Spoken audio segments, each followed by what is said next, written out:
How are we all doing, people? Survival wisdom. Today we're going to be breaking down the Bible and its real, true metaphysical meaning. All of these slides within this video is taken from my book, The Book of Wisdom, so you can get all of these slides. So the Temple of Solomon, you are body, mind, and soul, which is the Holy Trinity, the moon, sun, and earth. The sun is your soul because the sun is its infinite source of energy. It is its own source of energy. And that is what your soul is. It's its own source of energy. The moon is mind. This is why you call people a lunatic. You're a lunatic. Luna means the moon. And inside of your mind, you have a specific mood. Mood is moon. And mind in German is Mond. And the word Mond means moon. And earth is your physical body because your body contains of the four elements, the four physical elements. Well, the Temple of Solomon is the temple of the soul and the mon, the soul and the mon, the soul and the mind. And it's the temple of the Holy Spirit in the Bible. Everything leads back to one singular point in the center of the brain. The brain is not the mind, it's mind over matter. Okay? The brain is the physical manifestation of the mind. The brain is the electrical computer which decodes the light waves given to it by the mind. This is why everything in the body leads back to one singular point. And we'll go over this in a minute. But this is controlling the physical body. This is the within. If you rearrange within, it spells high twin because within you is your twin, your true self. And it's just an entity in the center of the mind. And if you shut your eyes, you can feel it. Your awareness is in the center of the brain. So there's just an empty chamber in the center of the two cherubs, the two brains. They are two separate brains. They're two hemispheres. And the empty chamber, when scientists chop it up and see it's just an empty chamber, well, because you can't see in that plane of reality, you cannot see the mind. You cannot see thoughts. It is invisible to the human eyes, to the visible light spectrum, to the two eyes. The reason why we call it the third eye in the center of the brain, it's not the third eye, it's your true self. It's the mind and soul. It's an eye because it does see. It's the all-seeing eye that you always see here. There's some Masonic artwork showing the two pillars, the two cherubs, the two hemispheres of the brain, and the inner eye. This is the eye that sees all things. What do I mean by seeing all things? Not physically. It sees the mind. It's what because your soul is watching the mind. You can observe the mind. You are not the mind, and if you meditate deeply enough, you can go beyond the mind. It's the all-seeing eye. It sees the mind. It sees what emotions you're feeling. It sees what you're thinking. It sees what you're seeing with the two eyes. It's the all-seeing eye. It sees all things. It's omnipresent. It's everywhere. Because the mind can be anywhere. The mind can switch itself into any place it wants. There is no limitations with the mind. So there is two hemispheres in the brain. And in the Bible, there is a quote saying the most holy place between the two cherubs. The two cherubs is the two hemispheres of the brain, and the most holy place is between them, which is what the Masonic artwork is showing. This is the all-seeing eye, the soul and the mind in the center of the brain. And you will not see this with the two eyes. So when scientists come to seeing the empty chamber in the center of the brain, they wonder because they do not understand the occult side of the world. They do not understand the layers of reality. How the two eyes, everything physical comes from the unseen. Everything seen comes from the unseen. Now, the two hemispheres of the brain play a major role in our lives. The right hemisphere is the artist. The left hemisphere is the scientist. The right hemisphere controls the left side of the body. The left hemisphere controls the right side, so there's a crossover. Now, the right hemisphere is to do with your feminine energy, creativity, unification, metaphors, visualization, intuition. The left hemisphere is to do with sequencing, facts, materialistic details, language, and logic. So they keep us normally trapped within the male aspect of our mind, which is the left hemisphere. You know, if you listen to Spotify, Apple Music, and radio, they're all tuned to 440 hertz, which shuts down the right side of the brain, makes you left brain dominant. And we learn, well, 90% of people learn to write with their right hand. They're taught to learn with their right hand, which is to do with the left brain. You see, so we are being trapped within this left side of the brain, which is all to do with logic, thinking logical, not creative. You know, very analytic. But the right side of the brain is to do with your creativity. So the right side of the brain is perceiving reality as a holistic perception. Now, what do I mean? If you're riding through a woods, for example, if you're riding through a woods, your right hemisphere is seeing the whole woods as one unified woods. The left hemisphere's job is to break down the perception given to it by the right hemisphere and break it down into individual trees. So what am I saying? The right hemisphere is seeing humans and everything in creation as one unified consciousness.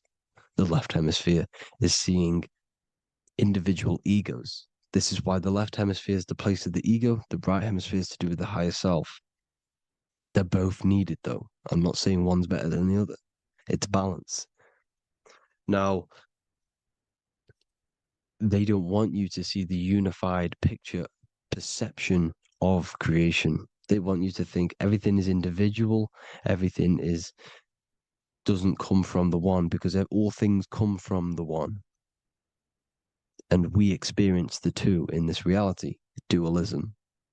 In order to understand the one, we have to experience the two to advance. So, anyways, let's get away from the two hemispheres.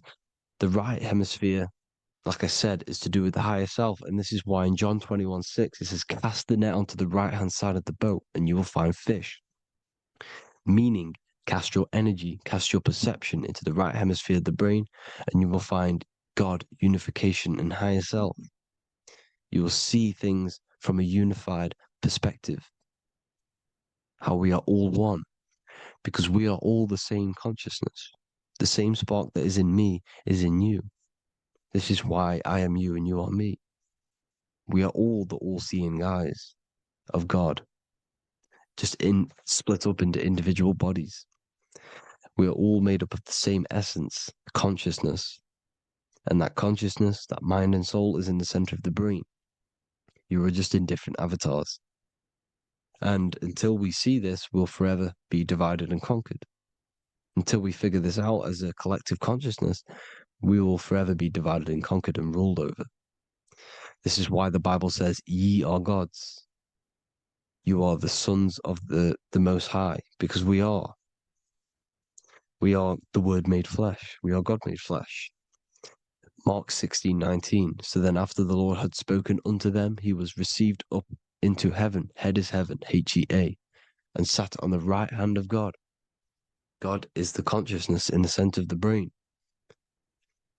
Heaven is the head, and the right hand of God is the right hemisphere of the brain, meaning he sees things in unification, creativity, intuition, the higher mind, the higher brain. When Moses crosses the Red Sea is the corpus callosum, moving from the left to the right hemisphere of the brain to see unified perception of reality. Head, H-E-A, heaven, same root word. This is why the ancients always depict God in the center of the brain. Here you see ancient Christian artwork showing God in the center of the brain, the light. Here you see it here. Here you see Ganesh, an Indian god, which is the brain. Here you see the Father, the Son, and the Holy Spirit in the dome, the brain. This is the brain, because you are God made flesh. That's what consciousness is. The upper room where Jesus meets the 12 disciples. It's the upper brain on the upper room. The upper room is the chamber, the empty chamber in the center of the brain. That's the room. And the 12 disciples are the 12 cranial nerves in the brain, which pretty much rule the body, all the cranial nerves. The tree of life, the cardiovascular system. This is why in Genesis it says the tree of life was in the midst of the garden. Midst meaning middle, because the middle of the body is the cardiovascular system, which is controlling all of the systems in the body. The tree of knowledge of good and evil is the nervous system. It's the spine and brain. This is what's detecting good and evil. The brain is the electrical computer with the left and the right hemisphere, decoding the dualistic world, decoding the light waves given to it by the external world. It is an electromagnetic computer. It is artificial intelligence. It is very intelligent, the brain and the nervous system, the human body as a whole. But the tree of knowledge of good and evil is the nervous system, because it is the tree that detects good and evil, makes you learn good and evil in this dualistic reality. Here you see Adam and Eve around the tree of knowledge of good and evil. Adam and Eve, male and female energies, with the serpent in the tree and the tree of knowledge of good and evil. Well, this is the spine, the brain, and the serpent is the kundalini up the spine. The serpent is the S. That's why S, serpent, S, the letter S is the serpent. Sex and serpents make an S noise. You know, the Bible cursed the serpent. So we don't figure out the true religion. The true religion is raising the Kundalini and becoming God-man and reaching our higher states, our true God self. Because once the Kundalini is saved and hits the pineal gland, it activates 100% of the brain when we're only using around 20 to 10% as of right now without the Kundalini awakening. So when you use it, you're activating 100% of the brain. You're activating all the dormant brain cells. You're regenerating the body. And this is the serpent in the tree of knowledge of good and evil. This is the spine, brain. This is Adam, Eve, the male and female energies. The light of the body is the eye. Therefore, if thine eye be single, thy whole body should be full of light. Matthew 6:22. This is the single eye in the center of the brain. It is not the pineal gland. It is what's inside the pineal gland. You have to go beyond the physical world, and there are no words to describe things that are not physical, metaphysics. And the whole body should be full of light. Well, this light is the same pyramid that you see.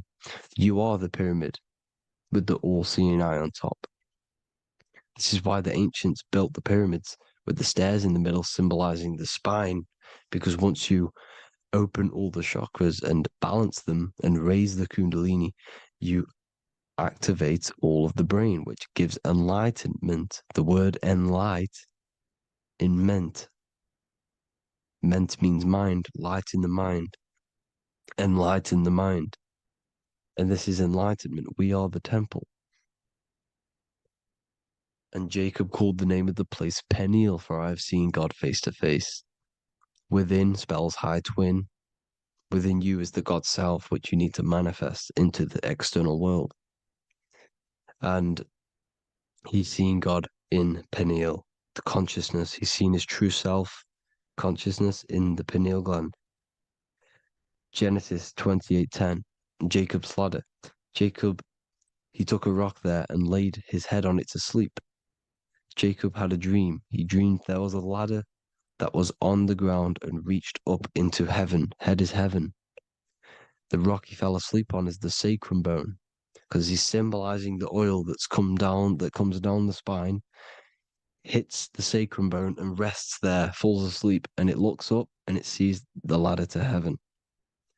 Because when you raise this oil, you become God man. You become God in heaven. You can leave the body at will. Do you not know that your body is the temple, that your body is the temple of the Holy Spirit?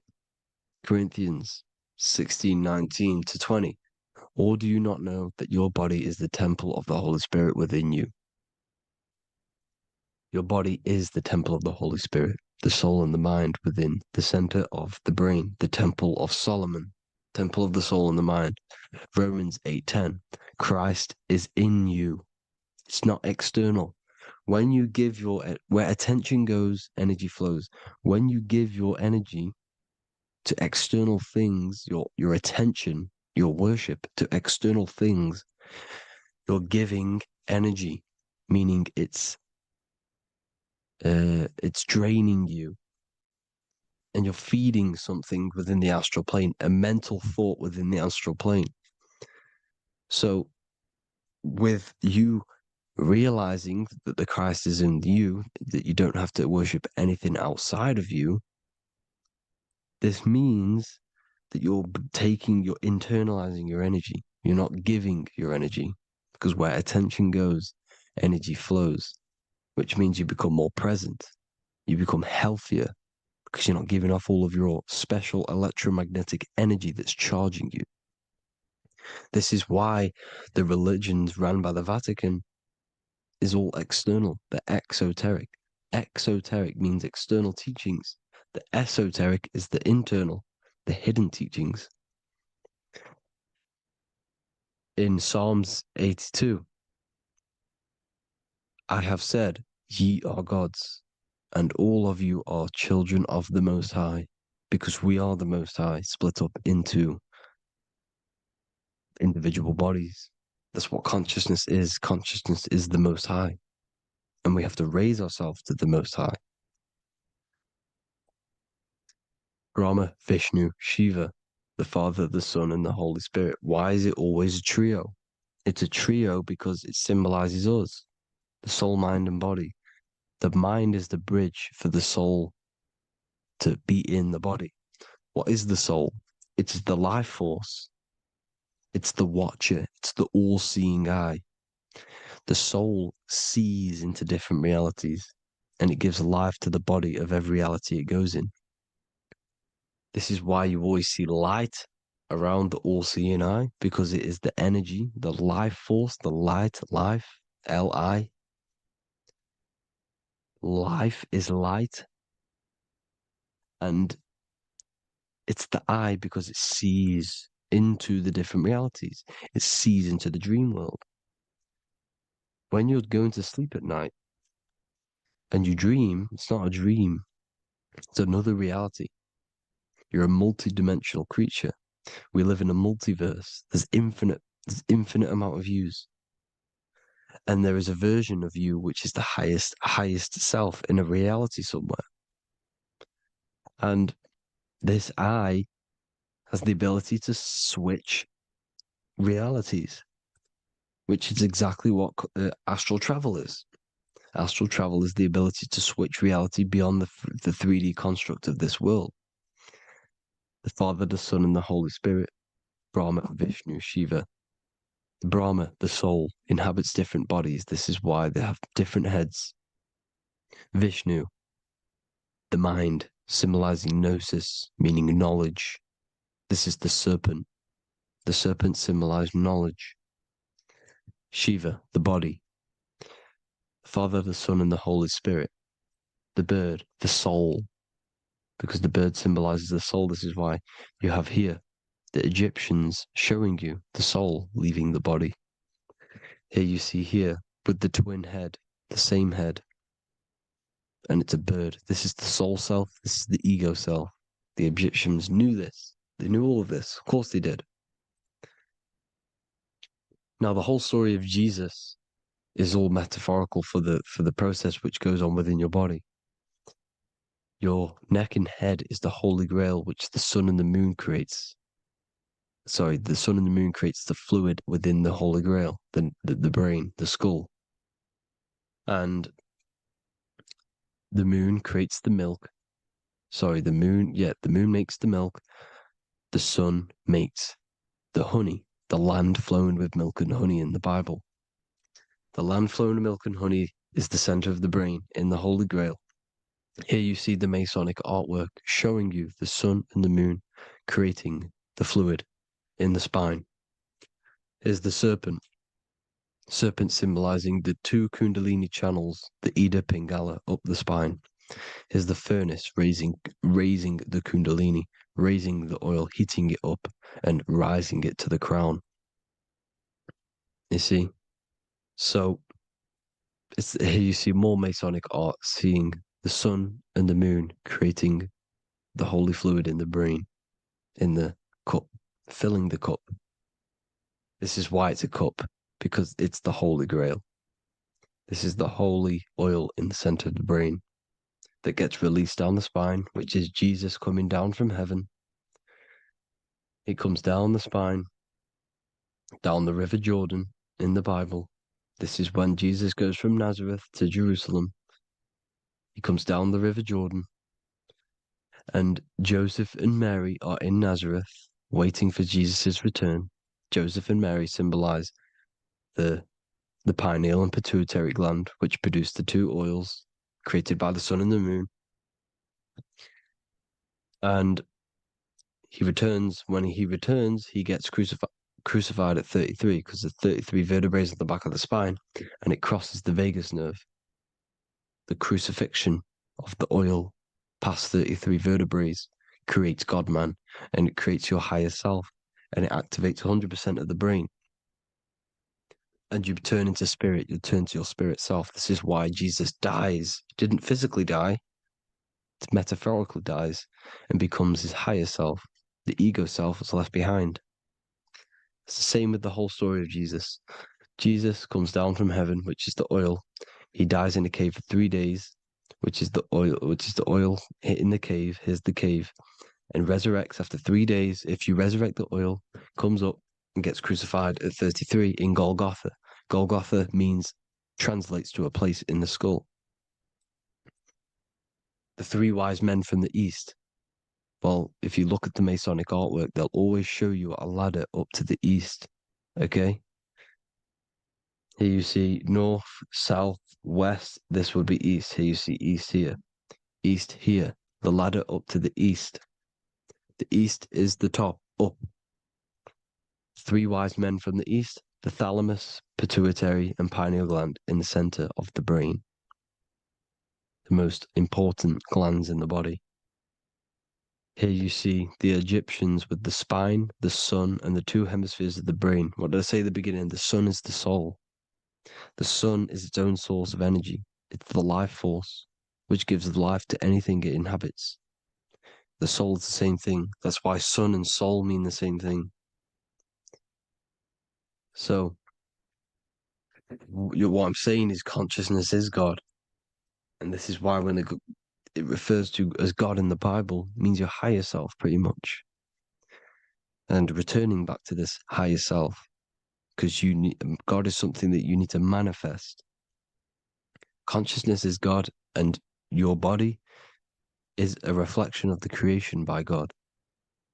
This is why everything in the body corresponds with the stars. The stars rule the body. We are an image of the stars. This body is an image of the whole of creation. Aries rules the head. This is the cerebrum, the ram in the brain. Here's the ram, Aries. And we have something called the cerebrum, Aries, the ram. This is the Lamb of God moving to the higher mind. Taurus, which is the lower brain and neck, the cerebellum, the bull Taurus, the lower mind.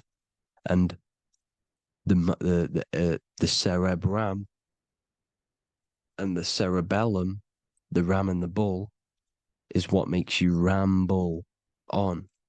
Ramble meaning walking. The higher mind and the lower mind working together makes the body ramble. Ramble is what makes you walk along. Thank you to Santos Bonacci.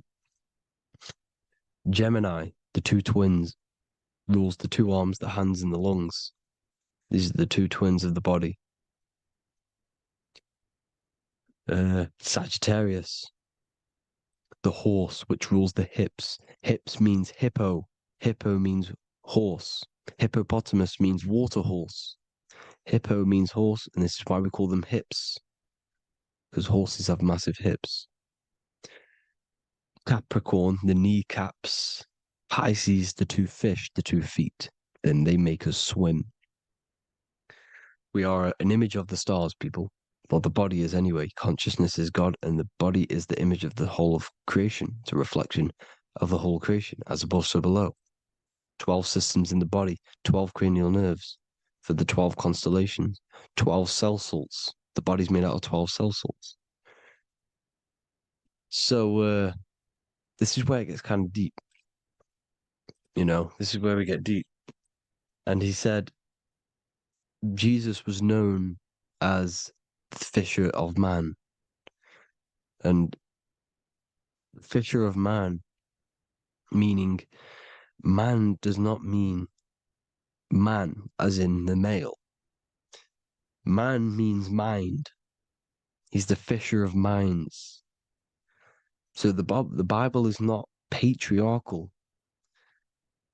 It's not patriarchal. Man just means mind, pretty much. So the fisher of mind, man, because he was fishing minds out of this reality into the higher realities. He was teaching people how to leave the body when he walks on water. Walking on water is the physical, etheric, astral, and mental. These are the different planes of reality. The ether is the either, because the ether is the substance that's on either side, astral and physical. It's the fifth element, is ether. And the fifth element is the water. The same water at the beginning of the Bible when it says, let the firmament divide from the waters above from below. The water symbolizes the ether. It's the base of all physical matter. And the ether symbolized is known as the water. So when you're walking on water, you're walking on the ether, meaning you're leaving the physical body. So when Jesus walks on water and he's teaching Paul to walk on water, Paul becomes scared and falls back into the water. Well, when you astral travel and you become scared when you're projecting, you'll fall back into your body. So he's pretty much saying walking on water is leaving the body, and walking on the ether, because the ether is the veil between the astral, and that's what devil means. Devil has the word veil in it, because the devil is trapping you between one veil, which is this world. They're trapping you in this world, this thin layer of reality. Your dreams are different veils. The ether, the astral, the mental are different veils. Devil is the veil. The veil. You need to escape being stuck in one reality and live in between realities. And this is when you truly become a multi-dimensional being, because your soul is just the eye. That's what you are. You're just an eye, and you see into different worlds. And it also, when Jesus means the fisher of man, the fisher of minds, he is. I truly believe, because of my research, that there is other worlds. It's not just this one. There's higher worlds. There's an infinite amount of you, and you've been in them dreams. You call dreams. Them dreams are other realities that you are in. That's why when you're there, you don't feel like you're in a dream. You feel like it's 100% real, because it is real. So this is why the ancients always depicted the many different heads, because there's many different versions of you. And this I, the soul, the watcher, is switching itself into different bodies at all times. Well, when you sleep, when you astral project. And this is what the ancients were doing. They understood the multiverse and they could switch bodies at will. And this is what the 7 seals are in the Bible, also known as the 7 chakras. These are literally portals within us to these different worlds. We're in the heart at the moment. Earth rearranged spells heart, meaning middle. This is where good and evil exist. It's the middle point, the midpoint of realities. So I hope you all enjoyed the video. All of this knowledge that I've give you in this video is inside of my book, the Book of Wisdom. The Book of Wisdom gets updated every single month with new pages. It's a one-time payment for a lifetime worth of research and knowledge by me. So if you do want to get it, the link will be in the description.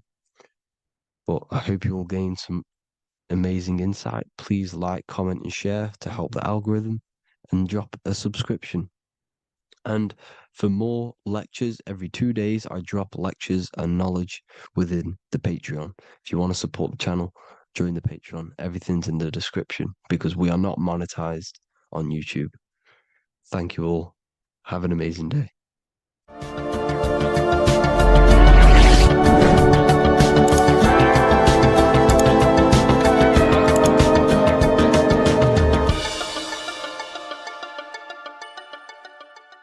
Welcome to Revival of Wisdom. Welcome people, we're back with another video, and this video is about Freemasonry and their connection to the Illuminati. Please, as always, to make sure to hit that like and the subscribe button and turn on the notifications to never miss a video. On May the 1st, 1776, the founder of the Illuminati, Adam Weishaupt, founded this secret organization, and this date can be found in Roman numerals underneath the all-seeing eye pyramid on the $1 bill. This $1 bill also says Anut Coptus Novus Ordo Secularum. This is Latin for announcing the birth of the New World Order. This New World Order will be headed by Lucifer, the all-seeing eye, and followed by the 13 layers of bricks for the 13 elite bloodlines. So your Orsini's, Rockefellers, Rothschilds, Soroses, and the other 9 elite families. So when Adam Weishaupt created the Illuminati, he made it consisting of high-level degree Masons, French and Latin philosophers, and many more powerful people to all become one society. So this is why you see Masons using the same symbol of the all-seeing eye inside the pyramid. But not all Freemasons are part of this Illuminati secret society. As the 33rd degree Freemason Manly P. Hall said in his book The Secret Teachings of All Ages, Freemasonry is a fraternity within a fraternity, an outer organization concealing an inner brotherhood of the elect. So what he's saying here is that Freemasons have to go up the degrees of Freemasonry, and once they hit the top, they either get elected or not into these secret societies like the Illuminati, Skull and Bones, and Knights Templar. So when you see celebrities doing this one-eye symbolism, either covering one eye, doing the triangle, or doing 666 over one eye, this is showing and reflecting the symbolism of Freemasonry. They have taken the oath to never speak on anything they learn about Freemasonry. Duncan's Ritual of Freemasonry book states the oath they have to take. Quote, I ... of my own free will and accord, that I will ever conceal or never reveal any of the secrets, arts, points of Master Mason's degree to any person whomsoever. All this most solemnly, sincerely promise and swear. Now, this is what happens when they break the oath, stated in this book, quote, myself severed in two, my bowels taken from thence, and burnt to ashes. So this states that Freemasonry comes first, before any law of the land. It has the right to kill you if you break your oath. This is the hand gesture they have to do every time they enter the ritual room inside the Masonic lodge. This is the cutthroat symbol, showing you and reminding you of the oath and what will happen if you break it. Now in this book, Richardson's Monitor of Freemasonry, it states, if you break your oath, binding myself under no less penalty than to have my throat cut across, my tongue torn out by the roots, and my body buried in the rough sands of the sea. If they do not decide to kill you, this book states this by pointing him out to the world as an unworthy vagabond, by opposing his interest, by dearranging his business. In other words, they have the power to frame you and destroy your reputation to the world and destroy your business if you break this oath. So yes, they do kill to keep this truth hidden, because this truth of this reality is what keeps them in power. They have the ability to manipulate people because people do not know what manipulates them. This is why they call themselves the government. They govern the ment, which is the mentality, because the mind is the root cause of reality. They control what you perceive to control what you manifest. By knowing the truth, you are set free, and you no longer need no controller above you. So this is why they are willing to kill and do whatever it takes to keep the truth concealed within these high-level degrees of masonry and these secret societies. However, going back to Manly P. Hall's book, it states, part of the symbols are displayed here to the initiate, but he is intentionally misled by false interpretations. So this is saying even Freemasons are intentionally misled and told lies to conceal the truth, to make sure the truth is hidden in the high degrees of masonry. So that's it for this video, guys. Thank you all for tapping in. Please leave a like and a subscribe. God bless.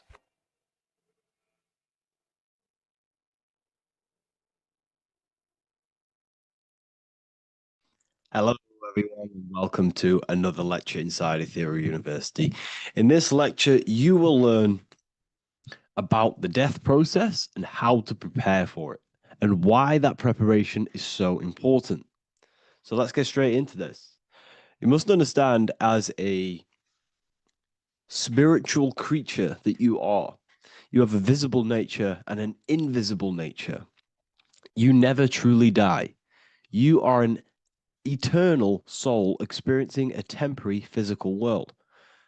The inner world of thought and emotion is eternal, while the outer world of matter is mortal. Everything that is seen is mortal. Everything that is unseen by the eyes is immortal.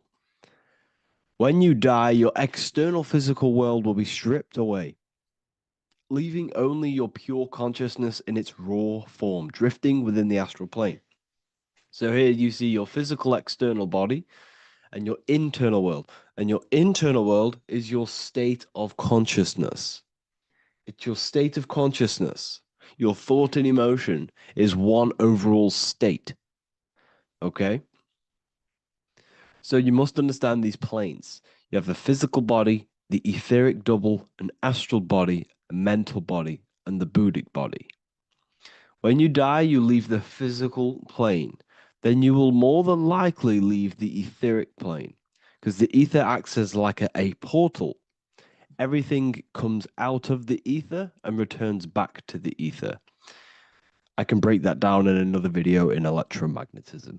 But electromagnetism is ether, energy coming in and out of the ether. You will, every single day you die, every single day. There's a cycle of life and death occurring all the time. Every single day, you go to sleep, you go back, your consciousness slips back through the ether.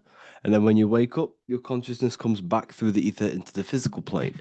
Death is just a bigger macrocosm of the microcosm cycle of life and death. So you will return back to the astral, which is the realm of imagination, infinite possibilities. And this is where thought forms start to manifest. Okay. So depending on how advanced you actually are mentally and emotionally, will depend how long you stay in the astral. Now, what we must understand is that there is many different components to the astral. We have the higher astral, the middle astral, and the lower astral. These are all vibrational states. So if your mind and soul is operating in lust, lust, desire, hate, food, physical addiction, smoking addictions, then these are quite heavy. These are quite heavy attachments to your consciousness, and they're quite low level desire, which means they have a low vibration. You will manifest in the lower astral when you're stripped from your physical body. The lower astral is not inherently evil. However, there's just low vibrating things going on there. Low vibration does not mean evil. Okay. So just like bad doesn't mean evil. Okay. In the lower astral, you are going to see lower astral beings. You're going to see spirits, souls with low level desire. Okay. People who are attached to the physical plane, people that lust, people that do these things. Technically, this is hell, but you can escape it by escaping yourself. Now we're going to break all this down. I'll break all this down properly once you understand the full context. So depending on your level of desire, you will manifest in a corresponding layer of the astral plane. If your mind is still attached to the low physical desires, you will find yourself in the lower astral realms. But if you have few desires and have detached from the worldly attachments while you are encased in a body, then you will rise into a higher or middle astral plane, mainly the middle. Okay. The higher astral plane is very formless. So as I broke down here, this is, well, the physical plane is the lowest dimension. This is the most form, the most matter. It's quite heavy. The higher you go, the lighter it becomes, the more fluid, the more formless it becomes. So you see here it says denser down and lucidic up. So this is more lucidic in these higher realms. This is more dense in the lower realms. So this is why the ancient Egyptians were always talking about, I'll show you this. This is showing you death. So first of all, we have Anubis, which represents death. Here you have the heart, which represents the soul. And here you have a feather. And this is a scale. You see how this is a balanced scale? So what this is symbolizing, this represents death. This represents your heart, and this is a feather. So when you die, your heart must be as light as a feather, which means your emotions, your soul, should have no attachments to the world. It should be light. It should be detached. This is why the word light and light are the same. Light is in heavy and light is in very bright. Because when you're less attached to the things, your soul shines, you're authentic, you're light, you're very bright soul, and you have no attachments. Your light is in not heavy. So you must detach from the worldly desires. We have to detach from the smoking, the food. This is why we should fast. Smoking, this is why we should detox. We should also meditate. We should also be able to sit with ourselves for long periods of times. Okay, I'm going to break all this down properly, but that's why the Egyptians show you the symbolism here. Okay, so you're stripped of your material body. So that state of consciousness you're in right now, your inside world, if you shut your eyes, that state you're in, that is what you're going to experience when you die. Okay, and you're going to be manifested into the astral. In the physical plane, you can mask or hide almost anything. But in the spiritual realm, you cannot. The astral body, your thoughts and emotions directly shape your spiritual body, your astral body, revealing your true inner state.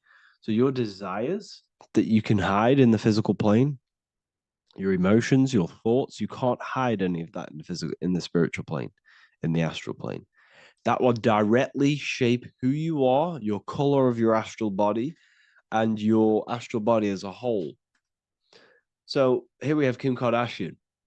If you could see this lady's astral body, you would run so far that you would be horrified for the rest of your life.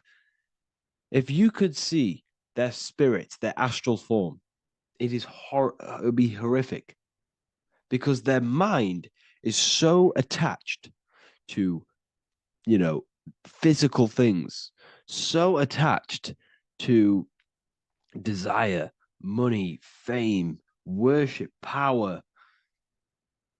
These people do not want to die. These billionaires and millionaires will never want to die. They will do whatever they can to stay alive because they understand what when they die, they have to face themselves. They have to face their inner world.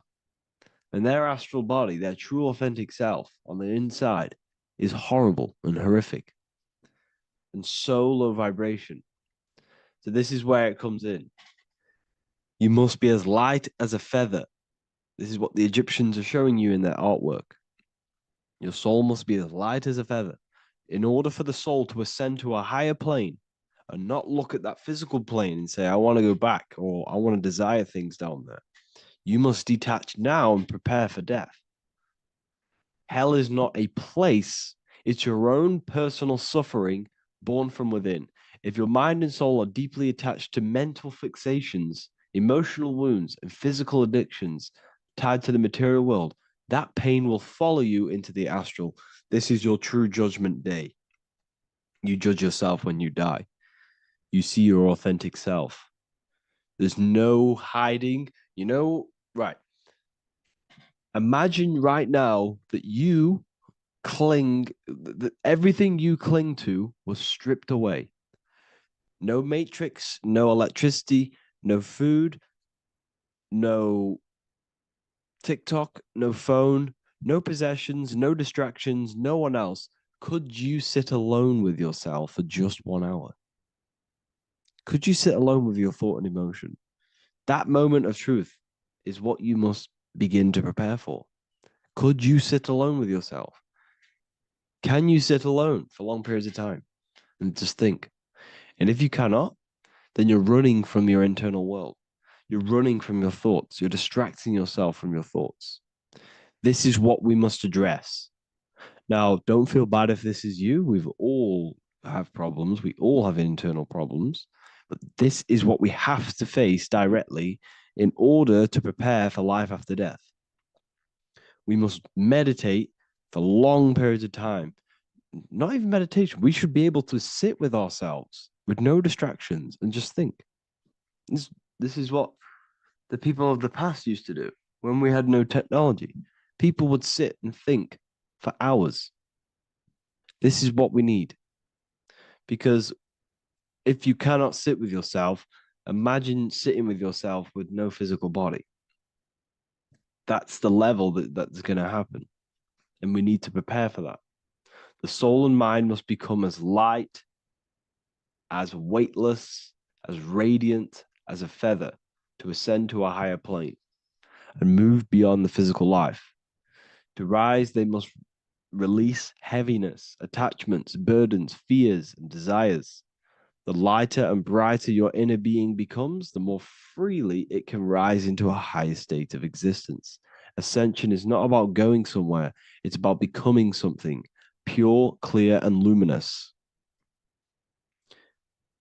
Okay, this is very important. Very, very important. We must detach from the worldly things. So, enough of that. How do we do it? How do we attach? How do we prepare? Number one, you must detach from the material things. Start loosening your grip on things, possessions, titles, even identities. They are temporary. Appreciate them, but don't let them define you. Let nothing outside of you define you. Nothing. Your name is not you. Your job is not you. Your reputation is not you. Your bad past is not you. Your good past is not you. Your business is not you. Everything outside of you is not you. Now, what I'm saying is, I'm not saying go full right hand path and never care about anything physical, never care about your family, don't love your family. I'm not saying that. What I am saying, love these things, love these outside things, but do not become attached and do not let them define you. You must be okay with losing anything that is outside of you. You must be okay with that because you must understand the physical plane is it's promised that everything is temporary. Everything is temporary in this plane. So don't ever think it's going to be there forever because it's not. And you must remind yourself, not remind yourself, but I think about this sometimes when I start becoming a bit attached to work and stressed. I just remind myself that I'm going to, this is temporary. I'm going to leave this world one day and I'm not going to care. So you must have the balance. Okay. The balance is key. You can go down that right hand path and just fully cut off from the world like a monk and shave off your hair, disconnect from the physical world. You can do that. That's not wrong. There's different paths in life. You have the left hand path, purely physical. You have the middle path, which is balance between the physical and spiritual. Then you have the right hand path, which is monk mode, where you fully disconnect from the world. They shave their hair off to disconnect from the physicality. They meditate for long periods of time. This is what they're doing. They're preparing for death. Monks prepare for death. They understand this. They understand that you don't die. Your inner world is the true world. The inner world is the only world that exists. Everything outside of you is an extension of you. Number two, cleanse the mind. Watch your thoughts. Are they rooted in fear, anger, regret, or craving? Meditation, mindfulness, and inner reflection help purify the mind. The cleaner your thoughts, the lighter your spirit. So your astral body is formed by your thoughts, it's formed by your emotions. If you sit around thinking about eating all day, you're going to have a very heavy astral body. It's going to manifest in the lower planes. But if your mind is thinking about good things with good intentions, love, knowledge, expansion, you're going to manifest even the middle or the higher. And there are ways to even ascend out of your astral body.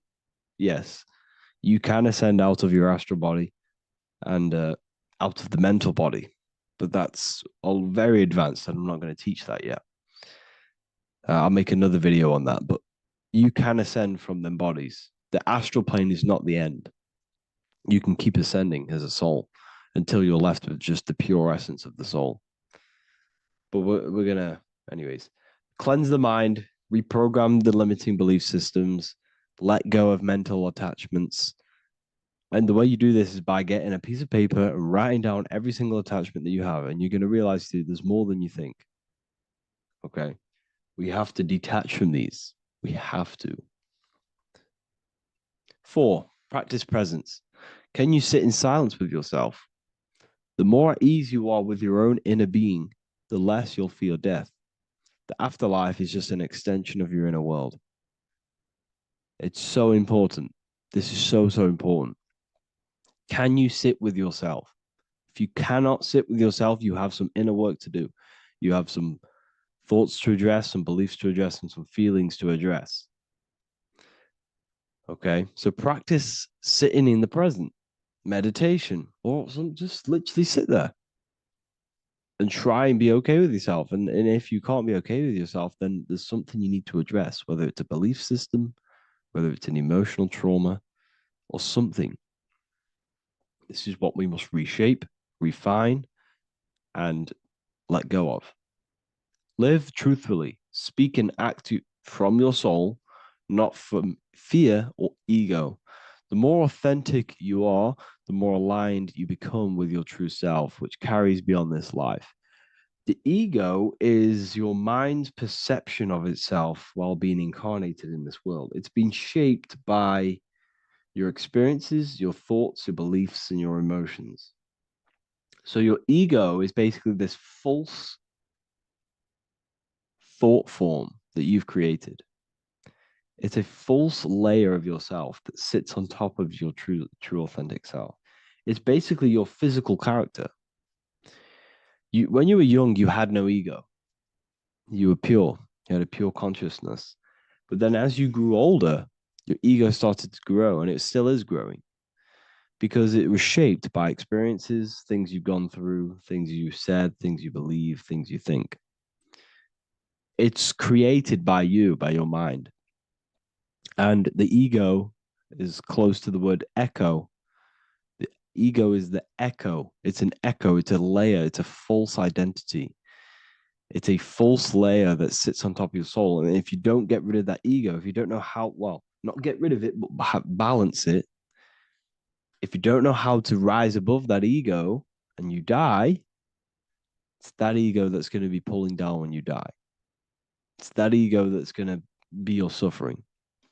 Okay. 7, connect with the divine, whether through prayer, meditation, tune into something greater than yourself. The connection is the soul's compass beyond this world. If you can meditate and rise above them clouds of thought, that's the soul, that's the observer. We must connect with that. Okay, this will definitely help with just allowing yourself to connect with your true self. Meditation's great because you can just fully detach from the world. And the more you meditate, the more you can prepare for death. A powerful way to cultivate detachment is through daily detachment meditation, done either at night or in the morning or the first breath upon waking. Or do this as many times as possible per day. Start by physically grounding yourself in the present moment. Say out loud, I am here right now, nothing else matters.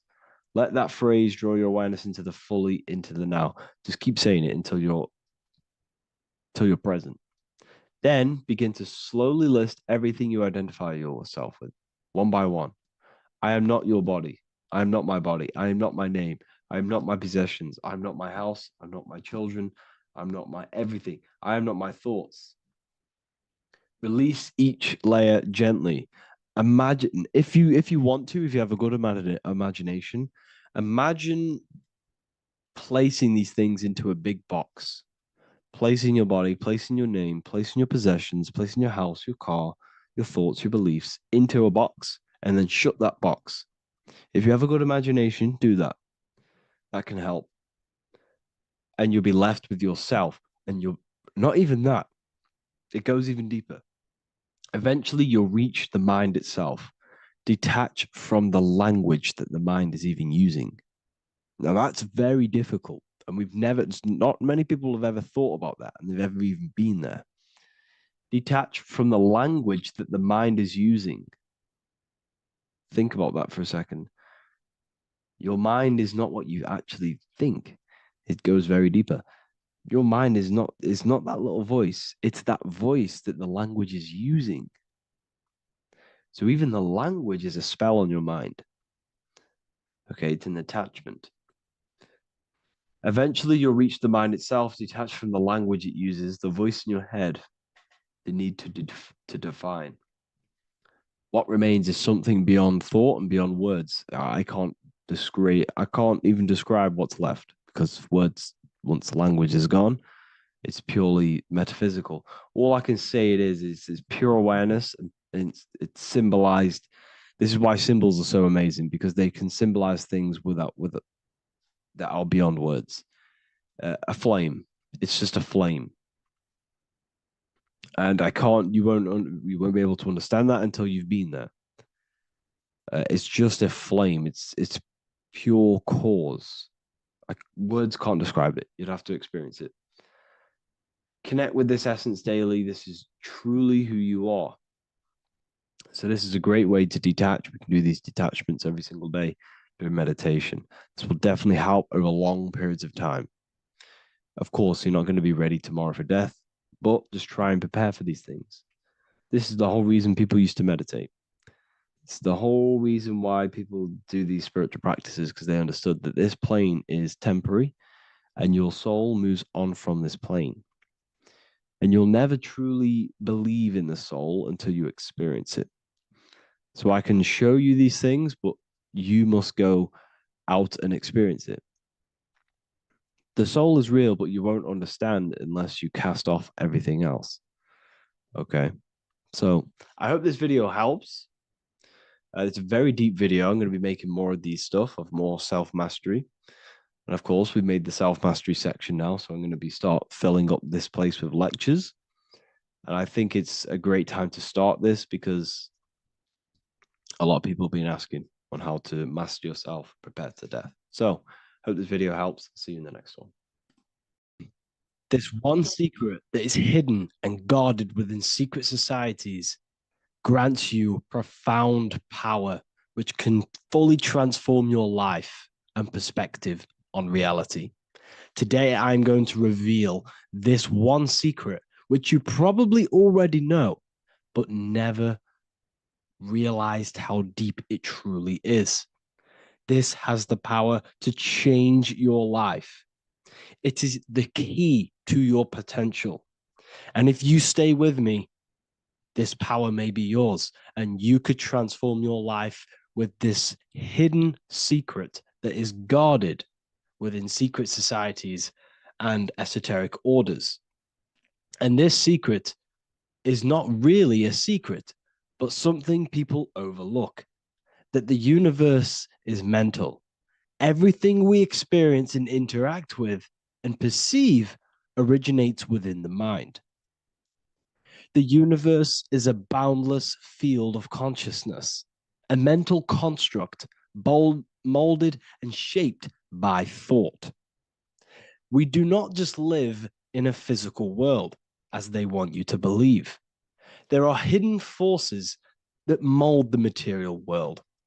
They want you to believe that you are only a physical being inside of a physical universe. But this is completely wrong. You are the architecture of the universe. Your consciousness is the very fabric of reality, and you create your own universe. The universe is an infinite field of consciousness, a vast and limitless mental construct, intricately woven and shaped by the power of thought. It is a dynamic and ever-evolving field where the interplay of awareness and attention gives form to existence. Within the boundless realm, every idea, perception, and belief contributes to the creation and transformation of reality itself. Each thought holds the power to transform reality. Your consciousness is the very fabric of reality. And this is shown in the symbol of the flower of life. The flower of life is a symbol. It symbolizes the interconnectedness of all existence, illustrating how every thought is not merely a fleeting moment, but a ripple that reverberates across every layer of reality. Each action, like the intricate overlapping circles of this pattern in the symbol, extends its influence far beyond its origin, weaving a web of interdependence where every choice impacts the whole. It serves as a profound reminder that everything is connected bound by an unseen field of consciousness. This symbol represents how one action, one thought is a ripple in the whole vastness of the ether of consciousness. To master your mind is to master the universe, because your mind is a miniature universe. The mind is the very fabric of reality.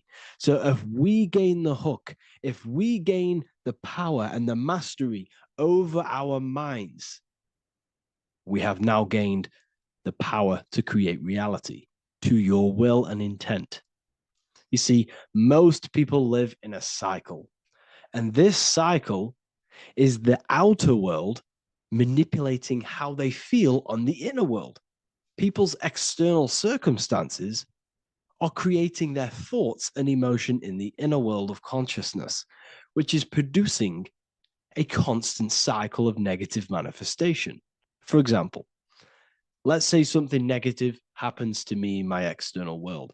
Then I start to think negative and feel negative. What that is actually doing is manifesting and projecting more negativity, because our thoughts hold the power to control and weave our own life. Your life is a direct correlation of every thought you thought in the past. What we need to do is stop and not let the mind control you in your reality. You need to control the mind so you can control reality. So what does this actually mean? Reality is an externalization of consciousness. Consciousness and matter are one. They're not separate. They are inseparable and interconnected. Everything we see, experience, and observe is a manifestation of thought, beliefs, and consciousness, shaping the world around us. Now, this ties in with the secret fifth element that they have hid from you. They've hid from you this sacred and very important symbol and pillar to reality. And this pillar, this sacred thing they've missed, is called the ether. And they've held this from you for a reason, a specific reason. This is the true fifth element. Why do they hide the ether? Because the ether has the power to shape and manifest whatever we imprint upon it. Every thought is a vibration interacting with the ether and actively shaping our reality. The ether, you could see it as the codes to physical reality. It's like an energetic blueprint which surrounds all physical objects. It is the life force that gives life to all things. All energy comes out of the ether and returns back to the ether. Energy, it's 0 point energy, and it is an infinite source of energy. So this is why they hide the ether, because whatever our mind can imprint onto the ether, we can create into a reality. And we imprint the ether through thought and imagination. The mind holds the power. The mind is the very source of reality. The material realm is not separate from the mental realm. Rather, it is intricately shaped and influenced by it through the ether. This subtle, all-pervasive medium bridges thought and matter, allowing consciousness to mold and manifest the physical reality. To transform our lives, we must first transform our minds.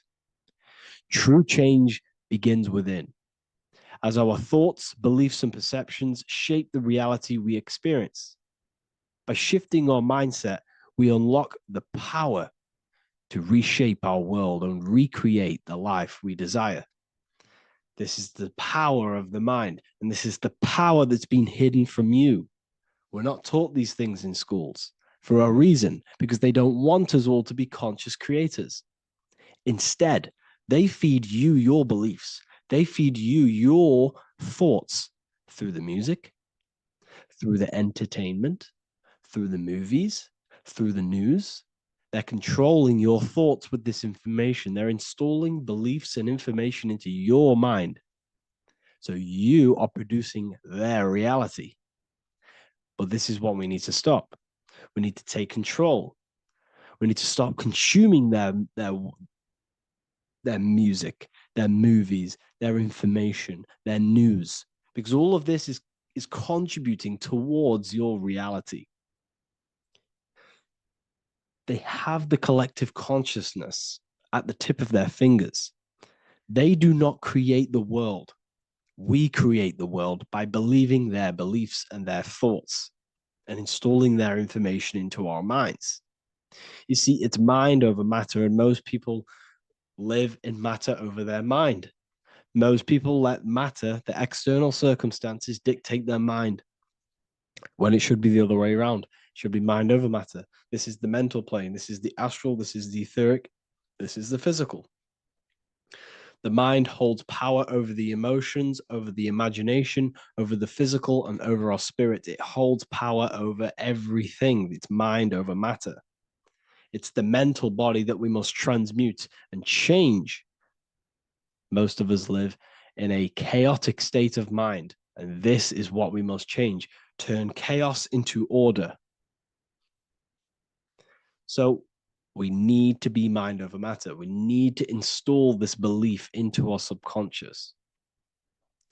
I, Harry B. Joseph, have created the ultimate esoteric school on the earth.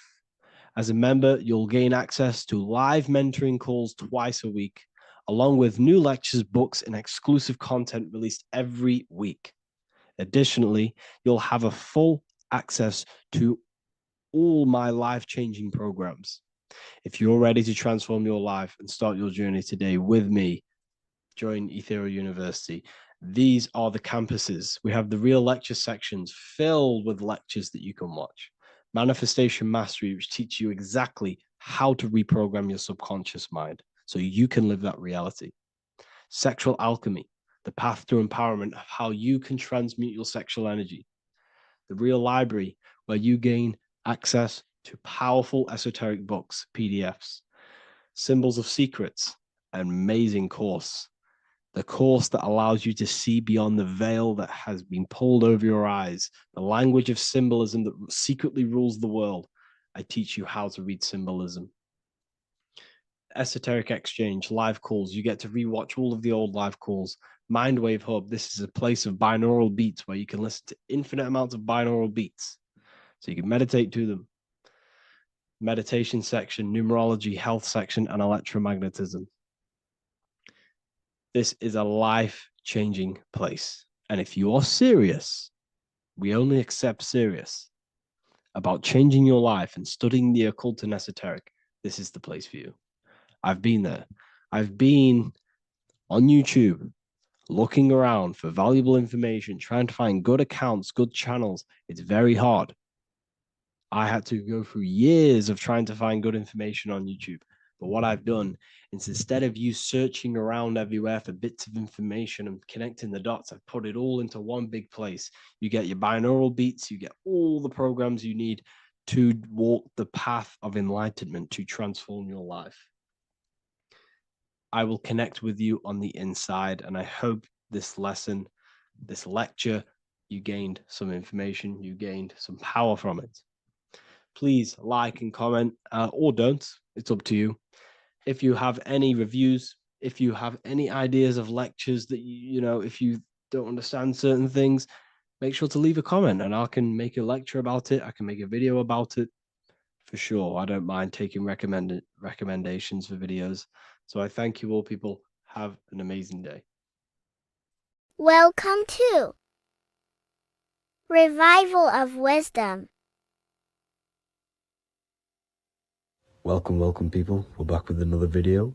Please make sure to hit that like button, subscribe, and turn on notifications to never miss a video.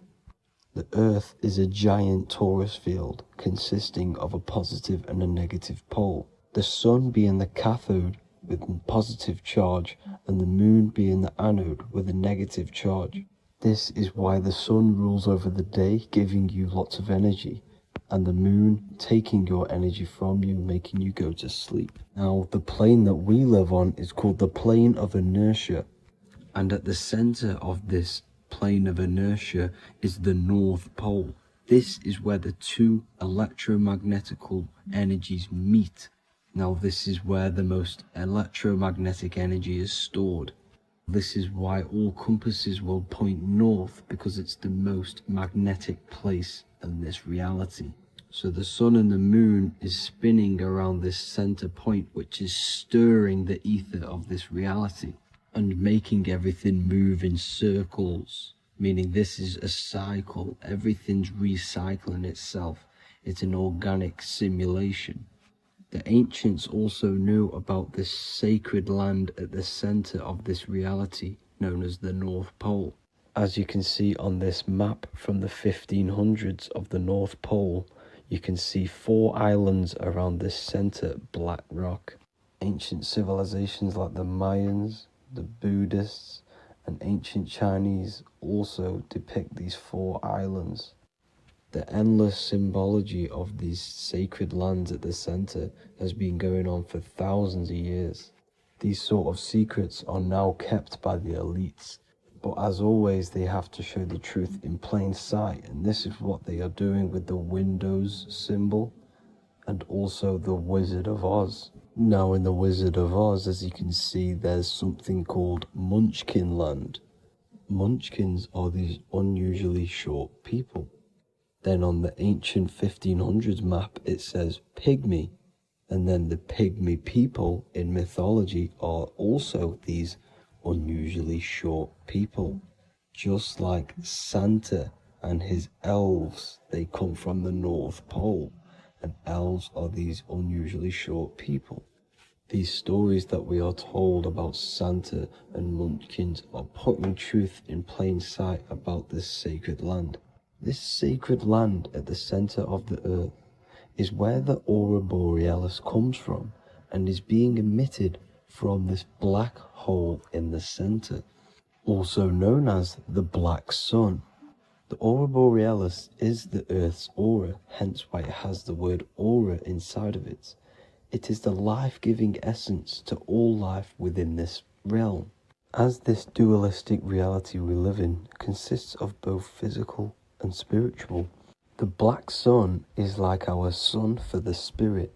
It's our spiritual umbilical cord, connecting us to the spirit realm. And the rising sun is the opposite. It's our sun for our physical 666 carbon suits, known as our human body, our physical aspect. As it states in the 40,000-year-old emerald tablets, deep in Earth's heart lies the flower, the source of the spirit. The flower of life is as thine own place of spirit, and streams through the earth as thine flows through thy form, giving off life to the earth and its children. So the North Pole is the core of this spiritual reality, and the closer you get to it, the more spiritual and lucid it becomes. So the elites have covered this up in order for us to forget the true nature of this reality. And they did this cover up by introducing the globe model. Nicholas Copernicus was around in the 1400s, and he introduced the globe model. As you can see, he is a Freemason. He depicts himself with a globe and a Masonic compass in all of his paintings and portraits. Galileo was also a Freemason, as you could see in all of his portraits with a globe and a Masonic compass. He was also a massive part of introducing the globe model after Nicholas Copernicus. So yes, the globe model was a spiritual and political move to gain more control over the masses. After the globe model was then introduced, they introduced the theory of evolution by another Freemason, Charles Darwin. See how these two theories go hand in hand? They both degrade humanity, and they make you confused of where we actually came from. By hiding the true form of this divine creation and hiding the true power of each and every one of us, they maintain control over the masses. Now this is order out of chaos, known to be the 33rd degree slogan of Freemasonry. Now this is the Masonic cosmology, and as you can see, you have the checkered board for the duality, the 5-pointed star for the 5 elements, the 4 corners for the 4 pillars, the all-seeing eye, which is Polaris, the sun, the moon, and the 7 stars. So even Freemasons are taught the flat earth cosmology and the true form of this reality. Now the true nature of the sun, the moon and the earth is shown and reflected through the Masonic compass. The Masonic compass is the sun, the moon, Polaris at the top and the black sun at the bottom. It makes sense why all the scientists who introduced the globe model all used the compass and the globe together, because it's truth in plain sight. As I explained in my other video, all Freemasons have to take the oath, so it goes to show, why are we all learning these theories from Freemasons who can't talk about certain topics that they learn about? Why should we believe their theories when they're holding back the real truth about this reality? Now going on to NASA. NASA means to deceive in Hebrew, and they are also funded by the government. They are not a private company. The old owner of NASA, Werner von Braun, on his grave has the Bible verse Psalms 91. The heavens declare the glory of God, and the firmament showeth his handiwork. Now why would the owner of NASA put this on his grave? Seems a bit suspicious to me, alongside with the NASA astronauts are all Freemasons. And not to mention the countless mistakes they've made on their live videos in space stations, the moon landing, and the CGI footage of the Earth, which is obviously photoshopped. Just by tricking the masses that they live on a spinning ball, the elites gain the perception of the masses. Not only does it hide the divine creation we're inside of, it hides the divine spark within you. It hides the creator, the source. And by believing in space and we live on a spinning ball, it makes people come to the interpretation of that we are a coincidence and we do not have any purpose. And of course this is false. When you come to realization that we are all a divine creation and we can create our own divine life in this reality, life becomes more sacred and you start to enjoy little things. The elites want you to believe everything exists only in the five senses. They want you constantly looking outside of yourself because they know that will keep you on lower states of consciousness. Now this brings me to our next point. By tricking the masses into the heliocentric model, the elites started to advertise aliens in the movies, in cartoons and magazines in the late 1940s. Now this is subconsciously programming us about aliens and extraterrestrial threats, which then they can use to their advantage. And this is something called Project Bluebeam. They are more than likely going to fake an alien invasion to push this 2040 agenda, which is for one government and one ruling currency. That's it for this video, guys and girls. Hope you all enjoyed. Please make sure to leave a like and a comment. God bless you all. Welcome to Revival of Wisdom. Welcome people. We're back with another video. In this video, we're talking about how Jesus Christ and Christianity is all sun worship. The Holy Bible of Christianity is not meant to be taken literal for history. It is a story and has lots of metaphors. Starting with the symbol of the cross of Jesus. This cross originates from this ancient cross of the sun. This symbol has been used for thousands of years, way before Jesus was a thing, in Europe, America, Asia, and all around the world. In fact, this symbol is still being used by Christians today, not knowing it represents the sun. This is a 4,500-year-old artifact, a golden plate with an equal-armed cross found in England. The gold to symbolize the sun, and the equal-armed cross for the 4 equal seasons of the year. So this is why in the Bible you have Matthew, Mark, Luke, and John, symbolizing the yearly cycle of the sun and the 4 equal seasons. Also in the Bible, Jesus is referred to as the light of the world. So yes, Jesus represents the sun. He is a metaphor for the sun. Hence why in all of these pictures and images and paintings of Jesus, there's always a sun behind his head, and some even with the sun cross behind his head. Jesus also has 12 disciples, which represent the 12 zodiac signs and the 12 months of the year. This is the Last Supper by Leonardo da Vinci. As you can see, the sun, being Jesus, is in the center, because the sun is in the center of the zodiac signs. There are 4 groups which symbolize the 4 equal seasons. Each group contains 3 people symbolizing the 3 months and the 3 zodiac signs in that season. There is only one female in the painting, which is Virgin Mary, who symbolizes Virgo, the astrological sign. So yes, Jesus symbolizes the sun with his 12 zodiac signs and 4 gospels for the 4 seasons of the year. However, there is another phenomenon. The 25th of December is known as the birth of Jesus Christ, which is known as Christmas today. Jesus symbolizing the sun and is born on December 25th. This is the day the sun moves 1 degree northward, bringing back the warmth, the growth of crops, the life and light back to the northern hemisphere. Everything is springing back to life, as we call it, spring. So it is said that the sun is born again on the 25th of December.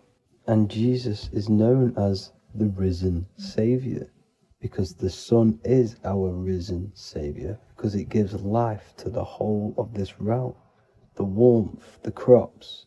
And without the sun rising in the morning, we'd all die in about 2 weeks. And we all know how Jesus died on a cross. The sun also dies on a cross in the southern hemisphere. It dies on the Southern Crux constellation. And on December the 22nd, 23rd, and 24th, the sun remains in the same position. So the sun dies for 3 days, and it is born again on December 25th. When it moves 1 degree northward. And this is when the sun is born again, or resurrected, just like Jesus. Constellation Virgo is prominent in the spring sky in the northern hemisphere. So therefore, the sun is born a virgin, Virgo. And as you see in this image, you see Virgin Mary holding the sun. Us as humans do not own the sun, so therefore God owns the sun. So yes, the sun is the Son of God, and this is what Jesus is symbolizing. And just how Jesus sacrifices himself for humanity, that's what the sun does. The sun gives out all of its energy so we can live. There are many other Bible verses which represent Jesus as the sun. Now in Matthew 8:23-27, his disciples are in a boat and there is a massive storm. Jesus is asleep, meaning the sun has not arose. And the disciples say, "Save us, Lord, we are perishing." Quote, "Then he rose and rebuked the winds and the sea, and there was a great calm." End quote. Now this is a metaphor for the sun rising and calming the storm, because in the ocean, when the sun is down, that's when there are great storms. The worship of celestial bodies go back thousands of years, and it's called astrotheology, and it can pretty much be traced back to all ancient civilizations. Now going back to the ancient Egyptians, the god Horus, the god of war, and he symbolized the sun in the morning. Ancients used to say that he walked over the sky in 12 steps. Yes, this could symbolize the 12 zodiac signs. It also symbolizes the 12 hours of daylight. So we have 12 hours of Horus, but now they've rearranged the word to hours. Horus and hours. And when the sun rises, Horus rises, we say horizon, which is Horus is rising. That's the etymology of horizon. Another Egyptian god called Amun-Ra was known as the god of all creation. He was the first god of them all. Amun was also a sun god. Therefore, after every Christian's prayer, they say Amen, sending their prayer through the sun to God. So this all goes back to the worshipping of the sun. Sun worship was around way before the Romans. However, in the Roman times, their sun god was called Mithra. Mithraism was the main religion before Christianity came into play. Mithra was the son of God. He died on a cross, and he was dead for 3 days and resurrected, just like Jesus. So the Catholic Church was not made in heaven, it was made by the Roman Empire. They mixed all the sun religions of Judaism, Mithraism, and other Arabic religions and combined it into one, so Caesar, the Roman emperor, could gain his own religion. So yes, Christianity was a political move to gain more control over the masses, because it was a worldwide government at this point in time. So here is a Sumerian helmet with the rising sun symbol. And then the Romans also used this rising sun symbol on their armor. So sun worship has been going on for thousands of years, and it still goes on today. However, with all the programming and the low IQs, today we do not get the full interpretation of the Bible and these stories from the past. And Christians and other religions are all brainwashed to not question their religion and not realize their true origins and where they come from. I do advise you all to do your own research and come to your own conclusions. However, I'm just pointing out the facts and connecting dots for you all to see. That's it for this video, guys and girls. Thank you all for tapping in. God bless.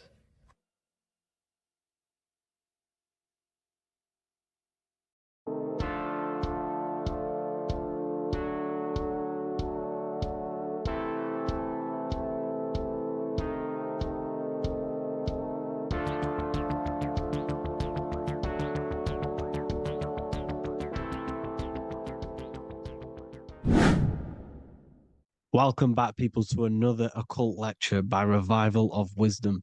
Today, we're going to be talking about magic and how it's being used on us for the New World Order. Magic has the word mag within it, which is magnetism. Magnetism is the force. Magic is influencing forces, natural or supernatural forces, and using it for a certain agenda to gain something out of it. Now, magic is not what everyone's being thought. It's not some sort of fantasy thing. It's actually very common, and we all do it, whether you believe it or not. Magic is all to do with the mind. As I said, always say in my lectures, your mind is what creates matter. Your mind is what creates your external world. So it's all about manipulating and planting seeds within the mind, because your mind is a garden, and thoughts and words are seeds which are being planted in that garden. Your life, your physical life, the people you have in your life, your friends, your car you own, the job you have, is all a reflection of the thoughts that you've been thinking in the past. You are where you are in life because of the thoughts that you've been thinking. Therefore, your life is a direct reflection and manifestation of your mind, the Garden of Eden. Okay? The mind is what they are targeting. What you see, say, and hear has a direct effect on your mind. Me talking to you is influencing you. The words I'm saying is planting seeds within your mind. Now it's up to you to consciously act on these thoughts or these words, or to maintain these words. As above, so below. As within, so without. What's inside of me is outside of me. What comes into the storehouse comes out of the storehouse. You have the left, you have the right, you have the up, and you have the down. As above, so below. Whatever is in your mind will be expressed in some sort of way, consciously or subconsciously, spiritually or physically. The mind is what manifests everything. And this is what we need to understand. We need to understand is that the mind is not physical. All things spiritual manifest physical. All things seen come from the unseen. The words you're thinking, that everything you have is coming from the unseen. The actions that you do come from the unseen mind. Another expression for as above, so below is you are the universe itself. You are a universe, a mini universe. But just because you are mini does not mean you are the whole thing. If I take a little piece of infinite, let's say there's an infinite light source. Let's say I take a little chunk of that infinite light source. That little chunk I took is still infinite because it's been taken from infinite. You are the universe. Your awareness, your mind is the universe. It's information. You are the universe experiencing itself. This is why we say we are all God. As above, so below. What is in me is outside of me. The sun, the physical manifestation of the sun is your soul. The 12 constellations are manifested in the physical body. The 5 elements are manifested in the physical body. They're manifested in the 5 fingers you have. As above, so below. This is manifested, well, this is a symbolized in Freemasonry and secret societies as the 2 pillars. The mirroring reflection, the reflection of reality, the mirror, as above, so below. What happens in the mind, what happens in the astral, happens in the physical. This is Aleister Crowley.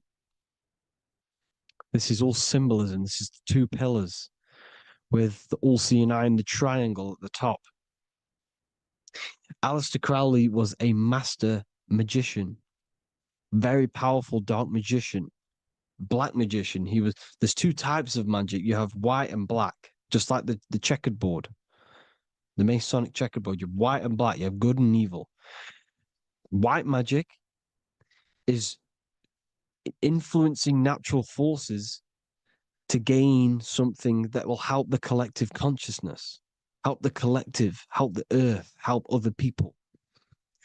Black magic is something you manipulate something so you can get something personal out of it. Doesn't matter if it's good or bad.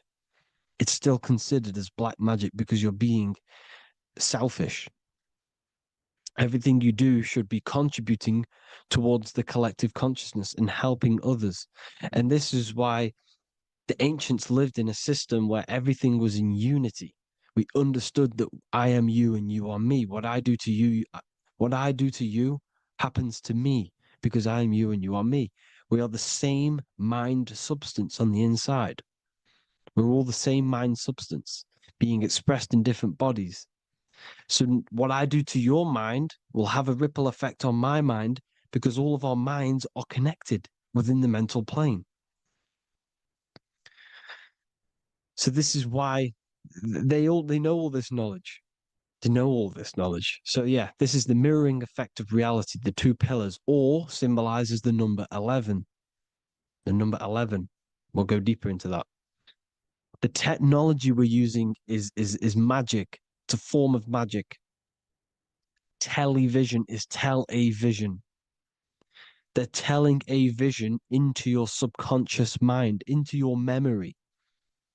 And when you turn on the television, you get a program because they're telling a vision to create a program within your subconscious mind. You see, the conscious mind is only 10% of your mind, which is to do with your, what you're aware of, your five senses. What are you consciously aware of? Well, I'm aware I'm here, I'm talking. I'm aware of what I'm wearing, the five senses, what I can hear, taste, smell, hear. What I'm wearing, I'm aware of what I think of. But the subconscious mind is the 90% of your mind. It's the hidden part of the mind, which is telling your heart to beat, telling your body to breathe. It's storing all of your emotions. It's storing everything you see, storing all the belief systems that you have. It has everything. It stores all of the habits you have, the values. It stores everyone's name that you know. All the words that I'm speaking right now is all coming out of the subconscious. Everything is subconscious, and it literally manipulates 90% of your daily basis behavior. Most people don't know this. What you did yesterday is what you will do today because of these beliefs and mental programs within the subconscious, stored within the subconscious. So the subconscious is what they're aiming at. They're trying to create programs within the subconscious because the subconscious manifests 90% of your thought patterns, 90% of your actions and words. They know all this stuff. So the subconscious mind is the most powerful part of the mind. Another way the subconscious manifests and influences your life is, let's say you were in a car crash years and years ago, 10 years ago. Let's say you're in this car crash, right? And you really hurt yourself. The emotion you felt in that time when you were injured in that car crash had a great impression on your subconscious mind. You see, the stronger you feel something emotionally, the stronger impact it has on the subconscious. You can remember and recall that moment and very vividly because of the impact it had on the subconscious. Another, for example, you become that terrified of cars that it manifests into your life today, that you are wary to go in certain cars. You don't want to go in cars at all, maybe, because of that moment that stood within the subconscious. And it will manifest into anxiety. It will manifest into not going into cars. It will manifest into depression, maybe. These things, these emotional, very emotional, traumatic events have a great impression on our subconscious and they control your life. This is why you need to meditate and let go deep within yourself and let go of these internal, deep emotions that you may have repressed and keep pressing down and ignoring. But you need to address it and let go of these subconscious impressions you have, which are controlling your life, like anxiety, depression. All of these things are stemming from things that are stored within your subconscious years and years ago, more than likely. Broadcasting. They're casting spells to a broad audience, to news, north, east, west, and south. They're casting spells. No, if you watch the news, everything's red. Breaking news in red writing or the red background, everything's red. Why? Because red's the root chakra, which is all to do with survival. They want to stimulate this root chakra because they want you down there in survival mode. They want you in survival mode because you're easier to control. They control out of fear. And not only they're casting these spells as if, because most of the things they cast in the news hasn't already happened. They're constantly bombarding you with there might be a war breaking out, war this, war that, kill here, kill there, murders. It's impressing, it's casting spells on your subconscious mind. So when the event does turn up in real reality, in physical reality, you're less emotional, you're less surprised. You're not as surprised because you've already heard it before. Your subconscious has already heard it all before. If you never heard of a war and then a war broke out, you'd be going crazy. So they subtly program your subconscious mind through the words, because the words they say is impressing your mind, it has an effect on your mind, which will have an effect on your behavior, your words, your conversations you have with people. They're casting spells to north, east, west, and south on the tell a vision. They're telling a vision by broadcasting, by saying spells. This is why we call it spelling. Even the word, listen, the words we say cast spells. Bless. Oh, bless you. That's be less. The subconscious mind only picks up literal things. You see, when I say bless you, your conscious mind picks that up as, oh, thank you, you're blessing me. But your subconscious picks up as be less. You see? Because the subconscious it has no filter. It's just, it is what it is. Everything is factual in the subconscious.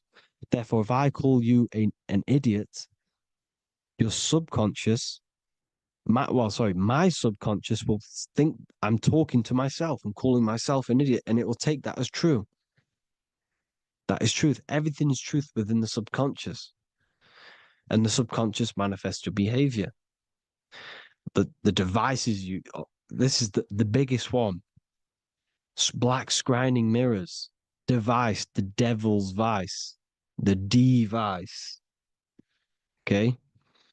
Black scrying mirrors, black screen is scrying. Black scrying mirrors were used to communicate with spirits within the astral plane in the medieval times. They're probably still, well, they're still being used now by black obsidian mirrors. And look at your phone, it's a black mirror.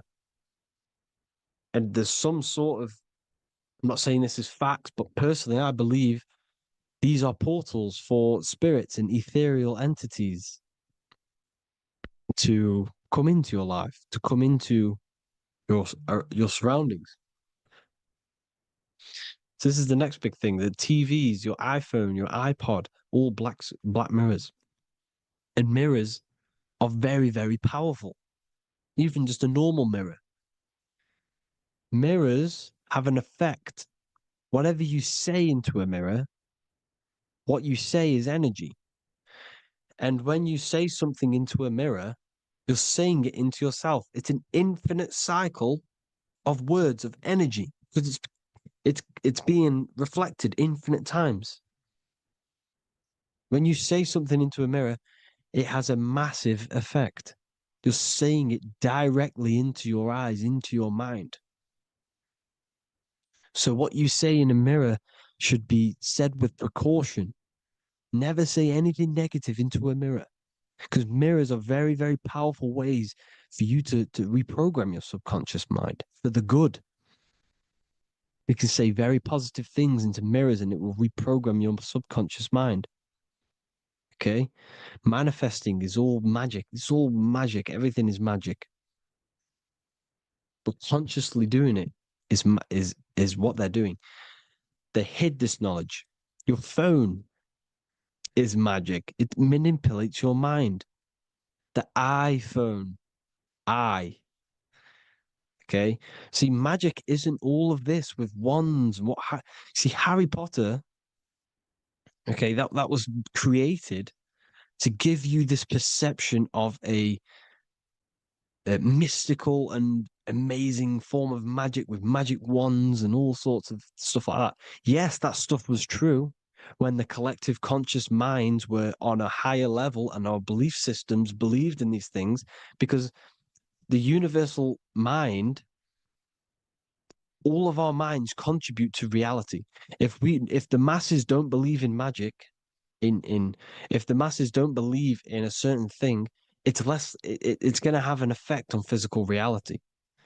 So when the collective minds are higher and have more open minds, things like Harry Potter can come true. See, it's all in the mind. The iPhone, the eye is the symbol for the mind, the invisible intelligence. The triangle is the ethereal plane. Okay. So the eye in the triangle is the eye that sees into the beyond the ethereal planes. The square is the physical plane. So the iPhone, your phone is a black box, just like the Saturn black cube. It's a black mirror. It's taking photos of you every 2 seconds. And it's a it's a it's your mind. Your mind is in that phone.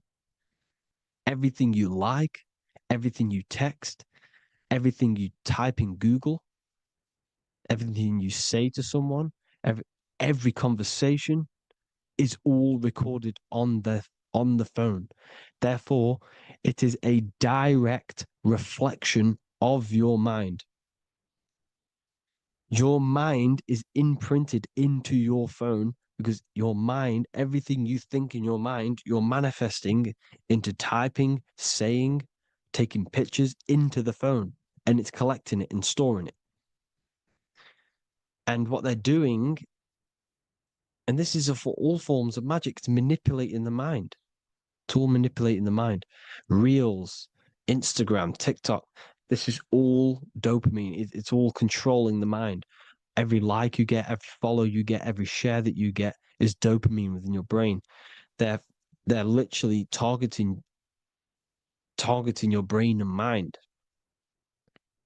It's all manipulating, because what they're pushing through the phones, through the media, through the news, through the televisions is visions and programs. You are the one manifesting the New World Order. They're not manifesting the New World Order. They're giving you the information so you can manifest the New World Order. Everything they say is contributing to your mind. For example, digital money and all the information they put out for you to see is contributing to your enslavement. Your mind is manifesting the New World Order. They know this. They don't manifest it. There's billions of us. We could easily run over them physically. But on a mental level, these people have the knowledge and they hide it from us and they let us manifest reality because we are the collective. They give us the information which manifests their agenda. It's all magic through the phones, the media, the television. So your phone is a manifestation of your mind. It's a record of your mind. Hollywood, holly tree, holy tree. They used to make wands out of holy trees, because it was the most holiest wood, the best for casting and transmitting energy. So they used holly trees to cast spells. That's what Hollywood is. And in Hollywood, they have the red tear, the blood drop next to the Hollywood sign, because it's all satanic. They're all black magicians. They use Hollywood to cast the spells through the music, through the films. You see, music is a form of magic. All of this is magic. Everything they do is a form of magic because they want an agenda behind it. But it's not black magic. They're letting us create our prison. This is what you have to see. Yes, they're evil, but they're not doing anything evil, or else they would face the karma.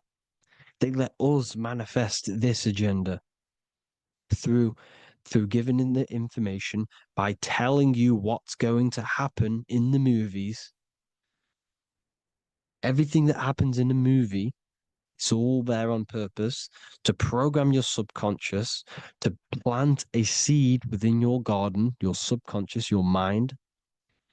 Because when the mind is already seen something, when it comes up and turns up in physical reality, you will be less shocked and you won't rebel.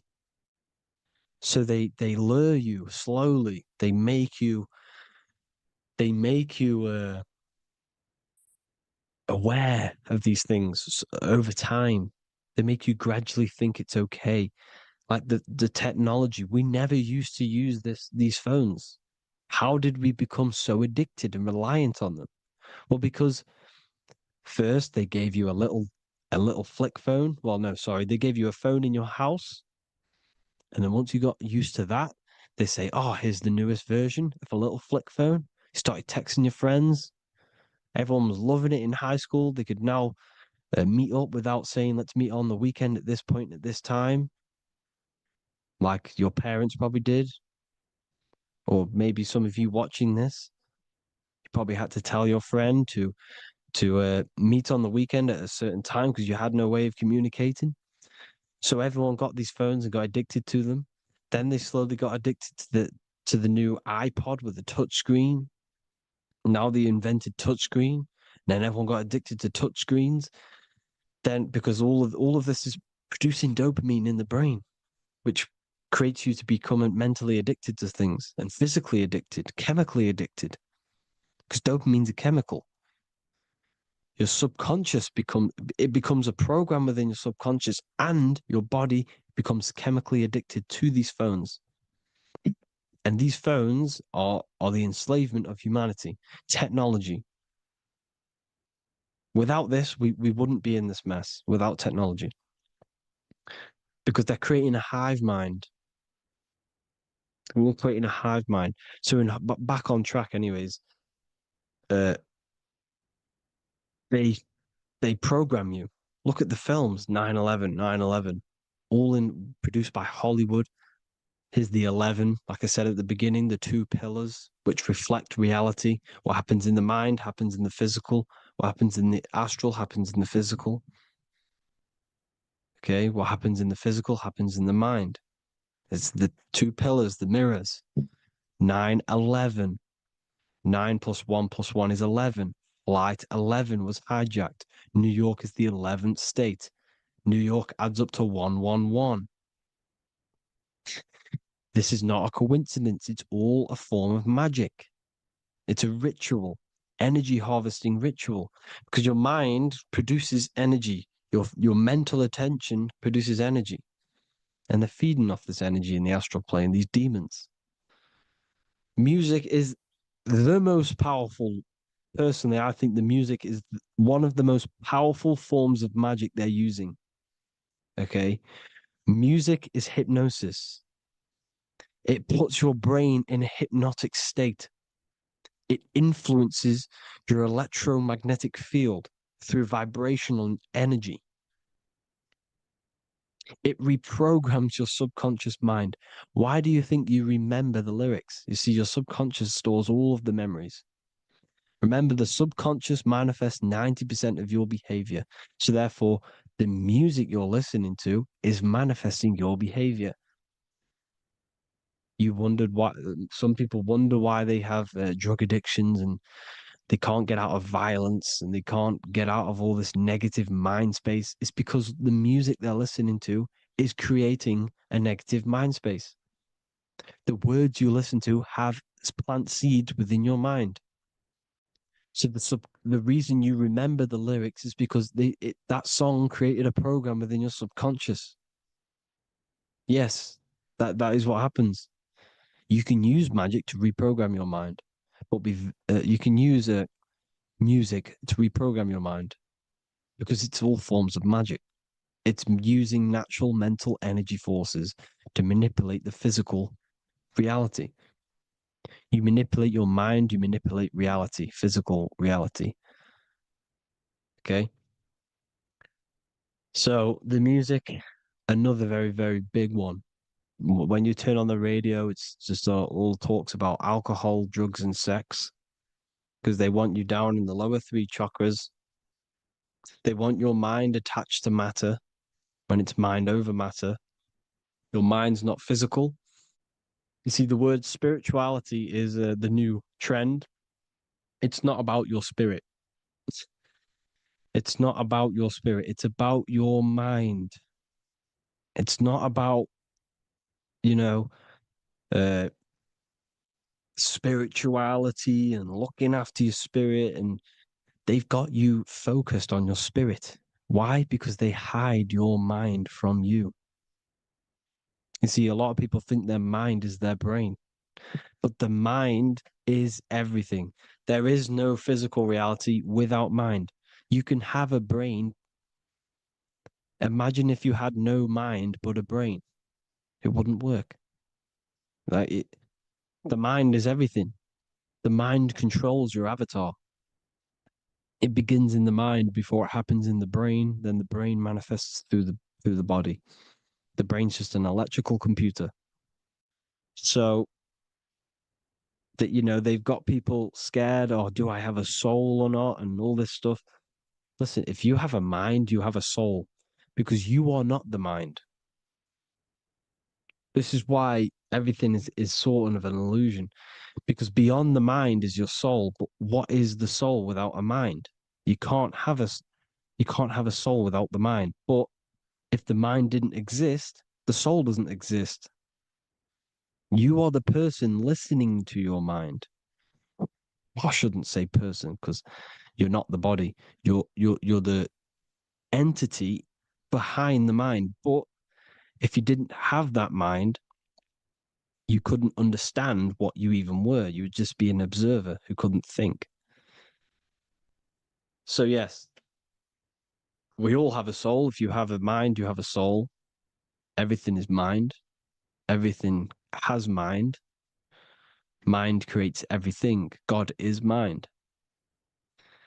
And then manipulating your mind through TV, your phone, uh, every little thing.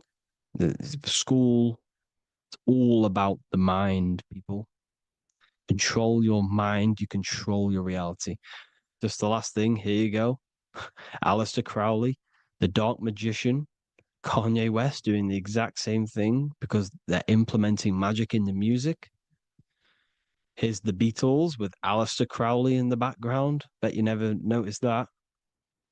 Aleister Crowley was influencing music and placing magic within the music to influence the subconscious. This is what Baal worship was. This is why they killed children.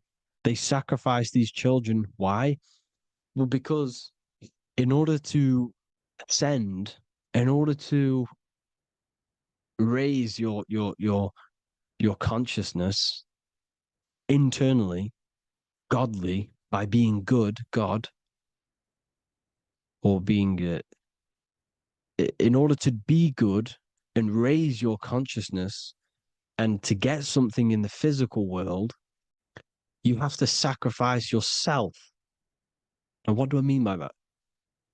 In order to raise your consciousness and ascend, you have to sacrifice the lower nature of yourself. You got to abstain from having sex to retain your sexual energy, to transmute it, or staying away from some poisonous foods like meat. So, staying away from blood. We shouldn't be consuming other animals' blood. We should be keeping our blood pure. We are humans. We shouldn't consume chicken blood, chicken germs. We are the most divine creatures on this creation. We are the most intellectual creatures in this creation. Therefore, we should keep our temples pure. We are not animals. If you want to associate yourself with an animal, go out in the wild, go and find a wild boar and go and try rip its guts out with your bare teeth, because you can't do it. You're not a cat. You're not a carnivore. Okay? So in order to ascend, you have to kill and sacrifice your lower part of yourself to ascend up to your spirit self, your mind self, the highest version. And the elites don't want to do this. So they sacrifice other things like babies to kill them, to exchange their life over to the astral plane, so these demigods in the astral plane can give them something in return in physical. They don't want to sacrifice their lower self, so they sacrifice other things for exchange, for physical pleasure. But the godly person sacrifices their lower self for their higher self to do good and ascend. So this is what all the Baal worship is, people, and this is why they're doing it. Hope you all had an amazing lecture. If you haven't already, go and get the Book of Wisdom for more information. You know, I don't go into dark stuff in this book because all I do is enlighten people in this book. You can get it in Spanish, English, German, Italian, and French. Worldwide shipping, you can get the PDF or paperback. Or there is also a new one called the Human Health Guide 2.0. It gives you a list of all the foods, grains, oils, nuts, you know, everything that's alkaline and positive for the body and not man-made and hybrid. It tells you all the products to stay away from, how to fast, how to improve vision, how to improve everything, literally. So the Human Health Guide has been released. If you want that, I'll pull all the links in the bottom in the description. Hope you all enjoyed the lecture, people. God bless you all.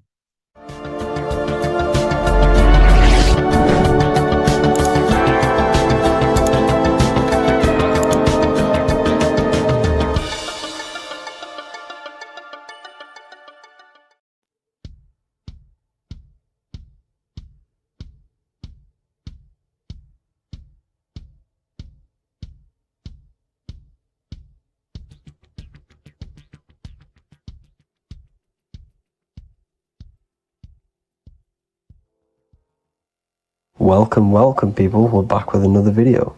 I will now be keeping track of my YouTube and trying to upload every week. In this video, we'll be talking about the chakras. The chakras are the 7 attributes of God, and they are the 7 planets. These are literally vortex portals within us that connect us to these vices and characteristics of God. Each one of these energy centers are a spinning whirl of energy which controls the cells and organs in that particular area of the body. For example, it's literally a mini brain for that area of the body. Each chakra has a vice which you need to turn to a virtue in order to climb up through the system. They work like a stairway system. You have to go through each chakra in order to unlock the one above. This process is turning matter into spirit as you descended from spirit to matter. Saturn is Satan, that's why it's the lowest chakra, and that's why the devil is red, because red is the lowest vibrational color. When you are in these lower states of consciousness, you are in your animal nature. This is your physical side of your nature, and you are mainly being driven by your animal instincts, or your ego. Moving back to your higher self or your spirit self is not an easy process, it takes a while. However, with discipline, consistency, and motivation, you can achieve this, and this is what the ancients called Christ consciousness. Once you have achieved this, it is basically a state of mastery of the mind. You no longer lust for the lower animal nature things. Now, let's start with the root chakra. This is located at the base of your spine, and you can feel this chakra by tensing your anus. This energy center is in control of your survival needs, your vitality, stability and security. Now, if this chakra is unbalanced, you will feel insecure, fear, anxiety, unstable, low self-esteem, anemia, over or underweight, and constipation. In order to balance this chakra, you need to feel grounded, embodied, stable, calm, centered, a sense of safety and trust in yourself and the world around you. The next chakra is the sacral chakra, which is located around the belly button area. You can feel this chakra just by sucking in your belly. This chakra is to do with relationships, self-worth, creativity, empathy, and most importantly, sexuality. This is the most important one in order to start to raise your vibration overall, is giving up the over-sexualized nature. In order to balance this chakra, you need to come into harmony with all the toxic relationships that you have. Get rid of the fear, the anxiety, the isolation, and 100% get rid of the over-sexualized nature. Lust is one of the most lowest vibrations you could possibly feel. It is literally manifesting hell. In order to work on this chakra, you need to feel self-worth. You need to do creative things, empathy, healthy relationships, and 100% being confident. The next chakra is the solar plexus. This is to do with personal power, will, metabolism, eating, happiness, and your self-esteem and self-identification. You can feel this chakra just above your belly, below your ribs, and you can suck in this area. If this chakra is blocked, you will feel lack of confidence, difficulty in manifesting your desires, low self-esteem, misuse of power, misuse of dominance, weak will, and shame in yourself. Biggest one for this chakra is overeating, as it's to do with metabolism. If you are overeating, you are literally unbalancing a lot of your lower chakras, not just the solar plexus. In order to work on this chakra and balance it, you want to have a positive self-identification. You want to feel happy, a happy self-esteem, effectiveness to people, not overeating, and a strong willpower. Now for the heart chakra, one of the most important chakras. Chakra is to do with love, understanding, trust, hope, openness, compassion, balance, and forgiveness. The most important because your heart is the tree of life in the body. It is the center of the toroidal field. It is the most powerful chakra. Your heart is 5,000 times stronger magnetically than your brain. Once you have hit the heart chakra and you start surpassing the heart chakra, you are now turning matter into spirit, as the lower three chakras are dense and physical, and the above the heart chakra are turning to spirit. As you can see already, this is a hard and long process of working on yourself physically and internally. The symptoms of a blocked heart chakra would be lack of love or too much love, difficulty to accepting or giving love, lack of compassion, loneliness, and lack of emotional fulfillment. Finally, a lack of connection with a divine or to nature. In order to balance this chakra, the most important thing and the most powerful thing you can do is loving people, accepting and giving lots of love. Second most important thing to balance the heart chakra is balance. You need a balanced life. You need balance in all aspects of your life. Now for the throat chakra. This is a very important chakra as it's to do with communication. A symptom of this being unbalanced is a lack of self-expression and putting on a front all the time, acting with the ego. In order to balance this chakra, you need to constantly self-express yourself. You can't be putting on a front. That voice inside your head, you have to let it come outward. Don't just block it off with a wall. Self-expression will lead to you gaining friends who actually like you for being you, and not these fake friends that you have to put on an ego for. In order to balance this chakra, you need to express yourself, express the word that's within you. Don't be lying to people, don't deceive or be deceptive. The next chakra is the third eye chakra. This is starting to get very advanced and you are coming very close to spirit. Just before we head on, I want to announce the PDF is now available, containing all the presentations I've ever made, all into a condensed 38-page PDF. The link will be below this video for you to access. And if you want to learn how to create reality using your mind, how to attract your desires, how to get out of the situation you are in, the link will also be there for the Manifestation Mastery course. Now for the third eye chakra. The third eye chakra controls the pineal gland, which is your first eye. It's to do with your psychic abilities, channeling, telepathy, astral travel, visions, and connection to the higher self. You need all of the chakras aligned to get the full potential out of your third eye or pineal gland chakra. For example, if you're astral traveling and you fear something, you will be instantly shot back to your body. So you need to master all of the chakras before you go on and try and do these higher spiritual activities. Symptoms of the third eye chakra being blocked is lack of imagination, lack of vision, lack of concentration, blocked or clouded intuition, can't see the big picture, and especially overly reliant on logic and intellectual thinking. A good way to work on this chakra is imagining things, vision things. Trust your intuition at all times. Always follow that inner voice. Cut out the tap water which contains fluoride. Fluoride blocks the pineal gland. And cut out all junk food because all of this is affecting your pineal gland. When in meditation, you want to focus your eyes and your attention to the center of your head between the two eyebrows. This is where the pineal gland is located. This will help and awaken the pineal gland over time when you keep doing these meditations. Finally, for the crown chakra, this is to do with universal consciousness, all-knowing, enlightenment, cosmic connections, the God source.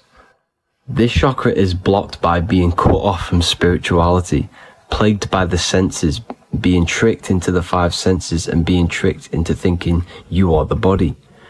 In order to work on this chakra, you need to feel grounded. You need to know yourself, your real self, the voice within you. Have common sense, have specific decisions that you're making, be very direct. Now we've got out of the way all of the chakras, I can now introduce methods and meditations which will help you unblock them spiritually. When meditating, you want to get into the present moment in a nice, comfortable position. Bring yourself to the present moment by saying, I am here right now, nothing else matters. Keep repeating this over and over with your eyes open or closed. After a couple minutes of bringing your attention to the present moment, you can now start to breathe in through the nose deeply and breathe out through the mouth slower than you breathed in. Place your attention on the chakra that you want to balance. Think of a high vibrational emotion like love, and think of this while placing your attention on that chakra. You can do this exercise every day for 10 to 20 to 30 minutes. The longer the better. Another practice you can do is by chanting the Bee Gees for each chakra. They are here starting from the root chakra all the way to the crown chakra. Or you can chant the 7 vowels. There are not 5, there are actually 7. A, E, A, O, U, M. A, I, O. This is the proper way of pronouncing the 7 vowels. These are so powerful because these are the only things that exist. It is literally the sound of God.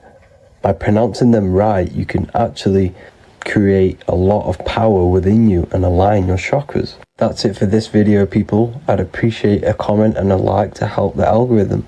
I appreciate you all. Love and light.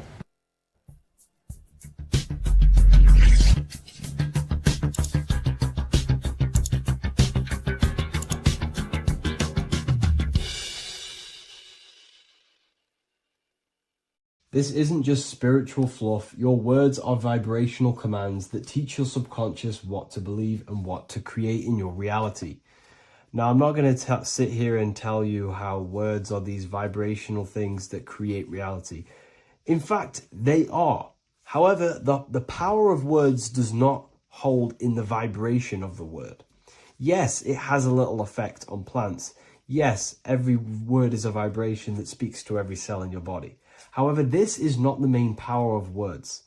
The main power of words is restructuring your consciousness and invoking energy inside of your own consciousness. I'm going to go over these two in detail for you. Your life is an externalization of your consciousness. Your belief system, your internal world, are building blocks to create your external world. What you believe in is how you see reality. It is the filter that you see to see reality. If you want to change reality, you have to change your consciousness first. There's no point trying to create a change, a manipulation in the external world, because it won't last very long. You have to restructure your inner temple, your inside world of thought and emotion. For example, your external reality is an externalization of every thought you thought in the past. Your life circumstances are just a result of every thought you thought in the past. You become what you think about. So if we can control what we think about, we will control who we become. Words are a powerful way to restructure your subconscious mind, which will then restructure what you think about. For example, if I said the word chicken all day long, I'm going to be thinking about chicken all day long. The words we repeat enter our subconscious mind, and our subconscious mind molds our conscious mind of what we are consciously giving attention to and thinking about. And that becomes our emotion. Our emotion becomes the energy, the charge behind our action. And all of this creates who you are and your reality. If you want to create a change in your external world, you need to repeat the end result as in an affirmation. I am abundant. I am disciplined. For example, if you're trying to stop a certain addiction, don't say, I am going to stop smoking. Say, I am disciplined. By saying discipline, the subconscious mind accepts the word discipline and not the word smoking.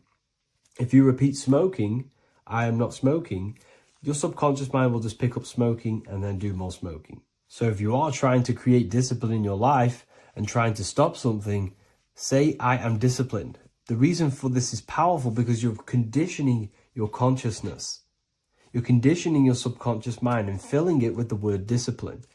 And I'm not going to say do this a certain amount of times a day or do this in the mornings. I want you to do this as much as possible. I did this as much as possible. Whenever I had free time, whenever I had a free minute, I would say these words either physically or mentally, just to condition your consciousness. Words are the most powerful way to restructure your belief system and restructure your inner world, which will then mirror in your outer world. Words are also a powerful way to invoke energy. This is why when you see these magic occult rituals, you see people chanting and doing these things. It's because if you slowly chant a word, you can actually invoke the emotion. There are three aspects of creation: thought, emotion, action. Emotion is energy in motion. By repeating a word over and over again, you can actually begin to invoke that energy, that emotion inside your heart. And you can start to feel the reality as if you are already living it. And this is just another powerful way to condition your consciousness to become a certain thing before you have it. This is what magic is. Magic is all to do with reprogramming the subconscious mind, aligning the subconscious with a certain belief or reality, which will then produce an effect in our thoughts, our emotions, and our actions, which will then create that reality. So if you want to create something in your life, literally just repeat, I am something. I am is referring to your consciousness. I am is the highest aspect of you. It is the true self. Whatever you condition your consciousness will be mirrored in your external reality. I am abundant will condition your consciousness to feel and believe you are abundant, which will then seep into your thinking. And then you will start to act more on this because you are thinking about it, which will then change your external reality. Words are vibration, and vibration is powerful. However, if you truly want to change your reality, you have to change your inner world of consciousness. And words are the best way to invoke feelings to become the reality you want. And words are the best way to condition your consciousness to a certain belief or a thought. And by doing this, you're actually creating a root cause. The cause is your consciousness, your mind, and you have to restructure the mind to create that reality. Words are a great way to restructure your consciousness and create reality. If you are struggling with the internal chaos, if you are struggling with emotional chaos, if you are struggling mastering your mind, or if you are isolated from your high intelligence, because intelligent people are not welcomed in our population today. I have created an amazing space, Ethereal University. Check it out. I'll leave all the links below. And I'll see you inside, where you can learn everything you could possibly imagine about occultism, esotericism. I'll see you inside.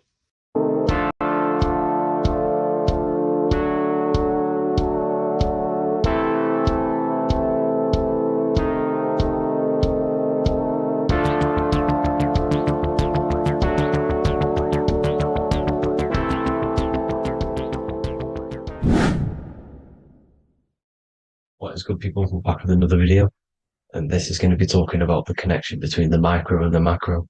You are the universe. Everything is inside of you. So the first thing you need to understand is that the law of mentalism, we are a thought in the creator's mind. Everything's being thought into existence. We have a spark of this mind, this same mind of the creator. And everything is a state of mind. Particles or atoms, whatever you want to call them, are a mental thing. They're a product of the mind. Everything's thought into existence. Thoughts influence everything. Thoughts are energetic effects which send out waves into the quantum field around you. And your consciousness is actually the universe experiencing itself, expressing itself, and viewing itself. So we are the creator, but viewing itself in separate bodies. And this is why they call the material world the world of illusions, because everything's separate here, but we all forget that we are all one. We've all been brainwashed to think we're all separate, but we're all one. We're all the same mind, the same consciousness, everything. So everything's created out of toroidal fields. God created the toroidal field. That's the only thing that exists because part of the atoms are toroidal fields. And it's the basis behind all creation. As you can see it in the owl's eyes, it creates the infinity symbol. And this was the apple. That apple is a toroidal field. And the toroidal field is made out of dielectricity, which is ether. Ether is black light, and this is counter space. This is another realm. This is what creates God to be omnipresent, to be everywhere at one place at all times. He is everywhere because ether is everywhere. And ether is infinite potential. It connects everything together, and that's what energy moves through. It moves through the ether, and that's black light. Everything is light, as it says in John 4:2. God is light. Everything's a vibrational state of light. So the torus field is made out of dielectricity, ether, black light, magnetism, which is white light, which is the center of the toroidal field. And magnetism radiates, it has no vibration. And then when white light splits, it turns into electricity, which is physical material, and that has a vibration. This is the Holy Trinity, the sun, the moon, and Saturn. Saturn, the god of materialism. If you've watched my videos on Saturn, you know that Saturn is crystallizing everything into physical matter. And that's why his old name was El. The ancients called him El. And this is why we get L electricity. This is where L electricity comes from. Because L electricity is only a product of the physical world, which is redshift, blueshift, Adam and Eve.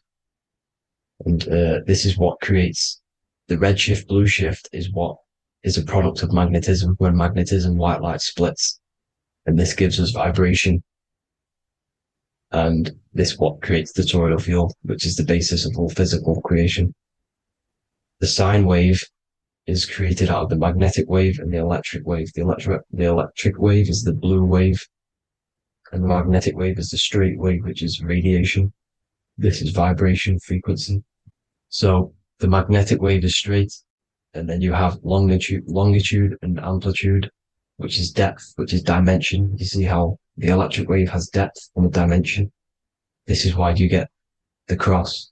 This is the cross of Earth. This is the symbol of Earth, of bondage, of physical matter, because it consists of magnetic wave and depth, which is electric wave. I mean, this is where you get the sun cross or the Earth cross, whatever you want to call it. It's the cross of physical matter, and the ancients knew this. This is why they used that symbol. Redshift, blueshift, which is the toroidal field, is the basis of all creation, physical creation. And this is why you have the police siren is red and blue. The Matrix movie, red pill, blue pill. You have red blood and blue blood in your body. The Democrat and Republic, the two parties, red and blue. Like your taps on your taps, you have a red and blue tap. One's generative and one's destruction. Fire, destruction, water, generative. So this is the basis of all things. And electric wave has dimension, like I've already said, depth, material, and it's measured in hertz. It's measured in hertz because it hurts you. It decays because the electric wave has a vibration, and vibration always has to go back to a standstill point. This wave cannot go forever, but the magnetic wave will go forever. It's radiation. Magnetic is radiation. It radiates forever. It pulses. But the electric wave will at some point come back to a standstill point, and that's why it hurts. It decays. That's why our physical body decays, because we contain of electricity. this body is an electric body, and it will return back to stillness like a guitar string. If you vibrate a guitar string, you pull it, it will vibrate, make a sound, and then go back to a standstill point. It's the exact same with every single toroidal field within the body. It will decay, and this is why our bodies decay, and everything in creation decays. So we're born into sin, the sin of Eve. The sin of Eve is always biting into the tree of knowledge of good and evil, which is the systems in the body. And the sin of Eve is biting into the sine wave. We bit into the sine wave. The sun moves in a sine wave. Our DNA is a sine wave. Time is a sine wave. Everything in this creation is a sine wave. This is why the dollar bill is a sine wave. Magnetism and electricity and electric waves in one. And this is the sun doing its sine wave, which creates, when you go bowling, it kind of creates that pin that you hit over. That's the pin of the sun. The zodiac sign is a sine wave because the zodiac sign is an expression of the toroidal field, because magnetism unfolds into 12ness. And that's why you have 12 zodiac signs, 12 systems in your body, 12 cranial nerves in your head, in your brain. So if you can imagine this, see where my pointer is, always starts with Aries. Aries is the head. It's the first thing that's created in the womb. And this is Aries, the ram. And this is why it's called a cerebrum in your brain, which is the first thing that creates when you're in the womb. And what's the element of Aries is fire. Fire is the first element, F-I-R, first, because it's the first thing on the wheel, the first expression of energy. As you can see here, my pointer, this is the center of the toroidal field. It would go Aries, Virgo, Capricorn, Pisces, Scorpio, Cancer. Then we go back to Libra. Libra would be center. But you see how the toroidal field is the expression of the 12 energies. That's what the constellations are, the energy expressions of the toroidal field. So it would go outwards, starting from Aries here, all the way back to Pisces, which is beyond the bottom half. But Libra would be the center. That's why Libra is the equinox. It's the equinox. Libra is when it goes from summer over to autumn. It's the equal. It starts to transition into the winter side. Equinox, equal, which is Libra. And that's why Libra has the two scales. It's symbolized with the two scales.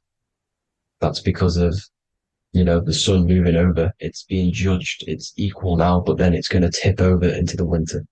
That's why Libra is here, the center of the sine wave.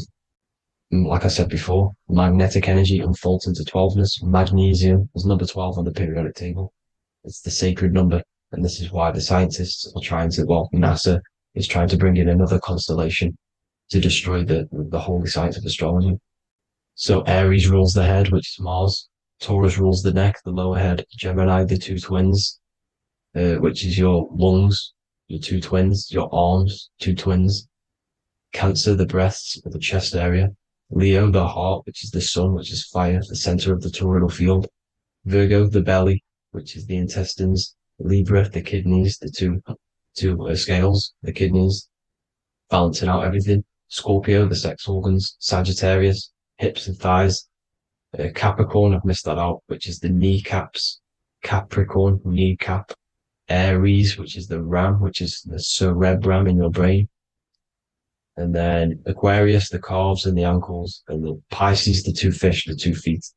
So everything corresponds, as you can see here. This is an ancient way of depicting it, of the folded human. And this is everything. Each constellation rules that part of the body, gives energy to that part of the body, makes you do certain things.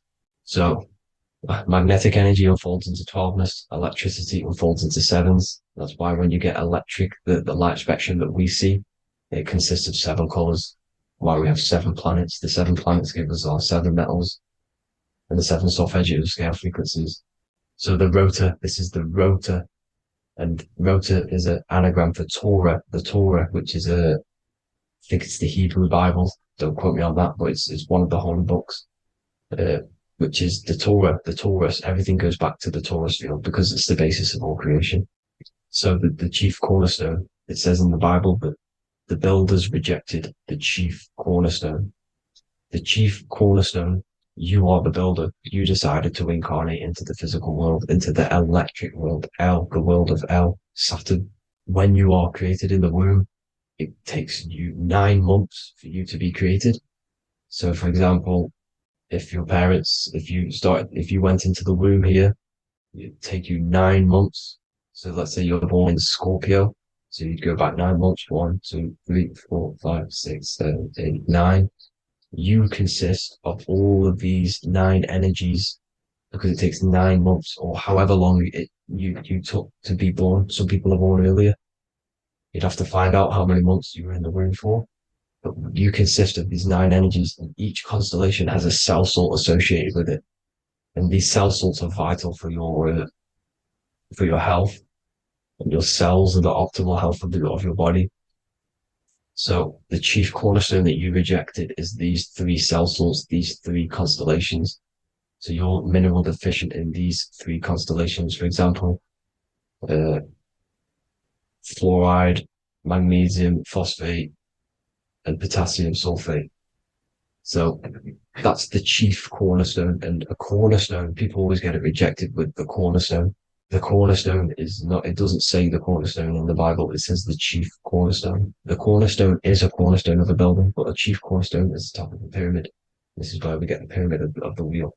So you're mineral deficient in whatever 3 zodiac signs you're not. You were not in the womb for. This is the chief cornerstone you rejected. So the human body is the micro. It is the universe in a physical form. It consists of everything in the universe, just like your consciousness is the universe, watching itself, experiencing itself. Your body is the whole universe, 12 systems in the body, 12 zodiac signs, 7 chakras are the 7 planets. The Holy Trinity of you is your Temple of Solomon, the soul and the mind, the sun and the moon. You know, everything is in you. You consist of everything, all the energies, everything. Heaven and hell. Heaven and hell is a mind state. It's a state of the mind. Head, Hea, which is heaven, and the heel, the bottom of your foot, is hell. And the bottom of your foot is the soul. So they're basically saying, well, it's wordplay. They're saying that your soul is in hell because, you know, with the elites being in control. So they call the bottom of your foot the soul, trying to say that you're in hell. The Christ is in you. And this Christ is Greek for what Christos. And Christos is Greek for the oil. And this oil is produced in the cerebrum, the Aries, the ram, the cerebrum. It goes down the pineal. Well, the pineal and the pituitary are underneath the cerebrum. Goes down the pingala and the ida. The pingala being the positive charge connected to the pineal gland, pin, and the ida connected to the pituitary. And this is the 2 serpents going down the spinal column. And this is why Jesus goes from Nazareth to Bethlehem, and then Joseph and Mary are waiting for Jesus in Nazareth. Joseph and Mary are the pineal and the pituitary gland waiting for Jesus to come back up the River Jordan, your spinal column. So this is the oil. This is the story of Santa as well. Santa comes from the North Pole. Why? Because the North Pole of the Earth is the center of the toroidal field, and the North Pole of you is your spinal column, which is the North Pole of the toroidal field. The North Pole, he comes from the North Pole. This is the North Pole. This is the South Pole of the toroidal field. Comes from the North Pole, which is your mind. And he goes down the chimney and then back up the chimney. This is the chimney. And he drops off the present, which is the Christos, the oil. And this is why Jesus is crucified at 33, because he crosses over the vagus nerve at the top of your spine. When this oil comes back up the 33 vertebrae, these are your vertebrae here. When it goes up to the 33 vertebrae, it gets crucified at 33 because it crosses the vagus nerve, and he's crucified on the cross at 33. This is the story behind Jesus and Santa. The Ark of the Covenant in the Bible is the 2 hemispheres which cover the vital parts of your mind, the brain side, which is the cerebrum, the pineal, the pituitary, etc. So the 2 hemispheres are the 2 angels, the Ark of the Covenant. This is the Ark of the Covenant covering the 2 vital parts of your brain. So these are the optic thalamus is another part, and it protects the Christ oil, which is inside at the center of the brain. See, the Bible is all a massive metaphor about yourself because you are the universe. You are a microcosm of the universe. Your consciousness has experienced itself, and the universe experiencing, and your body is the whole universe. Your head's heaven. So Moses crosses the Red Sea. These are the two hemispheres of your brain. This is the corpus callosum, the Red Sea. So he's pretty much saying that he's uniting the two hemispheres of your brain, because most people in this generation are stuck in the left brain, which is just logic, reasoning, science and maths, writing. This is what school teaches you to do. It keeps you stuck in your left brain. And you want to cross over to you want to cross the Red Sea, which is the corpus callosum, to the right brain, which is awareness, creativity, imagination, intuition, insight, using the higher mind, creativity, imagination. If you don't have intuition, then you can't read energy, you can't pick up on bad things. This is what Moses is symbolizing by crossing the Red Sea. And it's also the upper room where Jesus met the 12 disciples. 12 disciples are the 12 cranial nerves in your brain. It doesn't just represent the 12 zodiac signs, the 12 disciples. It symbolizes many different things. It's like I said, the universe consists of 12ness. So you have 12 cranial nerves in your brain, and that's the 12 disciples as well. And they want you stuck in your left brain, which is the five senses, materialism. So they say in the Bible that Satan blinds the mind. Satan is Saturn. If you've watched my videos, Satan is Saturn. And you consist of the whole Trinity, which is the sun, moon, and earth. The soul, moon, the soul being your sun, the solar, the moon being your mind, the earth, your physical body. And Satan blinds the mind. Why? Because we enter a soul system. This is a soul system, not a solar system. And Saturn is the Lord of the Rings, which is the outer ring. When your soul enters the soul system, your soul starts to materialize. It hits Saturn. Why? Because Saturn starts to materialize you. You take on the 7 virtues, which are the 7 planets, which are your 7 chakras. And to get out of this soul system, you must get out of your lower nature, your animal nature, which is lust, desire, greed. The number of the beast, 666, which is Saturn, Satan. So you enter the soul system, you take on the 7 energies, which you turn into physical matter. And this is your descension from heaven to, to say hell. And then you must raise back up from matter to spirit. They say Satan blinds the mind. Why? Because your mind gets materialized. Your soul and mind get materialized. And when you get materialized, it's an intense experience. You lose the divinity within you. You forget the divinity. So Satan, which is the first planet, the first energy you take on, the material body, he blinds the mind. He makes you forget everything, your divinity. Then you must remember, ascend up Jacob's ladder, the 33 vertebrae, to heaven. And this is a microcosm of the macro, because you will ascend back up to heaven if you do this, when you leave your physical body, when your body decays. So when it talks about in the Bible, completely destroy them, the Hittites, the Amorites, the Canaanites, all the ites, this is what God says to the Israelites. It says completely destroy them. It's basically symbolizing saying destroy your lower nature. The Canaanites, cannibals. We're under a Canaanite system now, which is cannibalism. And this is flesh eating, lust, greed, all the demonic stuff, all the lower vibrational stuff, the lower nature, eating, sex, and survival, the lower 3 chakras. You must get out of these lower 3 chakras and return back to spirit, which is heaven, which is spirit, love, being holy, being truthful, being passionate. Going back to Satan blinding the mind, all of the planets are made out of these 3 symbols. Satan blinds the mind, and that's why Satan's symbol, this is the symbol for Saturn, Satan, this symbol of Saturn is the cross, which is physical matter, the earth, over the moon. The moon is your mind. So the Saturn symbol saying matter over mind. He blinds the mind. Satan blinds the mind once you enter the soul system. And you must remember, in the Bible, it talks about the Genesis, which is Eve, the sin of Eve, which is biting of the tree of knowledge, with the serpent, which wraps around the tree. It says the serpent placed himself on the tree. Well, the serpent is the spinal column. It's the serpent telling you eat from the tree of knowledge of good and evil, which is your nervous system.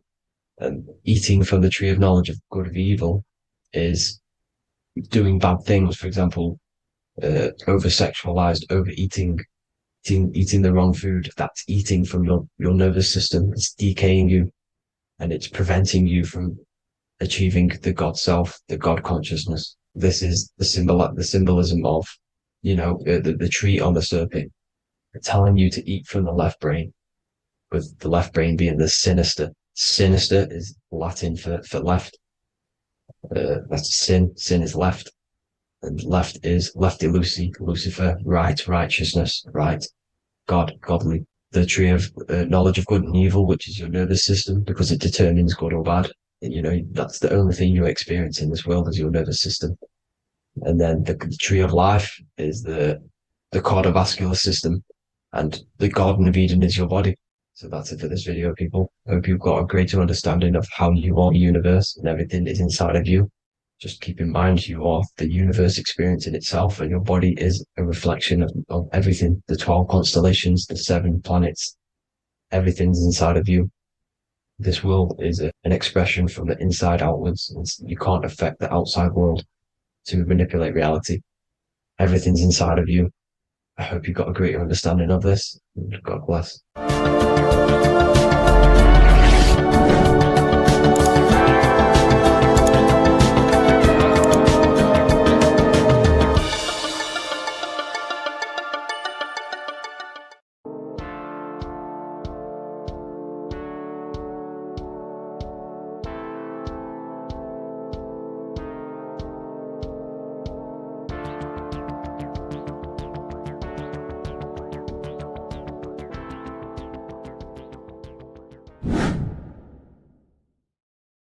How are we doing, people? It's Revival of Wisdom. We're back today talking about sun worship. Okay? And please enjoy, sit back and enjoy the video. First thing we need to understand is that the sun is the risen savior. It's the light of the world. Without the sun, we have nothing. Now, the sun is the Son of God. We didn't make the sun. No one owns the sun. But who created the sun? Obviously, the Creator created the sun. Therefore, it is the Son of God. And that is what Jesus is symbolizing in the Bible. The Bible is a metaphorical story. That's why it's called the greatest story ever told, because it is a story about the sun, the zodiac. It's about you, the systems in the body. It's about everything that is sacred in this creation.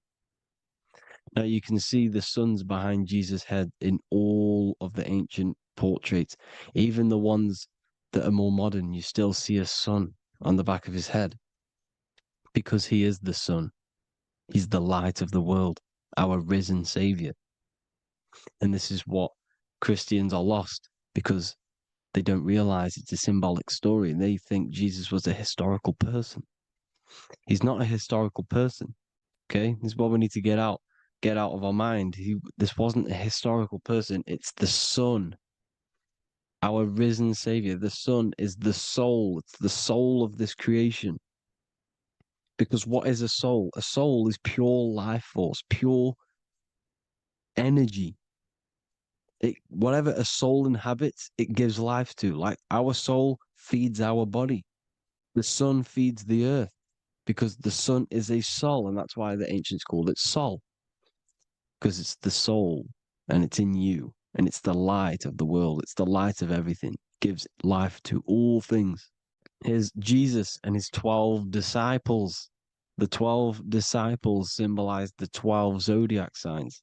Aries, it rules the head region because the 12 zodiac constellations rule specific regions of your body. Aries, the ram, you have a cerebrum in your head. This is Aries on the head of the table. His Gemini rules the arms and the lungs. The two twins, Gemini. He's holding up 2 hands for the 2 hands and arms. The twins. Cancer has a knife in his hand. It's not so clear, but he has a knife in his hand. Cancer is the crab. Crabs have claws. And he's pointing at Virgo's Adam's apple, saying there's no Adam's apple there. It's a woman. Who's the sixth sign? The sixth sign is Virgo, the Virgin, the only woman in the painting. Now, notice how there are 3 people in 4 groups for the 4 seasons and for the 3 months and 3 zodiac signs in each season: spring, summer, fall, winter. Matthew, Mark, Luke, and John with the suns on the back of their heads, because it's the 4 states of the sun. The 4 states of the sun. Now, 6th sign, Virgo, the Virgin, the only woman in the painting with no Adam's apple. Then we have the sun, Jesus, red and blue, red shift, blue shift. Electromagnetism. The ancients knew this. He's got one hand open, one hand down, because the sun gives and retrieves. The sun rises and it falls. It gives, then pulls away. That's what the sun does, and that's what he's doing. His arms are out, symbolizing the rays of the sun, casting down onto the earth, giving and then receiving. Libra, his 2 hands are equal, he's holding his arms out equally, because Libra is the 2 balanced scales. Libra is when the sun is balanced between the summer and the winter. It's being judged. The sun isn't balanced. That's what Libra is, the 2 scales. Capricorn is the goat. Goats have 2 horns, and you can see the 2 horns on his head here. See? So this is astrology. This is what Leonardo da Vinci is depicting here. It's astrology. And he knew the story of the Bible is all astrology. It's all based on astrology. The Son of God, the real Son. Now here are some Bible verses. I am the light of the world. Obviously, that's the sun. What other light is there that lights up the world? The moon can't do it. It's the sun, the one and only Son, our risen Savior. Because if the sun didn't rise, we'd all be dead. So it's our risen Savior. And it dies for our sins every night and then gets reborn every day.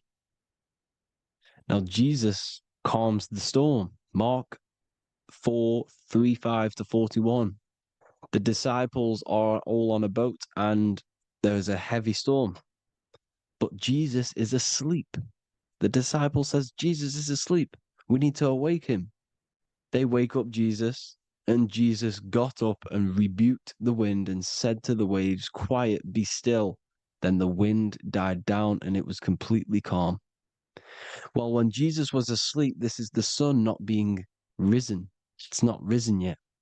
Because in the night times, that's when the storms happen on the sea and the ocean. And when they awake Jesus, Jesus rises because he's the sun. He rises and everything calms. Because when the sun comes, the storms go. You see? So it's the sun. It's all about the sun. Here's another, Luke 22:10. A disciple asked Jesus, when will we know it's the end times? And Jesus says, as you enter the city, a man carrying a jar of water will meet you. Follow him to the house that he enters. Well, this is clearly talking about astrology, the topic that Christians think is satanic, when they don't realize the whole thing's based on astrology. Because the end times is the end of Pisces, which is the 2 fish, which is the age we've just gone out of. And you can see all these ancient churches here with 2 fishes, because they knew it was the age of Pisces. There's an ancient artwork with the 2 fish, Pisces. And the end times, as it talks about in the Bible, when Christians think the world's going to end or something. But no, it's just the end of Pisces. As you enter the city, a man carrying a jar will meet you.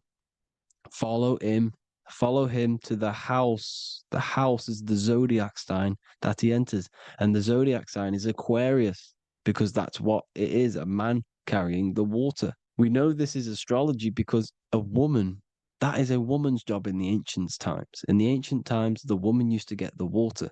You would never see a man collecting water back then. That was the woman's job, whilst the man builds the houses, for example.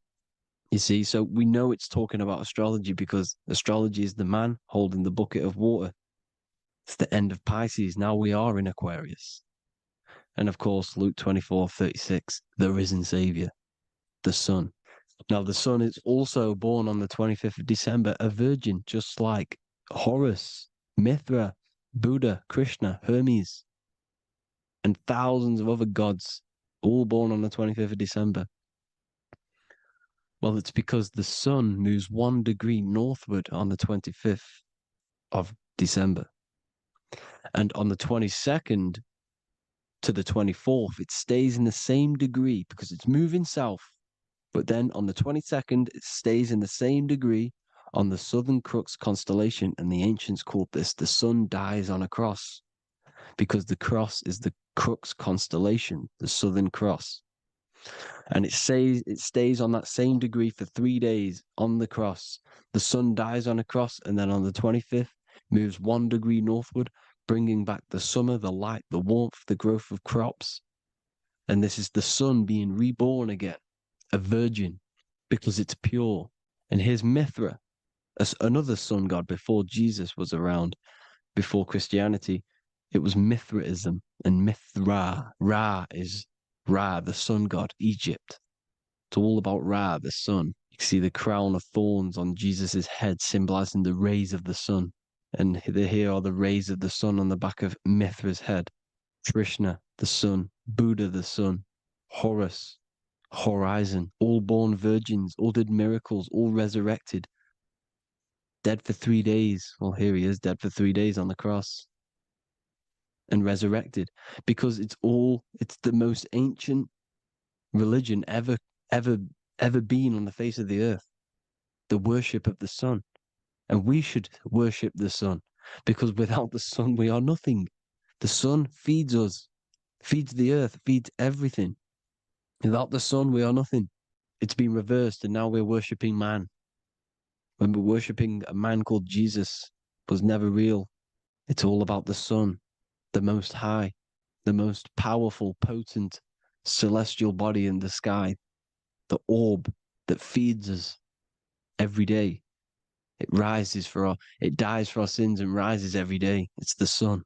Now on the Holy Communion Day, it's the worship of the sun. They give out many suns.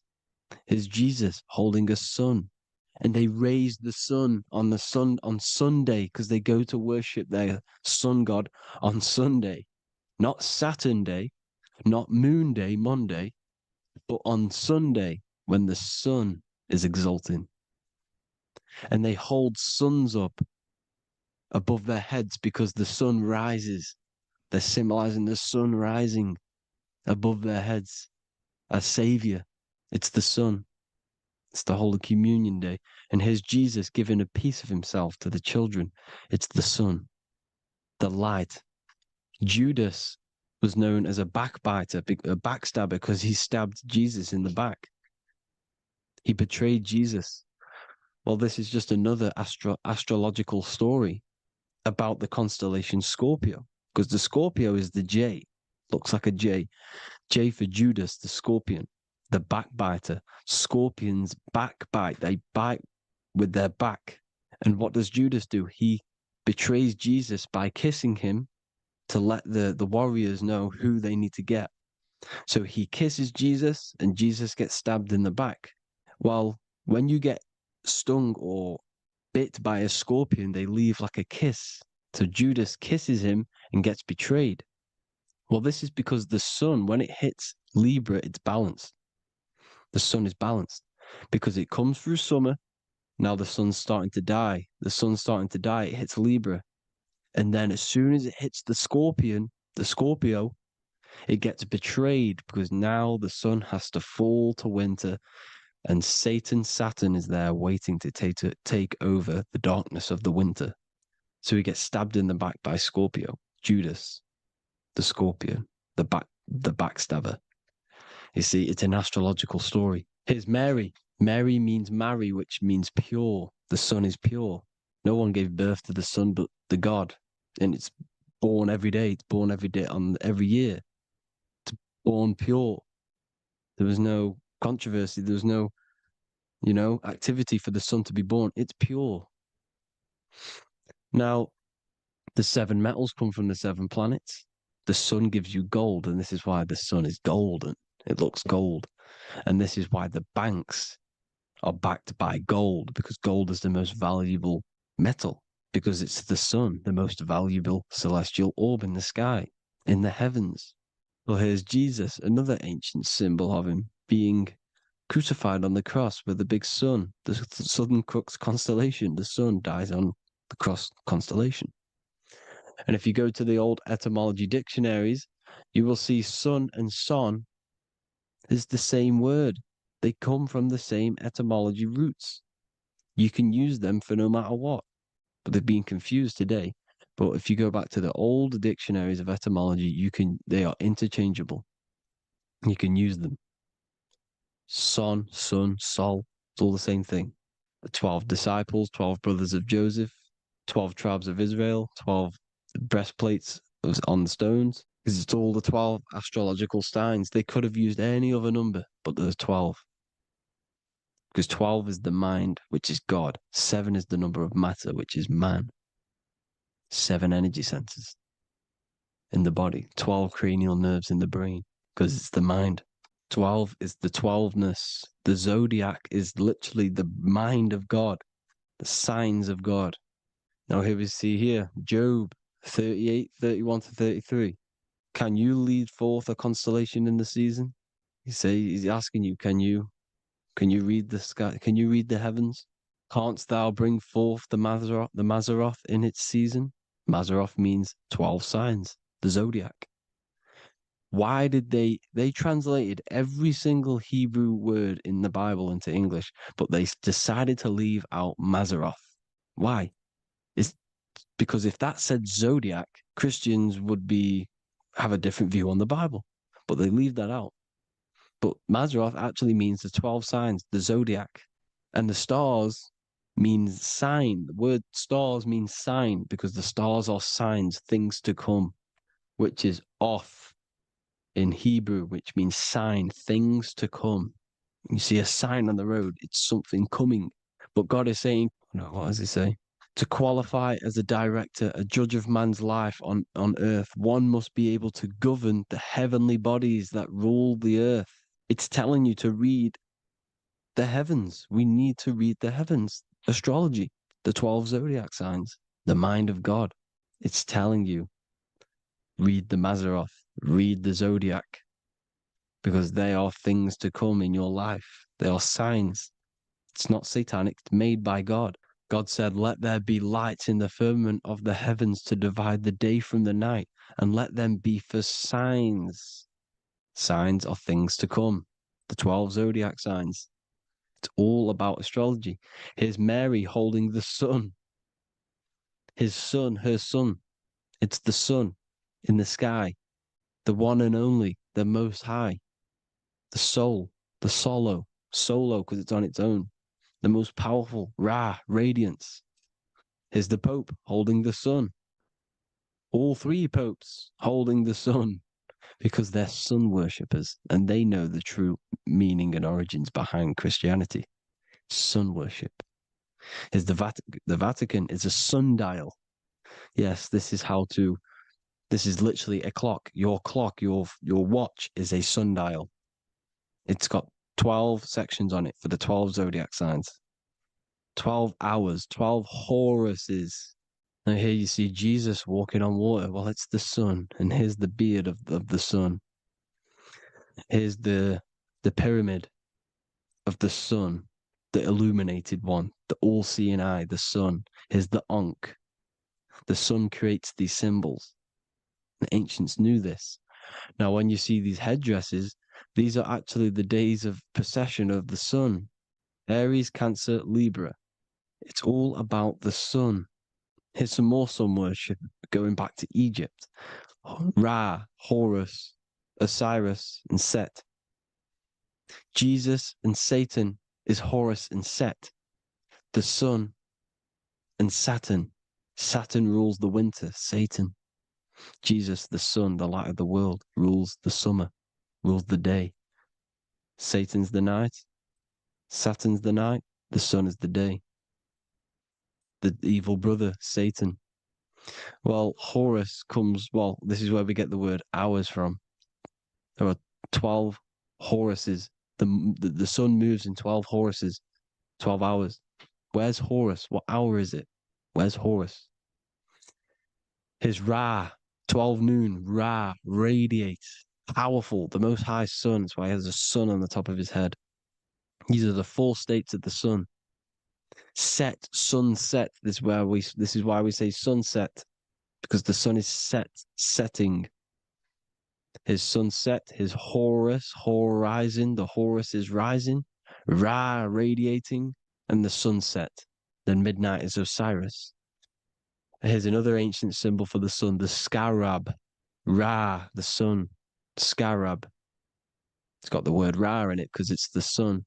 And here's the sun on top of the scarab with the wings.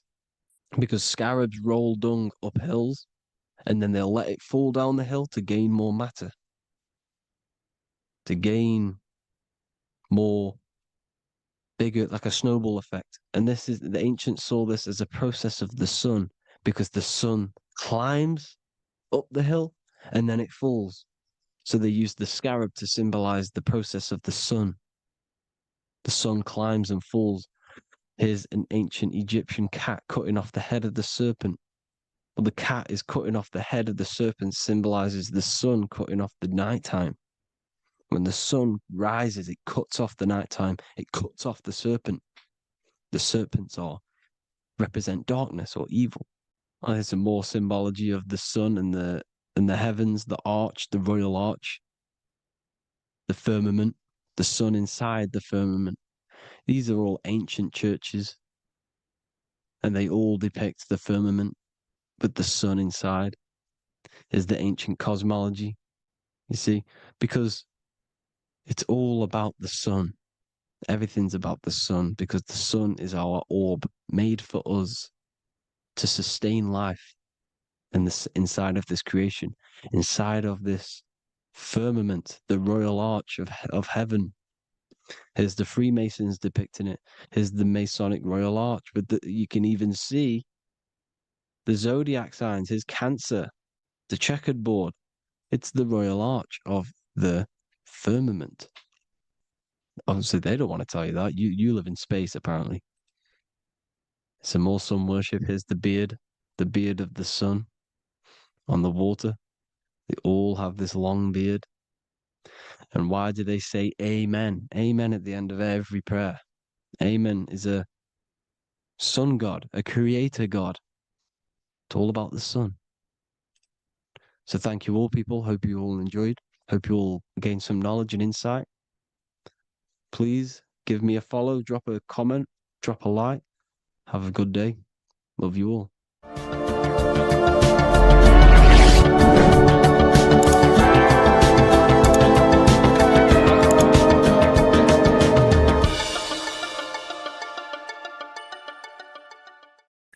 What if I told you that reincarnation is real and that there is a metaphysical, spiritual science behind this? Most people leave this world just as lost when they entered it. That they carry their fears, attachments, and addictions with them, only to be born again, trapped in the same cycle, repeating the patterns of lifetime after lifetime. This lecture is not just about preparing for death. It's about mastering yourself before death, so you don't take them burdens with you. Because the truth is, whatever addictions, fears, and unresolved emotions you cling to in this life, you carry with you into the next. Unless you break free now. You must master yourself before death. Death is not the end. It is the great passage. But how we transition depends on our mastery of the self. This was symbolized by the Ouroboros, the snake biting its tail. Every ending is a new beginning. It's an infinite cycle of consciousness. Now, your human body is basically an antenna tapped in to a stream of consciousness. Just like a radio is tapped into a specific frequency to play that radio.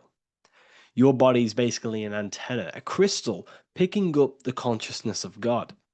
You are on an ever-ending journey, a journey of learning and expansion of the mind into new fields of thought.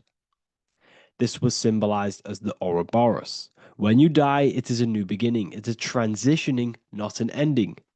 Everything is eternal in this universe, as consciousness is formless and constantly transforms into new forms of life. Let's break down the word death. Death contains the word ether. Now, the ether can be found in the word heart or earth. Ether. Everything in this plane comes from the etheric plane. The etheric plane is the barrier between the physical plane and the spiritual plane, the astral plane. The astral plane is the screen that you have in your mind that allows you to imagine a red apple, for example. This is the imaginative plane where thought forms start to take form. Everything begins as a thought, then the thought form becomes an imagination, then energy, then physical. Everything in the physical plane is a shadow of thought. All objects manifested as thought. You came from the astral. You came from the stars. This is why we say reach for the stars. Or this is why you say you are a star. Cis star, miss star, fraud star, stir is star. And when you become famous, you become a superstar and you gain a star on the Hollywood floor.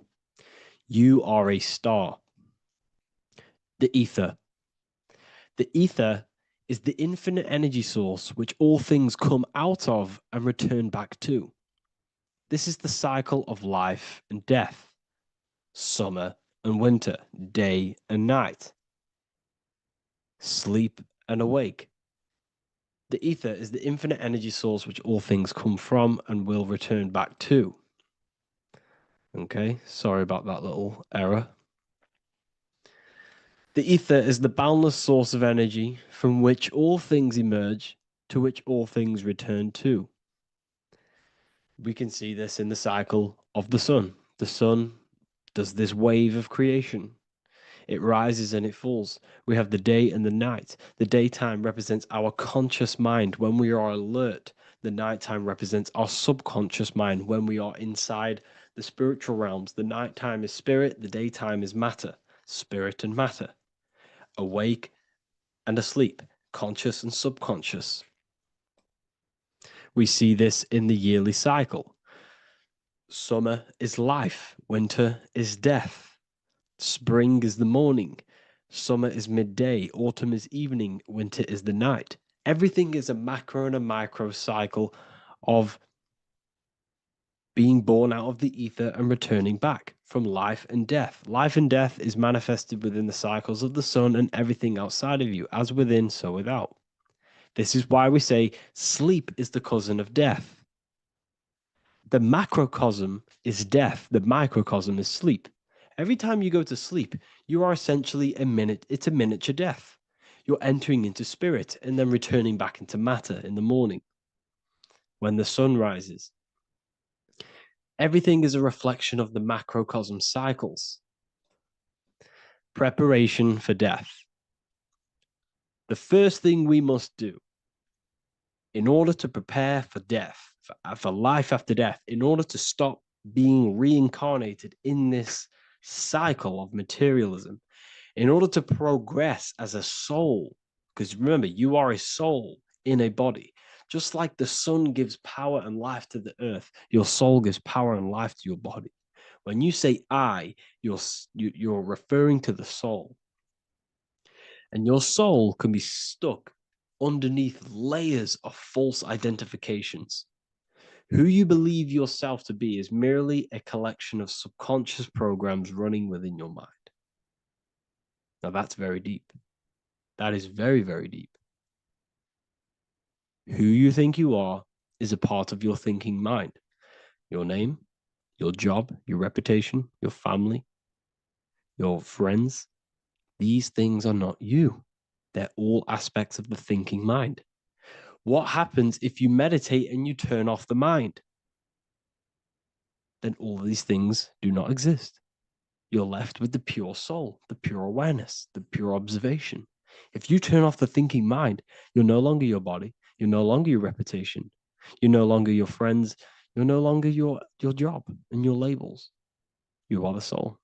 That's the true you, the observation of the mind, not the thinking mind. The ego is the echo. It's an echo of your true self. The ego is your mind's perception of itself, shaped by experiences, trauma, emotions, and beliefs. It is merely an echo of your true soul self. The ego is not you. Your mind is not you. You are the soul. And this is the true self that we must express within our life and we must connect with before we die. Because when we die under the echo, under these false layers of the emotions, the traumas, the experiences, the addictions, the emotional attachments, when we die underneath all of this, when we don't know our true self, the soul is still hidden. The true you is hidden underneath these layers of false identification. We must remove these layers of false identifications. We must remove them. We must destroy the echo. Remember, the ego, you never had an ego when you were a child. When you were a child, you were pure. You didn't, you didn't show off things. When you were a child, you were pure. You expressed yourself freely with you didn't hide anything.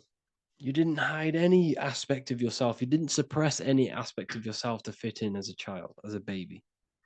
Because the ego was not here when you came here. The ego grows with experience. The ego is a false perception of yourself while being incarnated in this material world. It's your mind's perception of itself and it's created through your experience.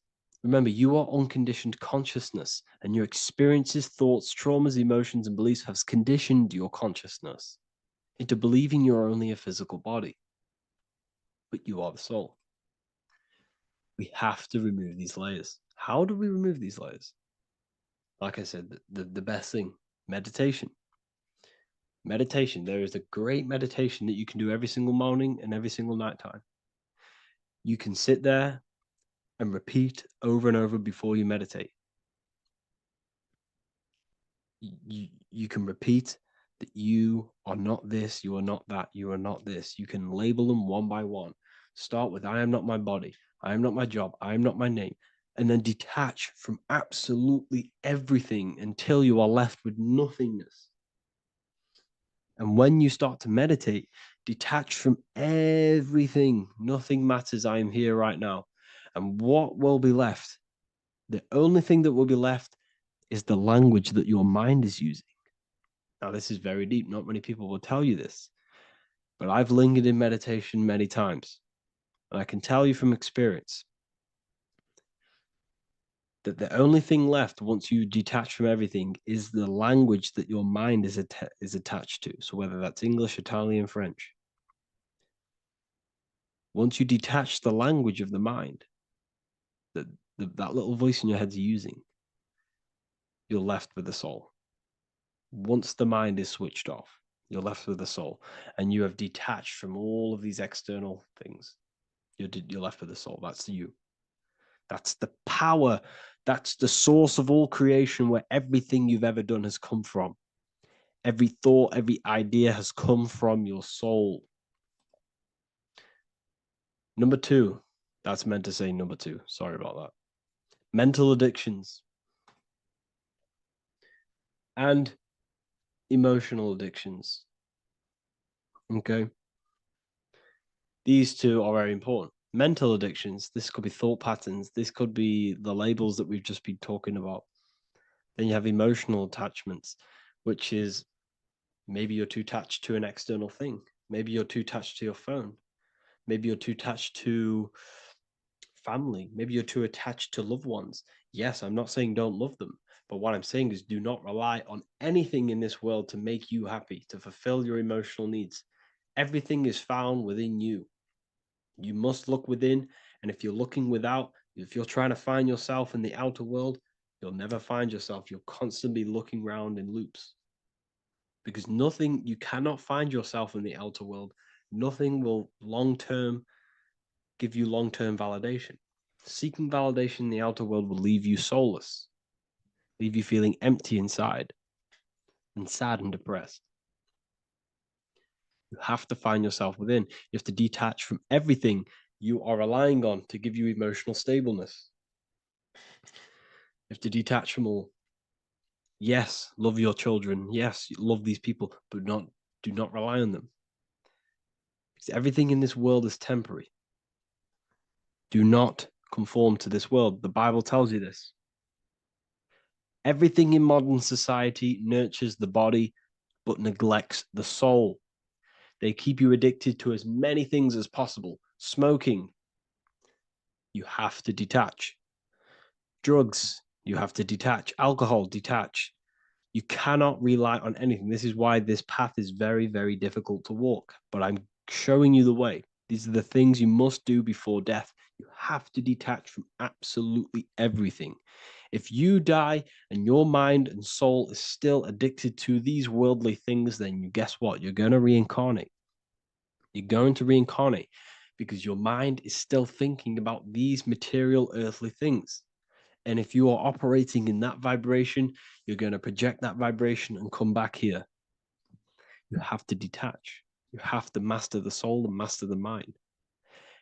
Like I said, the matrix is designed to keep you addicted to as many things as possible. Your phone, food, smoking, drugs, alcohol, clubbing, all of these things.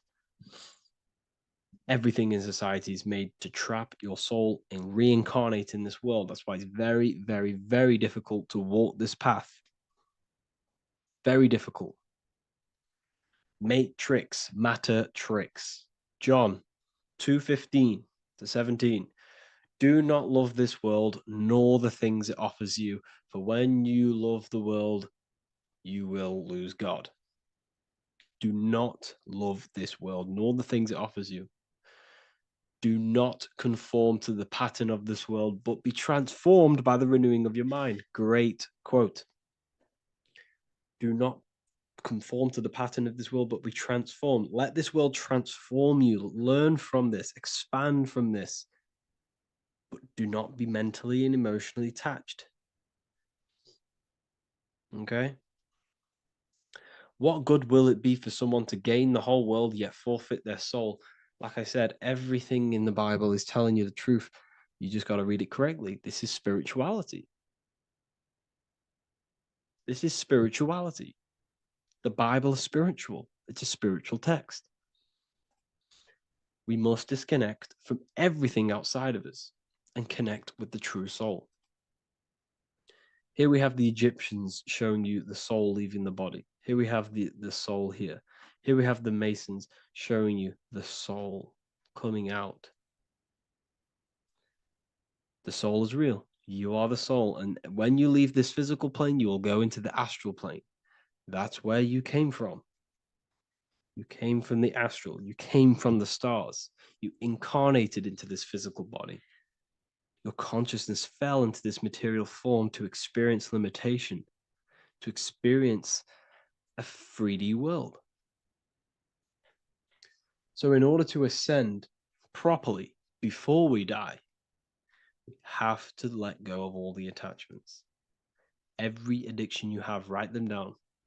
And one by one, tackle them. Before you die, you have to, or else you will reincarnate.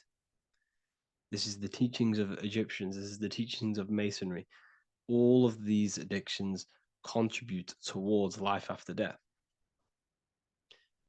Everything must be controlled, and we must be attached to the soul. I'm not saying I'm perfect. I'm not saying I'm perfect, people. We're all not perfect. We're all under psychological operation by the government. We're all in a very difficult situation with this awakening. I'm simply pointing out what I know from my journey and what I've been learning through occultism and research and reading lots of books and many different things. I'm on this journey just as you are. Maybe I'm further. Maybe you're ahead of me. We don't know. But this is what I'm sharing with the world. This is what I'm sharing with my research. And this is what makes sense. It's common sense. Look at everything around you. Everything's made to feed the body, not the soul. So, my beautiful watchers and fans and supporters, I appreciate every single one of you, and I hope this video has supported your journey. If you're feeling lost in life, if you're searching for deeper answers, whether you're seeking clarity, looking to expand your studies, or ready for personalized mentoring, this is your chance to connect with me live and receive insights tailored just for you.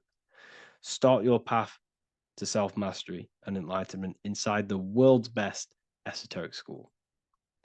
Your journey starts now. Tap the link in the description if you want to join Ethereal University, or feel free to check out my books. I thank you all, and I really appreciate for 100,000 subscribers on YouTube. I love every single one of you. Make sure to drop a like, a comment, and subscribe to the channel if you're new. Let me know some ideas for lectures, anything that you want to know. I can make lectures on them. Just drop it in the comments. I appreciate every single one of you. Take care.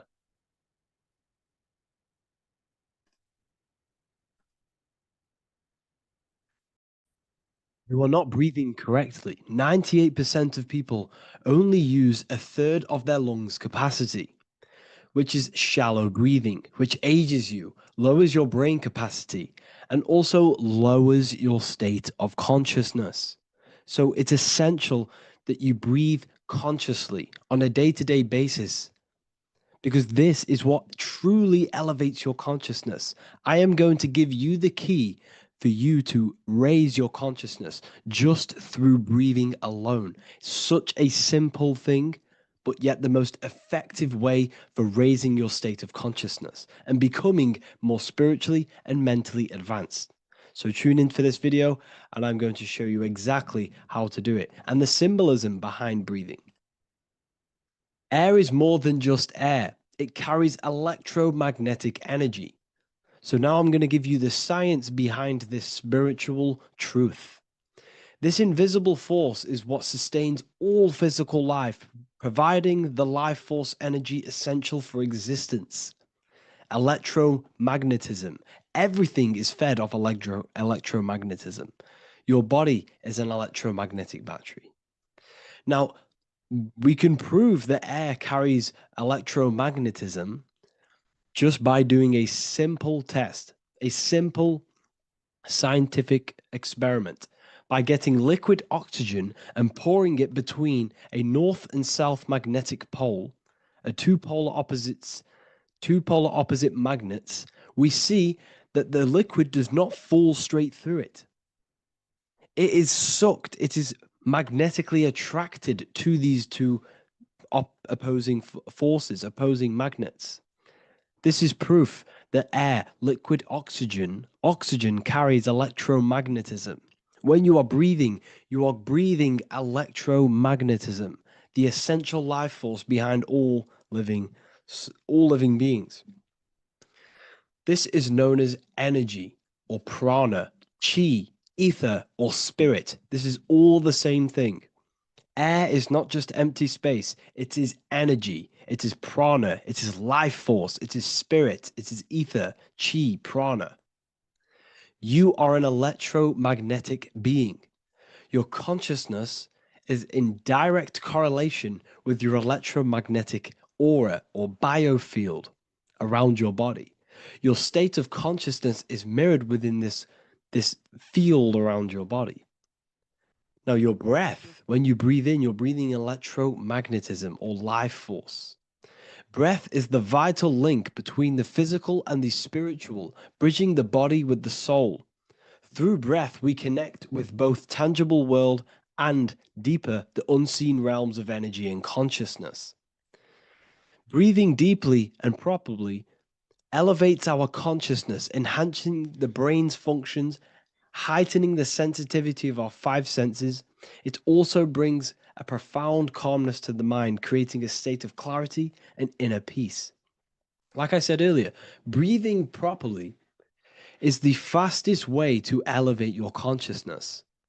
It is the fastest way because breathing, when you stop breathing, what happens? You lose physical consciousness. Your body will shut down if you do not breathe in this vital electromagnetic energy in the oxygen. If your body does not get this for 5 minutes or however you can last without breathing, this makes you lose physical consciousness. Your body will not survive without this essential life force energy. Therefore, air is one of the most overlooked things. This is why we see the symbolism of Buddha having a big belly. Why does he have a big belly?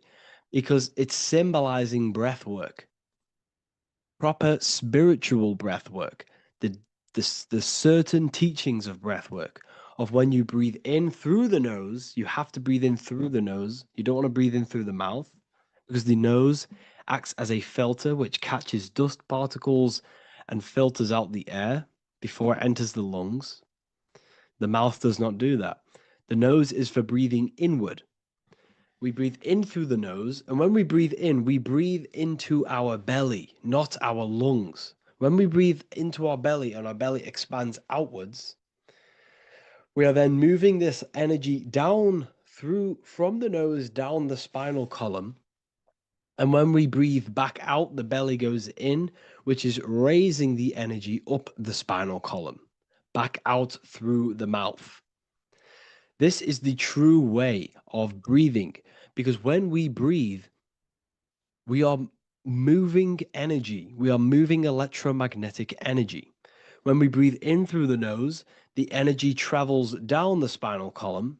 And when we breathe out, we are raising this energy back up the spine, some of it going out the mouth, and some of it reaching the brain, activating dormant brain cells in the brain. But when we breathe, we need to make sure we are using 100% of our lungs' capacity, because the lungs is what transforms this special energy into consciousness, physical consciousness. So this is why Buddha has a big belly. It's not because he was fat. It's not because he was overweight. It's symbolism. It's symbolism of breath work. So try this. Do this for 2 minutes while you watch this video. Breathe in through the mouth as hard as you can until you no longer can fill any more air into your lungs and belly. Breathe it into your belly, not your lungs. And breathe out through the mouth. Do this for 5 minutes or 2 minutes, however long. I promise you, breath affects your consciousness. You will notice the difference. If you do it quicker, the quicker it'll affect your consciousness, and you might go lightheaded. But that lightheaded is you activating your spirit, your energy body. So try this just when watching this video. When you breathe consciously, you are renewing both your energy body and astral body, aligning your consciousness with a higher state. This practice feeds new life force energy into the body, revitalizing and enhancing your overall well-being. Like I said, your brain requires the most amount of oxygen. When we have shallow breathing, this is reducing the brain's capacity. Because when we are not breathing properly, which 98% of people are only using a third of their lungs capacity, we are essentially only using a third of our consciousness, because your breath is directly correlated to your consciousness, your state of consciousness. When you breathe in through the mouth, out through the mouth, out in through the nose, out through the mouth, consciously and deeply for 5 minutes, you will notice that your senses are more powerful and sensitive. Your brain is quicker.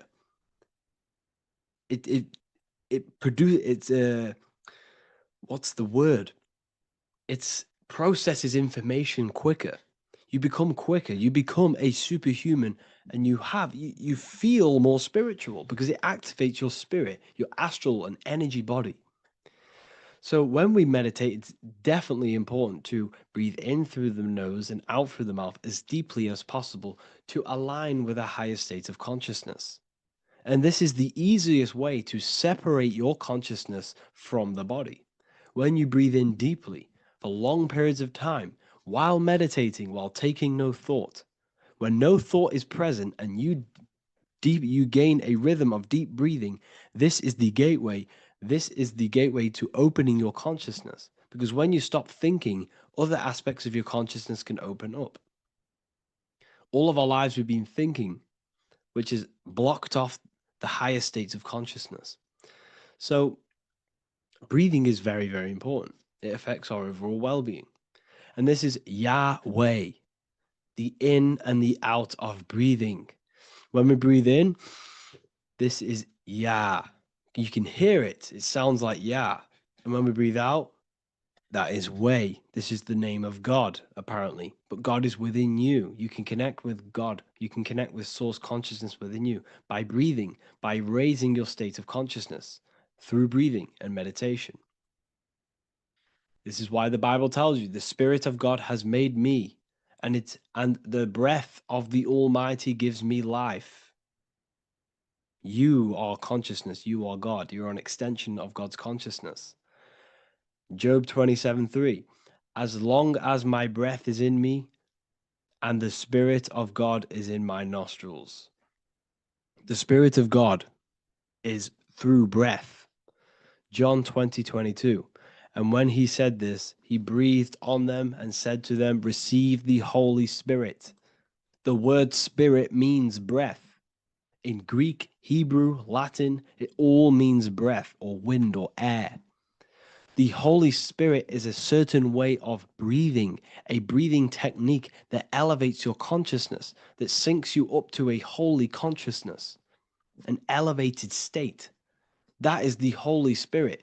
That's why it tells you in the Bible, when he said this, he breathed onto them. He breathed onto them and said, receive the Holy Spirit. You must breathe to receive the Holy Spirit. When you breathe, you are renewing the body's energy. You're taking in new life force, which is regenerating your cells, regenerating your brain, nervous system, and also connecting with consciousness, pure consciousness. This is not something that we should be doing during meditation. Yes, it is. We should be doing it during meditation, but this is something that we need to apply all of the time.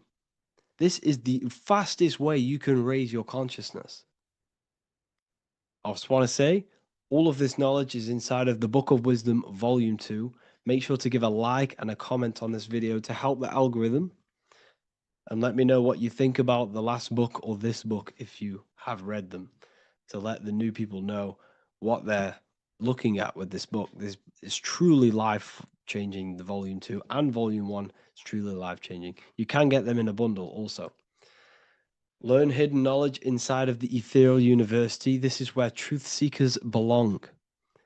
I'm not here to try sell you this, but this is the place for truth seekers. And if you are serious about your spiritual journey and serious about gaining knowledge, which gives you the advantage of a life, join Ethereal University. This will definitely help you. Thank you for watching this video. Please leave a like and comment. Make sure to give me any suggestions on videos you want me to make in the future. Thank you all. As above, so below. This is one of the most crucial teachings within esotericism, occultism, or what we like to call it today, spirituality. I don't like calling it spirituality because it's not spirituality. I teach human consciousness. I teach the science of you and your consciousness alone and your being. And in order to fully understand you and this world around you, you must understand this number one principle of as above, so below. There is many misconceptions of this, and there is many simple teachings of this, but I'm going to break it down today from the most simplest to the most complex, and you will see the connections between all things. This is the most important lesson you could ever learn, and I'm going to teach it you today. So what you must understand is with the term as above, so below, it applies with everything you see in this world and about yourself. We have something called the macro, which means the bigger scale. On the bigger scale, we have the whole earth. If we look down from the sky on top of rivers, this is what we see. We see this tree pattern. Then on a smaller scale, we see trees have the same pattern. Then we look even closer. We're going smaller and smaller into the leaves of the tree. We see the same pattern. Then we go even more micro into the human brain and look at the human brain cells, and we see the same pattern. This is proof this is a fractal universe, and everything is in the micro is reflected in the macro. As above, so below.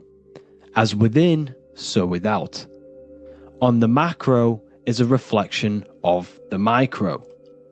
So now that you understand this, we can go a bit further. A yearly cycle of spring, summer, fall, winter is a macro. A micro is a daily cycle. So a day is a mini year. The summer is the midday. Autumn is the evening. Night is the winter. And spring is the morning. This is a macro, a reflection. We have a miniature cycle of the zodiac every single day. And this cycle is also reflecting the cycle of life and death. We live, we are born, which is the spring. We live, which is the summer. We then age, which is the autumn. And then we die, which is the winter. And then we are reborn again. This is the cycle of life and death. And you do this every single day. You see, death is a macrocosm of sleep. This is why we say sleep is the cousin of death. Because you die every single night. You do this process of life and death every single day. As above, so below. What's in the micro is in the macro. So when you go to sleep, you are essentially dying. And then in the morning when you wake up, you are then born again. This is a fractal cycle that we live in. Everything in this whole world is fractal. Everything applies to as above, so below. We have the sun, we have the moon, we have the day, we have the night. We have the life, we have the death. We have the conscious, we have sleep. As above, so below. We have the conscious mind, because now we're diving into as within, so without. As above, so below more refers to the external world. As within, so without is referring to your inner world and the outer world. What you must understand is about yourself. You exist in two realms. You're an individual. The dual nature of you. You exist in two realms at once. You have an inner world of your thought, emotion. This is the inner world that no one else can see but yourself. And you have an outer world with a physical body which everyone can see. So you exist in two worlds. You have the inner voice, you have the outer physical voice, which I'm speaking to you with now. But I also have an inner voice, which no one can hear, only but me. So you exist in the light and you exist in the darkness. The sun represents your external self, your physical, conscious mind. The moon represents your shadow self, the inner self, the psyche self, the spirit self. There is an as above, so below. The sun is within you. The moon is within you. Everything is within you. Now that you understand as above, so below, what is your body? Your body is a miniature earth. Let me repeat, your body is an earth. Your body is the earth. Okay? Because like I say many times in all of my videos, you are not in the world. The world is you. You are the universe. Your brain is a computer creating this reality. What you see with your eyes is produced in the back of the brain called the visual cortex. You don't look into the world, the brain produces the world. The body produces the world. When you touch something, you're not actually touching something. This is the electrical nervous system. When you touch something, what you feel is actually electrical signals on your nervous system reporting back to your brain. Therefore, when this body dies, you leave the earth, because this body is the earth. Okay? As above, so below. You have the mental plane, the astral plane, the etheric plane, and the physical plane. This is essential for understanding reality and the teaching of as above, so below. Everything in this material plane began in the thinking mind. For example, the microphone I'm speaking into, the phone you're watching this video off, or the laptop or iPad. Where did this begin? It didn't begin in the factory. The first ever place this item begun was in the mind of an individual. The invisible realms of mind is where all physical things and physical items begun. Essentially, this physical plane is the effect of the thinking mind. This world is the world of effect. It's the world of outcomes. When you see something, it is already manifest. It is already being manifested. It is an effect. And in the effect of the cause, which is the thinking mind. Therefore, the mind creates thoughts, which is the mental plane. Then after thoughts creates imagination, which is the astral plane. These two are spiritual. They are non-physical. So spirit kind of means non-physical. Then you have the physical planes, the etheric and the physical plane. As above, so below. What happens in the mind is manifest on the physical plane. Like I said, the phone that you are holding, it was a thought, and then it brought down into a physical reality. As above, so below. You change the mind, you change your reality. Your environment, the word environment has ment in it because your environment is mental. So now that you understand this, so what is the world around you? The world around you was created by the mind of God. It was manifested through God's thought. So you are living in the mind of God. You are a thought in the mind of God. God thought you into existence. But like I said, we are all fractals. Everything is fractal. If God exists, this means that you are God. As above, so below.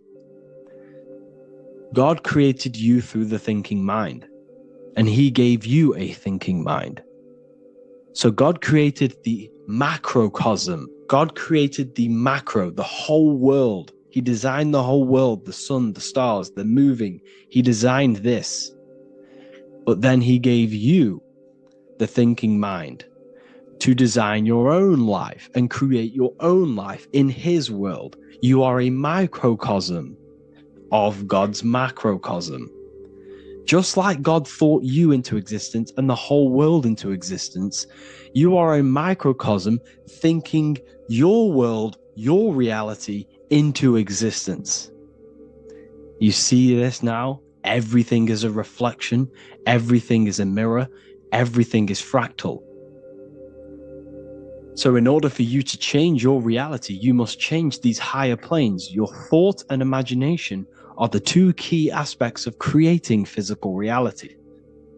Every object you see around you was begun in these higher planes of the non-physical, and they were brought out of spirit into physical matter through the thinking mind and physical action. So now we're going to get a bit deeper. The brain is not the mind. Now that you understand, we have spirit and matter. As above, so below. You have a non-physical side of reality and a physical side of reality. The mind is the spiritual brain. The brain is a physical manifestation, a physical effect of the mind.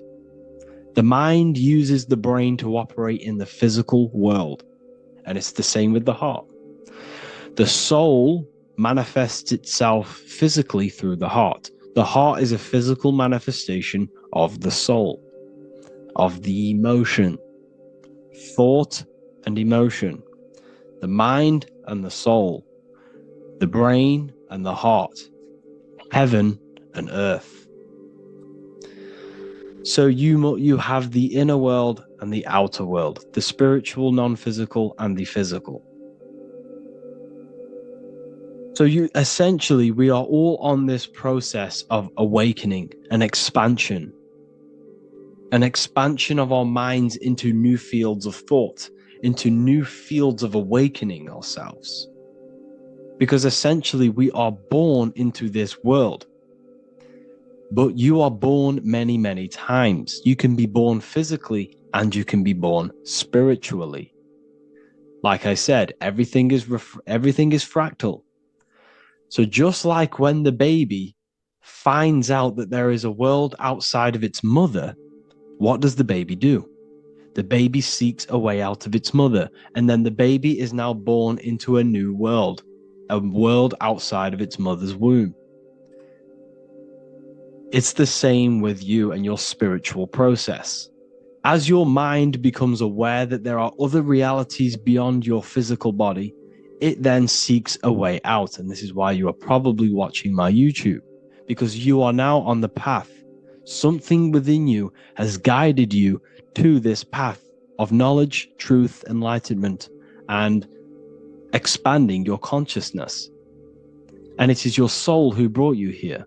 Your soul speaks through emotion, a guidance. Emotion is the language of the soul. When you feel very bad, this is your soul telling you you're not in the right place. You're doing the wrong things. Because the soul is always unfolding its purpose, which is expansion and learning. That is it. The mastery of the self and the learning of the mind is the only thing that counts in the end after this life. So you are on a journey of expansion, of learning, creating, and spiritual rebirth. As above, so below. What does this body tell you? When I see someone overweight, I don't see the overweight. I don't see the body. I see the mind. I see an undisciplined mind. I see a mind that lacks self-control. I see a mind that seeks external validation. That's what I see when I see an overweight person. I don't see his body. I see the result of his mind. Because what does the Bible tell you? You shall know them by their fruits. It's the same saying as above, so below. You shall know them by their fruit. The fruit is their manifestation. Your body is a direct correlation and manifestation of your mind. Your inner world projects your outer world. As within, so without. As above, so below. Now, what do you see when you see this man's body? I see discipline. I see strength, mental strength, not physical strength. I see mental resilience of pain. Because all of this man's mental energy has been manifested physically within his muscle. This body is a direct manifestation of this man's mind's pain and suffering. And it shows discipline. This is why people instantly respect you if you are in shape. You walk into a room and you are in shape, people will instantly give you respect because they know that you are mentally disciplined. The body is a reflection of your inner world, and it's the same with your friends, your family, your connections with people. If you think about yourself very negatively all the time, and you don't have a good connection with yourself, you don't have a connection with your true self, this will manifest into every single relationship you have in your life. If you don't have a good relationship with your inner self, you don't have a good relationship with the people and the friends around you. Because as within, so without. If you think negative about yourself, you will only pick up the negative in other people. If I think very highly of myself and I think very happy and good things about myself, I will then see the good things in other people. Because it's as above, so below. As the inner world is, so is the outer world. It's the same with your life circumstances. Your life is a direct correlation of every thought you thought in the past. If you possess millions of pounds, millions of dollars, This is because you have thought this into physical reality. You live the life you are deserved. You live the life that you manifest through your thought. If you live a very poor life, this is a reflection of your mind. This is a reflection of what you have thought into physical existence. Because like I said, everything begins in the mind. As above, so below. And this is even present within the body. So where is the head? The head is at the very top of the body. And where does all manifestation begin? In the mind. That's where the mind is, in the head. And then the thoughts we think travel down the body into the heart, which is the emotion. Every thought we think is in the emotion. Every thought we think creates an emotion. This emotion then drives the action. Where does the action come from? The feet, because the feet move our body. We move with our feet to take action. Our hands. You see, so the body is even a micro reflection. I can't even say it. Reflection of the order of manifestation. This blew my mind when I figured this out. You see, the head, the thoughts begin here. This is the beginning of all manifestation. Then it comes down to the heart. This is the emotion. Then you take the action. The thought and emotion then sparks the action, which is taken with the hands and the feet. And where's the lowest point on the body? The feet, and that's touching the physical earth. So the head is where the thought is, the non-physical, and the lowest point on the body, which is touching the physical earth. So the head represents spirit, the feet represent matter, spirit and matter. Your room, if I walk into your room and I see a messy room, I don't see the room, I see a messy mind. The room is a reflection of the mind. If you have a messy room, this is your mind. It's an externalization of your unsorted mind, undisciplined mind. So like I said, we are all God, and we must find the God self within us. And I teach all of this inside the Book of Wisdom, Volume 2. This is not just a book, this is a revolution. This is the beginning of a new age with this book. If you have read it, I congratulate you. You should feel very proud of yourself if you have an open mind. You should feel proud of yourself for watching these videos, because not many people have an open mind. Remember this, people. You are special if you're watching these videos. You have the mind. You have the ability to see through the illusion. And I take my hat off to you. You want to take this to the next step? Read the book. Or if you want to take it to the serious levels, join the university. The university, you gain access to every piece of my material that I've ever done, all of my books, all of my lectures that are hidden from YouTube, that are hidden from everywhere else, the lectures that give you real power. And if you feel alone on this journey, we have a conscious community where you can connect with like-minded individuals, because I've been there. I've been there when you feel lonely, because you feel like no one else is thinking the way you are feeling. You can't talk to people about these things because people just think you're crazy. That's why I put together this, so we can connect, so we can unite, so you can connect with people, so you don't feel crazy about thinking about this stuff, learning about this stuff. And if you truly want to level up your life, people, and take your studies serious, this is for you. We do live calls, we do lectures. There's a whole library filled with books you can read. It's the perfect place for the truth seeker. I thank you all for joining. Please leave a like, a comment, a subscribe. Let me know any future videos you want me to make in the comments. Thank you all. Have an amazing day.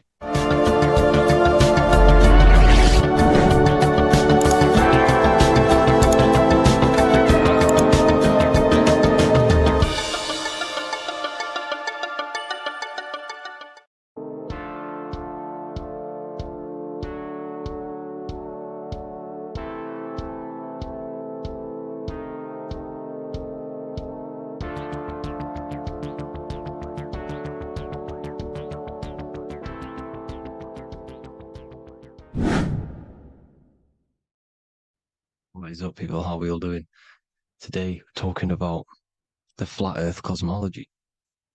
So let's jump straight into this. Please drop a follow and leave a like to help the algorithm. So we live in a torus field. Everything's made out of torus fields. And every torus field has motion. It's what it is. It's the motion of energy. And every torus field has a center, which is the black hole. It's a womb of creation. It's counter space. Now, this is why the North Pole is magnetic, because the center of this torus field is the most magnetic part, the strongest part of the field. So this is why all compasses will point you to the center. And the Earth's magnetic field is spread across the whole of the Earth. And it's spinning, as you can see here, it's like a tornado at the center. And this tornado is the force which is spinning the sun and the moon around us. You got the sun, the moon, Polaris, just like in the Masonic cosmos here. The sun, the moon, Polaris, the all-seeing eye. Now we'll get into Polaris a bit later, but the sun is the magnetic force. Sorry, is the electric force, because every field is electromagnetic. Now, the sun is electric. It's positively charged. It's gonna give you energy. It's feeding energy. The moon is more magnetic energy, which is taking your energy away from you. And this is why you become sleepy when the moon comes out, because it's taking away your energy. So these two forces is the balance. It's the yin and yang. It's the balance. Everything in this creation is balanced, because the torus field is the Earth is the plane of inertia, the 0 point within the field, because physical matter is a result of two opposing forces equalized on the plane of inertia.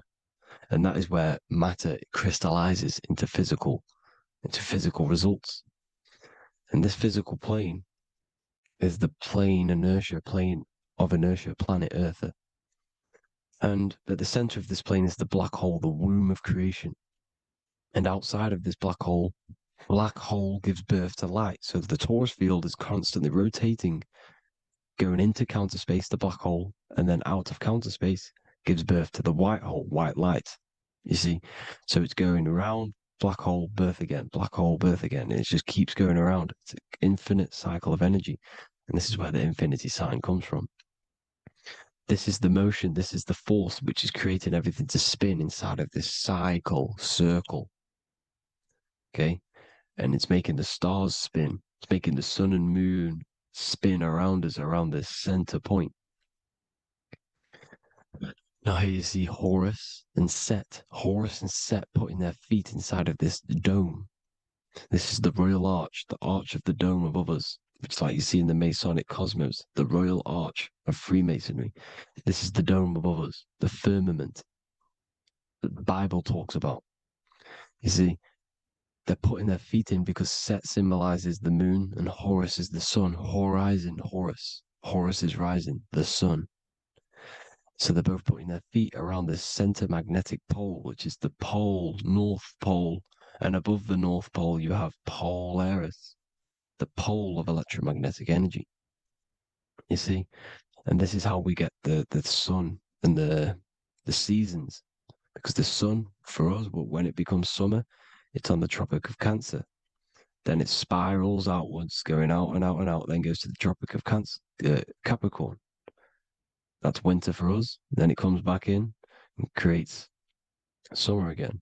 So it's constantly spiraling around this center magnetic North Pole. You see? So this roof above our heads is the firmament, and this is what they've taken off of us. They haven't physically taken it, but mentally they have taken this away from you. It's a female energy, and this is what the Egyptians called Nut, the sky god Nut. And this is the womb. We are inside God's creation, God's womb. And the woman's womb, when she has a baby, is a microcosm of this, because everything inside of this creation is macro.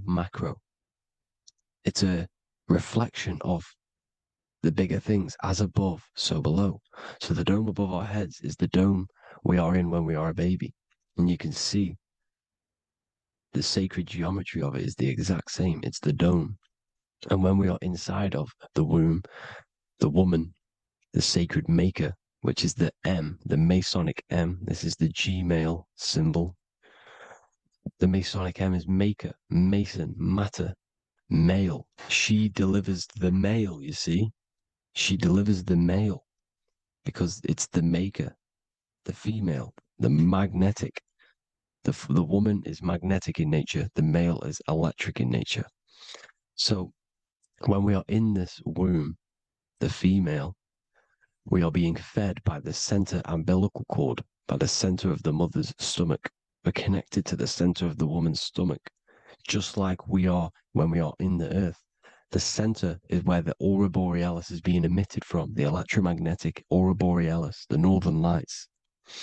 This is our spiritual umbilical cord connecting us to counter space, connecting us to the realms beyond this world. Because at the center of every torus field is counter space. And at the center of the earth is our spiritual umbilical cord. And this is the earth's belly button, as you see. As above, so below. We had a physical umbilical cord. We have a spiritual umbilical cord. And this gets cut when we die, when we're cut away from the physical reality. You see, here's the ancient Egyptian tablet showing this female. You can see the hair, it's a female above us because the female energy is nurturing, helping, looking after. And that's exactly what the dome is. It's protecting us. It's the Ark of the Covenant, the Ark covering us, you see? And this is what they've taken away from us. By you believing in space, it completely destroys the idea of this being a sacred creation. They've taken the roof off your head, whether if you believe in space, you believe that there's chaos, there's planets, there's asteroids that could kill us at any moment. But this isn't true. They've made you fear your own creation that you're inside of. They've made you fear what's above you. You see, and it's to hide the power of astrology, the power of the lights in the firmament, which are constantly flowing through the ether. These powers which are above us are sending rays down to the earth, which are influencing our psychology and how we behave. And this is what astrology is. It affects human consciousness. It interacts with our consciousness. And there's a different energy every day because the planets are in different houses, different alignments. And this is, we'll go into this a bit deeper later on. So the world tree, this magnetic north pole, the pole of electromagnetic energy, was symbolized as a tree, the great tree at the center of the earth. You see? And this tree is symbolized everywhere. You can see here how the center person, this Egyptian person, is holding up the sky. This is the North Pole, the hyperboloid, at the center of every torus field. And this tree was in the Mayan cosmology. This is an ancient depiction. This is the torus field. There's the plane of inertia. Here's the center tree. Here's the tree in the center, the magnetic North Pole, the woman holding the stars. Here's the Hindu with the two birds symbolizing the sun and the moon revolving around this center tree. The Mayan tree, his Horus and Set around the North Pole. They all knew this flat earth cosmology. They knew these secrets. It's so sacred you understand the creation that you're inside of. Because if you don't, you'll be led astray. You don't know where you are. You're lost. You see? And here's the Masonic art with the rays of the stars coming down with the tree in the center. So it was personified as a tree. And we are in Asgard, Midgard, the middle garden, where there's good and evil. So the 7 layers of heaven, which is talked about in the Quran. Each planet has a different layer of the firmament, and this is the 7 layers of heaven, and these are our 7 layers of the energy centers in our body. So we start in the stars, so we are stars in a physical body. And this is why we say Mr., sister, fraudster, sinister. Stir is star, and we are in the stars, and our star descends into the soul system, not solar system. And as we descend into the soul system, We enter Satan's kingdom, Satan's world. As it says in the Bible, Satan is the God of this world. Well, if you've been into my research for a while, you know Satan is Saturn. Saturn's world, because Saturn's the outermost ring. He's the Lord of the Rings. And you enter his kingdom, the kingdom of time. And this is why Saturn's the time god. As soon as you go past the rings of Saturn, you're now in the soul system. You're now in time. You're now bound by space and time. And you're bound to the earth plane, the heart. Earth is heart. It's a rearrangement, it's an anagram for heart. And the heart of the electromagnetic color spectrum is green, and that's why the earth is green. And above green is blue, and this is why the sky is blue. In order to go to heaven on the macro scale, you have to go through the blue sky, through the 7 layers of heaven. In order to reach heaven in your body, whilst you're here, you have to go through the blue chakra to your head, which is heaven. It's micro, macro. Everything is micro, macro inside of this creation.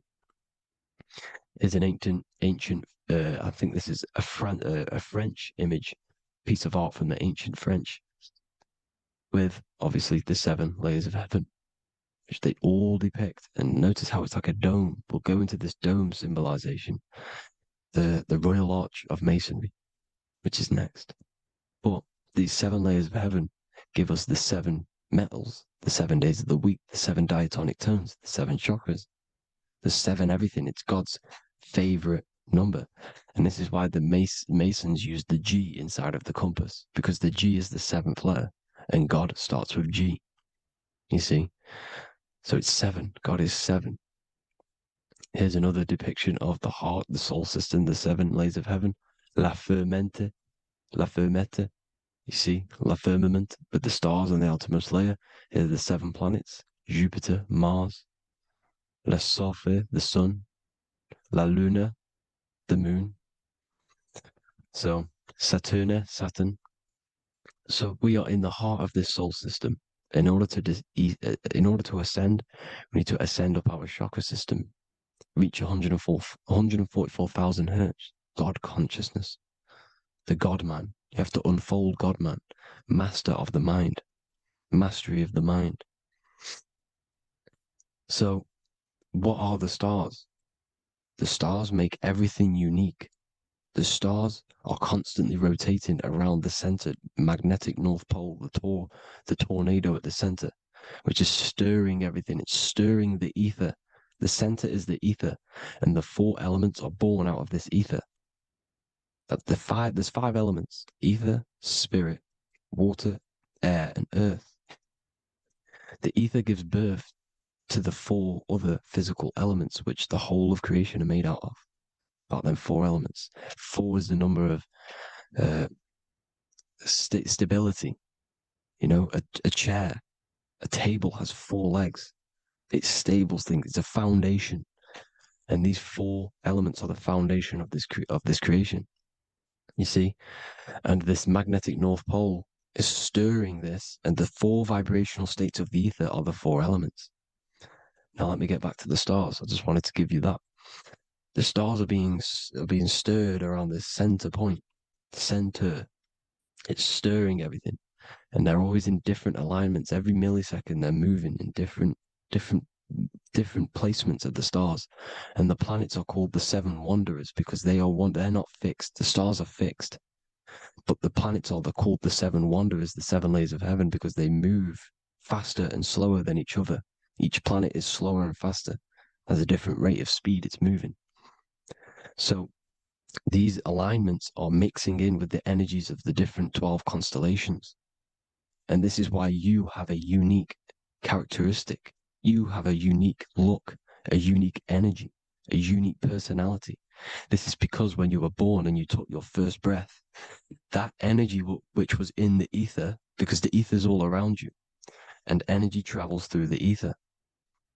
The energy that the stars were casting down and the energy that the planets was mixing in with the 12 constellations was in the ether. So when you came out of the womb and your first breath, because breath is spirit, okay? So that first breath you took, that is the energy that is imprinted within your DNA, your soul. And you reflect that energy, you emit that energy. That's the energy that is with you forever. until you die, till this physical body dies off.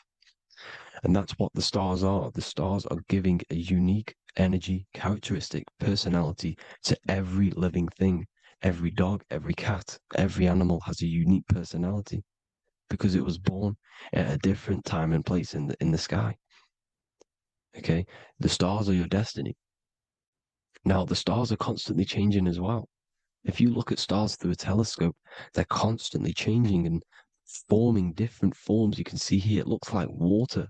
It looks like light through water because it's the ether above us, a sea of ether. And this light is being emitted through it, and it's just constantly changing, giving different energies, each star. So this is why this is what the zodiac is. It's the expression of energy. It's the expression of the stars. And each constellation has many different personality, different energies, different traits. Each planet has different traits, depending where your planets are, depending what energies you hold. No same person, no two person have the same energy. There's no one. It could be similar, but no one's the exact same. It's because of the stars. The stars are never in the exact same split place. The planets are always in different houses. So here's some Royal Arch symbolism. Here's the Royal Arch of Masonry, as it says here.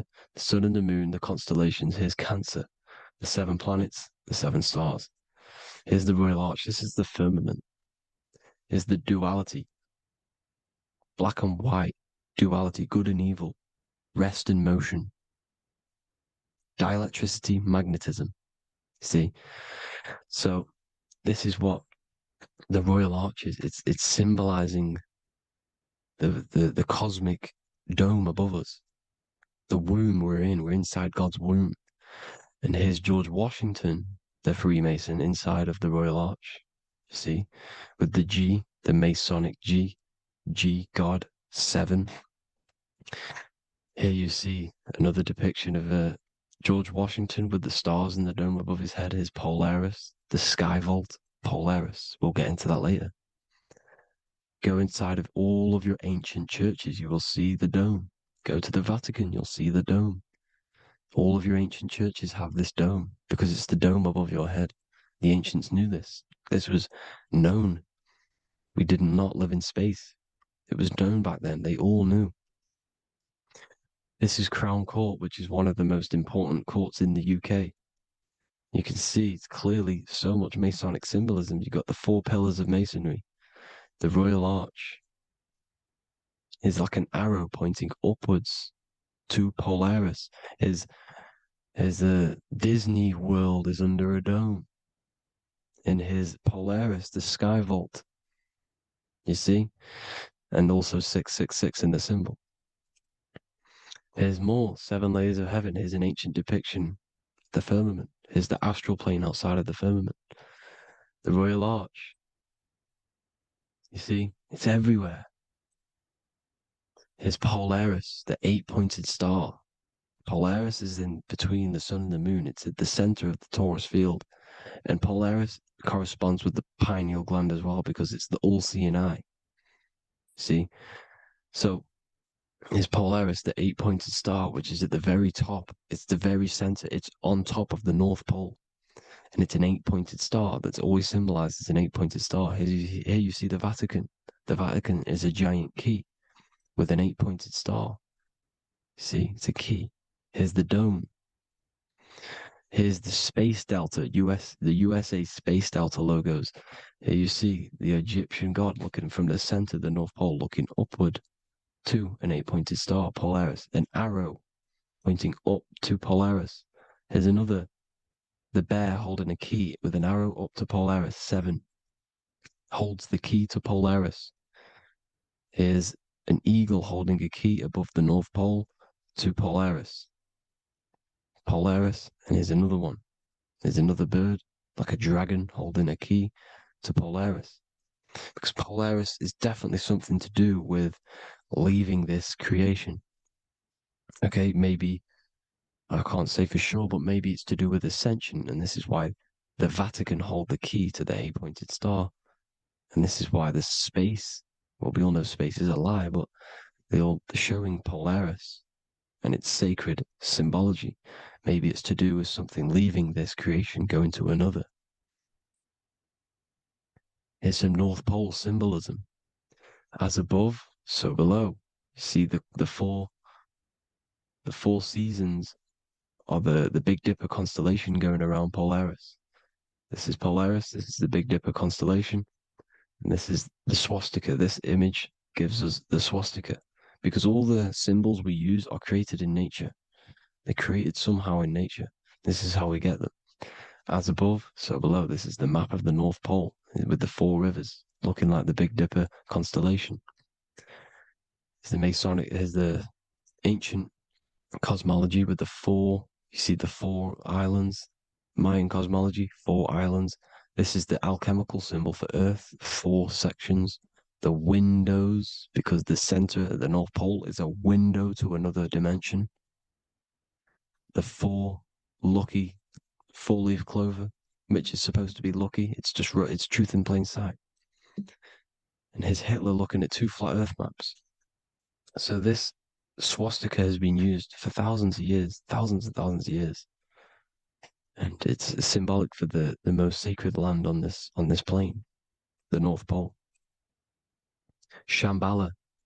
Do some research on Shambhala, people. It's a it's a Hindu mythology about the sacred lands at the center of the earth. And it's known to be full of enlightened beings. And it's all symbolized at the center. You can see their paintings of Shambhala. It's all at the center, the North Pole. And it's known to be the most godly place ever because it takes you to a portal to the higher places. And maybe this is something to do with Polaris, connecting you to this sacred land at the very center. But anyways, people, thank you all for tapping in. Hope you all learned something. Have an amazing day. Please follow, subscribe, like, all the links in the description for the courses, the PDF. Please have an amazing day. God bless.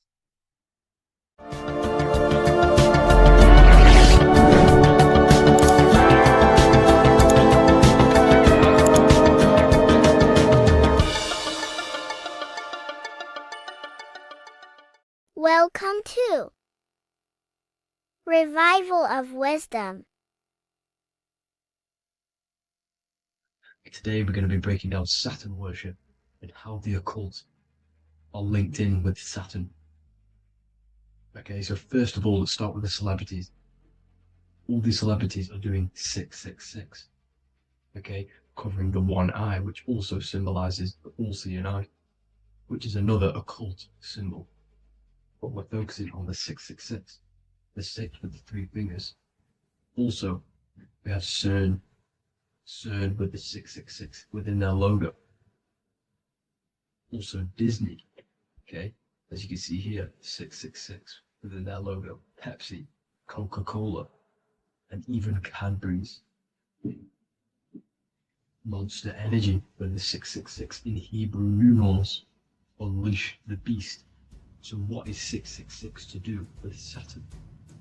Because on Saturn, there is on the North Pole of Saturn, there is a 6-sided hexagon, okay? So Saturday is named after Saturn Day, the 6th planet. It is also the 6th day of the week, and has a 6-sided polygon on its North Pole, 666. Not only that, when you create a star out of the hexagon, you will create a 6-pointed star, okay? With 6 triangles within the star, and a 6-sided hexagon, which all adds up to 666. Okay, so this is why all these symbols contain 666. So why do they worship 666? Saturn. Because Saturn is the god of time and death, okay, and order and lessons. Okay, Saturn is a very cold and dry being. That is the 6th planet from the sun. Okay, Saturn represents the winter, which symbolizes death, okay, because all nature dies within winter because the sun's not there. So it represents darkness and death. It rules the zodiac sign of Capricorn, okay? So in the celestial cycle, Saturn is always opposite the sun. So it's the opposite of the sun. So they're worshipping this energy which is death-like.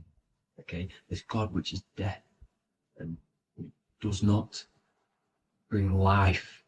Okay, also is the God of time. Okay, also in the Roman and in Greek it's called Chronos. Okay, which is just a translation for time. It's also known as the Father Time, aka the Grim Reaper. Okay, the Grim Reaper. Keep that in mind. We'll come back to this. Here are some more logos with Saturn. Okay, Nike, Internet, Wi-Fi. Okay, all these occult logos all worship Saturn. They are a satanic occult. They worship this death god, this evil god. Okay, this is where the cube now comes in. Okay, because what colour is associated with Saturn? It's black, because it's the absence of light. It's opposite the sun. So black is the colour associated with Saturn. Each planet has its own colour associated with them. Okay, so when you make the cube, okay, as you can see here, the cube out of the polygon, it creates what? A black cube. Okay, and the Kabbalah, okay, Kabbalah means cube, Allah means the God, the cube God. These religions are secretly worshipping this cube God, the God of death, Saturn, Satan. It's the same entity behind it all. Okay, so also we have these black cubes in Australia, Denmark, all around the world, these black cubes, because this occult is worldwide. Saturn, Satan taking over this realm. Okay, also with this black cube, they walk around it like the rings of Saturn. It's around the black cube of Saturn with the rings, they walk around in circles. What are circles? Cycles. What is a cycle? Time. The time god.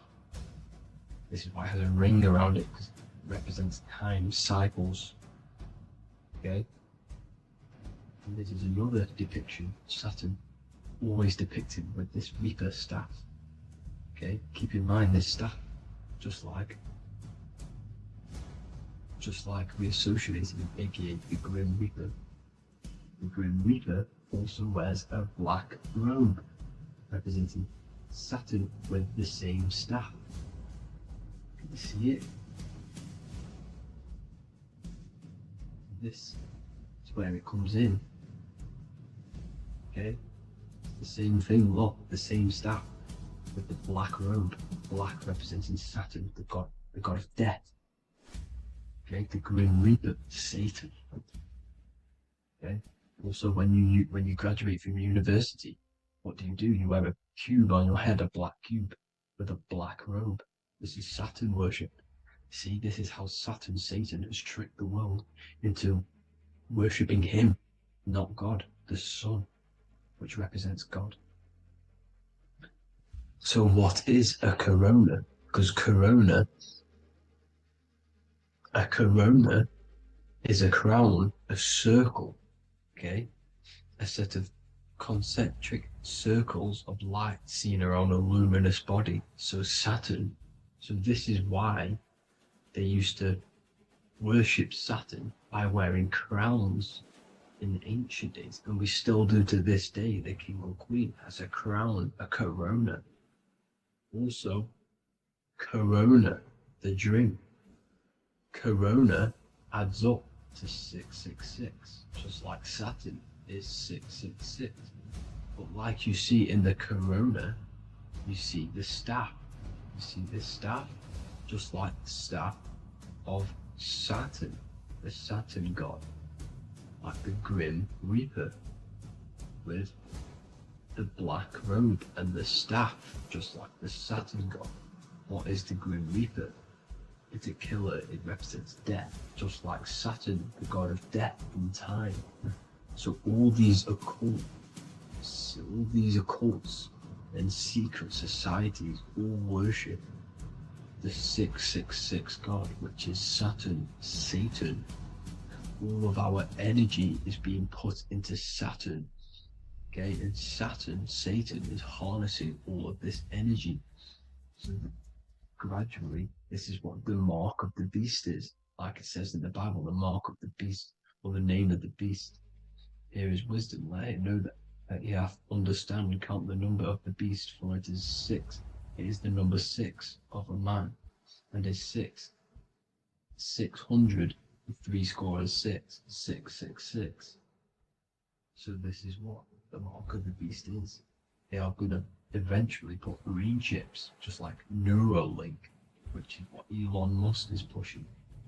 Okay, so this chip is the mark of the beast, and it's going to be implanted to our hands or brains.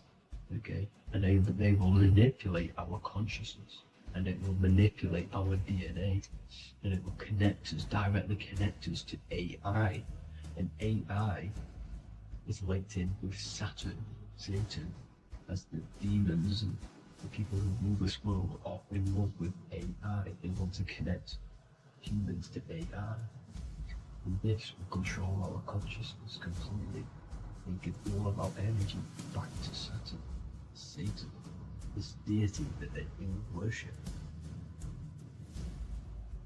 Just like when you get married, you wear a wedding ring, the rings of Saturn, over the finger, which represents the sun. So you're basically seeing Saturn over the sun. The sun is the Son of God. It represents the sun, represents God. So you are putting Saturn over the sun. So thank you guys all for tuning in. I'm going to leave you guys here. Please leave a like, comment some topics that you want me to talk about, and please subscribe for more amazing content. God bless.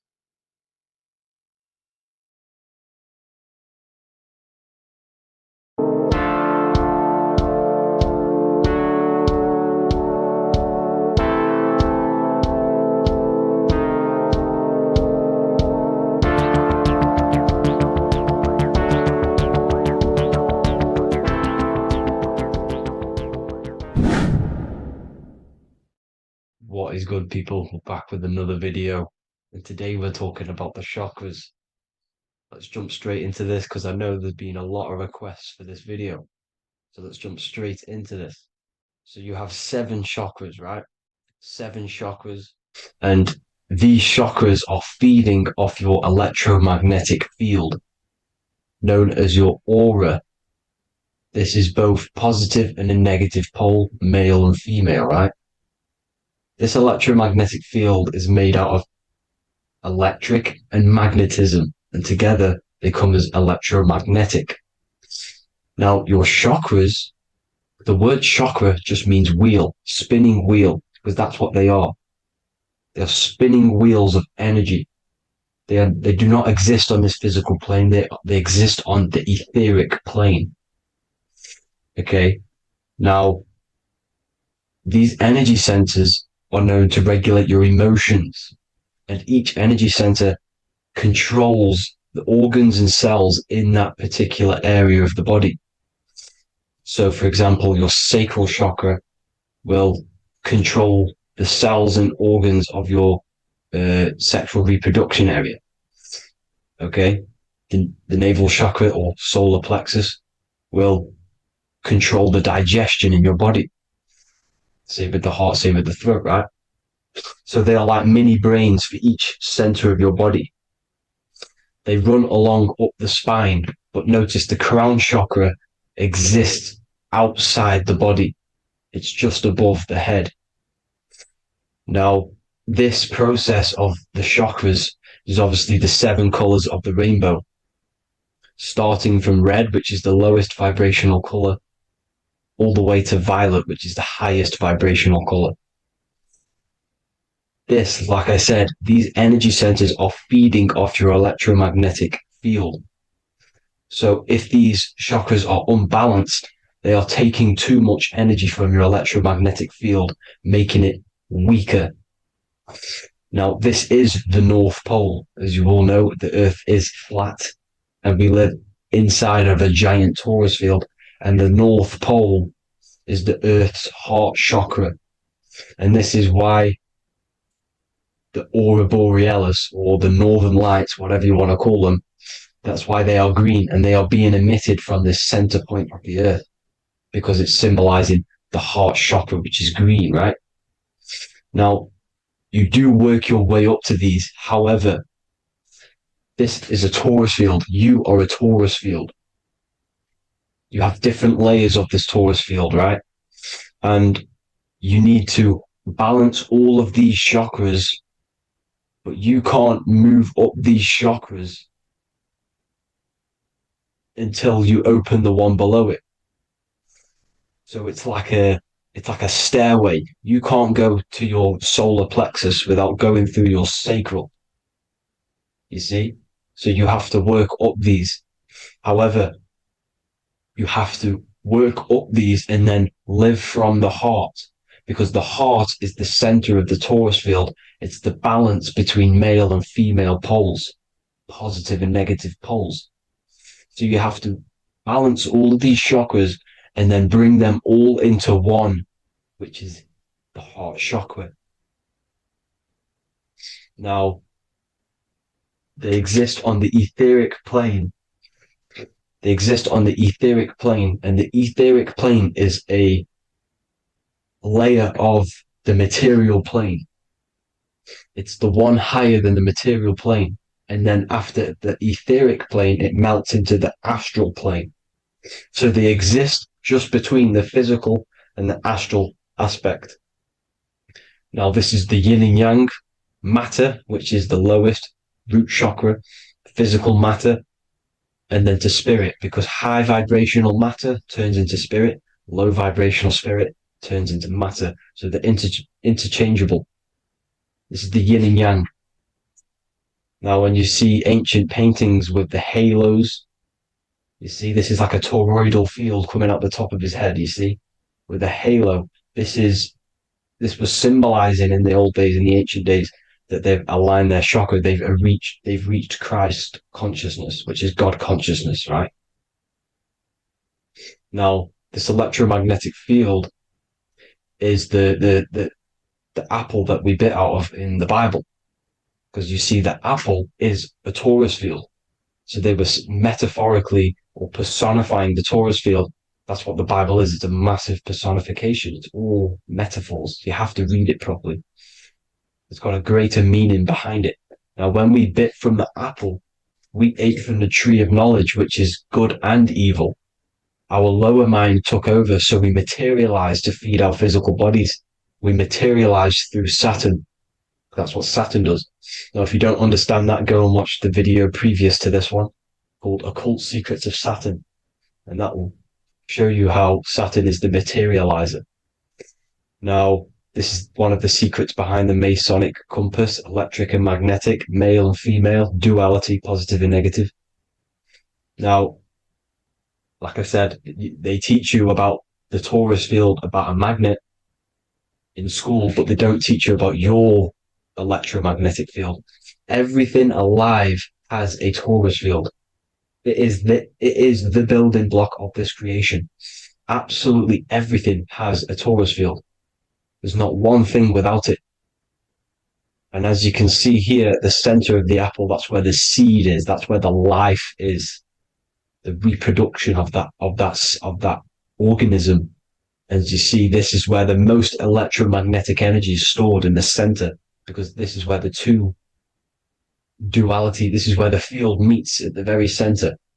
This is why the seed is at the very center. Now, your spine is a elongation of the brain. The brain is heaven, and the bottom of the spine is hell. So this is Saturn, which is the root chakra. The 7 planets are associated with each chakra. Moon equals mind. Okay. Now, Saturn is physical matter, as I've just explained. This is the lowest vibrational color. And they want you trapped down here, which is your hell state, your animal nature, your physical nature. They want you to identify as the physical body. They don't want you to reach these higher states of consciousness. Okay? Now, in the brain, you have 12 convolutions.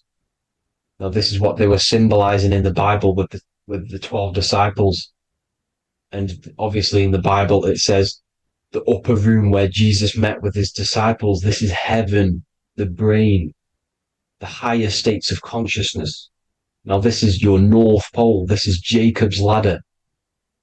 Okay. This is why you have 33 levels of Freemasonry, because it's symbolizing the 33 vertebrae, which are these little things here on the back of your spine. Because once the Kundalini energy from the bottom of your spine rises to the top, this is when you get enlightenment and opens your third eye. Spiritual enlightenment. As you can see here, this is Jacob's ladder. This is the Kundalini symbol, right? And they're even showing you this in the medical symbol. They're putting it in your face. But the serpents are wrapped around the spine. Now, the serpents symbolize how the energy moves around the spine, because it's a torus field, you see? At the center of the torus field, it wraps around the center pole. It wraps around it, and this is how the energy moves up. So they're symbolizing it with the serpents. Okay? Now, every religion has a sacred river. For the Egyptians, it's the River Nile. For Christianity, it's the Jordan River, right? This river is the canal, the energy canal at the center of your spine, all the way leading to heaven, to the Holy Land. This is the chamber which the energy rises up, right? Now, they used to say the gods descended from heaven to man. This is just heaven. This is the mind state. And they said the gods were connected by a rainbow bridge. That's the chakra system, the rainbow bridge. Okay. Now, the ancients called this place Midgard, Earth, where both evil and good live, right? Midgard. But you can go to heaven, which is a pure mind state, because once you're in heaven, nothing negative can ever bother you. That's completeness, pure Christ consciousness. Now, this is why Jesus dies at 33. He didn't actually die, but it's symbolizing the death of the physical body. Not the death of the physical body, but his consciousness rising above the physical body to, as I said here, matter to spirit. Matter died off and he came spirit consciousness. This is symbolized by the 33 vertebrae, which is obviously the 33 levels of Freemasonry. And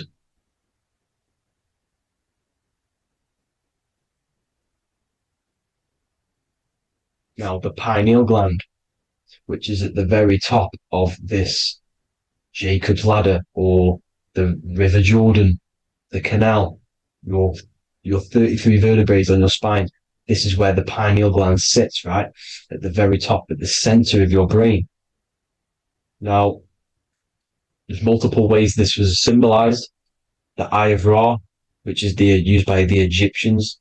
Now, this pineal gland is the seat of consciousness. This is where your consciousness is stored, right? And the ancient Sumerians used the pine cone, hence why it's got the word pineal gland, the seat of the soul consciousness. It produces DMT, dimethyltryptamine, which is known as the spirit molecule. And the pineal gland is wrapped in microcrystals, and we all know crystals transfer frequency and energy. Now, radios use crystals. A radio is a frequency transmitter, turning a frequency into a frequency that we can hear with our ears, right? Because all the radios are actually playing right now in your ears. However, our ears can't pick it up, so the radio transmits it into a frequency that we can hear using crystals. So this is the power of crystals, and this is what our third eye is wrapped in, crystals. Now, this third eye is not actually your third eye, it's your first eye. when you're being materialized in your mother's womb, this is the first gland that is produced, and everything's built around it, because it is the consciousness. It is your consciousness. Your consciousness never dies, ever. It's an eternal essence. It lives forever. You never actually die. Only the mortal body dies. Now that's what we call life. Life is abided by time, and time is change. And change is what we call life, because everything's constantly moving and transforming into different things, right? Now let's not get off track. The pine cone is obviously, this is in the Vatican here. The pine cone is symbolized as the pineal gland, pine. And this is the opened pine cone. The opened pine cone means, or symbolizes, the awakened man, the awakened third eye. But the ones here, which the Sumerian gods are holding, these are shut pine cones, symbolizing the unawakened man.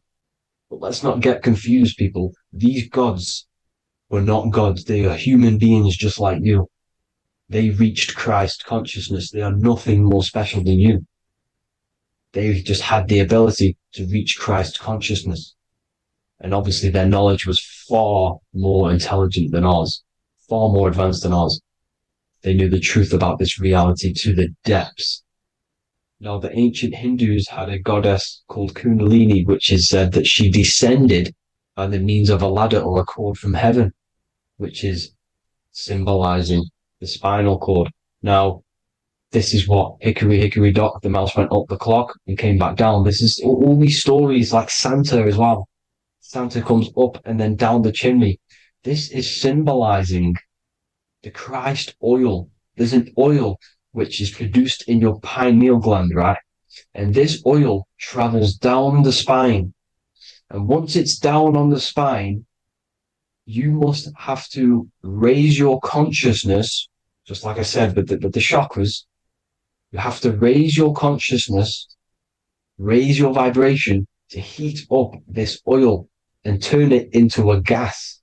And it travels back up the spine through like the serpents up the spine, and this awakens the third eye once it's coming back up the spine and hits the pineal gland.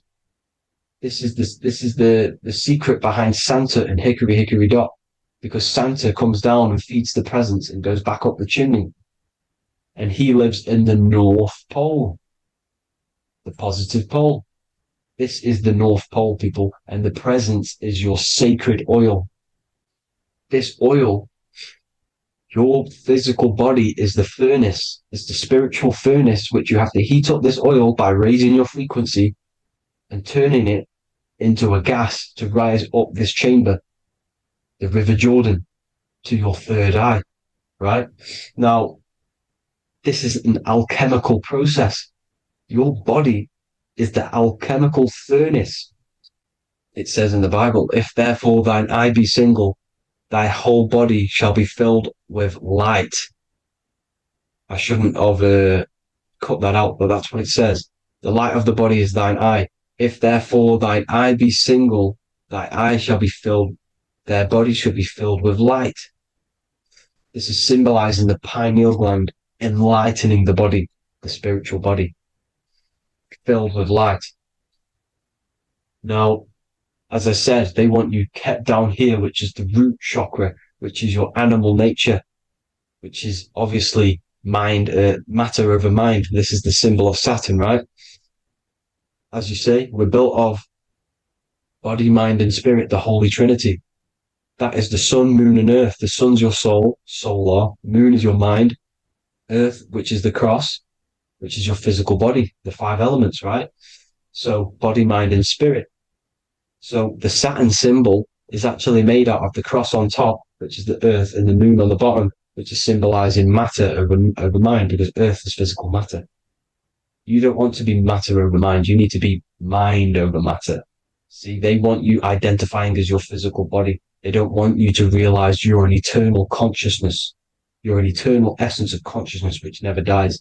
They want you trapped in your animal nature. And this is why the Baphomet has a goat head, because it's symbolizing your animal nature. which is evil. Not evil, but you're more likely to do evil things, right? Which brings bad karma. That's your animal side. This is why the Baphomet has an animal goat head. As you can see here, he's got the Kundalini energy here. So when you see the inverted cross, the cross is your body, as you can see here. The inverted cross means your chakra's downwards, down here. Your head's down here. Your mind is down here.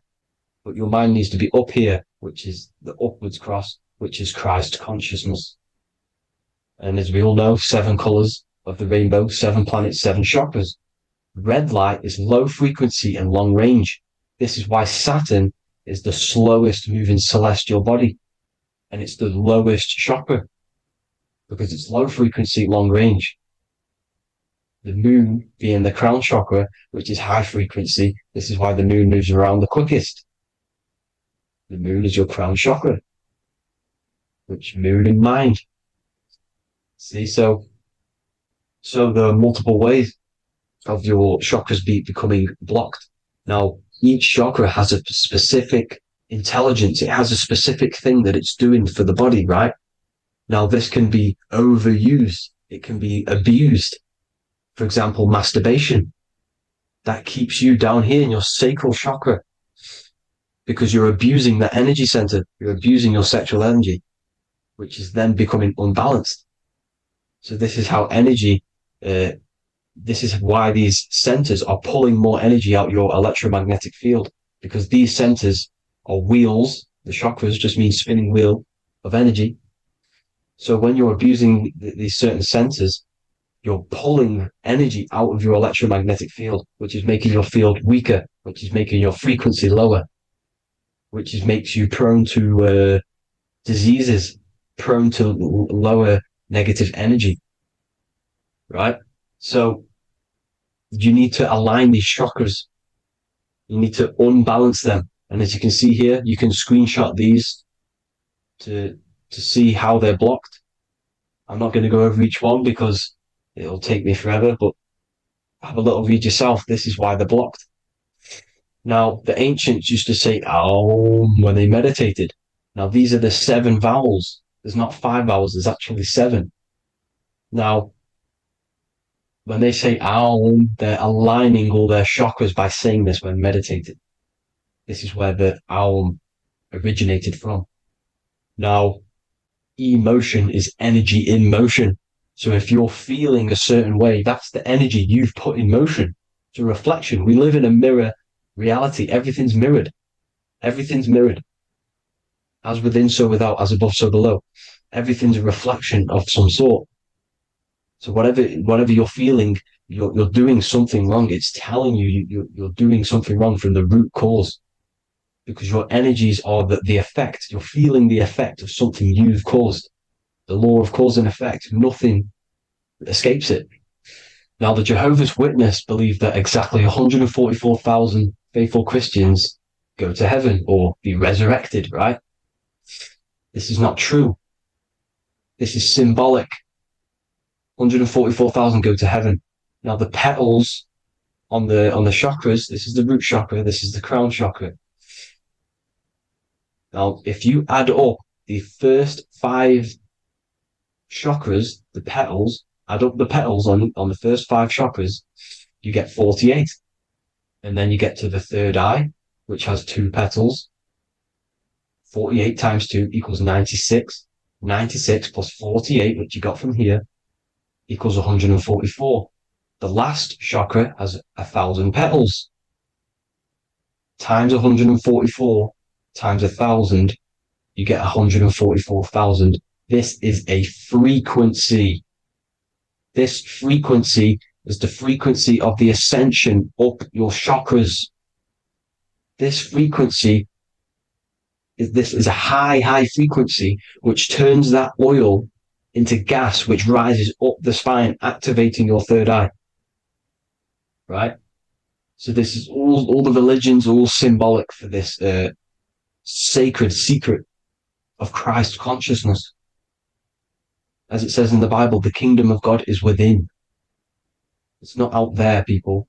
You must look within yourself. You are God. You are a spark of his consciousness, infinite consciousness, right? So 144,000 is a frequency, and you must achieve this. Like I said, these people in the past, they're not gods, people. These were just humans. Nothing special. They just reach Christ consciousness. Now, they keep you in these lower vibrational states with the food, right?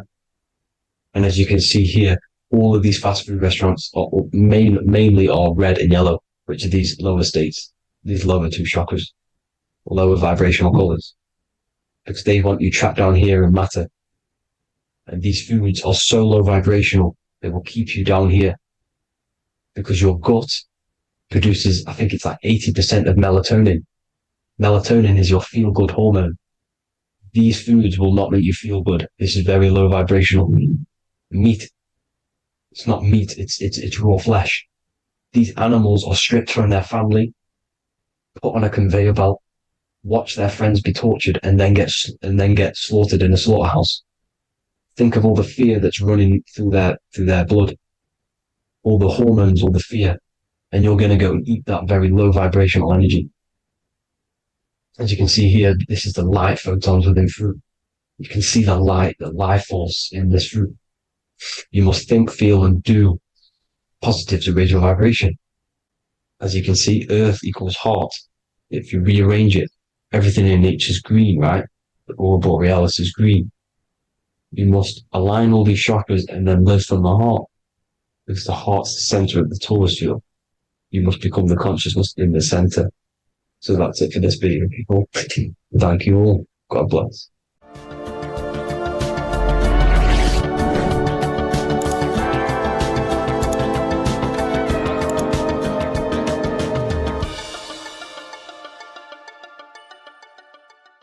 Welcome to Revival of Wisdom.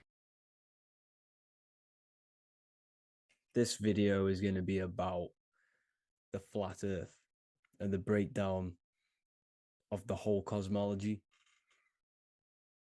I'm going to be digging very deep. I've got a lot of pictures and images to show you, and a lot of dots to connect. So let's start with the Freemasonry art. So this artwork we have here is the Freemasonic cosmology as they know and believe. So what is it symbolizing? We obviously have to start off with the four pillars representing the four corners of the earth. The four corners with duality. You see, there's everything on earth. There's good and evil. Good, evil, positive, negative. Good, bad. This is the checkered board. This is what it symbolizes. Okay. Obviously, we have the sun, the moon. The sun gives you energy. It's the anode. The moon is the cathode. It's the opposite. It takes your energy. So therefore, you become sleepy when the moon comes out. You see, everything on earth, everything in the universe is balanced. There's complete balance symbolized by duality. There's always two opposites. We have the all-seeing eye, and obviously 7 stars representing the 7 planets, but not planets as in we know planets. They're not physical spinning balls of gas.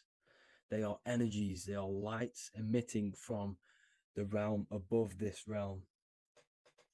They are lights through the firmament, through the electromagnetic field. So let's go through that again. The 4 corners, duality, positive and negative, cold, dry. Everyone on earth has an opposite. Everyone, there's 2. Okay, and then we have the sun, the moon, the 7 planets with a 5-pointed star. What's the 5-pointed star? Of course, it's the 5 elements: spirit, water, earth, fire, and air. Okay, that's what the 5-pointed star is symbolizing, the 5 elements of earth. And then, most importantly, we have the compass. The compass is very, very important, hence why it's in the center. The compass is symbolizing many, many things. And one of the most important things, but we'll get into that after. We have a boat with water outside of the earth. So we have a boat on water, symbolizing the waters separated by the firmament, the waters above, separated by the firmament from the waters within the firmament, the earth. So this is what it's symbolizing. So the compass, what's the compass? This is where the compass comes from. The Polaris, the most important star there is, because it's in the center of Earth, the sun, the moon, and the black hole, black sun. Because all creation comes from center, the seed center. Okay, but we'll get into this after. But also, this is a very important Masonic symbol because they use this symbol a lot. This is one of their main symbols, hence why Neil Armstrong has the Masonic ring with the compass on it. The people who supposedly went to the moon, which obviously they faked to push this globe model, because the globe model is based upon fear. Because the globe model, if they can sell you the globe model, they can sell you anything then. You don't know where you actually are. The globe model is to push fear upon the masses, because the globe model means there's not enough resources. There's also risks of asteroids hitting the planet. There's also risks of space extraterrestrial invasions, global warming, asteroids. You see, this is all the fear that they can gain off selling you the globe model. Okay, because they don't want you to know that this is an intelligent design. And also, they're hiding God, the creator, the source. This is why they are satanic. They are opposites. They are lefty, Lucifer, right, righteous, godly. Hence why they do the symbolism on their eyes. 666. This is another famous, famous astrologer, astronaut. This is another famous astronaut doing 666, showing that he's in the alliance of the occult. But even look at their 10th anniversary stamps. They have a Masonic compass on there. Also, the Order Out of Chaos. Order Out of Chaos, double-headed eagle. Okay, the Order Out of Chaos ring, which they wear. So all of these astronauts are in the occult. They are lying to you. They are in with this order, this Masonic New World Order, whatever you want to call it. So let's break this compass down a lot more. Because as I showed you here, the center, okay, this is what the compass is symbolizing. Let's go into the North Pole map. This is from 1595. This is a rough estimate of where this map came from. It's from around the 1500s to the 1600s, maybe 1400s. There's not an actual set date on this map because obviously our history has been tampered with. But let's break down this map and the symbolism that they use towards this map, because this map is the map of the North Pole. Okay, so in the center, we have the black rock symbolizing the tower, the pole, North Pole. And what's on top of the North Pole? Obviously, it's Polaris. North Pole and Polaris. Okay, with the 4 islands around the center.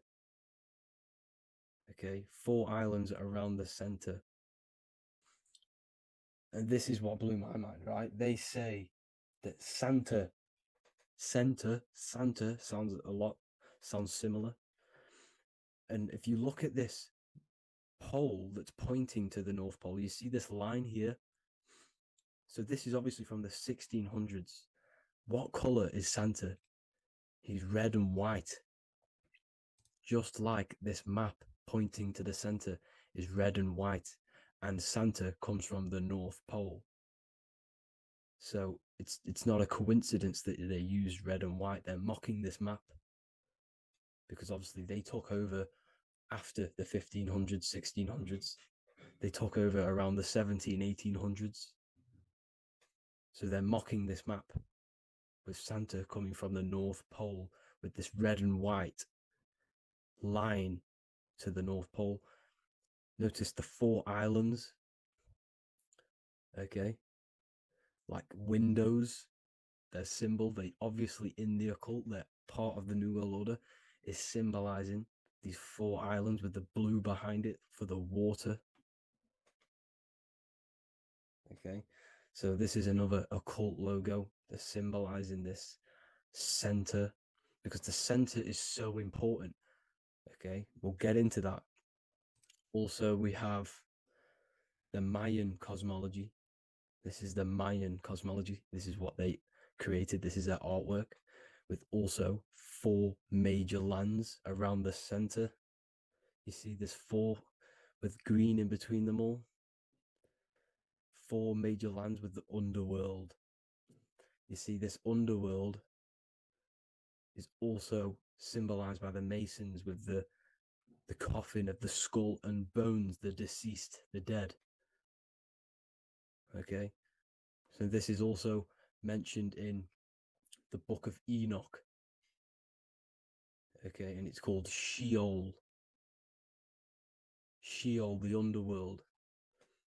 Okay, and in the book of Enoch, it says all spirits of the dead go to these hollow places, that they are wait until their appointed time of judgment. And it also says in the book of Enoch, there are 4 hollow places underneath. 4 as above, so below, representing the 4 islands. As above, so below. That's where that could link in. Okay. The book of Enoch is very important because it was found in a cave thousands of years ago and has a lot of truths about this realm and about this world we live in. So let's go back to the Mayan cosmology. So the ancient cosmology, they all must have had some sort of communication. They must all be at peace with each other, because all of their cosmologies linked together.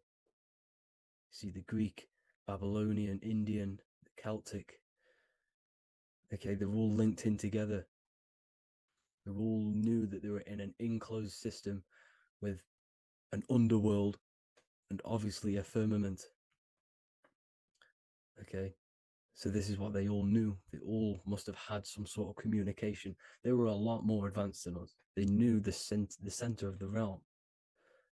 Okay, and obviously the United Nations flag also symbolizes their center. You see how it has like a grid with a circle around the center.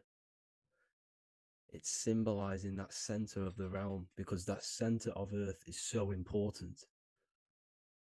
The United Nations flag, all have it. See, some different ones all have that circle around the center. Because the center is the seed. All things come from a center. So the torus field is so important because it is the spark of life. It's the building blocks of the universe, this creation. Because all things have a torus field. Just like an apple with what's in the center of an apple, a seed. Because the center is where the energies hold, is where the energies meet. And it creates that spark of life. Just like your heart is the center of your body. And it has an electromagnetic field. because the center, all things come from the center. So this is why the North Pole is so important, because this is why it's so important, because this is where the creation sparked from, the center. This is where the most electromagnetic energy is stored. So this is why the northern lights come from the center. It's electromagnetic energy. This is what the northern lights are. It's being emitted from this black hole in the center. Okay? And obviously, what else is on the center? Polaris. Polaris is the center star. Okay? So the center star is what sits on top of this North Pole, Polaris, because it's a pole of electromagnetic energy, symbolized as a black rock, a black hole, pole. You see, because all creation comes from void. Light is born from darkness. Without light, darkness can't be born from light. You see, but light can be born from darkness. This is why darkness is so important. And this is why there's a black hole in the center of our realm, like the black sun. The black sun, the Polaris star, the North Star. You see, so this is this North Pole, Polaris. This is what they're talking about.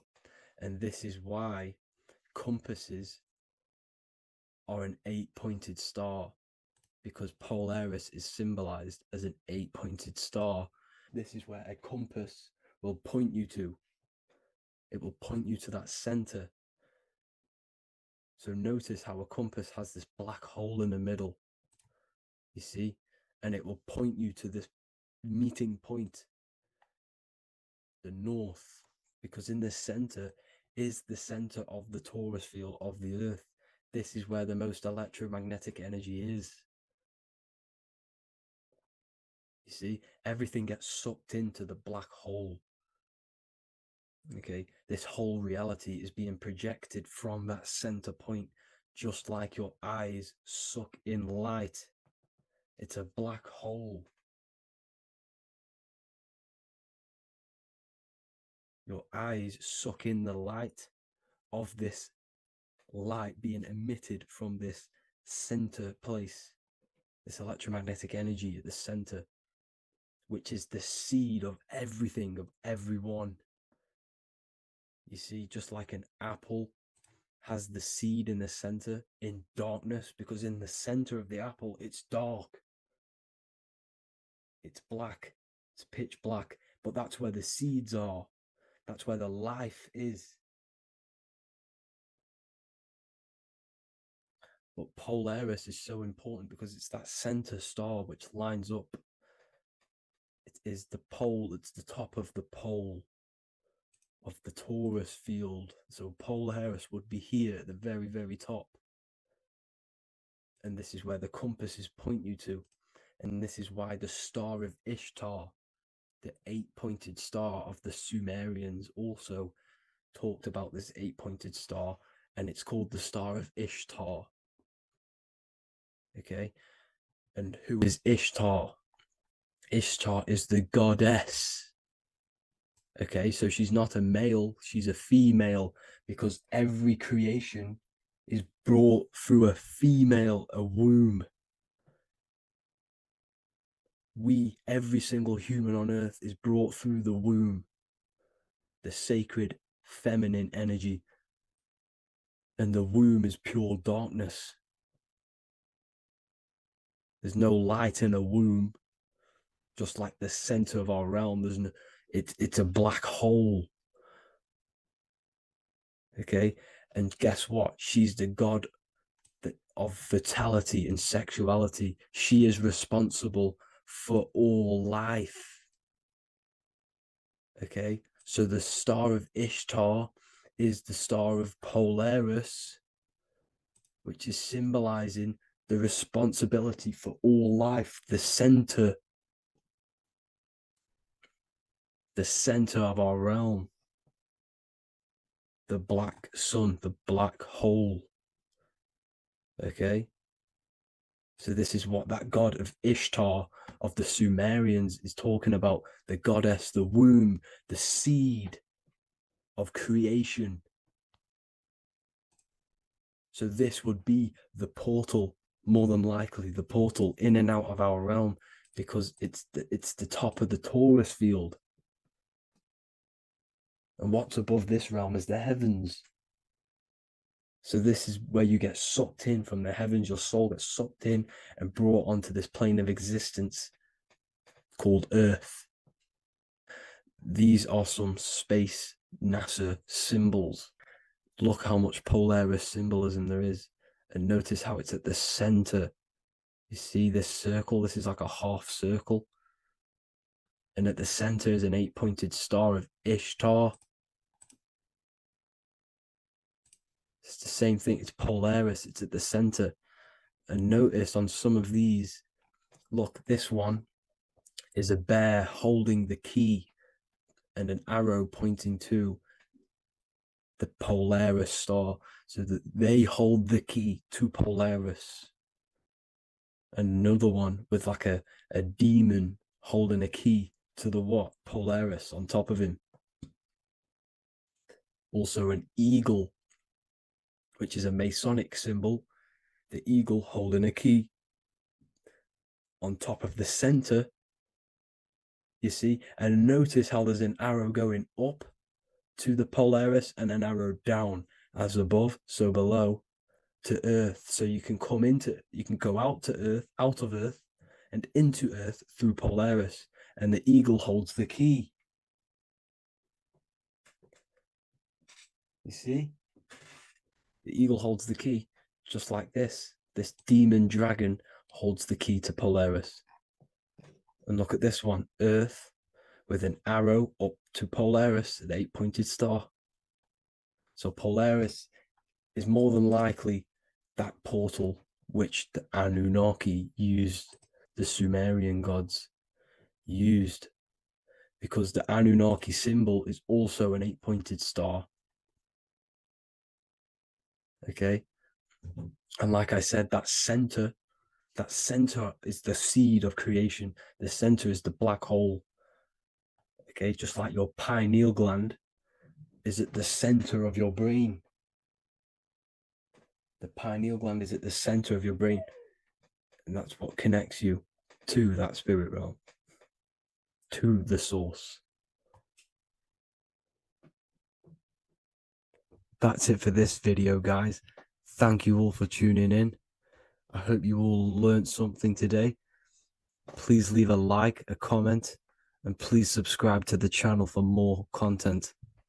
God bless you all.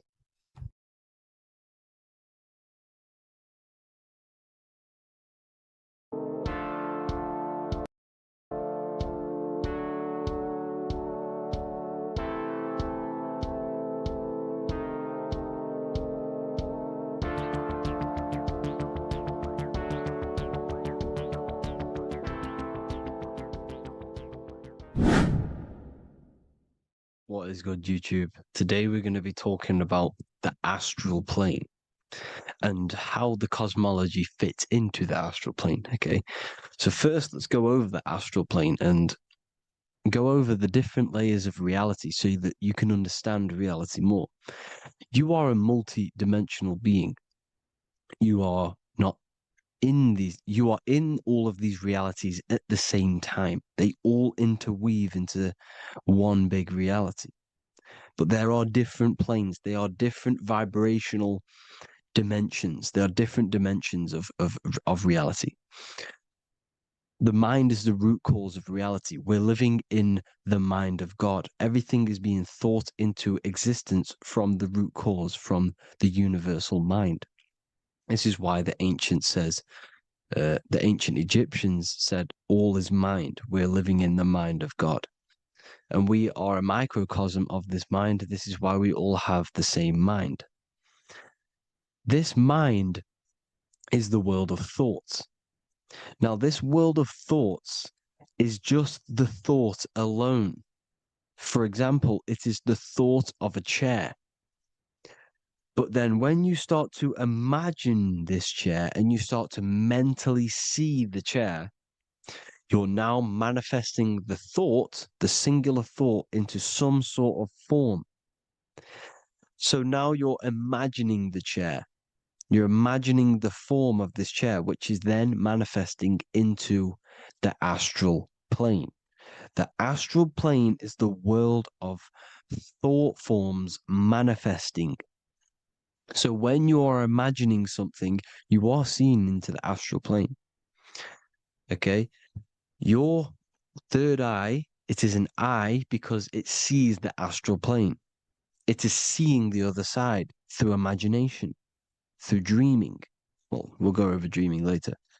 So the thought of a chair is a singular thought. The imagination of the chair is the manifestation of the chair. And in the astral plane, it's basically the world of all the chairs that could ever exist. So you're thinking of the chair as a singular thought, which is the mental plane. The astral plane is the imagination of that chair, is the thought, the manifestation of it.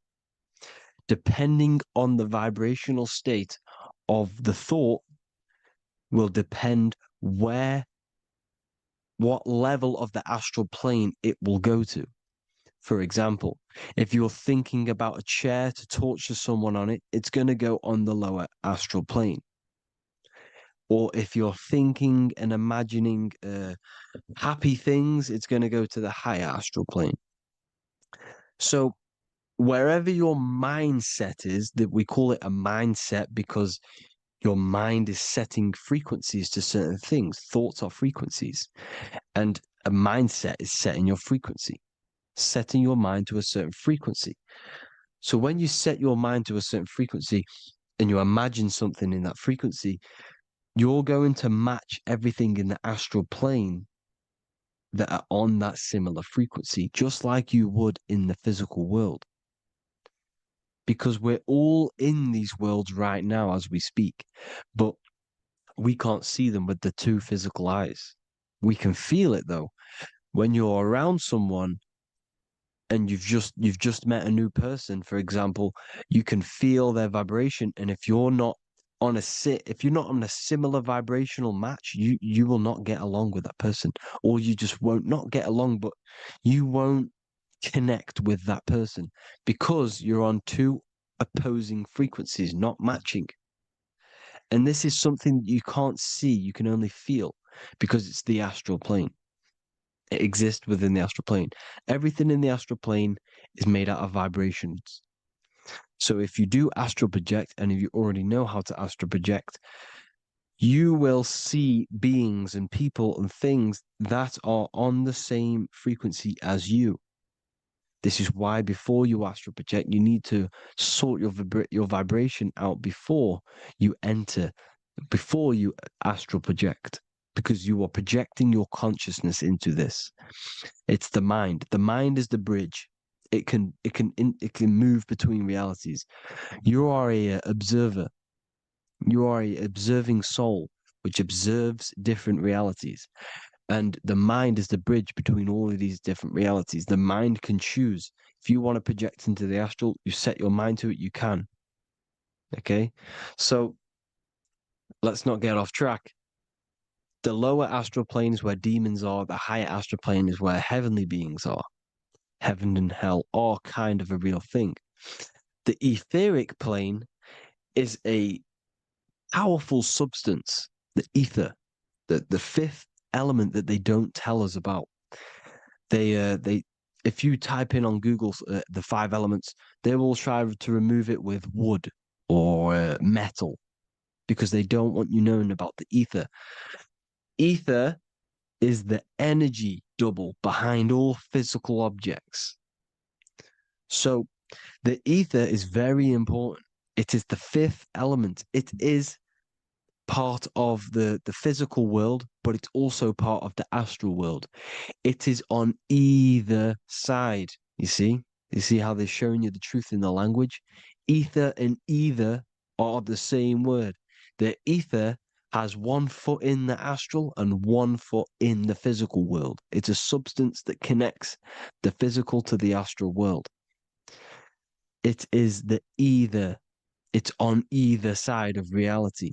It's on the other side. Either, same word. Ether is connecting the physical to the astral plane. It's the world of frequency.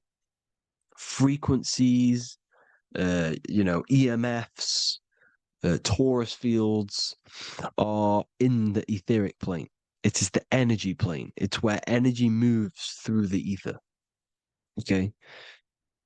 So then you have the physical world, the world of effect. Everything you see in the physical world is the effect of the higher planes. Each plane is a product of the plane above. So, and it melts into each plane. The physical plane is the lowest plane, it's the most densest, and the highest is the most fluid. This is the most fluid, this is the most dense. This is where we get the saying, as above, so below from. As above, so below comes from the different planes of reality. And magicians understand this. This is why magicians always say as above, so below. Because they understand if you manipulate the higher planes of reality, you manipulate the lower planes. Because the astral plane is a direct copy of the physical world, but in the astral plane. It is mirrored. The physical world is mirrored in the astral plane. They are both the same world, but there's different vibrational states of the world. Kind of. It's hard to put this in words, people. So just try and understand. The astral plane is the double.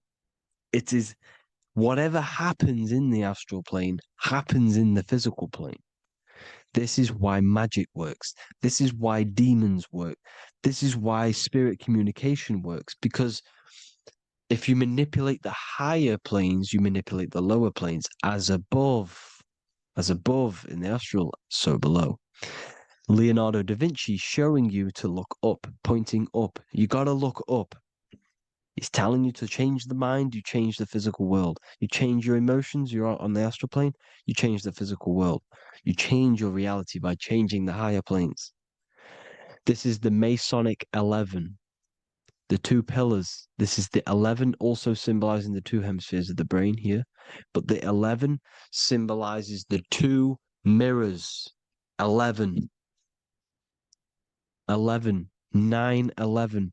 9, 11 adds to 11. 9 plus 1 plus 1 equals 11. The Twin Towers were in 11. Flight 11 was hijacked because it's a mass ritual within the astral plane. Now, we're going to go deep into that later, and I'll show you these rituals they do in order to manipulate the astral plane. So, this is what the 11 is. It's the mirroring of reality. If you contact spirits and conjure spirits, you can either summon or attract demons and spirits.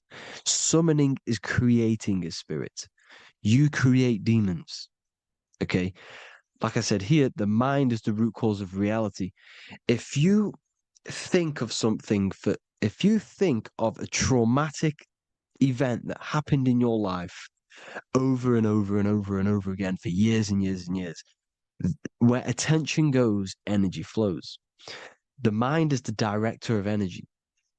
If you are directing energy into the specific emotion, the specific thing that is torturing you in your mind, that will manifest as some sort of being in the astral plane, which is called an elemental. And this elemental being that you have created through your thought forms and emotions will latch onto you and feed off this energy. So it's important that you get your mind right, okay? It's important you sort that you file the mind and you discipline the mind.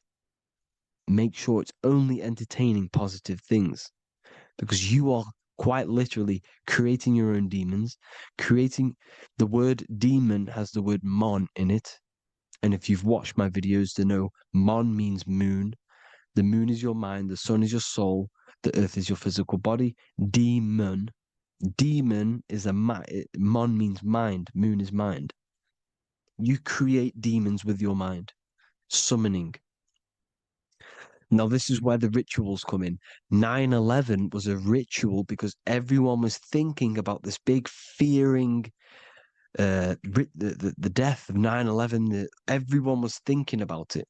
And all of their minds thinking about this horrific thing will manifest and summon a negative energy spirit elemental within the astral plane. That's how all of this works. This is why it was a mass ritual. Okay. Chris Brown, new album name 11/11. Release date on the 11/11. This will be my 11th album and contain 11 songs. All of these people know the occult. This is Hermes Trismegistus with the star of Saturn, the six-pointed star, as above, so below. The mirroring of reality, physical and astral. The two Masonic pillars. So as above, so below. What's above us? The stars. The stars are connected to the astral plane. This is why we call them stargates. When we dream, we are experiencing these different realities. And what are stars? They tell in the Bible, it says Genesis 1:14. And God said, "Let there be lights in the firmament of the heaven to divide the day from the night, and let them be for signs." Signs translates to things to come. Why things to come? The stars tell the future. Why? And why do we say as above, so below? As above us is the astral plane and the etheric plane. As above, so below. Whatever happens in the stars happens on Earth. The stars are connected to the astral plane. Above us is the astral plane. We are a star in a physical body. This is why we say Mr., sister, stir equals star. The E and the A are interchangeable. We are stars, and the stars are the start of our incarnation. We start in the stars, same root word, and we descend through the seven energies, which are our seven chakras. Then we enter the heart of the soul system. The heart rearranged spells earth. And this is the true cosmology. Here's the Masonic cosmology. This is Masonic now. Here's the firmament. Let there be a firmament in the midst of the waters to divide the waters from above, from the waters that below. Genesis 1:6. The firmament, firmament comes from the word firma, Latin, I'm pretty sure, which means firm. When something is firm, meaning it's stable, it does not move, it is firm. The firmament is firm. So, is the firmament Genesis 1:6. What does he say? Genesis 1:3, sorry. Let there be light. This is before the sun and the moon was created. Let there be light. Before the sun and the moon was created, light was appeared. So what's that tell you? This is a holographic projection from some sort of light being, some sort of projector. And that projector is the all-seeing eye you see in the Masonic cosmology. This is the all-seeing eye projecting the light beams. Let there be light. Everything is made out of light.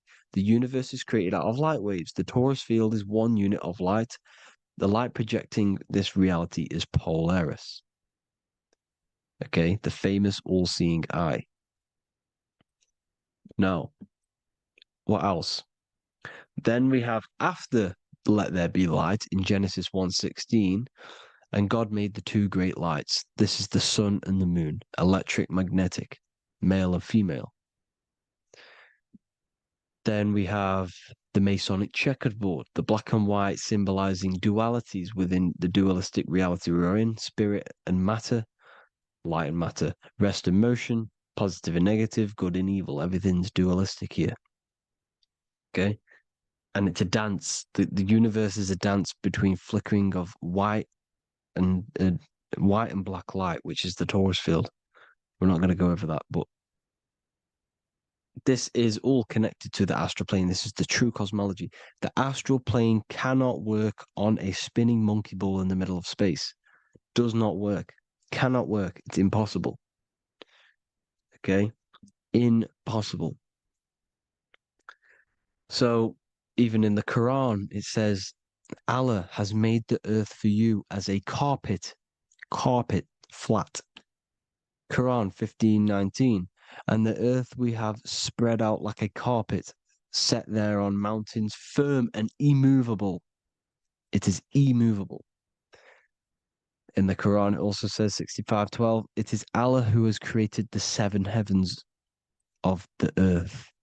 The seven heavens meaning the seven layers of heaven, the seven planets. And Psalms 104:5, he set the earth on its foundations and it can never be moved. Never.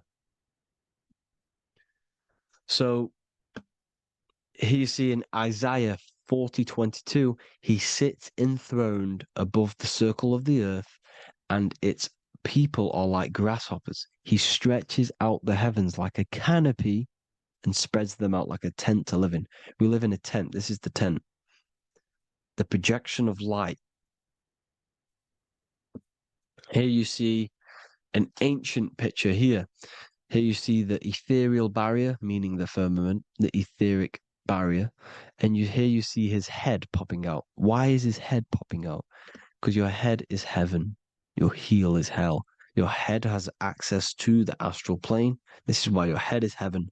The pineal gland, when stimulated, has access to project itself, project consciousness into the astral plane. Here you see another ancient picture here with the Masonic Royal Arch, with the zodiac here, the zodiac on the top, arching, because there's a firmament above us. Here's God in the brain. Consciousness is God. Here you see the Masonic Royal Arch, symbolizing the firmament. George Washington above the Masonic Royal Arch. These are the stars. This is Polaris projecting reality. Here's ancient churches with the dome, Polaris projecting reality with Jesus. Disney World is under the dome. The seven layers heaven, ancient paintings, all depict if you go and look at the ancient paintings, they'll all depict the firmament, the arch above us. This is where we get interesting. The Masonic Royal Arch has the 6-9, which is Cancer. The constellation Cancer, which is 6-9 is associated with portals because CERN is the 6-9. Okay, CERN is opening portals. They're trying to create a portal to the other side. Cancer has the word CERN within it, so there is a link between Cancer and the opening, the firmament opening above us to ascension. Here you see the Masonic art with the Royal Arch and the light and the opening. Here you see the light and the opening. This is the opening of the firmament. Here's the Hebrew cosmology with Sheol, the underworld, and the opening.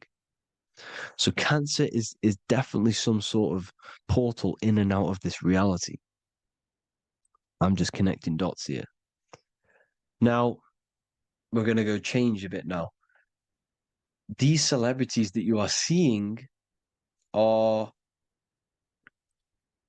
have not sold their soul to Satan, okay? They have not sold their soul to Satan. Satan is a demonic, low vibrational energy that has been summoned over the thousands and thousands and thousands of years of evil occult arts. So since Babylon was summoning this demonic energy, and this demonic energy in the astral plane will grow and grow and grow. It has no form. It has no physical form. Okay, but you can see it in the rappers. If your third eye is open, you can see clearly that these people are demonic. You can sense the energy that they're manifesting. Selling your soul is not what you've been told. It is gaining, because your soul is pure love, okay? Your soul does not want to do anything bad. So when you sell your soul, you're gaining physical gain, you're gaining physical wealth, for example, like for these rappers, they will be given millions of pounds because the people in control of the music industry, which is the dark occultists trying to brainwash the masses, the people in charge, are they're dark occultists. They understand Satan and the energy. They are satanic energy, which has been summoned in the astral plane. They see that they have influence over the masses, so they will go to them and say, "I will give you this amount of money forever if you manifest this satanic, demonic energy through the music and through social media to blind the masses, to brainwash the masses into this demonic energy." Because when you listen to music, music is frequency. Whatever you listen to, you become that frequency. So if you're listening to these people, they're throwing energy, this demonic, satanic energy that they sold out to. Sold, soul, same word. When you sold something, you've got your soul involved. They have exchanged money, physical gain, so that they manifest this satanic energy within the astral plane and through the music, through the videos, through social media to keep us in this vibrational frequency, in this low state of consciousness. This is what it actually is. It's not, you're not selling your soul to some sort of devil. This satanic energy has no physical form it is formless in the astral plane. It's a summoned energy. Now, the root chakra is red. This is why the devil is red, because it symbolizes the animal nature of man. When you are operating off your root chakra, you will kill, you will fight, you will do anything to survive, because it's all about survival mode in the root chakra. They want you keeping in that fighting mode, that surviving mode, so that you are manifesting this low vibrational frequency, this satanic energy, this demonic red energy. This is why the devil is red. And the devil has a tail with the red arrow pointing down because it symbolizes your light body. This is your Merkaba. Your Merkaba is your light body. Mer equals light, Ka equals spirit, Ba equals body. Merkaba, this is the devil's tail pointing down, the descension, your heel, up to your heel, hell. Ascension to heaven, head. You see? This is the all-seeing eye with the illumination coming off it, your head, when you're illuminated. The Merkaba is your celestial sphere to portray different planes of reality. It is the vehicle of ascension. It's your light body. It's in the word Kabbalah, Kabbalah, Ka, spirit, Ba, body, La, light. Same thing, Kabbalah, Merkaba. Same thing. It's all about the light body. This light body sees different realities. So when you see the goat in the music industry, it's this satanic summoned energy that's been summoning for thousands of years within the astral plane. When it becomes to the physical plane, it will manifest through different things. A goat, an owl, Satan, Moloch, Baal, same deity, same demonic energy that's been summoning in the astral plane. And this is why the Baphomet has a goat head. Drake's new album is the goat. The Polo G, the Masonic G, with the goat. And here's Ryla Rodriguez in the mirror with the goat in the mirror and him in his physical body. It symbolizes, the mirror symbolizes the astral plane, because he's manifesting the goat, the demonic energy. He's sold out to the demonic energy, and in the physical plane, he's his physical body. The mirroring, the Masonic 11, the mirroring of reality, the astral and the physical. And what do you call them when they're an amazing rapper, the best rapper? You call them the goat. because you're the goat because you're manifesting the goat energy, this satanic, demonic energy within the astral plane. So Baal, Moloch, all the same thing.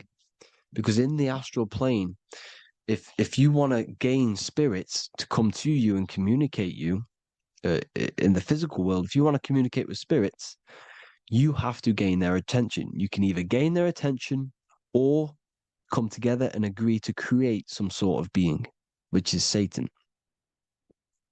Okay. You can, like I said earlier, you can create these beings, you can summon them or attract them.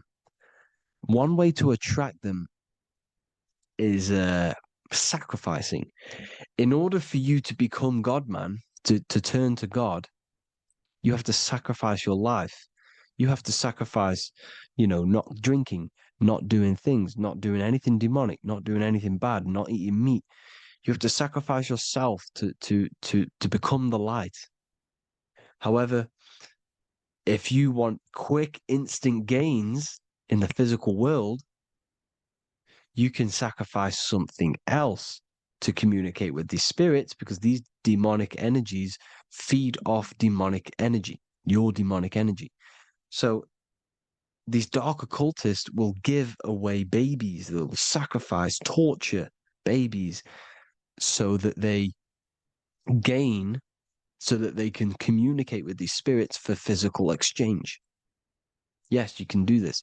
These powerful spirits, these powerful demons can give you powers. They can give you certain things. And this is what they are doing. They're summoning and attracting these demonic energy. This is why, trafficking is one of the most, Balenciaga. Baal is the demonic energy in the astral plane, which requires child sacrifice for his presence. Balenciaga, and they were trafficking children. They were trafficking, killing them, and offering them to the spirits. This is what they are doing. Balenciaga. It's in the name. Here you can see here a stick man with two horns. The goat, obviously, it's all the same deity. Baal, the goat, Moloch, his Moloch, the owl, the Egyptian owl, because it comes from the owl of Moloch, which is Baal, which is Satan, all the same demonic energy. And it's on the dollar bill, a tiny dollar bill, tiny, on the $1 bill. All the same thing. Bohemian Grove, they worship the big owl, Moloch. It's all the same thing.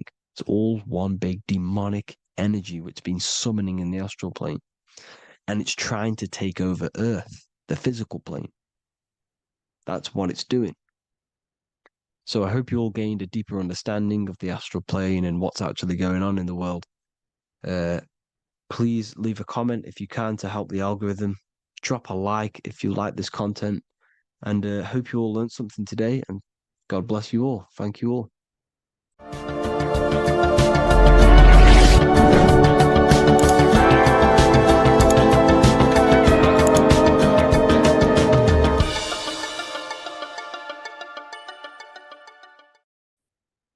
What if I told you that you are under a spell, and this spell is controlling you in every aspect of your life, and you don't even realize it? Spells are not what you've been taught. They're not fantasy magic wands that are casted over you. No, no, no. Spells are much, much deeper. A spell is a belief system that is installed into your subconscious mind, which holds power over you. Okay? If I install a belief into your mind and that belief holds power over you and controls you, that is you under my spell.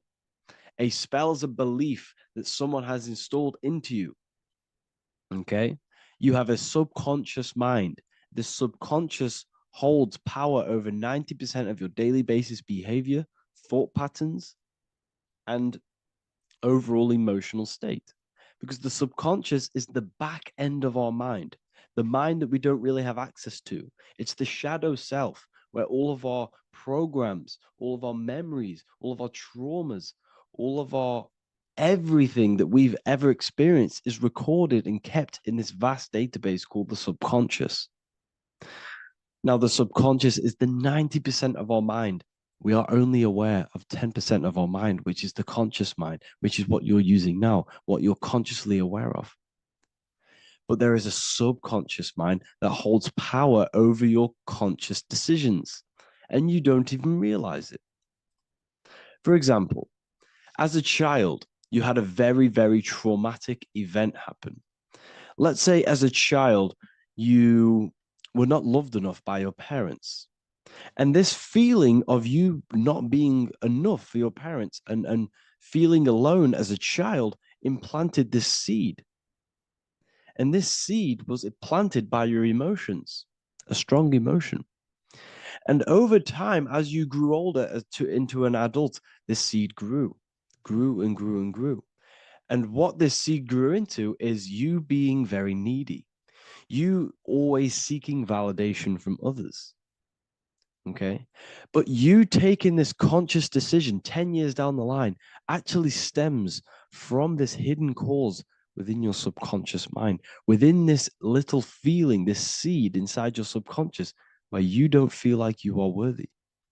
So this results in a conscious decision of you seeking validation from others, being very needy from others. Okay. This is what the subconscious is. The subconscious holds power over us. For example, posting on social media. Why are you actually posting on social media? If you take a selfie with your new watch, new car, and you go and post that onto your social media, why are you actually doing that? On the deepest root cause, it's not because you just want to post a picture. No, it's much deeper. It comes from a subconscious belief or a subconscious emotion of you seeking external validation, whether you believe that or not. But that's what it is. If you're posting on social media, you're seeking attention, you're seeking validation from others on a deep level, on a subconscious level. You may not even realize this because it's subconscious. Now, this is what a spell is. Money is a type of spell. Remember, money doesn't actually exist. Money does not exist. Money is a physical object inside of the material plane. But the physical object has a belief in the mental plane. See, the mind is the highest plane. This is the root cause of reality, the mental plane. Okay. So our belief in our mind has given this piece of paper value and a meaning. But in reality, it's just a piece of paper with a belief behind it. But this subconscious belief behind this piece of paper is controlling your daily basis behavior, is controlling your emotional state and controlling your life without you even realizing it.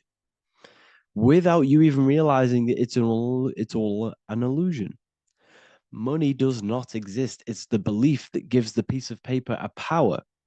And the way we break the spell is by realizing that the money doesn't actually exist. The whole world is under the spell of money and it's controlling all of us.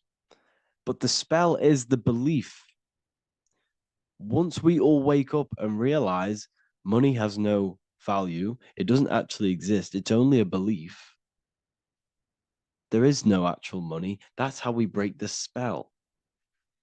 The spell is broken when we figure out that we are under the spell, under the belief, under the illusion of this piece of paper having value, and it's controlling our lives. That's why the word money has mon within it. Mon is moon, and the moon represents our hidden aspect of our mind, our subconscious, and the sun represents our conscious mind. So you have two versions of yourself. You have the self that you show to everyone, the conscious mind, and you have a shadow self called the subconscious, which is the hidden aspect of you. For example, do you really love your partner who you're with, or are you just with them for, is there a subconscious fear of being alone? Do you really want to be with this person? Or is it stemming from, are you staying with them because it's stemming from this fear of being alone, of being lonely? Or are you just with them because you have a subconscious sexual addiction? And all of your conscious decisions are actually coming from this little seed of wanting sex or not being alone. You have two versions of yourself, the conscious mind and the subconscious, the shadow self and the self that you show to everyone else. Okay? And the subconscious is what's holding power over you. When you drive your car, you don't consciously have to think about changing gear. You've done it that many times. It's on autopilot. That's the subconscious doing it. You can be walking down the street. Your conscious mind can be thinking about what you're going to cook for tea later, but your subconscious mind is controlling your body and walking your body. You don't have to think about moving the body. You just do it because you've done it that many times. It's a program. It's a belief in the subconscious that's giving this movement power. You see, the subconscious holds a lot of power over you. Our beliefs hold power over our daily basis behaviors and actions. Okay, like I said, posting on social media, this is seeking external validation. There's a subconscious stem, there's a subconscious urge bringing this desire into conscious reality. So we must break the spell of our emotions controlling us, our traumas from a child controlling us. For example, another example of this, let's say you were in a car crash years ago, and this car crash led you to having a very traumatic event, very traumatic emotion you felt in that car crash. You felt a lot of pain. That was impressed into your subconscious. And even to this day, you're probably scared of going into trains, going onto cars, going inside of vehicles. And you might not even be aware that it's actually stemming from this event that happened 10 years ago. That's the spell. That's the spell that's holding power over you. And you don't even realize it. You realize the spell when you realize you're being controlled by this old belief, this old trauma. That's what a spell is. A spell is not something I cast over you with a wand like Harry Potter. Spell's much deeper. It's the hidden aspects of our mind that hold power over us, that control us. Okay? So how do we get rid of the spell? How do we break the spell? By installing new belief systems, by installing new programs into our subconscious. The subconscious is impressed by repetition and emotion. Everything you do on repeat, for example, tying your shoelaces, you can be looking up into the sky, closing your eyes, thinking about what you're going to create for tea while doing your shoelaces. You've done it that many times, you don't have to think about it. That's the subconscious taking over. Okay. That's the repetition aspect of the subconscious. For example, you could probably run down your stairs. You know exactly how to run down the stairs. If I tried to run down your stairs, every staircase is different. I'd probably fall over. But you've done it that many times, you know exactly how to do it. It's what we call ritual. When you have an evening ritual, when you tidy the house, you do your skincare routine, you wash your teeth, that's a ritual. This is what the ancients called ritual. When we do rituals, we're trying to implant something into our subconscious to either remove an old program, an old seed that is controlling us, for a new one that's going to grow into new light, into a new reality. So you can implant messages, implant new programs into our subconscious, which will then grow into a new reality. Okay? Because if I tell you something over and over and over again every single day, for example, if I say, you do what I say every single day I repeat this statement into your ears, about a month or 2 months in, you're going to start to believe in that statement and you're going to start to be under my spell. You're going to start to do everything that I say. So this is what spells are. Spells are subconscious beliefs that hold power over you, and you don't even realize it. So we need to remove these old programs we have that are controlling us for new programs. And we do that through ritual, affirmation, and imagination. Repetition and emotion is key to impressing the subconscious. They are the two ways that spells are created, that programs are created. The subconscious only knows the now and it only knows you. So every word you say is a spell. So when you call someone else a name, you're calling yourself a name because your subconscious takes everything you say as truth because it only knows you. It doesn't know anyone else. So every night we can do affirmation. We affirm the reality we want. This is what we call a ritual. We sit down or we stand up, whatever it is, you affirm the reality you are, I am statements, and then you imagine that reality. And you do this over and over again, every day, twice a day, 3 times a day, however many times. And this will cause repetition. This will install a new belief system into your subconscious, which will then start to show in your external reality. It will start to put you under a spell of the new program. For example, if I install into my subconscious that I believe that I am rich, every single night I affirmate that I am rich, I am wealthy, I am free. And then I do a ritual. I start to imagine this reality. Every single night, I do these two things on repetition, and I start to feel the reality and imagine the reality.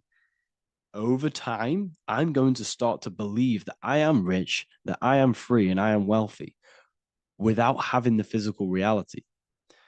And what this will do is that it'll implant a message deep within your subconscious mind. It will plant the seed of this belief. And this belief over time will grow into 90% of my thoughts, 90% of my actions, 90% of my words.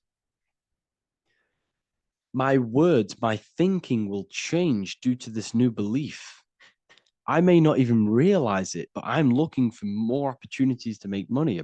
I'm speaking to more people because of this belief that I've installed.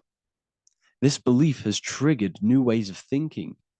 My mind, my conscious mind is now only operating to fulfill this belief. And my conscious mind might not even be aware of it. You won't even realize that you're manifesting this belief of being rich. And that's how it happens. You implant the belief within your subconscious. You implant the spell into your subconscious, which will then gain control over you. So we need to make sure we're removing the negative spells, the negative programs that are controlling us for new regenerated ones, for new ones that are going to create new realities, a better life. Okay?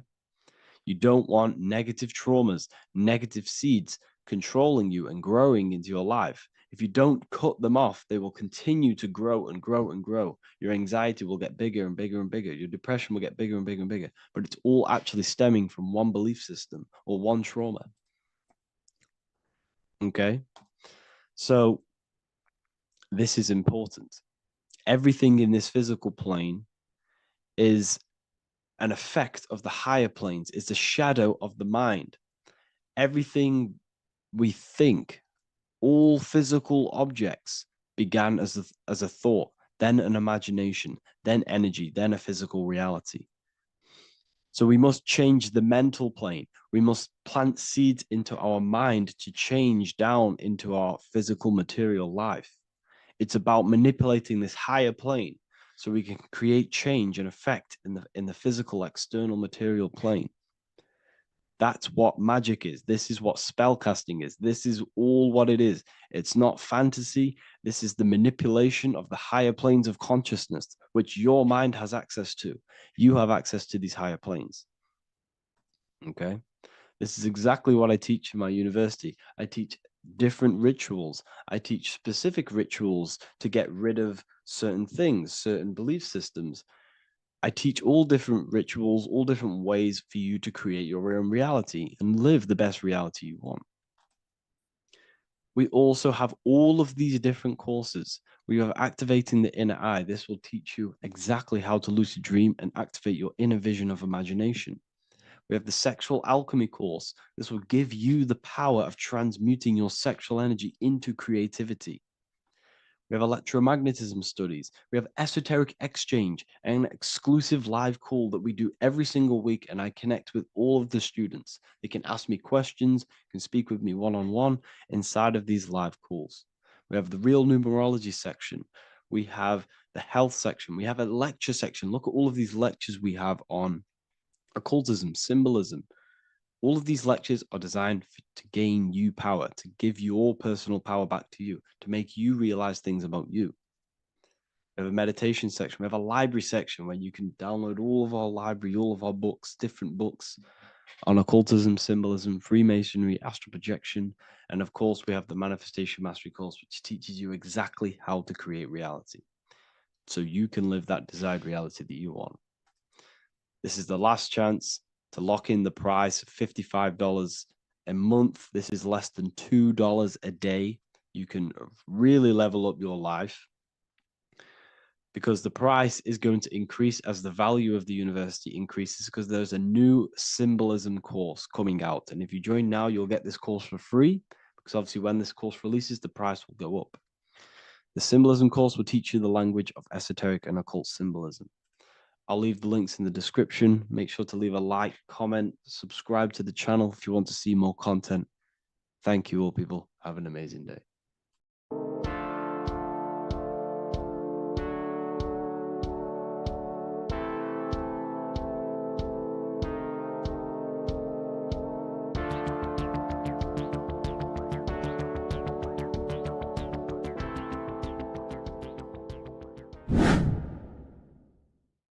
Hey people, how are you all doing? It's Revival of Wisdom. And today we're going to be talking about your birth certificates and how we are slaves to a system and how they have trapped us into this system. Okay, so the first thing you need to understand about this system is there are two types of laws. You have the law of water, which is admiralty law, and the law of the land. So the admiralty law is the law of water, and this is what money is. Money is water. This is why we say liquidity, currency, the current. A current is water, something moving through something. Cash flow. And this is why banks are called banks, because a river bank is on either side of the water and it directs the currency. You see? So money is water. And as you can see here, Ripple, the cryptocurrency, Ripple, water Ripple, and they're building a bridge over water, overseas, international banking with cryptocurrency. So money is water, and this has specific laws about water, but water is the same everywhere. You see, what the difference is with the law of the land is that you can have different laws in different lands. I can't do certain things in the UK that people can do in America, for example. You see, that's the law of the land, but the law of water is the same because water is everywhere. Now, this is very important to understand when it comes to, these birth certificates. So, Pope Gregory, this is where we're going to start off. Pope Gregory in 1582 took the Orthodox Eastern sunrise calendar and changed it to his own Gregorian timeline, not a calendar, a timeline. This timeline was copyrighted by Pope Gregory under the name of the Vatican. So the Vatican owns the timeline that we are using today, 2023. They own it. They own the title of this Gregorian calendar. Okay. Therefore, anyone who is born under This copyrighted timeline, not calendar, they are subjected to Rome because Rome owns the timeline. They have a patent, a copyright for that timeline. What is on our birth certificates? That timeline. We are born underneath, we are subjected to the Vatican. This is why all birth certificates go to the Vatican. They own every single birth certificate. Okay? So when we use this timeline, we are subjecting ourselves to this timeline. Okay? Which the Vatican has a claim over. This calendar or timeline is set to sunset, not the sunrise, which is associated with death, darkness, and the moon, lunatics. You see, so this is a sunset calendar timeline. Okay, this is now, they've changed a couple things, right? They say that the new year is January the 1st. Okay, when we know this is in winter. January is winter, which is associated with darkness, death, the death of nature. So this is a death cult, people. These people are evil. They're so evil. The Vatican. And this is why we use April Fool's Day, because April is in Aries, and Aries is always the start of the zodiac. This is why Aries rules the head region. 12 zodiacs, 12 systems of the body. Each zodiac is associated with each part of the body, and this is why Aries is the head, cerebrum. But we're not going to talk about in this video. But yes, that is what April Fool's Day is. They're putting it in your face. April Fool's Day is the real start of the year, when the sun starts to rise again, when the risen Savior is resurrected, when it's born again. This is when the Jews celebrate the Passover. This is when the Christians celebrate the resurrection of Jesus, and they eat lamb. The Jews eat lamb because we're in Aries, the new year. The sun is now born again, our risen Savior, the light of the world.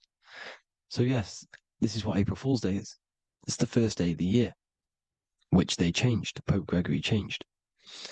So you need to understand is that you are in the womb. You are inside of a ship, because every ship, literally a ship, every ship is female. This is why they say she delivers the product, because she does deliver the product, you, the baby. Same thing with a ship, they deliver products. They are a she. And when they pull up to the bay, like you can see on this picture, they're pulling up to the bay. This is now called the birth canal. The ship is now in birth on paper. Okay, this is law. And when they pull up, they tie up to the bay, and now they get a certificate of manifest certifying all of the products which are on the ship and what they are bringing into that nation. Okay, so you're bringing in this many of that, everything's on the certificate of manifest. And this certificate of manifest is also your birth certificate, because you are traveling through water when you are in the birth canal of your mother, because you are in water when you are in the womb, and you travel through the birth canal. And when you arrive, you get a certificate of manifest with the name, how many, the quantity, that's your birth certificate. Okay. And this is what it is. We are a we're not a corporation, but we represent a corporation, which is your name in full capital letters. That is your corporation. You cannot physically tax a body, but you can tax a corporation. This is why we get charged. This is why we get taxed, because it all goes down to the corporation which our name represents, which we are subjecting ourselves to. We are my name, I am subjecting myself to this name, and that name has a corporation which I represent, which I subject myself to. You see, this is how we are attached to this straw man, this character that they have built on paper. So it's a character which is on paper. This is what we represent. So when the woman gives birth, she delivers the baby, and then she has another substance. Now I'm going to break down how they attach this name to us, how they do it. Okay. Our mother is carrying us the product in the womb, the water, and it goes, for example, it goes from the United Kingdom into a state-owned, corporate, federal-owned hospital, which is government-owned. She does not declare the package when she enters the building. Aha, so keep that in mind. When she delivers the package in the federal territory, she does not declare the package either when she leaves. Therefore, there is no evidence that we exist when we arrive on paper. On paper, there is no evidence that we came into the building or left the building. We have not been declared. So we do not exist on paper at this point. When the woman gives birth, she delivers the baby, and then she has another substance, which is called the afterbirth material. Okay? This afterbirth material has the same DNA as our physical body with the body, mind, and spirit. Okay? This is how they get this corporation. Hold on. The afterbirth material does not get claimed by the mother nor anyone. Therefore, they salvage that substance because we are under the Vatican. Every state is all Catholic. Your birth certificate is Catholic. No matter what religion you think you are, every single birth certificate is Catholic because we are subjected to Rome. All roads lead to Rome. Rome runs all of this. Okay, we're still under the Roman Empire. Okay, so Rome are Catholic and they believe in salvation. This is how religion comes into this. This is how they use religion to get this. So they salvage the afterbirth material and they claim it and they salvage it and give it and charge it to Rome. And they give it a name. Here's the legal term, born alive. Here's what it says. Each product of such birth is considered live, born, and fully recognized as a human person. So each product of such birth, so that could be anything, the afterbirth, the person who actually comes out, the baby. So your afterbirth, which we do not take with us, we take the baby with us.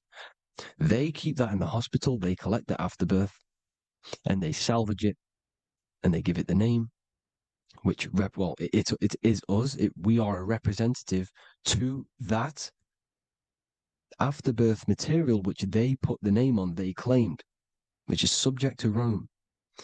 So we are walking around our whole lives as a representative to that claimed salvaged afterbirth material, which the federal state have.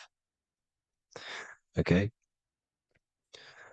We are under the Catholic Church, Vatican. Therefore, the afterbirth material is a child of God. See, on paper, therefore, they believe in salvation and salvage the afterbirth material. This material has no mother or father. The state pick it up. It becomes a war to the courts and gets charged to the state.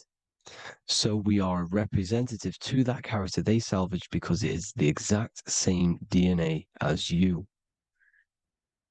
Subject is the name or the title, and the matter is the physical aspect left behind in the hospital, which represents us. You see?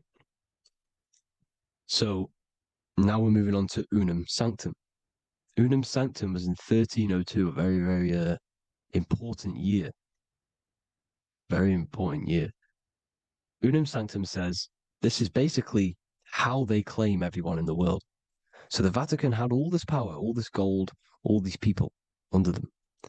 They need to get a claim for them so then they can rule over them and make them slaves. So what they did, they created Unum Sanctum. Pope Boniface VIII did this. And it says, the spiritual man judges of all things, and he himself is judged by no man. The spiritual man, keep that in mind, unless he invent like Manichaeus, two beginnings, which is false and judged by heretical, since according to the testimony of Moses, it is not in the beginnings, but in the beginning that God created heaven and earth. Furthermore, we declare, we proclaim, we define that it is absolutely necessary for salvation that every human creature to be subjected to the Roman pontiff. So they are claiming us in unum sanctum, and it's in the vaults in the Vatican. They will put a spell on it because they are sorcerers, they are magicians. They put a spell on it, they lock it up, and whatever goes on that piece of paper goes. And this unum sanctum is claiming all of us. So what does it say in the beginning? The spiritual man judges of all things, and he himself is judged by no man. The spiritual man, the man with the body, mind, and soul, the first baby that comes out the birth canal. That's you, your body, you, body, mind, and soul. You have the Christ, which is I am, which is grace. Grace means here now, in the present. You have the Christ, which means I am. Therefore, you have a soul. If you can say I am, you have the Christ. You have a soul. But a creature can be anything with no soul. You see, so no man can judge the man with the soul. However, as it says in the second part, we proclaim, we define that it's absolutely necessary for salvation that every human creature to be subject to the Roman pontiff. So they are subjecting the afterbirth, not the man with the body, mind, and soul, but the afterbirth to the Roman pontiff, to the Roman Catholic Church. We are the ones who are claiming to be the afterbirth material, which is our birth certificate, which is our representative. We represent that because it is our DNA. This is how we are stuck. We are stuck because we represent this DNA, which is on paper, recorded. You see? So we, being untaught, uneducated in these subjects, we are subjecting ourselves to this system, to this slavery, because we just want to live. We just want to live happily, just peaceful. Think about it. Where's all this coming from? Where's all this war, all this killing, deaths coming from? We just want to live. It's coming from the Catholic Church, these evil death cult, which has subjected us, which has used us as slaves, and we are still slaves, and it's just going to get worse and worse and worse. So this is how we have subjected ourselves to be the slaves to this system. It's a lot to take in, and there's a lot more deeper stuff which goes into this. I'm just going over the surface. I'm going quite deep, but there is little details that I still need to learn myself. But this is the general how that we've been stuck to this slave system. So we are batteries, okay? This is why we get charged. When you go in a court, you get charged, okay? Because you're a biological battery. This is why cities look like motherboards, because we are feeding energy to this matrix. Okay, when we look outside of ourselves, when we give power to so-called Jesus Christ, worshipping idols outside of ourselves, where attention goes, energy flows. We are feeding the matrix with energy. By looking within, placing your attention within yourself, you are taking back your power. Because the I am is Christ. The you, the soul, is Christ. It's God. The awareness is God. Okay? However, we are subjecting ourselves to this system. We're subjecting ourselves to this system, and they're feeding off our energy. So what we need to look for the future is that, think about it, with the end goal is to change our DNA, is to literally make us robots, transhumanism, slaves. This is why we have smart cars, smartphones, smart watches, smart meters, smart cities. And all of this is going to be connected by the smart grid, which is 5G. This is why 5G is rolling out. 5G is going to connect all of these technologies to one. It's like a big net system. And you know why they're doing this? It's because all of this is going to be connected through AI, through this 5G, and that 5G is going to be controlled by the elites. So you say anything wrong, you do something wrong, you say the wrong thing online, they'll turn off your car, they'll turn off your phone, they'll turn off your smartwatch, they'll turn off your TV, because it's all going to be connected and controlled by the smart grid. And this is what the Great Reset is, people. But they're going to trap us inside of these 15-minute smart cities so we can't leave the area, because they're going to use climate change as a tool to enslave us to not travel because of so-called climate change and the fumes that we are putting into the air, which is all BS. They're doing this to push these new cities, to push all of it. But listen, they're trying to get inside of your body. The only way they can do that is to get you addicted and using this technology. First, they got on the body with the smartphone. Well, first of all, we use the technology. We get used to it with it in our hand. The next step for them was to get on the body, which is the Apple Watch, as you see down here. They have now successfully got onto the body. The next thing is to get inside of the body. This is the brain chip. You see how they've slowly lured their way in, slowly got you addicted to this technology, got you dependent on this technology. And what they're going to do is that they're going to mold society to be dependent on the brain chip.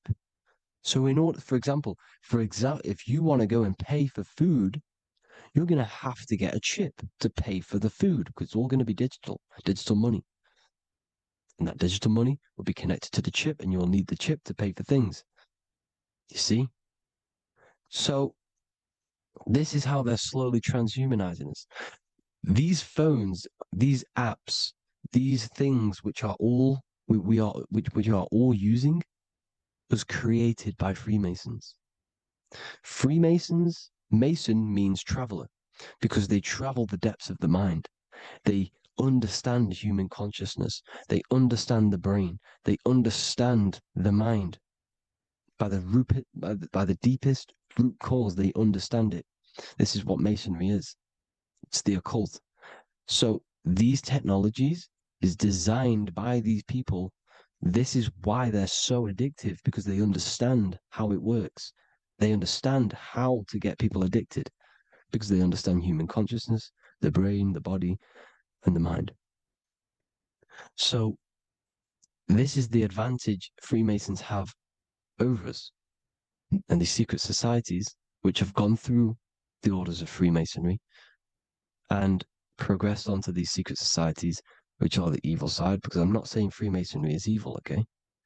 But the societies which they go beyond Freemasonry, because you can go beyond the 33rd degree into these secret societies, and they use this knowledge for the bad, to enslave people.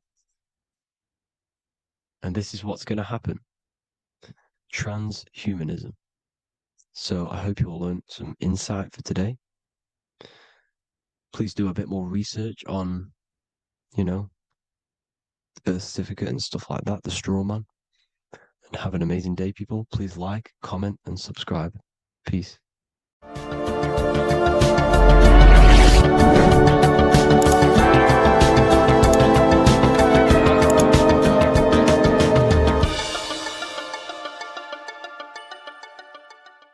Mentalism, conscious and subconscious mind. You need to understand that the mind is the root and the cause of all reality. I am mind, you are mind. Every single living creature in this physical plane expresses and manifests mind. We are all the invisible substance of mind. We are all the source, which is God. We are all consciousness, which is mind. Before we manifest something physically, we manifest it within the realm of thought, which is the mind. Thought then manifests into astral imagination. This then gives energy within the etheric plane. Then we manifest it physically within the material effect world. Everything begins in the mind, and this is why the government are called government. The word men comes from the Latin word mans, which is an English translation for mind. We see this word in entertainment, government, mentality. It means mind. Govern means control. They are controlling the mind through information. Information creates perception within our minds, and so do the words that we use and the language that we speak. It all creates perception within the mind. It is our perception that creates reality, and our reality is a level of realization. Your reality is realization. Everything begins in the mind. This is why they are controlling your mind through many different things. Okay? So essentially, they understand how the mind works. So this is why they manifest all things through mentally and not physically. Okay? You have a conscious and a subconscious mind. The conscious mind is what you are consciously aware of. It is the 10% of your mind. It is the mind that keeps you alert. A part of your conscious mind is for survival. A part of it is your visual field. A part of it is your just five senses. It is basically what you are consciously aware of right now. Your subconscious mind is the 90% of your mind. The subconscious mind is what holds all of your memories, your programs, and all things that you have ever experienced is all stored within the subconscious mind. It is this part of you where you draw memories from, where you draw your words from. I am consciously speaking, but the words that are coming out of my mouth are not thought about consciously. They are coming straight from the subconscious mind, where all programs and memories are stored. It is essentially this part of the mind which is manifesting our daily basis behavior, because the subconscious mind stores the programs which we are operating our life off. For example, if you tie your laces, you do no longer have to consciously do them. Your hands literally just know exactly what to do because you've done it that many times. So essentially, you create these programs within your subconscious mind through repetition and emotion. These are the two main ways your subconscious mind is programmed and installs things that you do on autopilot. The subconscious mind, like I said before, manifests 90% of your daily basis actions and 90% of your daily basis thought patterns. For example, if you were in a car crash 10 years ago and you had a very traumatic event, that car crash and that emotion that you felt in that time impressed your subconscious mind with a program. And even to this day, 10 years later, you are still wary about entering cars because of that program. Even though you may be not thinking about the car crash, you are still wary about entering cars because of that program, because of that emotion impressed upon the subconscious mind. You see, everything you say, everything you think, and everything you feel is telling your subconscious mind, that is what I want. The subconscious mind takes everything literally. Even if you are talking about someone else, your subconscious mind only knows you, and it only knows yes, and it only knows the now, the present moment. So this is why the golden rule back in the ancient days was treat others like you want to be treated. Because the way you treat others is telling your subconscious mind that is how you want to be treated. And this will create subconscious programs within you, affecting you. So, before you go to sleep every single night, what you want to do is to impress your subconscious mind with thinking and feeling of something that you want to become. Become that reality. Think and feel that reality. And by doing this, you are impressing your subconscious mind, and you will wake up in the morning with ideas.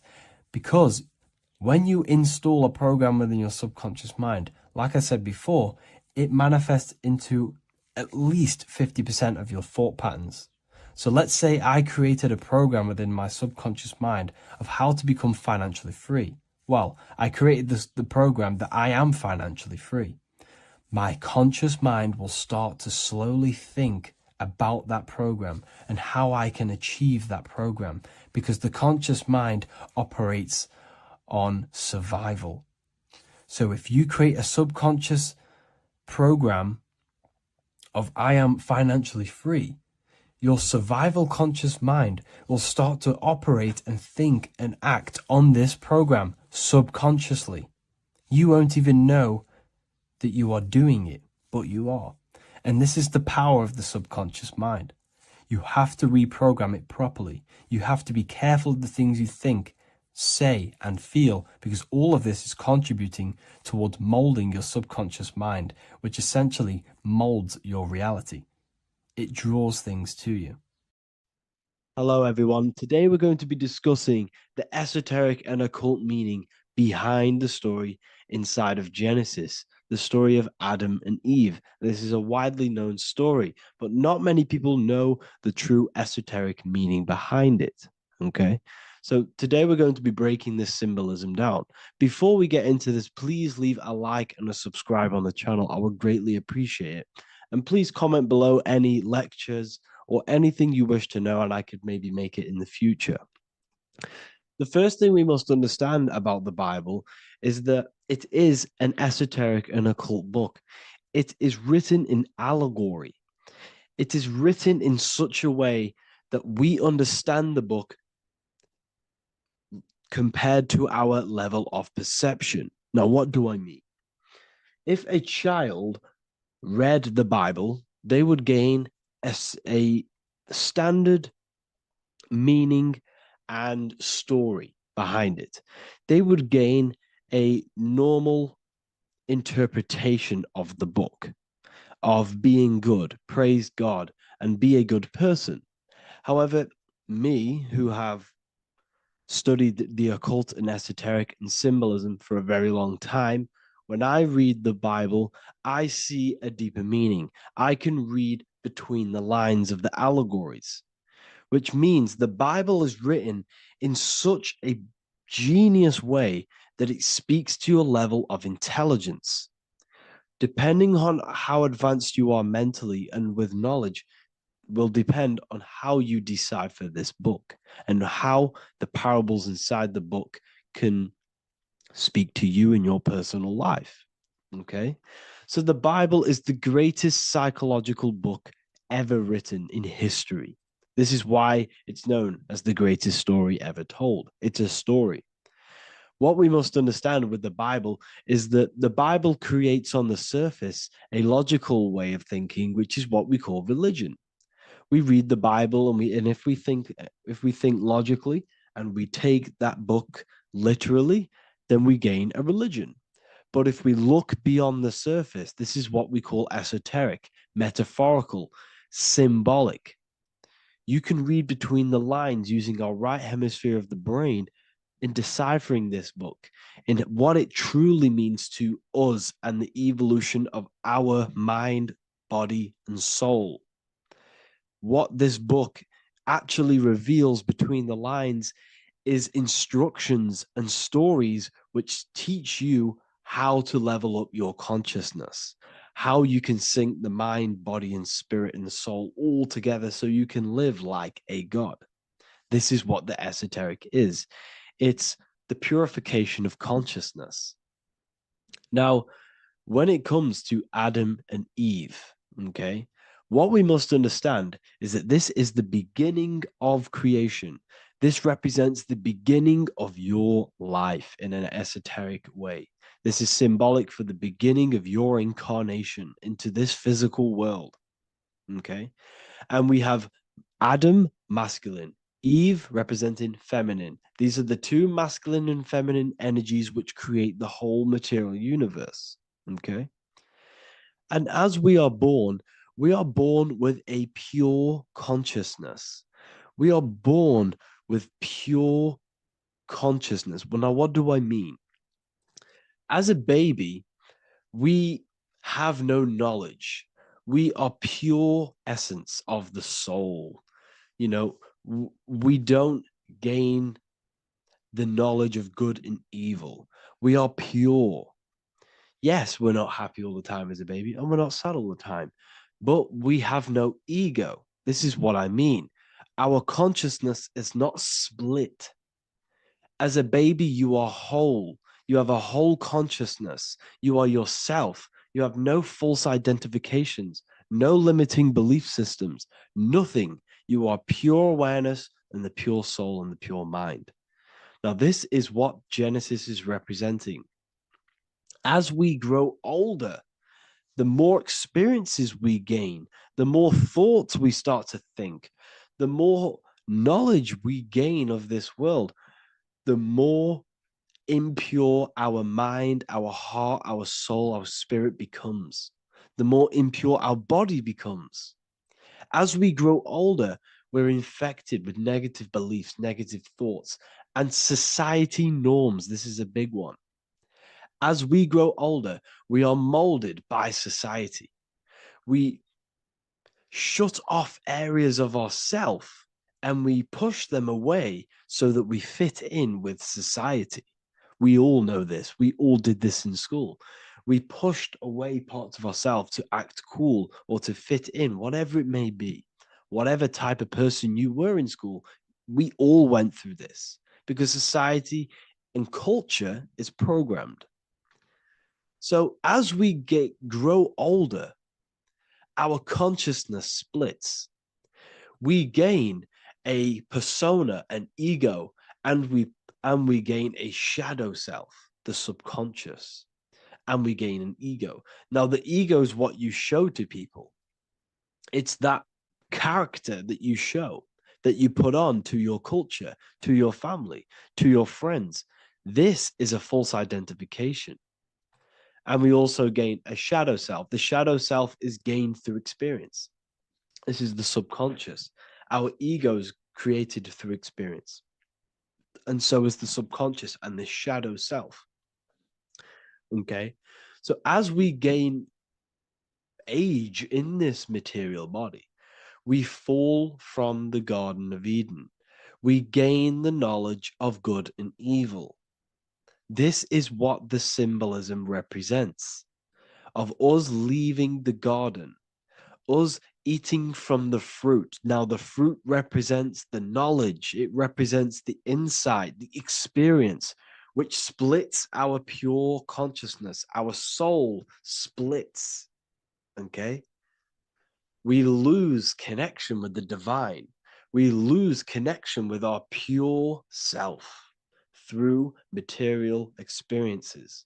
We may lose ourselves in material experiences. We may lose ourselves in lust and material gain, wealth, and all of these lovely things that the material world offers. We lose ourselves in this. Okay? And not only that, there's another symbolic thing that we're missing with being a child. There's another symbolic meaning behind this tree in this story of Adam and Eve. And this is sexual energy. Okay. As we are a baby, we have no ability to create another human life. We have no sexual urges. We have no desire for the material things as a baby. Nothing. As we grow older, our sexual energy cultivates around the age of, it's like 10, maybe earlier for some people or later for some people. This is what we call puberty, when our sexual energy activates. This is when the masculine and feminine energies are present within the body. And we are now given the ability to create human life. We're now given the ability to bring in a soul into the material world. Now, this is what we believe and know in the esoteric world. That is what sex is. You're bringing a soul from the astral into the physical. Okay. So as you grow older, you gain this ability to use the power of creation. You gain this force within you that allows you to open a portal in the astral and bring in a soul to the material. Now, this power can be misused. This power is very powerful and should not be misused. In occult and esoteric teachings, we teach and learn sexual transmutation, how we transmute sexual energy into different areas of our life so we can grow and create. Because sexual energy is creative energy. It creates a whole new human being. So if we retain it, we can transmute it into creativity. So this energy is kind of corrupting us as well. And now I'm not saying growing up is evil, all this thing is evil. This is a natural cycle that we must go through. The soul of us must go through this cycle so that we learn, so that we overcome it, so that we gain mastery over ourselves, so that we expand ourselves. I recommend you watch the Evolution of Consciousness lecture that I did on my YouTube. An amazing lecture. Talks about the evolution of consciousness and how we're on a never-ending cycle of life and death and expansion. So leaving the Garden of Eden is symbolic. You see, Eve represents emotion. She's feminine. Adam represents action. That's why he bit the apple. You see, Eve takes the apple and tempts Adam because she's the emotion. She's the sexual desire. And Adam eats it. He releases, he misuses the power of his creation. He misuses his consciousness because of material illusions and material desires. This is natural, okay? As we grow older in this life, our soul has to experience sin. We have to experience negativity. We have to experience evil, okay? And we have to misuse this power within us to learn about it so we can overcome it and gain control over it. Now, this is why the Bible says in Genesis 3:6, for God doth know that in the day ye eat thereof, then your eyes shall be opened. Ye shall be as gods, knowing good and evil. This is very, very, very symbolic.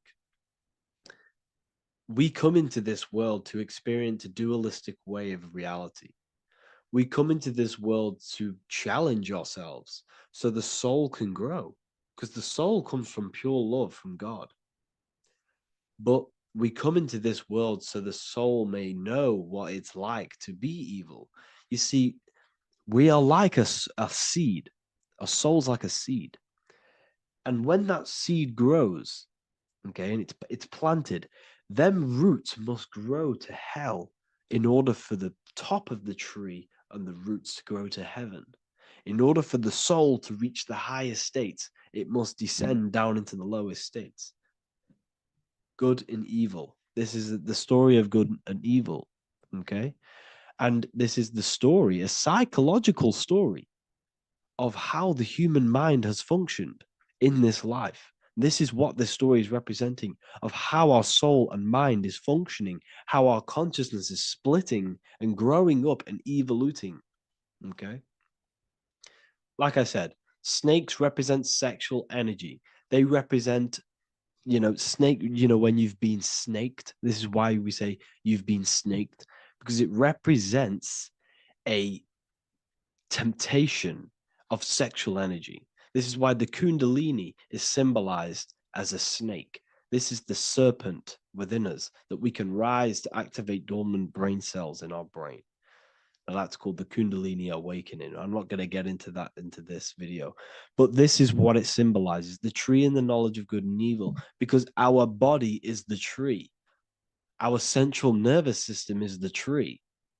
The snake is our sexual urges and this false temptation that tempts us to interact with sin, the material world, okay, and go against our higher divine self. This is what it represents.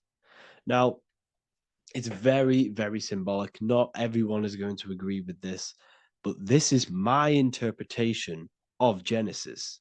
based on my research of occultism, symbolism, metaphors, and me studying the Bible. This is my interpretation, and I hope it resonates with you. It might not resonate with you, but this is what makes sense to me, and this is what has made sense to many other occult researchers who are in this space as well. Okay. So please leave a like, leave a comment, leave a subscribe. I'd greatly appreciate if you could, just give me some support on this channel. We're nearly at 100,000 subscribers, which is insane. I just want to say thank you all. And yeah, I will see you inside the university. If you join, I'll look forward to mentoring you, connecting with you on the live calls. There's a new symbolism course which is going to be available very, very soon. And yeah, if you join the university, you also get a 30% discount on all of my products, astrology readings, one-on-one calls, all of my books. Yeah, so I hope you gain some insight on this video, and I'll see you in the next video, and I'll see you inside the university. Have an amazing day. Hello, people. Today we're going to be talking about the secrets of the human heart. Everything they told you about the heart is a complete lie. There are secrets behind it, and you're going to find out why. And it's very important that you understand that the heart is not a pump. It's not a pump. They lied about this. The lungs is a pump. The lungs is what pumps the blood around the body. It's the oxygen. Oxygen is reacting on the blood. Now, what do you use to use a pump? You use air to pump things up. That's what your lungs are. They use air, oxygen. Now, oxygen carries magnetism. If you pour liquid oxygen between two magnetic magnets, you find an attraction, as you can see here. So this attraction proves that there is magnetic principles within oxygen, liquid oxygen. So when we breathe, we are essentially breathing in magnetism. Magnetism is the force driving this world. So your heart is a chestahedron. It's a seven-sided shape in geometry, and each side is pretty much equal. It's a chestahedron. Look at the word chestahedron, chest, where your heart is. And it looks very, very similar. So this is the sacred geometry of the heart. And when a chestahedron is placed in an angle, when it's placed in a box, a cube, it sits at an angle of 36 degrees off center. This is the same angle which the heart sits within the chest. That's why it's called a chestahedron, because that's what the heart is. It's a chestahedron. And when you place a chestahedron into water, it causes a spiral. It causes a vortex motion, because your heart is essentially a vortex generator. So the heart is not a pump, it is a valve. This is where blood goes into. And when the blood goes into the heart, this is what causes it to vortex, because the heart is in a shape of a vortex. Look at the tissues, everything's wrapped around, everything's spiraled. See this here? This is the spiral of magnetism. So all of the valves and the cords and the fibers are all wrapped around each other. It's a vortex. And if you take off the tissue of the heart, you would see this. It kind of looks like the Holy Grail. And this is essentially the vortex spiraling of the heart tissues. And if you unraveled the heart, because your heart is one tissue, it's one muscle. Look at it here. This is a heart unfolded. And it's just spiraled together to create this. That's what the heart is. So the heart's tissues is spiraled here, and the heart itself is all wrapped around each other in a vortex, in a spiral. Because all spiraling is all to do with magnetism. So the heart is a vortex generator. The heart takes blood, so blood enters the heart. The heart charges this blood. It reacts with the heart. The blood is turned into the heart moves through the blood moves through a vortex motion within the heart, and then goes back out of the heart. So there is something going on inside the heart which is very, very crucial that we might be missing. So the heart is spiraling blood, and there's a reason why it's doing this. When you spiral something, it gives it more energy. It gives it more frequency, more energy, more force behind it. So by spiraling the blood, it's turning blood into plasma. That's what the heart is doing. It reacts with the heart, it turns it into a vortex and turns the blood into the fourth state of liquid or fourth state of matter, which is plasma. Okay? Plasma is proved to be in the blood. Plasma is a part of the blood that carries platelets and red blood cells and white blood cells around the body. Plasma makes up approximately 55% of the blood. So plasma is a state of matter, which they'll never tell you about because they try and hide plasma as much as possible. It's ionized gas.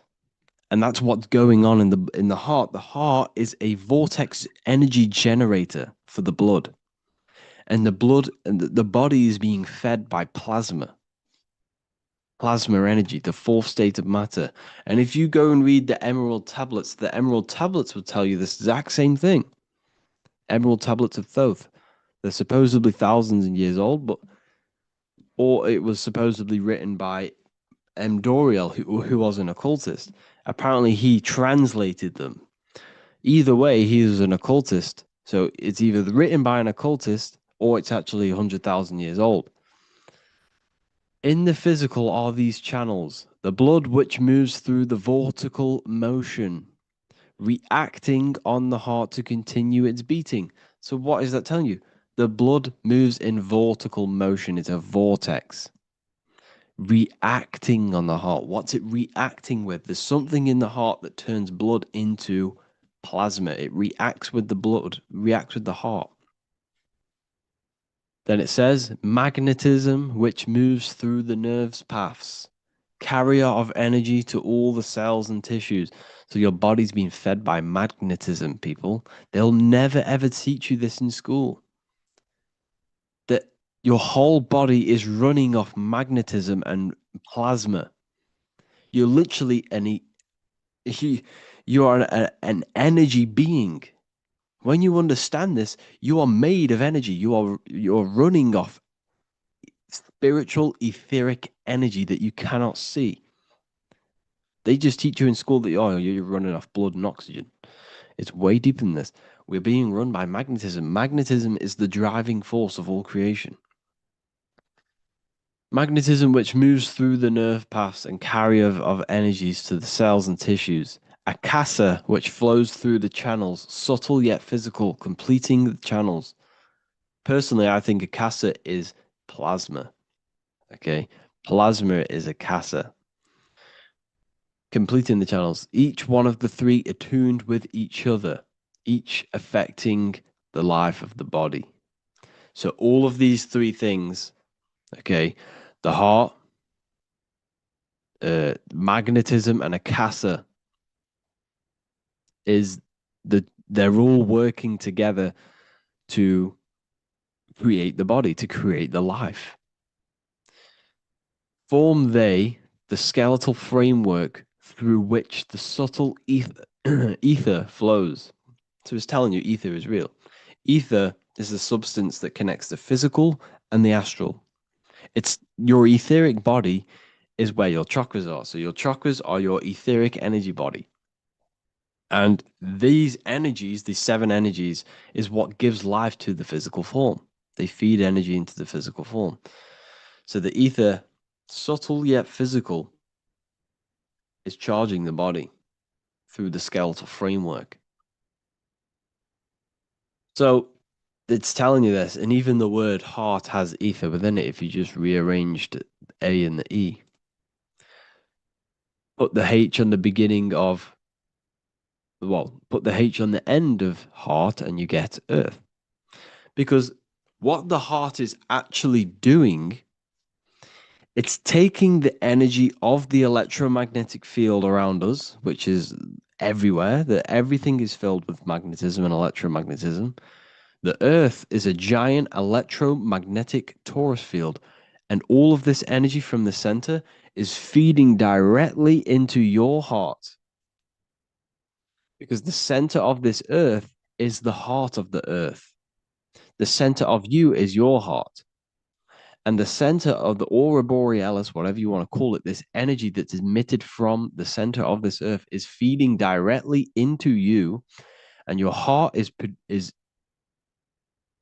transmuting this energy from the Earth to react with your blood, and your blood is then feeding your physical body through plasma. That's what's going on. You yourself and your heart is directly connected to the Earth. That's why your heart rearranged its Earth. You're directly connected to the cosmos. Everything they do to poison you and give you all this stuff is to keep you disconnected from the universe. You yourself are the universe. Your body is directly in correlation electromagnetically with the Earth. So the heart is the balance. That's how you connect with things, through the heart. Okay. Here you see Jesus with the Sacred Heart, always pointing at the heart. Matthew 6:21, for where your treasure is, there your heart will be also. What's that telling you?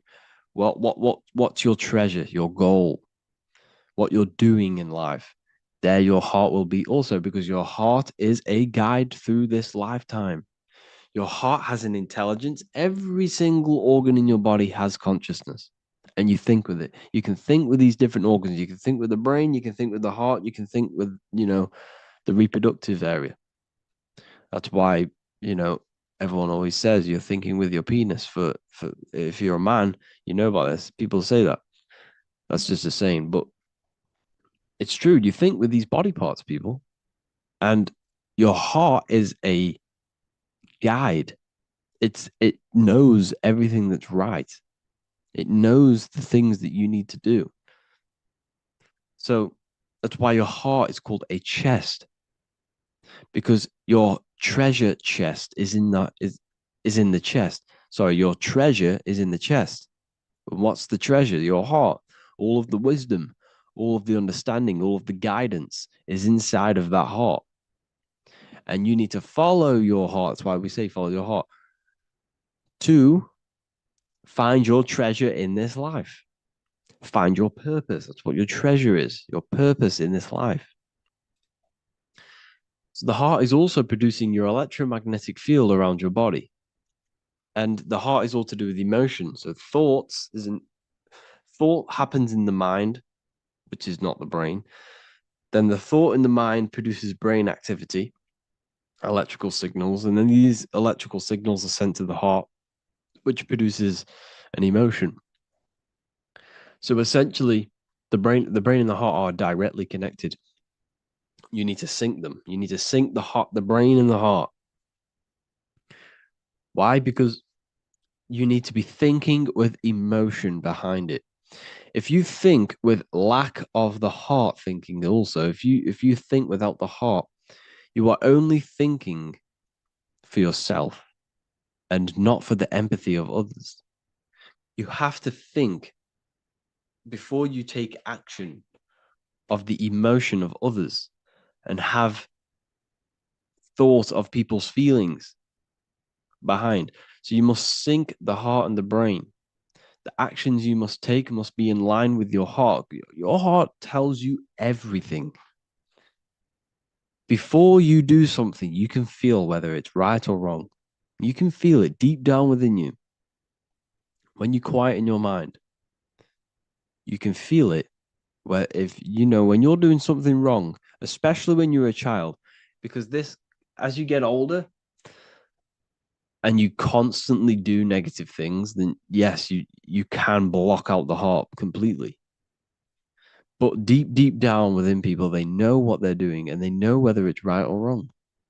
You feel horrible when you do something bad. You feel it inside of you. And Manly P. Hall said, every time you go against the heart, you are destroying your electromagnetic field. It kills the magnetism of your body. every time you go against it. Obviously, I don't know if this is true, but I agree with this. Manly P. Hall was an enlightened individual who understand the anatomy of the body, understand all of the occult things. And essentially, every time you go against your heart, you are killing the magnetism of your body, your cells, and everything about you. Because your whole body is magnetic. You have magnetic attraction all over you. So there's a saying, well, obviously in Christianity, what happens in heaven happens on earth. Well, what happens in the brain happens in your heart. Heaven is the head, earth is the heart. Every thought you think produces an emotion in the heart. Every single thought triggers an emotion. You know, when people say they got a broken heart, because all of that emotion is in the heart. Not in the heart, but in the invisible intelligence behind the heart. You must understand there's a consciousness, an invisible spiritual consciousness behind every physical thing. So your brain is dual, your heart is single. Your brain consists of two hemispheres. So when it comes to decision making in the brain, there can be confusion between the left and right hemispheres. This is why when people are confused. But the heart is a singular organ. And if you go onto Google and type in brain cells found in the heart, there are 40,000 neuron cells in the heart, the exact same cells which are found in the brain, in the cranial brain. This means that your heart is essentially a brain for your emotions, what it is. And your emotions tell you what is right and what is wrong. So every thought you think produces an emotion, and whether that emotion is good or bad will tell you whether something is right or wrong. So the heart is the guidance through this life, and your higher self resides in the heart. You have to follow the heart. You have to do what the heart tells you all the time. So I hope you enjoyed this video, people. Please feel free to contact me if you have any video ideas or anything like this. And welcome to the university. I look forward to connecting with you all.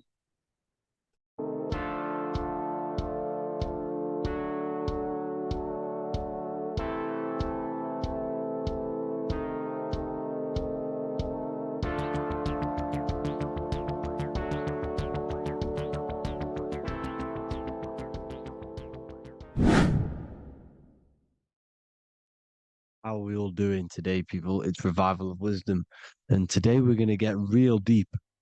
This video is going to get real deep. A lot of people are not going to be ready for this sort of knowledge. Okay, you really have to do is to really deprogram the mind, because everything we've been taught is a complete lie, is to keep us trapped.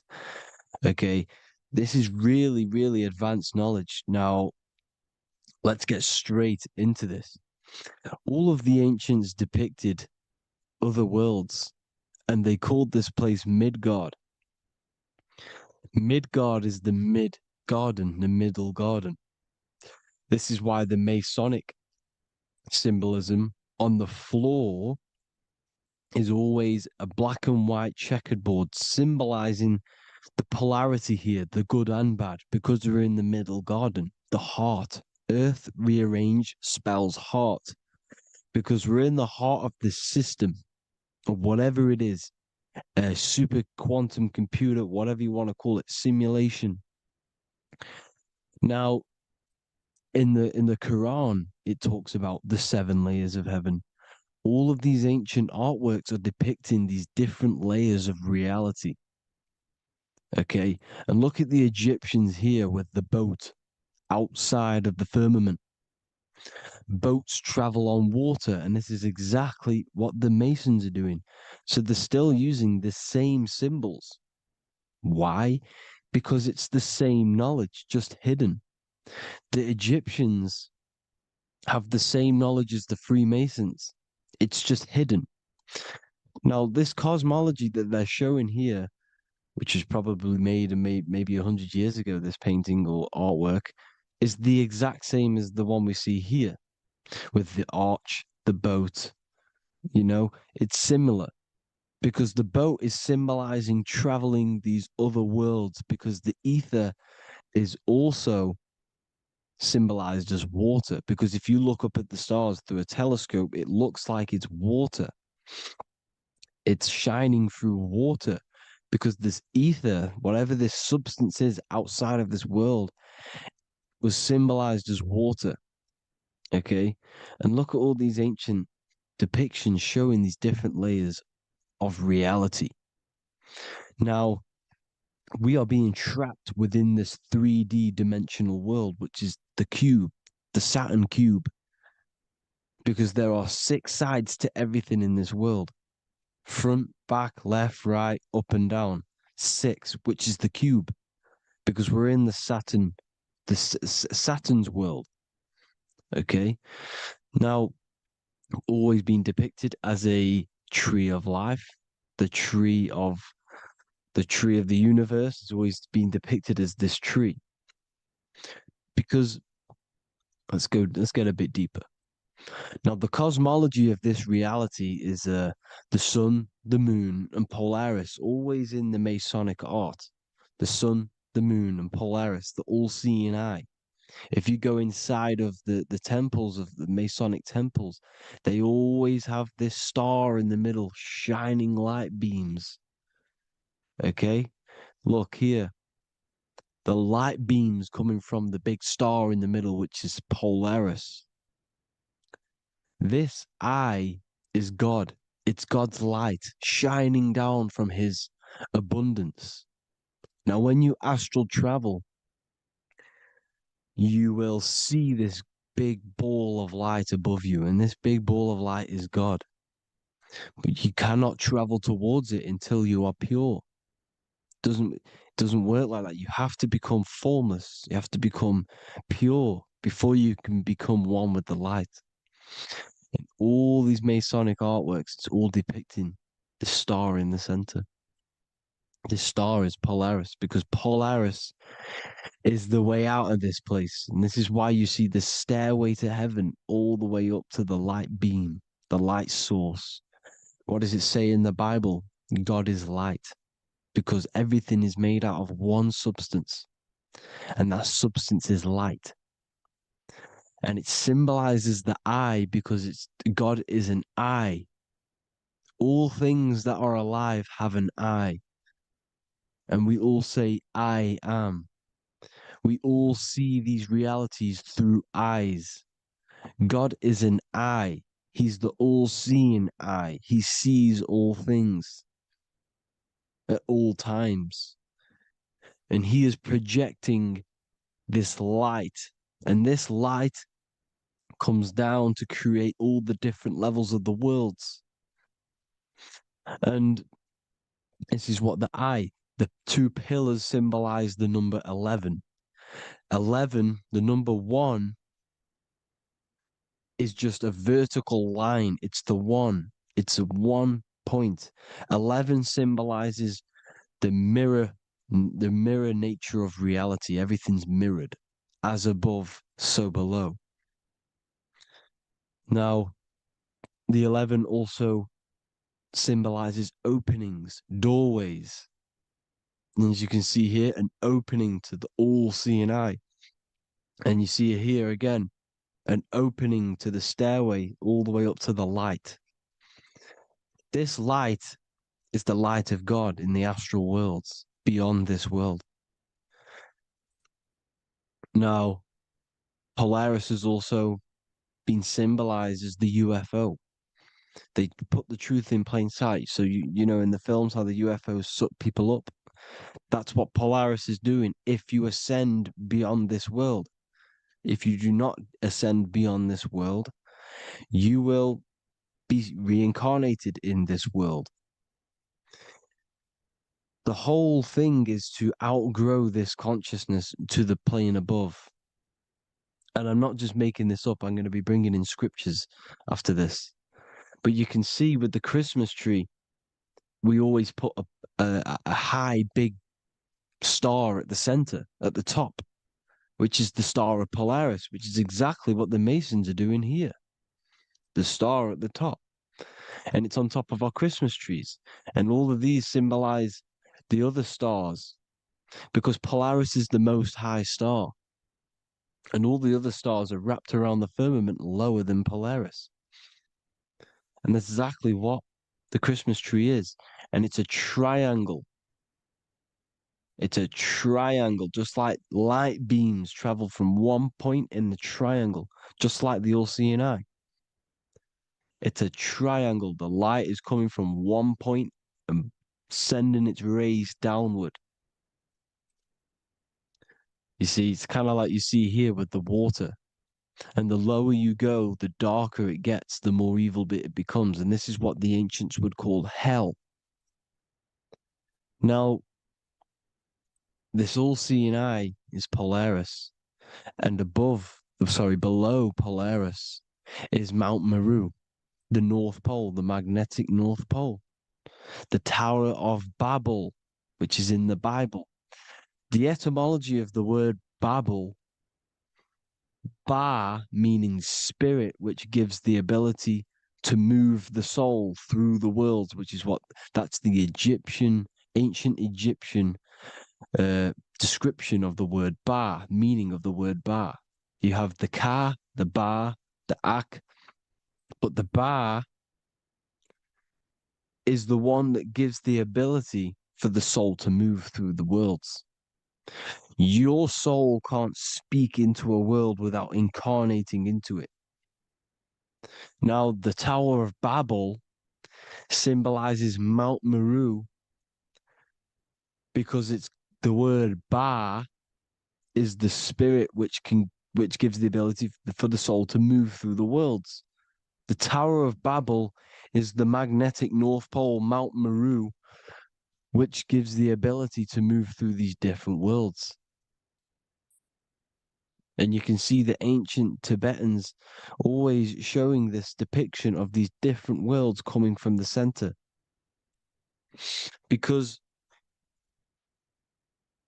we have to ascend our consciousness. It's not about how good you are to reach heaven. It's about how you expand your consciousness, you expand your mind. So they teach now that you have to be good in order to reach to heaven.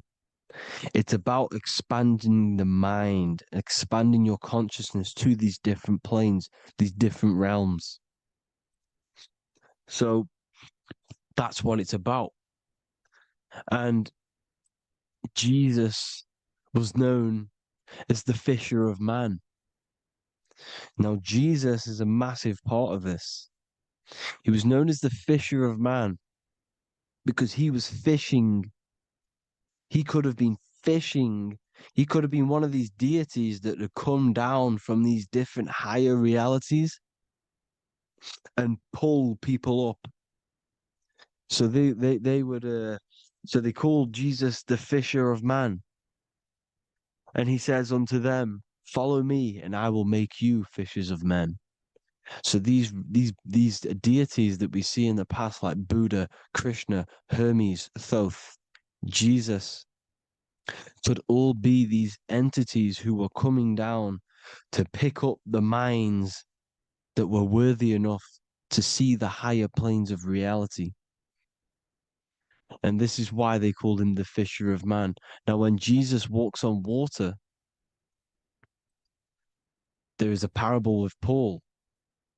And he says, but Jesus immediately said unto them, take courage, it is I, don't be afraid. He's talking about astral travel here. He's talking about leaving the body. Because when you leave the body in astral travel to see these alternative realities, you can't be afraid because fear is a bondage, which is what the Emerald Tablets talks about. Lord, if it's you, Peter replied, tell me to come to you on the water. The water. Come, he said. And Peter got down from the boat, walked on the water, and came towards Jesus. But when he saw the wind, he was afraid and began to sink. When you become afraid in astral travel, you sink back into your body. Lord, save me. So this is talking about Jesus pulling people up into different realities. And you can see the fish is the symbol of Jesus. Is another symbol of Jesus, a fish. Because fish symbolize deep occult knowledge. Because fish travel the depths of the ocean. And They symbolize us because we are fish underneath the ethers. And Jesus was pulling people up. You see, so the Bible is a people today believe the Bible is a book telling you how to reach to heaven, how to become godly and reach heaven. But you've got to become the Jesus Christ to see these alternative realities. Now look at the emerald tablets is a massive part, and it speaks so much about these different realities. Look what it says here. This is in Emerald Tablet 3. Then in my heart grew a great longing to conquer the pathway that led to the stars, which is exactly what the Masons depict in all of their art. Look, the ladder to the stars. And then he goes on to say, years after years, I sought after wisdom, seeking new knowledge, following the way, until at last my soul, in great travail, broke from its bondage and bounded away, broke from the bondage of the body. Free was I from the bondage of earth men. Free from the body, I flashed through the night. The stars. The stars are a massive part in the astral world. Each star is a different reality. And the true astrology is the star that you came from. You came through a star to reach this, to reach here. There is a reason why you are here. There's a reason why you have the personality traits, because your soul came from a specific star. This is why we call them stargates, because they are gates in and out of this reality. And Polaris is the way out to the higher worlds. Now look, far into space, my soul traveled freely into the infinite circles of light. Beyond knowledge were some planets and great gigantic beyond dreams of men.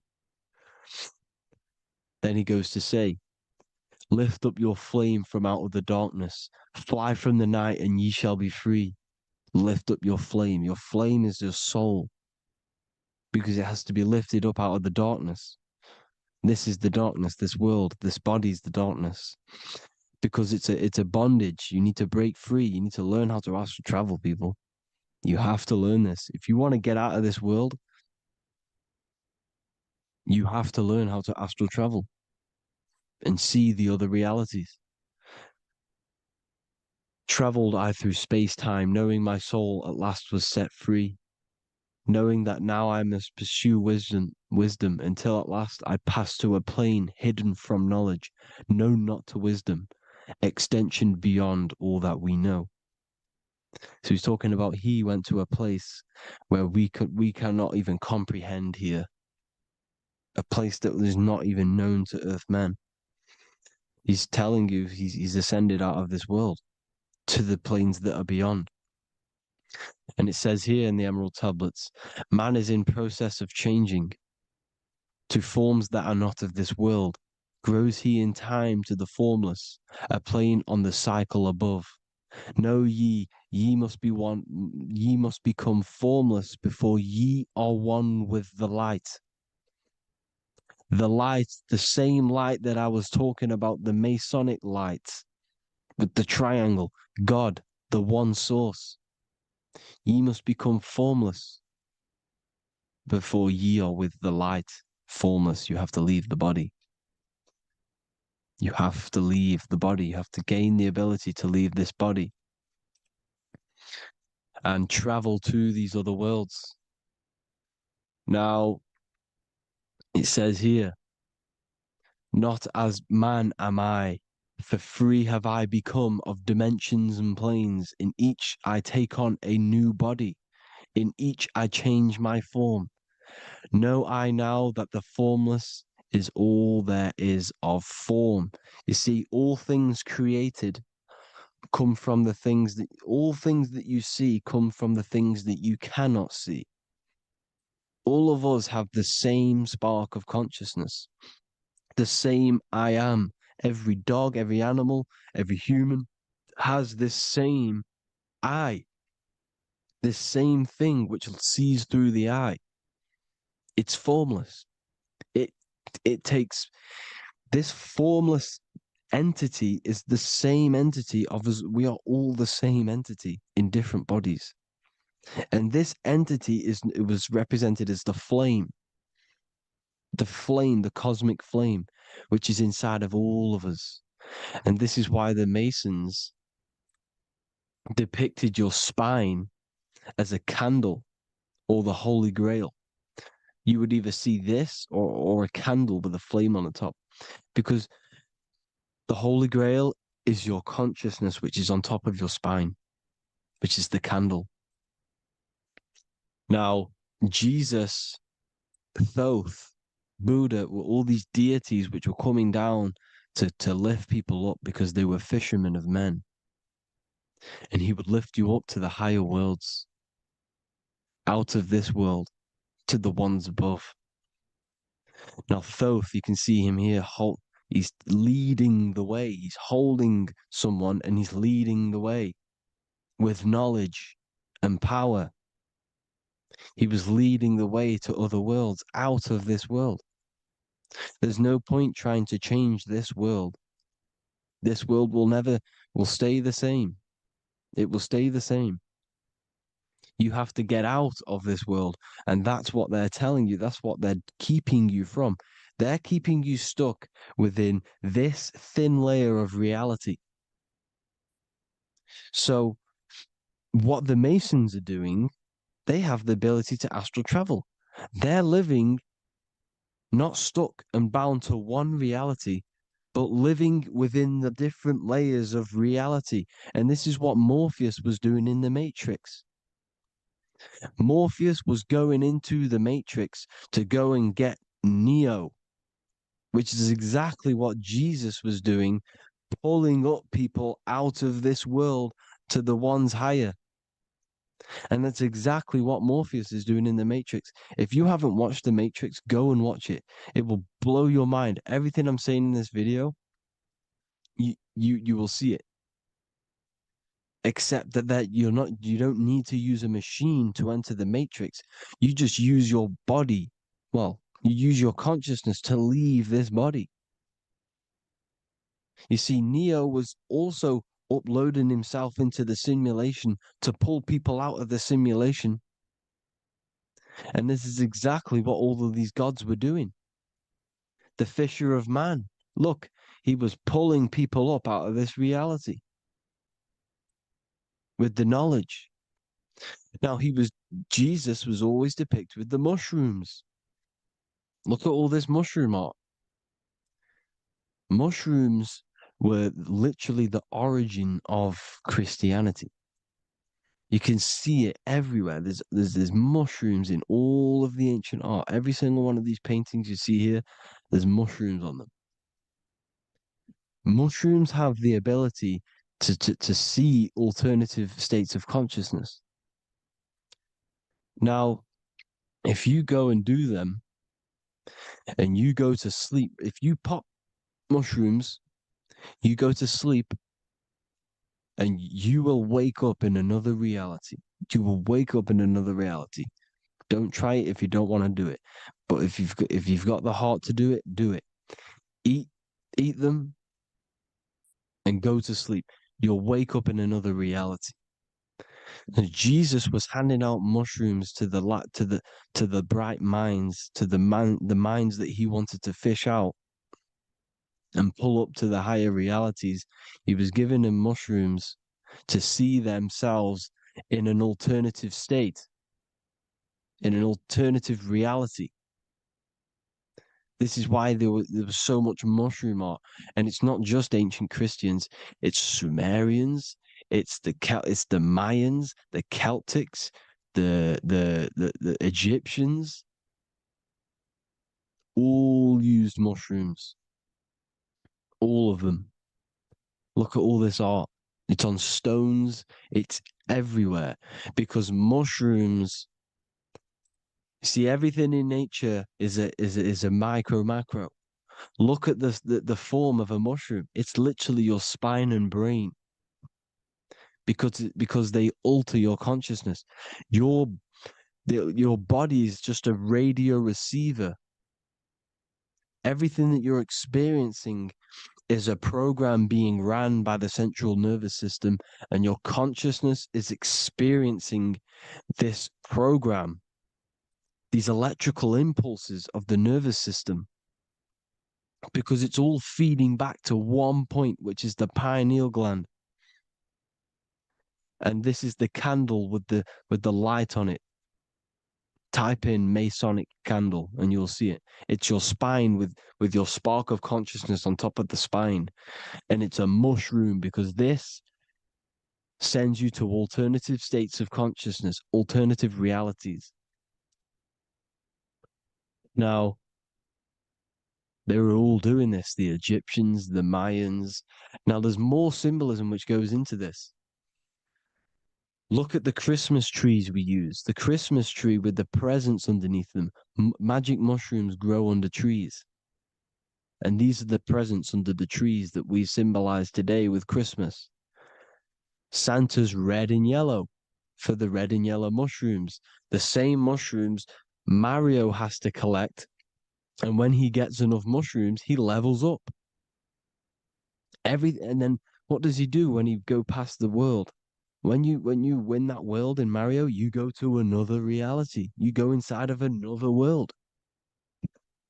It's truth in plain sight, and it's using mushrooms. It's using mushrooms. Everything, all of the characters in Mario, well, a lot of them are mushrooms. Look at this one. The presents, black, yellow, and red and white. Red and white mushrooms. And the bow on the top is the mushroom head. That's a bit of a reach, but you know, the symbolism never lies, is what you need to understand. And it's as above, so below. Now look at the Sumerians. The Sumerians were also multi-dimensional beings. Okay, look at how they have the double faces. They had one foot in this reality and one foot in another reality. And look at this one, a double-headed god inside of like a portal. You see? Because and look at these with the wings, the astral travel. Birds, ancient birds symbolize the soul because the soul is a bird. It flies to different worlds. It flies around the cosmos.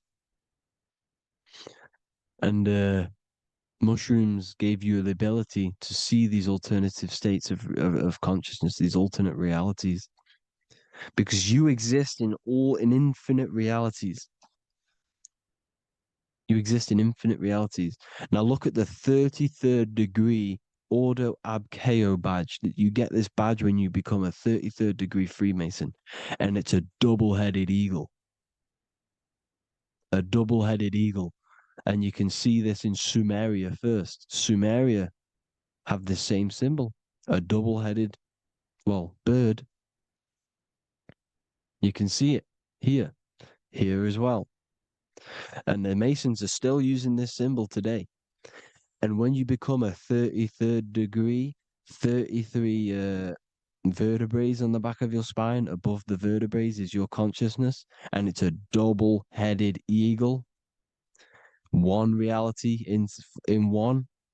You become a multi-dimensional being in the 33rd degree. And I've heard many interviews of Masons say it becomes Luciferian. You see, they speak in code. These Masons can't tell you about what they learn about, but they will speak in code. They said it becomes Luciferian. The word Luciferian is lucid.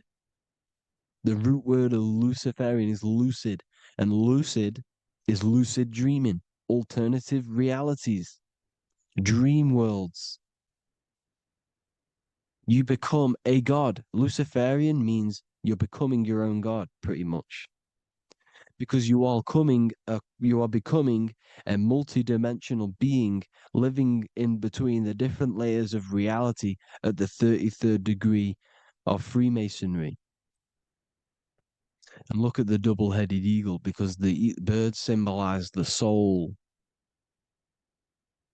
and they reach high, they fly high, just like the soul wants to fly high to the light, to become one with the light, like the Emerald Tablet says. Now look at Janus. Janus was another god, and he's known as the god of doorways. Janus always depicted with a double head. Janus is why we say janitor or January. And January is entering a new year. Janus is known as the god of doorways with keys, always got a key, because keys open doors. That's why the janitor holds all the keys. And Janus always has double heads because he had one foot in this reality, one foot in another. He was a multi-dimensional being, a Luciferian, living between the different layers of reality, except from instead of being stuck in one like we are. Well, a lot of people. And that's the whole point. You see, all of this stuff is about like changing the world and stuff like that. This world will probably never ever change. It's probably been like this forever. Well, forever, for a long time. But it's about moving out of this reality to the higher states. And the Masons always depict the ladder to the luminaries, the stars, with a key, the same key of Janus. The Vatican is a key, and it's in charge of all the religions. Why is it a key? Because they're holding back the key. They're keeping you stuck within this reality, keeping you stuck as identifying yourself with the body, identifying yourself with this world. You are not in the world is within you. This is a program being ran by your central nervous system, and your consciousness is experiencing this reality. Now, this is going to be a mind-blowing video for some people. You have to have an open mind. You have to let go of all the programs. I'm repeating what the ancients are talking about and the ancient symbolism. Look at Janus with the double-headed god. He was just another god coming down, giving keys to people who had the worthy mind to be pulled up out of this reality, to be pulled up to heaven, just like Jesus was teaching how to reach heaven. But really, it's an encoded scripture. But anyways, hope you all gained some insight on this video. Have an amazing day. Please like, share, comment. All the links are in the bio for the PDF, for the Manifestation Mastery course, and all the other amazing stuff. And if you want to support the channel, I'd greatly appreciate if you became a Patreon member. Hope you'll have an amazing day, people. God bless.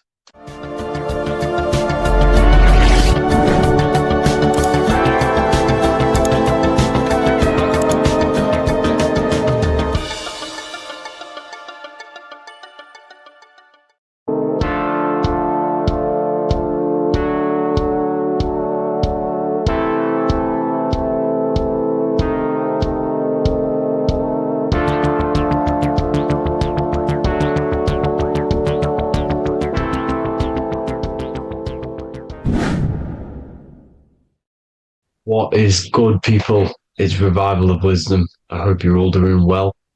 Now, this video is how to raise your holy oil or your kundalini. Let's get straight into this. So this is a monthly cycle. Every month, when the moon is in your zodiac sign, this oil is released.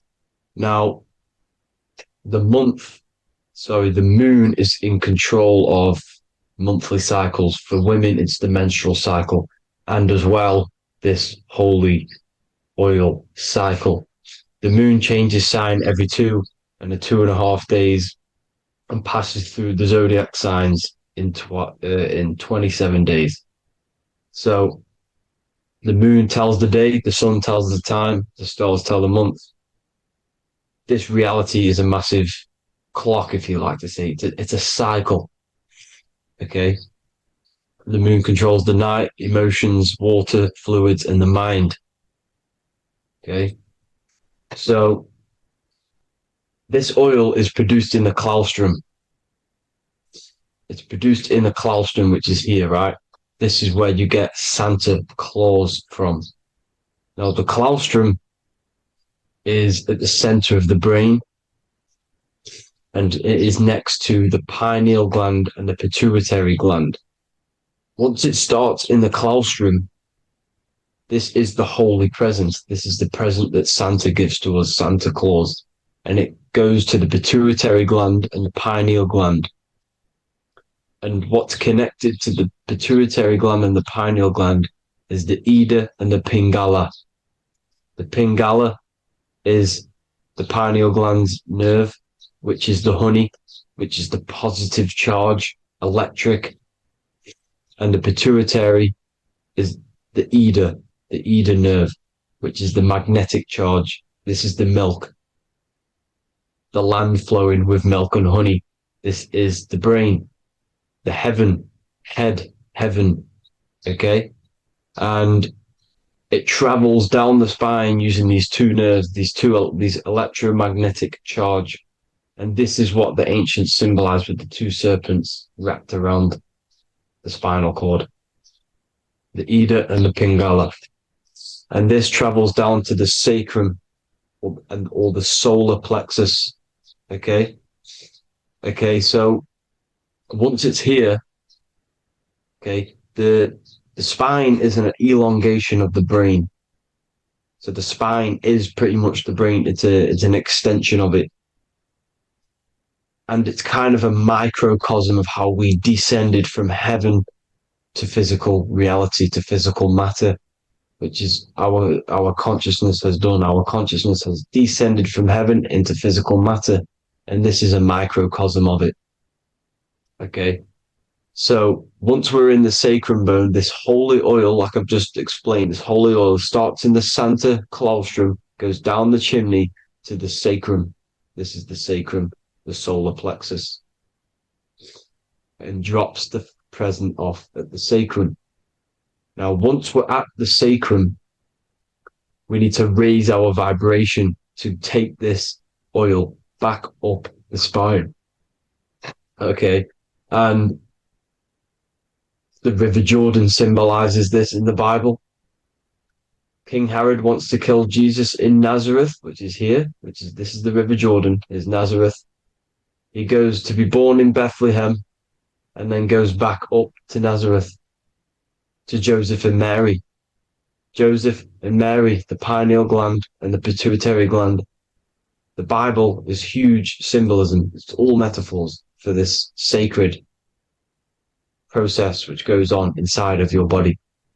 You are the Temple of Solomon. You are the Holy Land. The Holy Land is your brain. Once this oil is at the sacrum, you need to raise your vibration in order to take it back up. Once this oil has gone back up to the pineal gland, it activates the crystals which are wrapped around your pineal gland. Your pineal gland is this tiny little beam here. This is the claustrum. This is the pineal gland. And it's wrapped in crystals.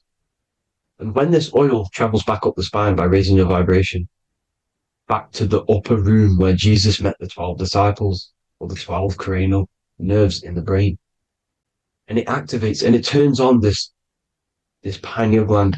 And once it's turned on, it illuminates all the cells and the nerves in your brain and turns them all on and activates the higher God man, the God consciousness, Christ consciousness. And it regenerates the whole body. This is the secret to regeneration. It regenerates all the cells in the body. And this is how the ancients lived for thousands and thousands of years, as talked about in ancient texts. They lived for hundreds and thousands of years because they knew this secret. And this fluid, this brain fluid, the secretion, or the Christos in Greek, which means gold.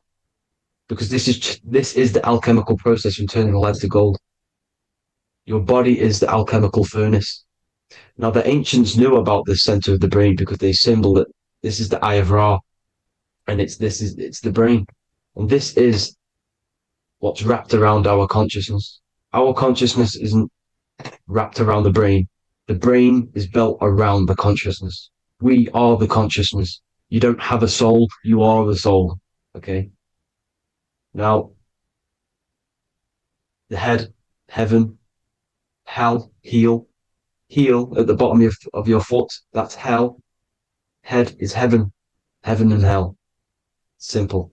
Now, the pineal gland produces DMT, which is dimethyltryptamine, which is known as the spirit molecule. So, let's move on.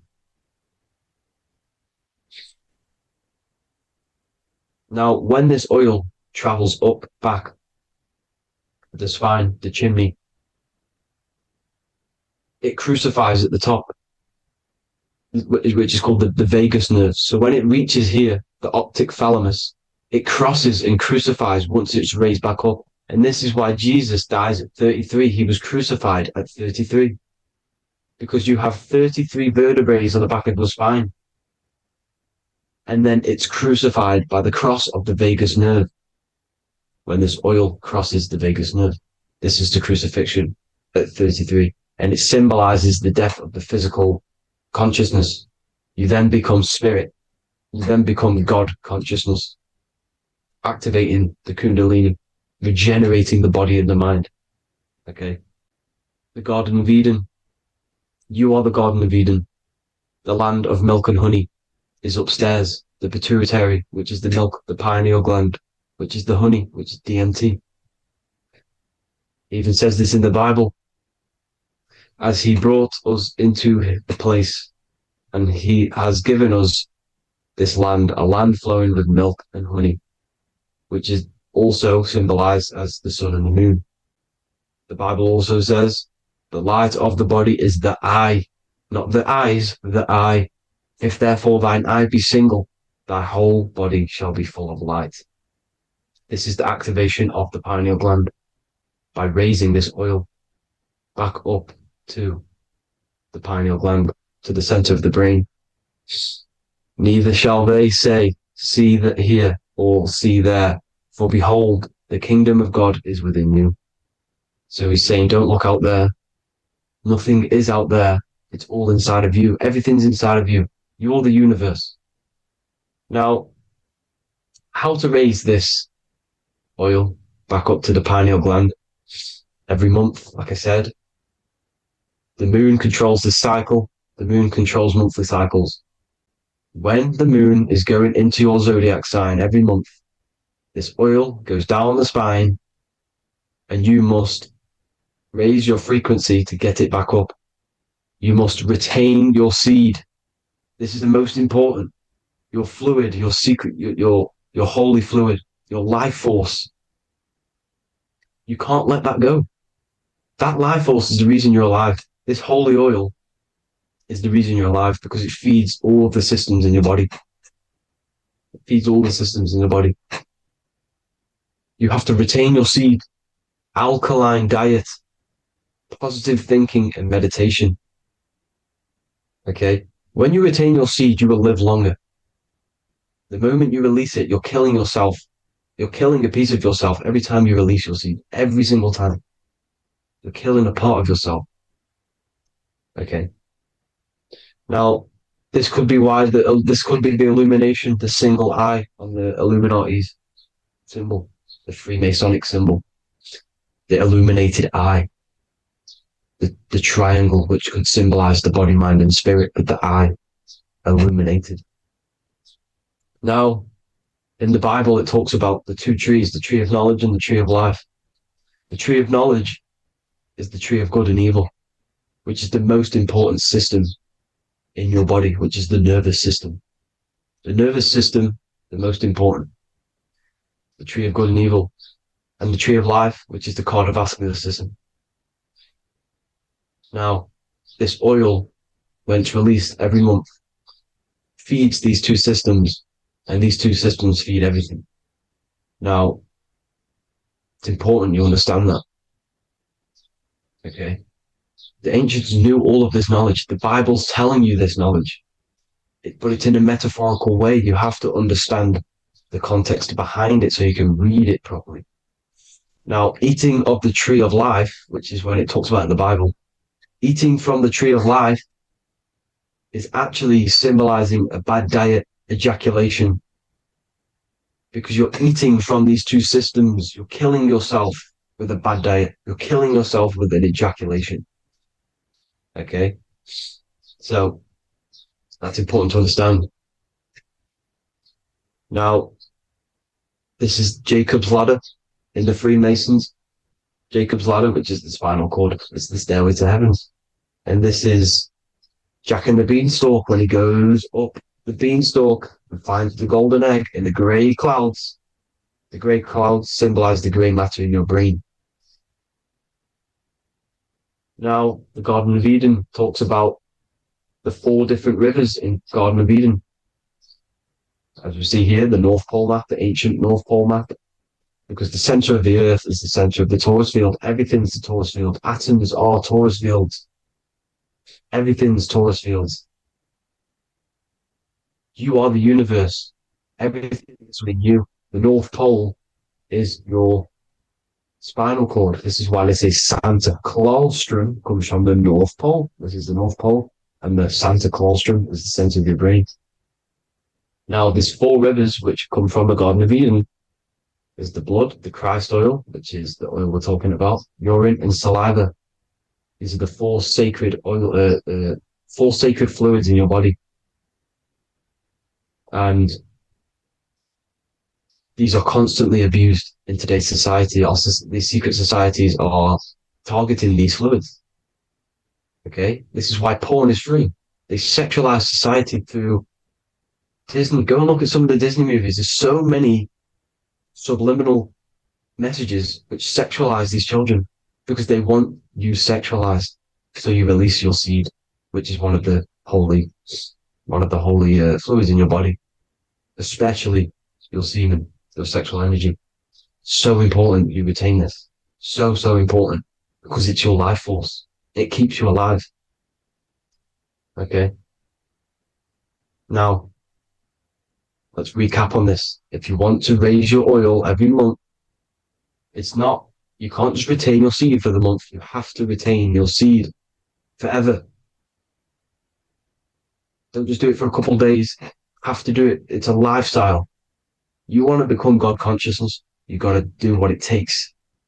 It's hard in this society because this society is made around, it's designed to kill you pretty much.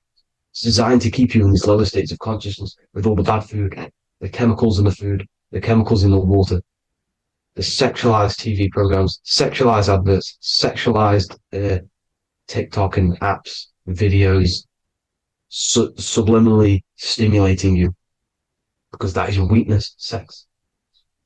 It's your weakness. Now, you have to retain your seed, meditation, and an alkaline diet. Why alkaline? Because acidic is low vibrational. This is the color spectrum. And what's the highest vibrational color? Violet. It's the lowest, red. You have to have an alkaline body in order to raise this oil. When you drink, when you have a bad diet, when you drink alcohol, when you smoke, this destroys the oil. It destroys the oil in your sacrum and it can't be raised again, can't be raised up. This is why it's so important. Without that oil, you don't live. That oil makes you live. It feeds everything in your body. It's crazy how we're not taught this. It's insane. But that is how you raise the oil, people. I hope you all gain some knowledge out of this video. And I hope this assists you on your journey, your spiritual journey. And please like and share this video. We need this knowledge out to the public to wake up humanity. Thank you all, people. God bless.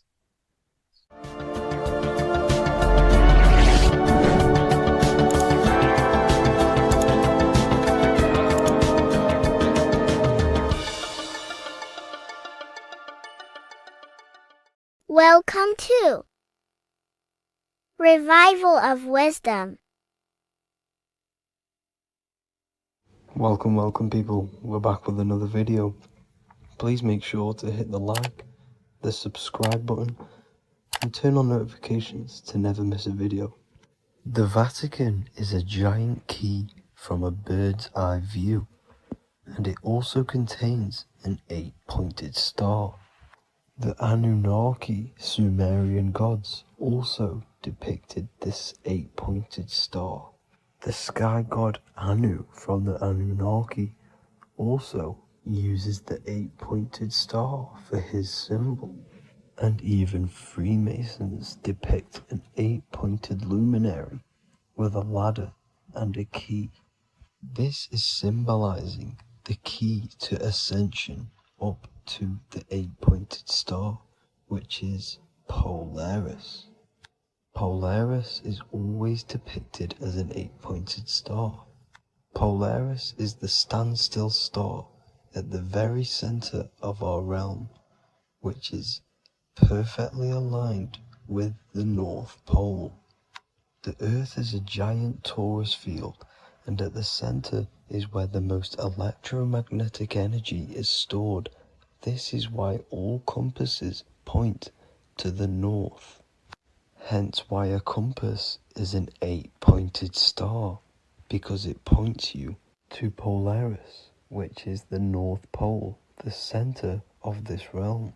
The 8 points of the 8-pointed star symbolize the 8 points in space and time. So yes, Polaris is the portal which you ascend through if you outgrow this consciousness by aligning your chakras. Our earthly realm is a macrocosmic reflection of us, and we as humans are the micro reflection, with the earth containing its 7 chakras as well as us. The North Pole is the 7th chakra, which is the crown chakra. So the key to ascension is held by the Vatican, hence why it's a giant key, because they mislead the masses through their religions, which teaches the masses to look outside of themselves. As stated in the 20,000-year-old emerald tablets, written by the Egyptian god Thoth.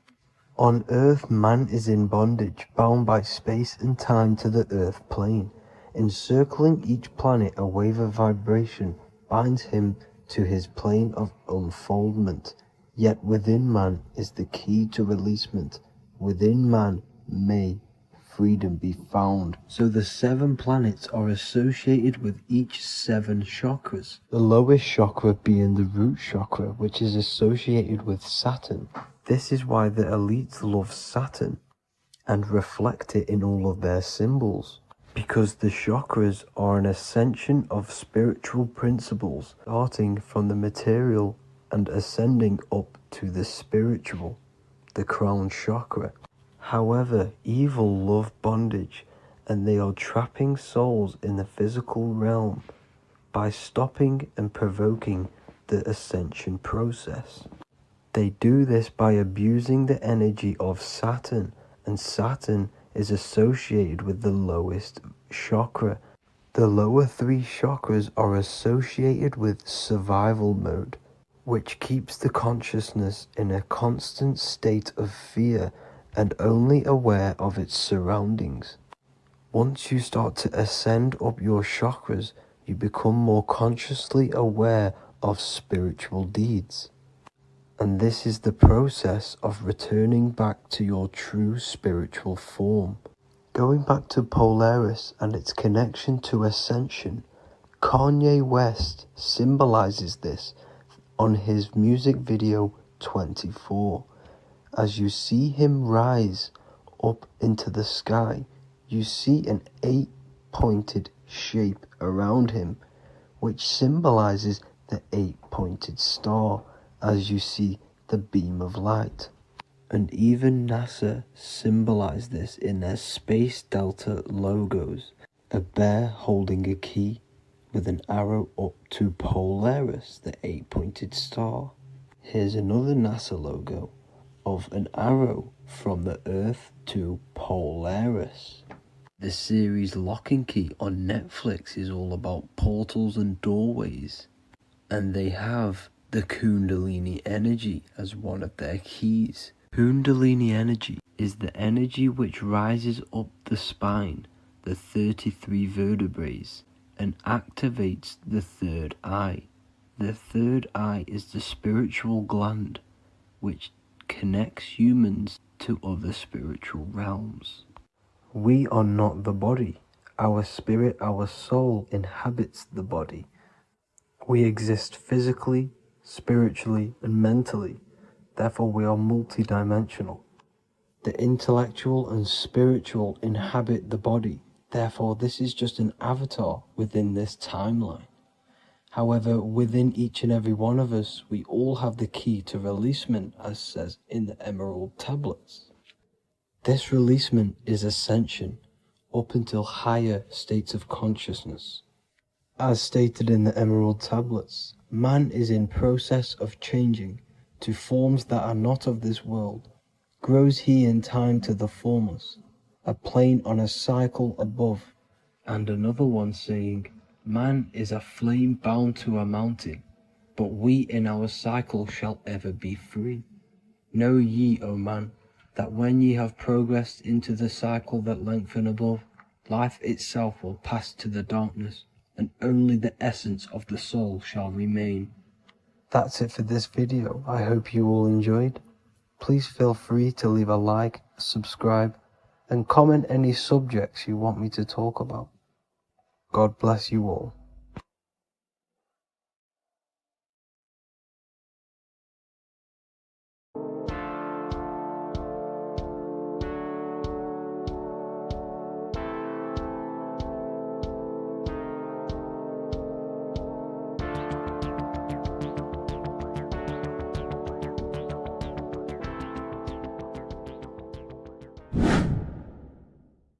The earth has become a realm in order to trap souls within so that they can harness our electricity, our energy. Even the Bible is talking about how this realm is controlled by the wicked one in John 5:19. We know that we are the children of God and that the whole world is under the control of the evil one. Ephesians 6:12. For our struggle is not against flesh and blood, but against the rulers, against the authorities, against the powers of this dark world, and against the spiritual forces of evil in the heavenly realms. So the Bible is telling us that this is not the only world. There are other worlds, there are other realms that we can go to, considered as heaven. Heaven being a higher realm where there is no evil, no darkness. This is a midpoint realm where there is good and evil. Now, we're going to explain how the soul trap is how it's working and how your soul is being harnessed for its energy and how you are tricked to come back to this realm after death. What you need to understand is first is that you are the invisible intelligence behind the physical body. You are the mind and soul. The soul is the true you, the good you. It is pure love, pure bliss, eternal, never dies. The mind can be corrupted, though. The mind is the intelligence of the soul. It is invisible. It has no true form. The intelligence inhabits the brain. The brain is the computer to control the electrical machine called the nervous system, which is choice, program, and action.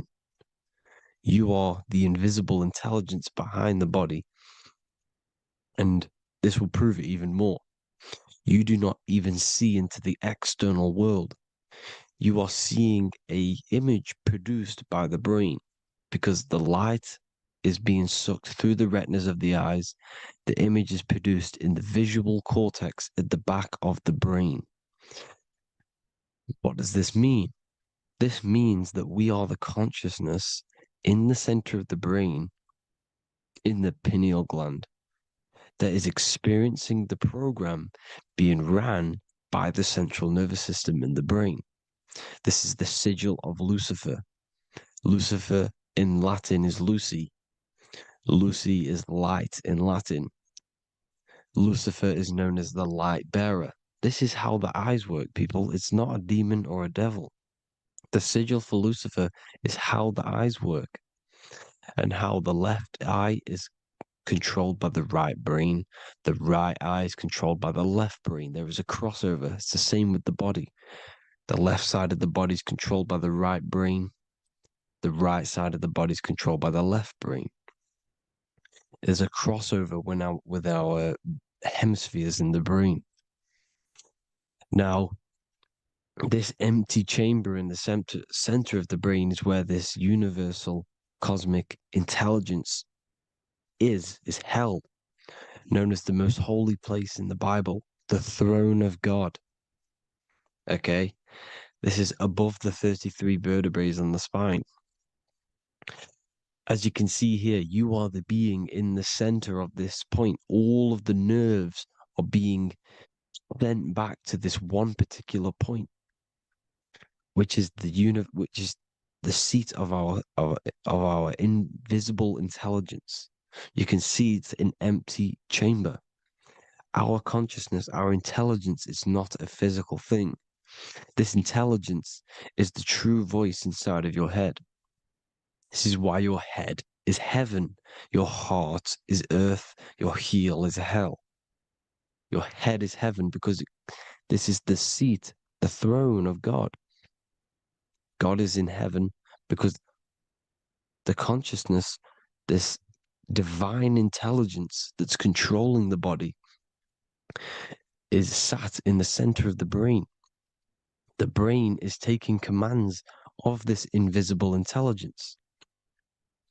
When you close your eyes, you can feel your awareness, your consciousness, your intelligence is all in the brain. Your awareness is not in the feet, the heart, the legs, the arms. It's all in the center of the brain. Now, if you meditate deeply, you will find that you are beyond the mind. You are the being observing the thoughts. You are the soul observing the thoughts. Now, with this being said, you are the consciousness experiencing the program being ran by the central nervous system in the brain, because you're not seeing into the external world. It's an image, it's a simulated image produced by the brain and the central nervous system. You do not experience the external world. You do not feel the external world. You feel electrical impulses on your nervous system. Your nervous system is decoding what you are feeling. So the only thing that you truly feel is the electrical impulses on your nervous system. This is why the nervous system is the tree of knowledge of good and evil, because it gives your invisible intelligence, your mind, the knowledge of good and evil. It can detect good things, it can detect bad things. If it's hot, if it's warm, if I need to go, the nervous system is doing this. It is the tree of knowledge of good and evil. Okay? Now this universal intelligence is symbolized as the single eye. Okay? Matthew 18:9. It is better for you to enter life with one eye than to have two eyes and to be thrown into the fire of hell. What does this mean? It's symbolic, it's metaphorical, people. It is metaphoric. Your universal intelligence is the single eye, the one eye. It's the balance between the two poles, between the left and the right, the good and the evil. It knows the right thing to do all the time. This is our inner guide. The inner self is the inner guide. And when you are operating your life off duality, using your two eyes, you'll be thrown into the fire of hell, lower states of consciousness. Because you're split. You need to live in oneness, even, balance. Matthew 6:22, the light of the body is the eye. The light of the whole body is the eye. You are a light being. Human. Hue means an attribute of a color. Man is the word manifested. We all lie to manifest it into physical form. Depending on your vibration is depending on what color that you are vibrating on, which is a hue, a human.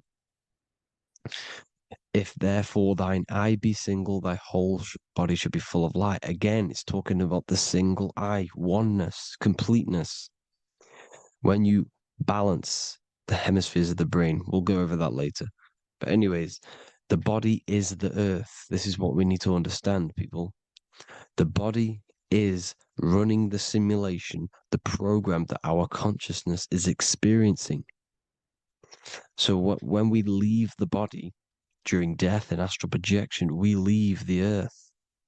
This is how it works. The body is the vehicle for the earth, for this realm. Everything exists within our mind. You have the soul, mind, and body. The soul is the observer, the watcher, the true being. This is why she has many different heads, because the soul inhabits different bodies.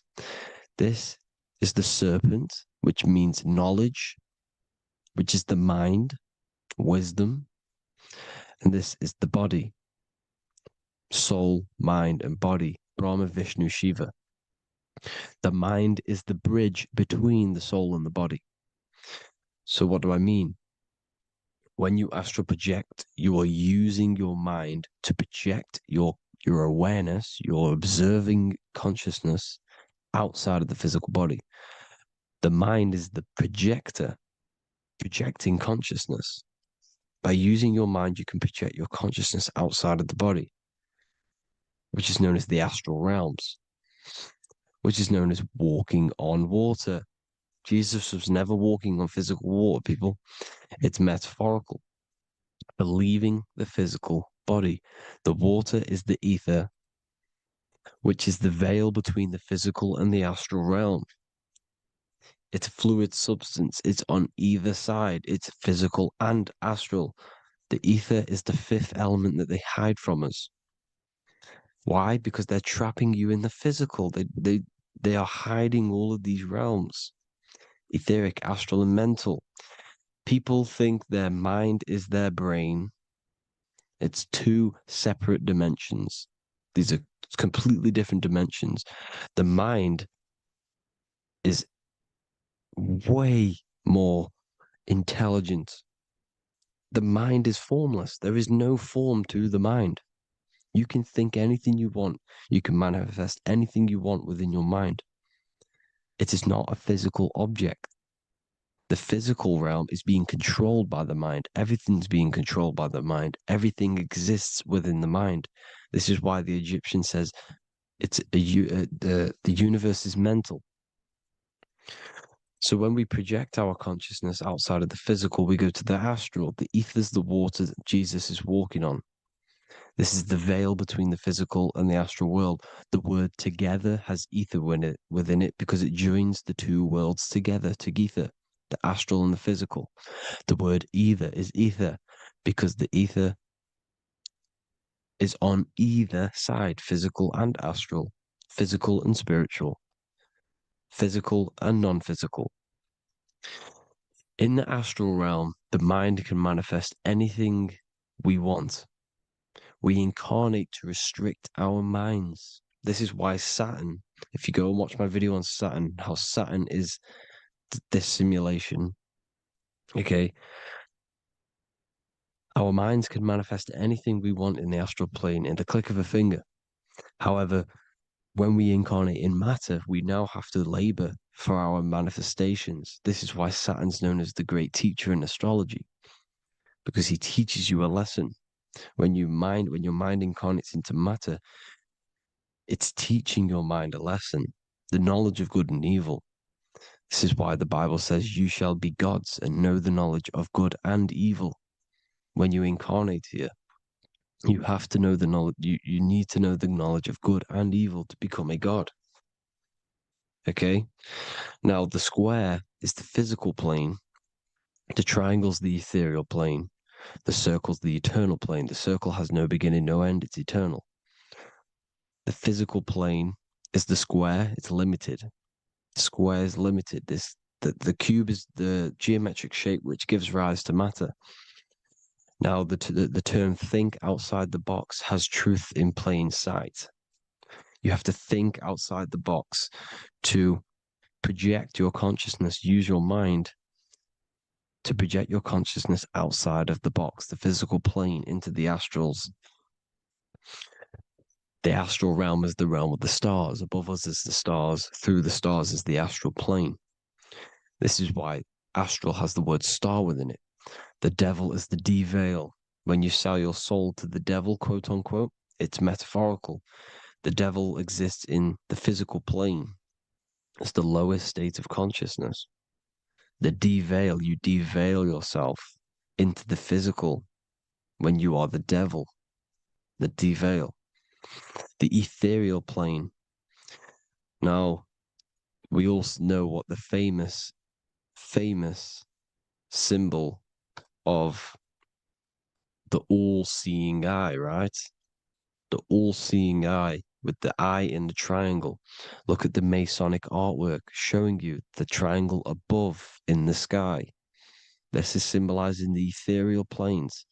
The eye in the triangle symbolizes your invisible intelligence, your mind, which has the ability to see on either side.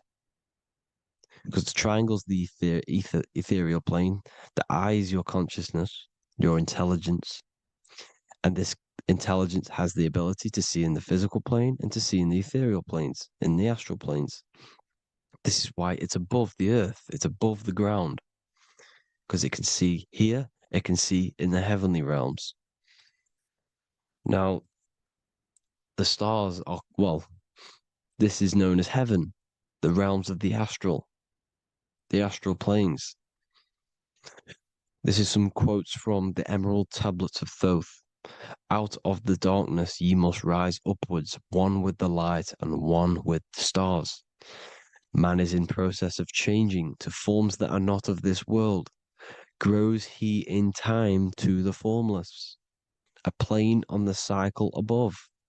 So there's other worlds. The Bible's telling you there's other worlds, there's other realms. Know ye must become formless before ye are one with the light, the astral light above, which shining through the stars. Not of the earth are ye, earthy, but a child of the infinite cosmic light. You are the invisible intelligence controlling the physical body. The body's not you. It's the vehicle that your soul lands in when your mind projects your consciousness into that realm. Free from the body, I flashed through the night. Unlocked at last for me was the star space. Wow, that's powerful. The star space, the astral planes. This is what he's talking about. We are all a star. We descended from the astrals, which is the star. We are all a star. Look at the ancient paintings of Jesus' birth.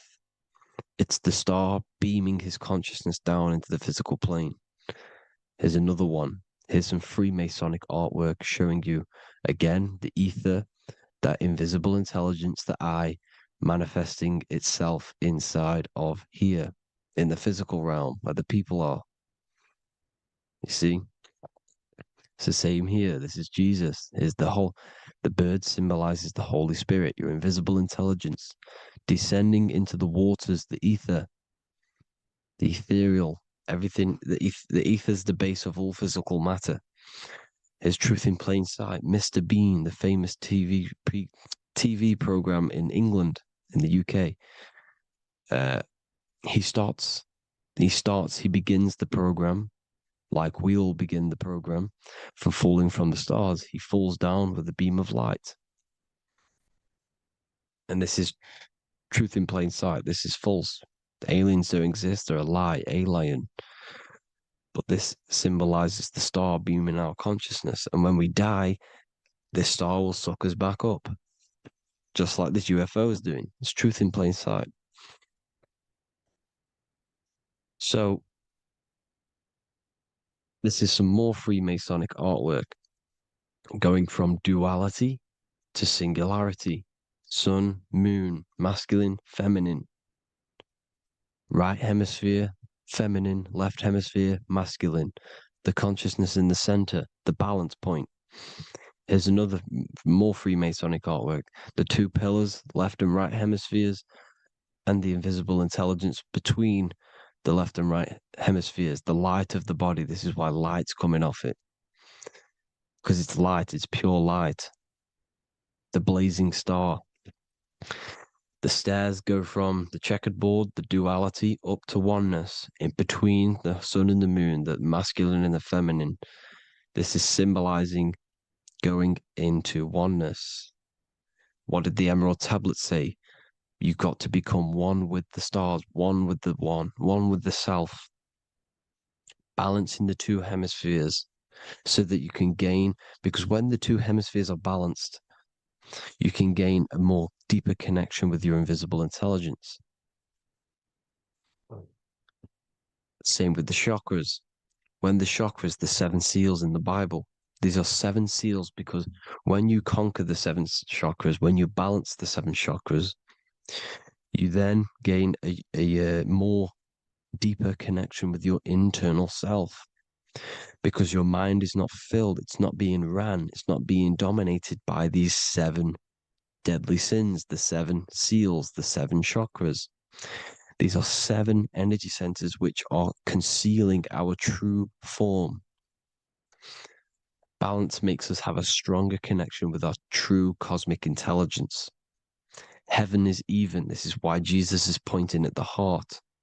The even point is the heart. You got to balance the chakras and live from the heart because the heart is the earth.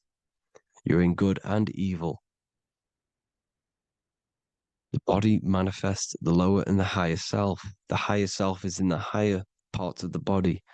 Wisdom, intuition, expression. The lower self is in the lower parts of the body. Sex, food, and power. This is how they are trapping your soul, people. Like I said, the mind is the bridge between the soul and the body.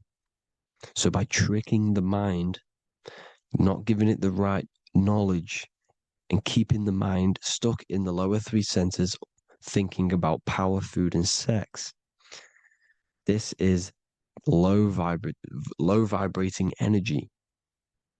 It's going to keep your mind addicted to the physical realms. Okay, this is why you need to go even, balance, heaven. Okay, I will explain the soul trap in a second, how it fully works. But I'm telling you all the science behind it so you can understand.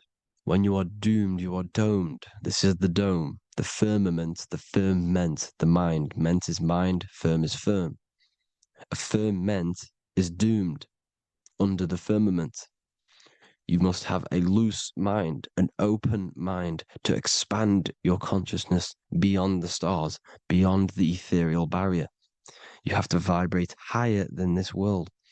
Your consciousness must be expanded more than the physical plane. You need to learn how to astral project. You need to learn how to leave the body, how to operate outside of the body, so that you, when you do leave the body, you will have recognition. You'll have knowledge. You'll have practice. But this is as above, so below. The woman's belly is the earth. It's as above, so below. It's a microcosm of the macrocosm. We are the children in the womb. We are the people in the earth being ready to be born into the heavenly realms. As above, so below. It's a microcosm, macrocosm. Everything is in everything on a bigger and a smaller and a larger scale. Now, when the baby figures out that there is a world beyond its mother, what happens? The baby starts to move around and tries to get out of the mother. Because once it starts to hear the external world, starts to hear people, it's going to wonder, what's outside of why am I in here? What's outside? So the baby will force its way out of the mother. It's the same with our minds, as above, so below. when our minds are when our minds figure out that there are other realms beyond this world, we will seek a way out. This is the womb, the Mother Earth, Mother Nature. It's the mother. We're in the womb. We can be born out of this world, which is being born again in the Bible. When you are doomed, you are domed under the dome, under the firmament, the firm mind. The firm mind will keep you under the firmament. Due to the law of polarity, there has to be other realms. There has to be. Because the law of polarity works in this world, and it will work on every scale possible. It's universal laws. These are universal laws. The law of polarity means that there are other realms polarizing this realm. There is a hell, there is a heaven. There is a midpoint, which is Midgard, which is the one we are in now. Earth, heart. Earth is the heart. Heart is the center, good and bad. The balance between good and bad. Your reality is your level of realization. Your mind realizes other worlds, you will seek a way to them worlds. It's that simple. The soul trap is to keep you stuck in this physical body, which is the earth. This body is the earth. It's running the program, like I said at the beginning. It's running the simulation that your consciousness is experiencing. You are an electromagnetic being, and you're hidden in a cage, your rib cage, and you're stuck in cells, a prison cells. Look, you're in cells. We produce electromagnetic energy. Your soul produces this energy.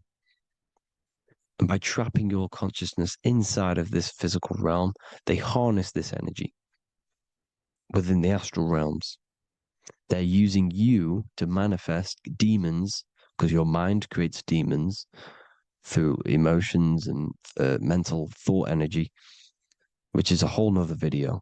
I could make a video on that. You're manifesting everything for them because they're trying to create a hive mind. This is why they want everyone to believe in one belief system, one government, one belief system, one religion, because they're creating a hive mind. This hive mind will manifest and be summoned within the astral planes, because the mind manifests the astral plane.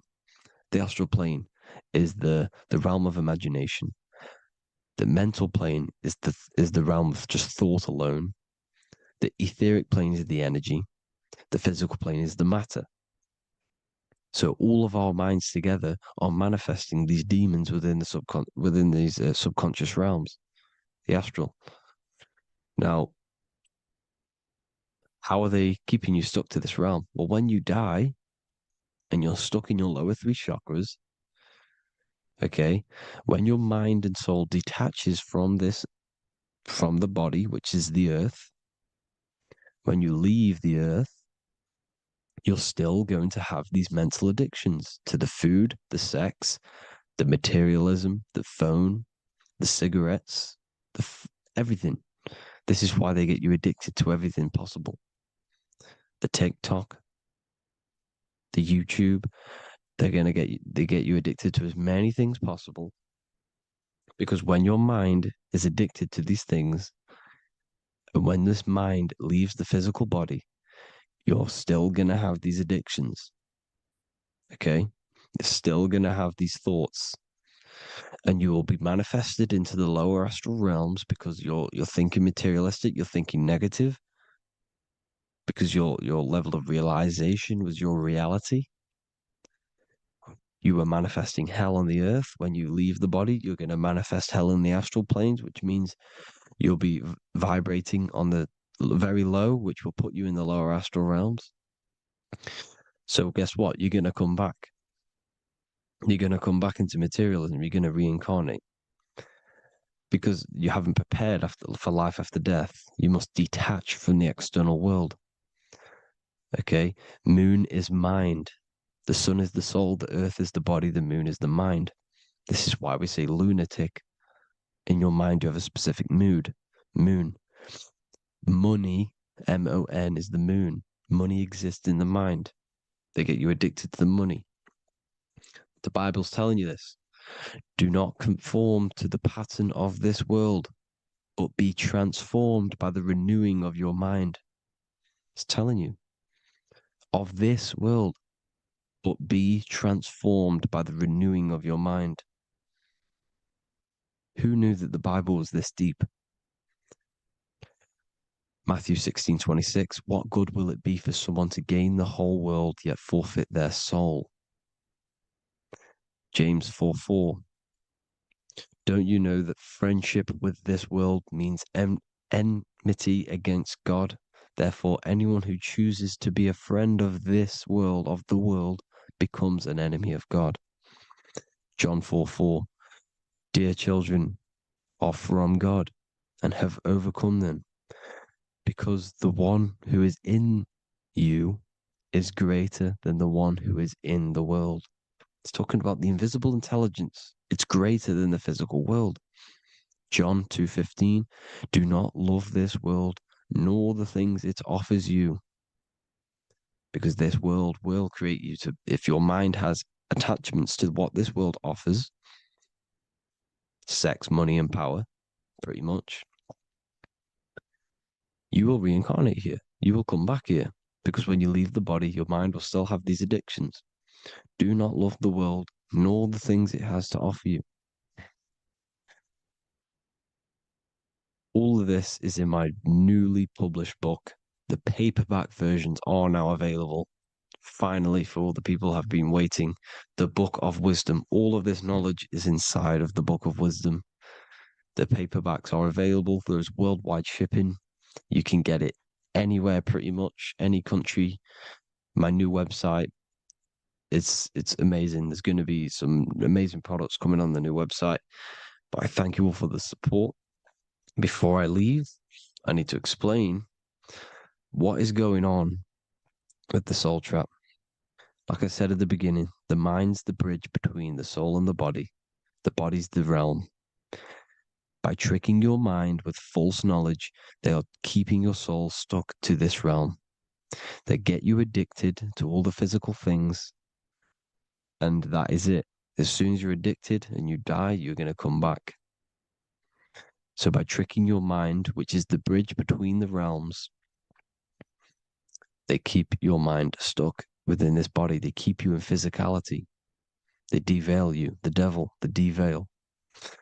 Thank you all for the support, people. If you do want to join the Academy, all the links will be posted below this video for the book, The Academy.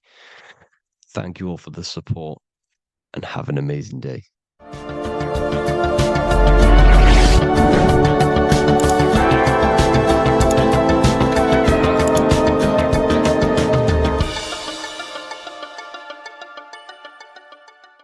Welcome to Revival of Wisdom. What is good, people, is Revival of Wisdom. We're back with another video. Today we're going to be talking about the importance of Saturn and the occult. Let's jump straight into this. So Saturn is the god of the earth, right? It's the time of God, change, destruction, physical matter. He creates and destroys, because the energy of Saturn is the key to crystallization. It wraps things in physical matter, right? He creates everything, all life forms, and he takes things back, because the day that you're born, that's the day that your expiry date is coming. The time is ticking until Saturn takes your life. This is why he's known as the Reaper. Okay? As he's personified as eating his child here in this ancient Roman painting. As you can see, he's eating the child. We are all children of Saturn, right? He creates physical matter, our physical bodies, right?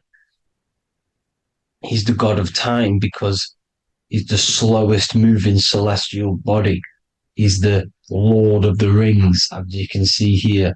He's the last one on the ring. He's the slowest one moving. Okay.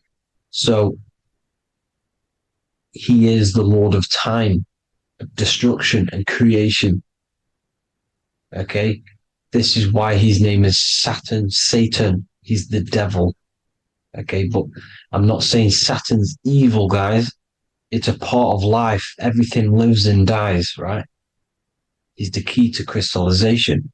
Now, as we have the clock here, our god Saturn, or Chronos in Greek, just means time. He's also the god of time, as I've already said. 60 seconds in a minute, 60 minutes in an hour, 24 hours in a day. Add 2 plus 4 equals 6. 60 seconds, 60 minutes, 2 plus 4 equals 6. That's 666. Okay. And as you see on the clock, 6 take away 12 equals 6. 7 take away 1 equals 6. 9 take away 3 equals 6.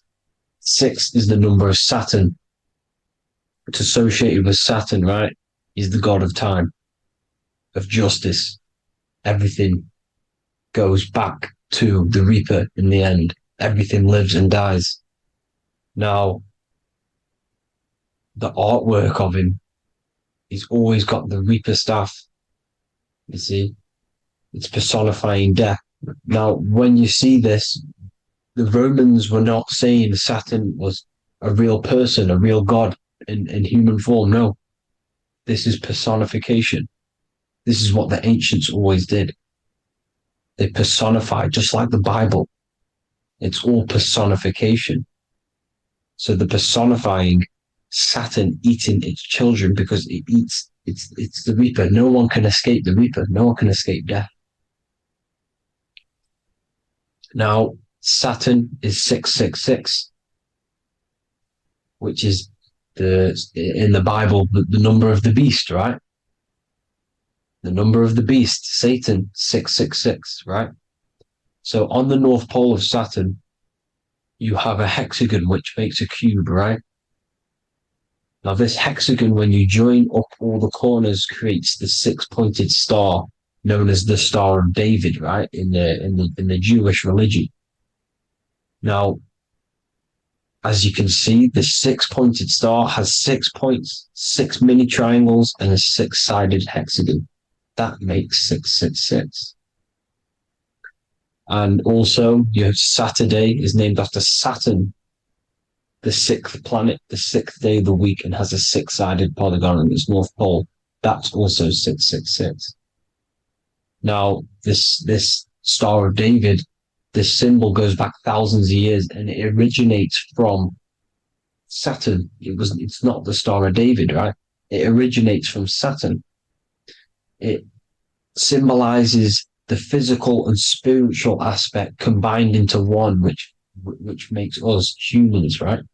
Also symbolizes the male and female combined into one. These two sacred energies create the human. We consist of both male and female energy, also known as the Seal of Solomon. And we all know if Solomon was a real person, he talks about communicating with 72 demons. He could apparently, in the text, he could communicate with 72 demons, and this is sorcery. This is black magic. Now, this symbol is associated with hexing people. When you place a hex on someone, that is a form of witchcraft, which a hex is just a curse. When you're cursing someone, this is black magic. Now, the black magician would stand in the middle of the symbol and cast his spells onto other people. Now, this symbol is obviously on the $1 bill, twice on the $1 bill. And it's very, very ancient symbol. And it originates from Saturn. And let's keep going. So the cube. So I've just said how you see the cube on the North Pole of Saturn, right? The cube is limited. It's a 3D It's a 3D shape. It symbolizes limitations to the physical 3D dimension, the third dimension, the physical realm which we are in. Now, as you can see, the color associated with Saturn is black, right? Black is infinite potential. Black is the creation of all things before there was light. Light is born out of blackness, darkness, okay? Now, black is physical matter. And as you can see, the black cube, black symbolizing physical matter, the cube being limited, as the physical realm that we are in is limited.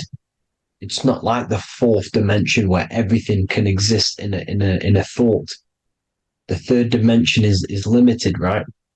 And this is what Saturn is. It limits you to the 3D 666. Your body limits you to your physical body. Now, these black cubes are placed everywhere. As you can see, Australia, Denmark, Manhattan. There's one in New York. As you can see, the Apple have a cube. The Nintendo GameCube. Trump Tower is a black cube. This is worshipping the energy of Saturn, the god Saturn. Okay, it's not a god, it's a celestial energy. However, it rules over Earth because it pretty much created the physical realm. Now, as you see, when you go to a funeral, you wear black, a black suit symbolizing Saturn, which is the color associated, black. And as you see in Mecca, they walk around the black cube in rings. As you can see here, they're stood around in rings, like the Saturn, the rings of Saturn. The Mercedes symbol. You probably wouldn't notice that, but yes, it's Saturn. And when you graduate from university, you wear a black cube on your head. This is all symbolizing Saturn. Okay. Now, as you can see, the Jews here have a black cube on their third eye whilst they pray. Notice how he's shutting his eyes into blackness, darkness, and he's wrapped around a black strap around his arm. This is symbolizing the wrapping of physical matter, of how physical matter wraps things into existence. And as we all know, the Star of David is a Jewish symbol. So he has the black cube and the Star of David, right? So all of these religions are secretly worshipping Saturn. Okay, this is all Saturn worship, Kronos, the god of time and destruction, the physical reality. Now, as you can see, it's symbolized everywhere in all major corporations. Pepsi, internet, that's obvious. NASA, of course, NASA. NASA means to deceive in Hebrew. Universal, Walkers, that one's so obvious. Nike, Toyota. So many different ways they symbolize it. You either see the rings of Saturn or the black cube, as I just showed you here, the Nintendo and the Mercedes, right? It's absolutely everywhere. Now, they also use 666 to symbolize it, as I've just broken it down to you. 666, the World Economic Forum. We all know how they're trying to enslave us into this new world agenda. Google Chrome, CERN, Disney, Coca-Cola, Cadbury's, all of these have 666. Now, every UPS barcode has 666. And even www. Is Hebrew for 666, as you can see here. Monster. It's the same Hebrew letter that means 666. Drake, 6 God. That's his God, Saturn. Why? Because they love physical realm. They love the physical dimension, the third dimension. Because they can rule here through riches. They can build an empire here. It's not like the fourth dimension. They don't want to ascend. They want to stay down here in the physical realm. Okay? Now, this is why they're cloning. They can move their consciousness into other clones to live forever. This technology exists. This is why they love the third dimension. As you can see, all of these sellouts here, Drake, Leonardo DiCaprio, all of these people doing 666 because this is their God. This is their God. They love the physical realm. They sold their souls for wealth and fame in this physical realm. So why would they leave? You see? Now, this isn't all just evil, okay? So you have 7 chakras, right? You have 7 days of the week, 7 solfeggio scale notes. These are frequencies, the solfeggio scale. Now, it's called the Saturn moon matrix because the moon symbolizes your mind because you're created out of the Holy Trinity, which is body, mind, and spirit, right? That's the triangle, the equal triangle, body, mind, and spirit. Now, the 3 main celestial bodies are Earth, Moon, and Sun. The Earth being your physical body, the Moon being your mind, and the Sun is your soul, hence why it's called solar. It's a solar soul. Now, these symbols are alchemical symbols. So when you're doing alchemy, you use these symbols to obviously symbolize what we're talking about. Now, as you can see, these are all the symbols of the planets. Of Saturn is created out of the moon on top, the moon on the bottom and the earth on top, as you can see here. You see? And this creates the number 5. Now, with the moon being your mind and the earth being your physical body, this is mind over matter, because the earth is your body's matter. This is matter over mind. You don't want to be matter over mind. This is low states of consciousness. You won't be mind over matter. You see, to manipulate matter, to create your own reality. Now, obviously, we all know Saturn is associated with the lowest chakra, which is the root chakra. This is to deal with your animal instincts. When you're down here, you identify as the physical body. You don't know anything spiritual. You're you have a pure physical mind. You don't believe in anything spiritual. This is survival mode, consumption. They want you trapped down here, which is matter over mind. They don't want you to create your own reality, which is mind over matter. You see? Now, that's what Jupiter is. Saturn is the moon on the bottom and the earth on top. But Jupiter is the moon on top with the earth on the bottom. That's mind over matter, you see? So, these chakras are an ascension process from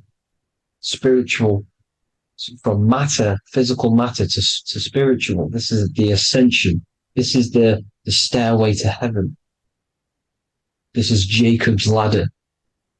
You see? Now, the number 5, which is obviously associated with Saturn as well, which create the symbol for Saturn, created the number 5. You have 5 senses, 5 elements, 5 physical elements. As we all know, Saturn crystallizes everything into physical matter out of the 4 elements. 5 fingers and toes, 5 points of man. Okay, the number 5 is the number of justice. Saturn holds things back. He restrains things from you, makes you learn the lesson. Now, 666 is not all evil. 666 is the atomic structure of the carbon atom. 6 protons, 6 electrons, 6 neutrons, right? We are carbon-based life forms. All life forms are based on the bonding properties of the element carbon. Because Saturn crystallizes everything into physical matter. Now, the Masons symbolize this with the checkered boards. They have the black square, which is obviously matter, as I just said, the black cube, and spirit is the white square, because white is eternal light, white and light, you see. Black is physical matter. Now, this is what we are. The point of our soul is to transmute from matter to spirit, but these are interchangeable. This is the constant cycle between spirit and matter, spirit and matter. High vibrational matter turns into spirit. Low vibrational spirit turns into physical matter. You see? Now, we are carbon-based life forms. This is what 666 is, the number of the beast. When I say we, the physical body is the beast. It's the animal.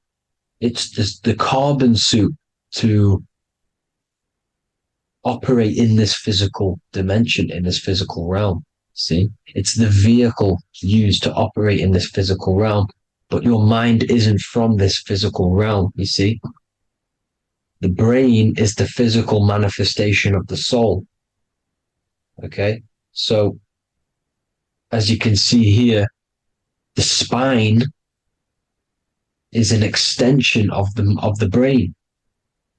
Everything goes back to the brain. This is literally what your physical body is. You see, this is the nervous system, and everything reports back to the brain, and everything's controlled from this control center. And this spinal column, at the top of the spinal column, is your third eye, which is known as the pineal gland. And this is the seat of consciousness. It's the center of consciousness. That is your true self, pure consciousness. This body is just a physical body. This body is mortal. This body runs out, but your consciousness lives forever. They don't want you knowing this. This is why they keep you down here in your lower chakra. They want you to believe everything is just physical. They don't want you to believe in the spiritual side of reality. Because this way they can manipulate you, right? They want you matter over mind because they know your mind creates reality. They know your mind is the root cause of reality. You manifest your own reality from the inside out. So this is why they control your perception of reality. They control your information in order to manifest their new world order.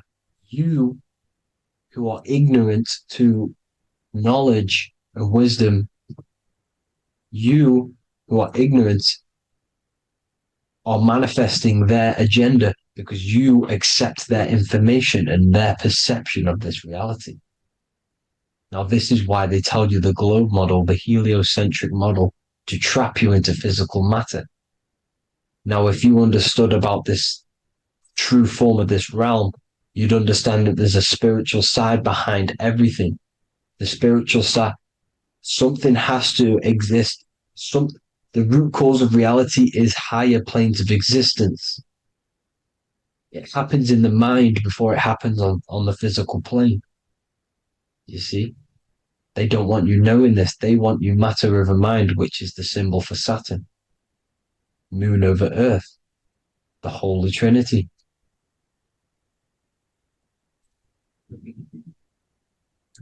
Now, as you can see, the cube also makes IXXI. This is Roman numerals. This is Roman numerals, and when it's translated from 9/11. Yes, 9/11. This is the secret code of the One World Order. The two twin towers, when the two become one.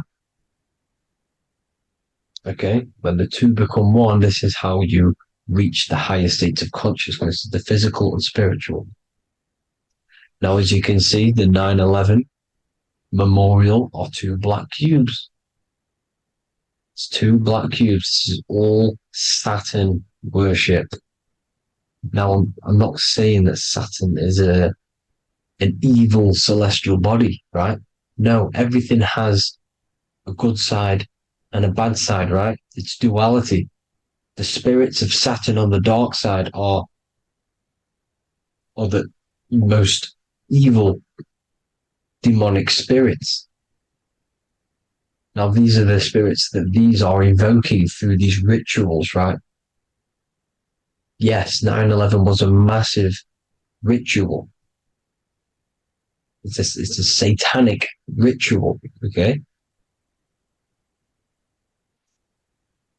Now, we all know Elon Musk. Elon Musk is coming with the mark of the beast. And English gematria, this equals 666, right? 666, as I said, is the number of the beast. You are the beast, your physical body. You see how the Bible twisted things up to make things more confusing, right? But it's there. You just have to have the knowledge to be able to read the Bible properly. As we all know, we had this virus. I'm not going to say the name because I'll get flagged. This virus adds up to 666 because this is all part of the New World Order. It's all part of keeping you in this physical dimension. Okay, now as you can see here, Novus Ordo Seclorum on the back of his shirt, on Elon Musk's shirt.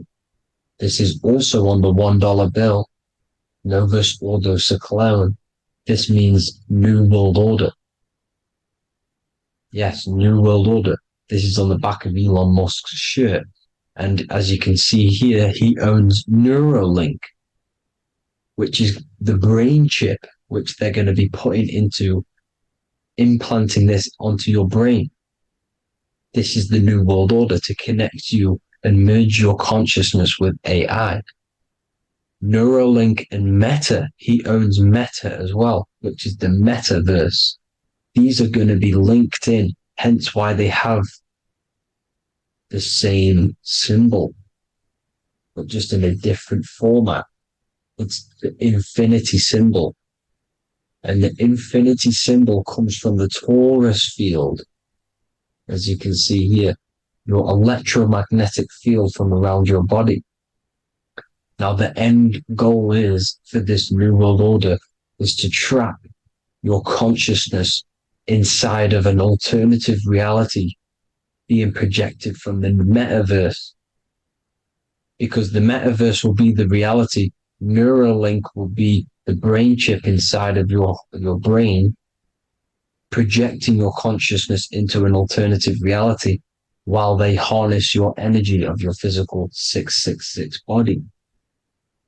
Now, this stuff gets real deep, people. Now, this is the end goal of the New World Order, is to connect you with AI.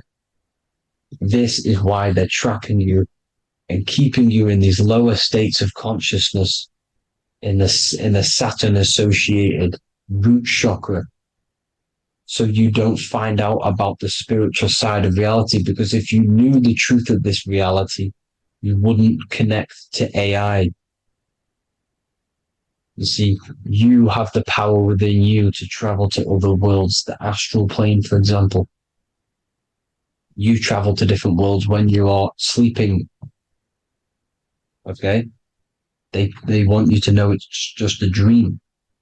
However, their end goal is to trap your consciousness and feed off your energy, spiritually and physically. Okay? I don't know why these people are just pure evil. As I said, evil love bondage. They love the physical dimension. They don't want to ascend to other realms. These evil love the third dimension. This is why evil spirits will inhabit bodies, exorcisms, because they miss being in the physical realm. They miss it. evil love bondage. So this is why they're cloning and putting their consciousness in clones to stay in this third dimension, to stay as further away from the source as possible. Okay? This is why they're doing it. And this is how it's all linked in. So I hope you all enjoyed this video. Hope you gained some wisdom. Please feel free to join the Telegram. And please leave a like and a subscribe. Thank you all, people. God bless.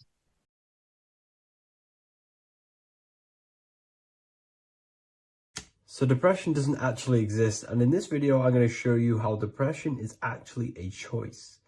And I'm going to give you some solutions on how to deal with it. And this is probably going to change your life forever just by doing this alone.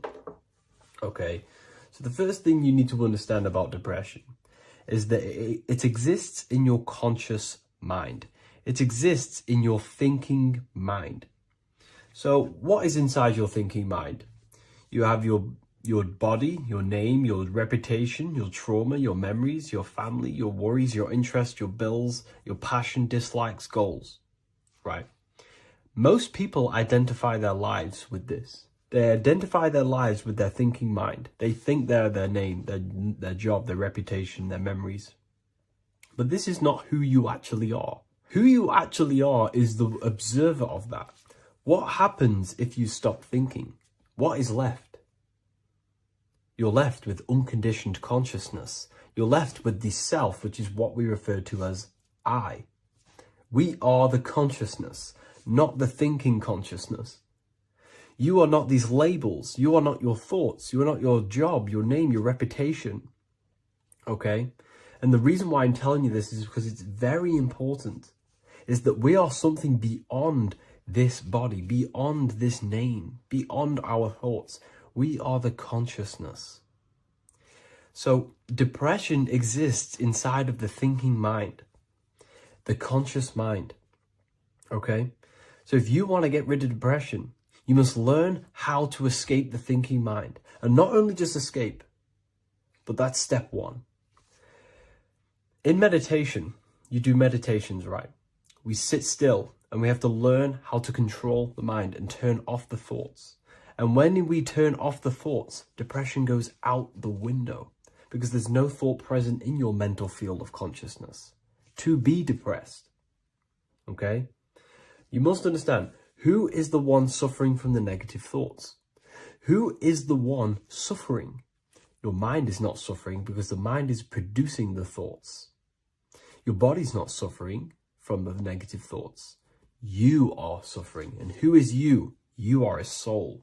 You are that feeling. You are that person beyond the thoughts, beyond the feelings, beyond that. You are the one experiencing. You are that. Meditation gives us the ability to turn off the thinking mind. This allows us to escape our thoughts. Okay? And it gives us, over a long period of time after meditation, you'll be able to turn this switch. And this switch will be able to turn off your thoughts. And by doing this, we will be able to control our conscious mind directly by the hand. So when you notice yourself gaining them negative thoughts, we can then turn off the switch of turning off the conscious mind and rising to our authentic self and knowing the thoughts are just illusions. Now, let me tell you something that's very powerful. Most of your thoughts are coming from beliefs. Most of your feelings are coming from beliefs. So if you have a feeling of lack, this is coming from a belief that you don't have much. If you are feeling alone, this is coming from a belief that you are alone.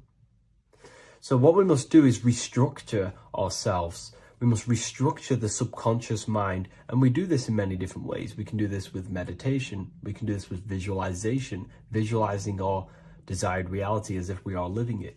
We can do this with affirmation. Now, a lot of people think, oh, I'm trying to speak something into existence with affirmation. No, you're not using vibration to try and change reality with what a lot of these new age people will teach you. Vibration, your words will not have much an impact on reality. That's the truth. But what they do have an impact on is reprogramming and recrafting and refining your mind. If you repeat, I am wealthy all day long, your subconscious mind, that word will be lingering inside your subconscious, and you will start to mold that into your conscious. You'll start to be consciously thinking about this. Most of your thoughts are coming from your subconscious. So if you want to get rid of depression, you got to figure out the trigger. What are you depressed about? What are you feeling? What are the beliefs that are making you feeling and thinking this way? And that's what you must restructure. You must restructure your subconscious mind through visualization, meditation, and affirmation. You do these all the time. You do these every single day, and you will slowly, if not surely, restructure your subconscious mind. While by doing the practice of meditation, you'll gain the off switch as well. Sometimes depression comes from not living in your authentic self. You're not doing the things that your soul is telling you to do. We all know what we should be doing at all times. I don't care what you have on. We all know we should be doing something. We all know that we have there's a higher aspect of our mind that tells us, oh, we need to be doing this, but I'm actually sat here on my phone. Oh, I shouldn't be eating this, but I'm doing it anyway. There's always that higher voice. And that is the voice that has to be connected to. And when your body's not acting out the voice of the soul, then the soul becomes sadder, and suffers more and more and more. There has to be a connection between the soul, the mind, and the body. They have to work in unison. Okay? So I hope this video helps with depression, with whatever you're going through mentally. What if the word Yahweh is proof that God is embedded in our very own being? Stay with me, because what I'm about to show you might change the way you see yourself forever. Today's topic is decoding the mystery name of Yahweh, the sacred name of God from the Hebrews.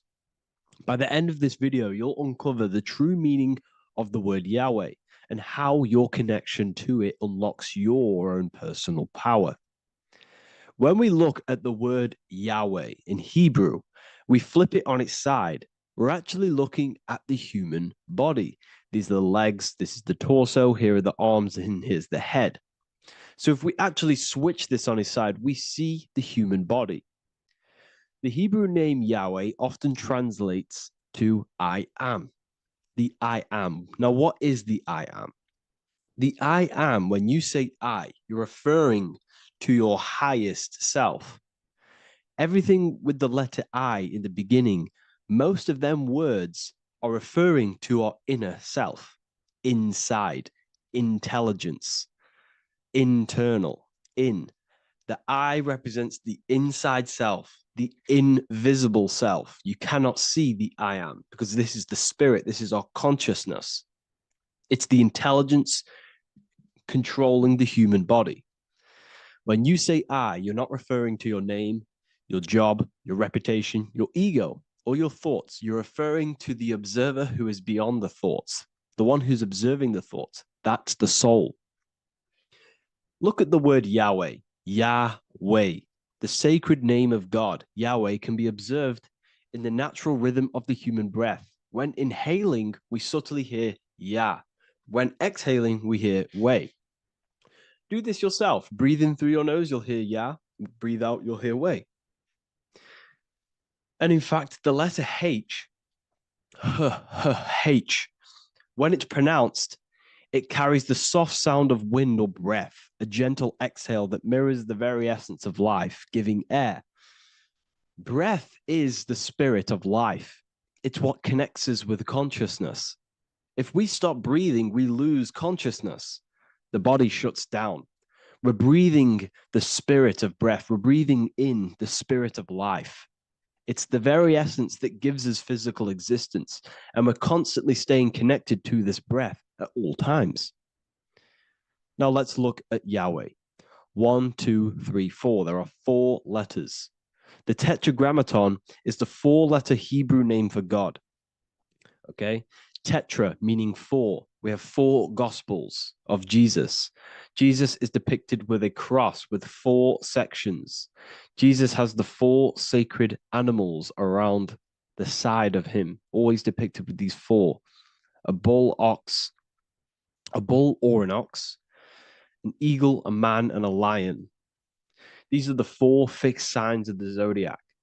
Aquarius, the man; Scorpio, the eagle; Leo, the lion; Taurus, the bull or the ox, which are related to the elements.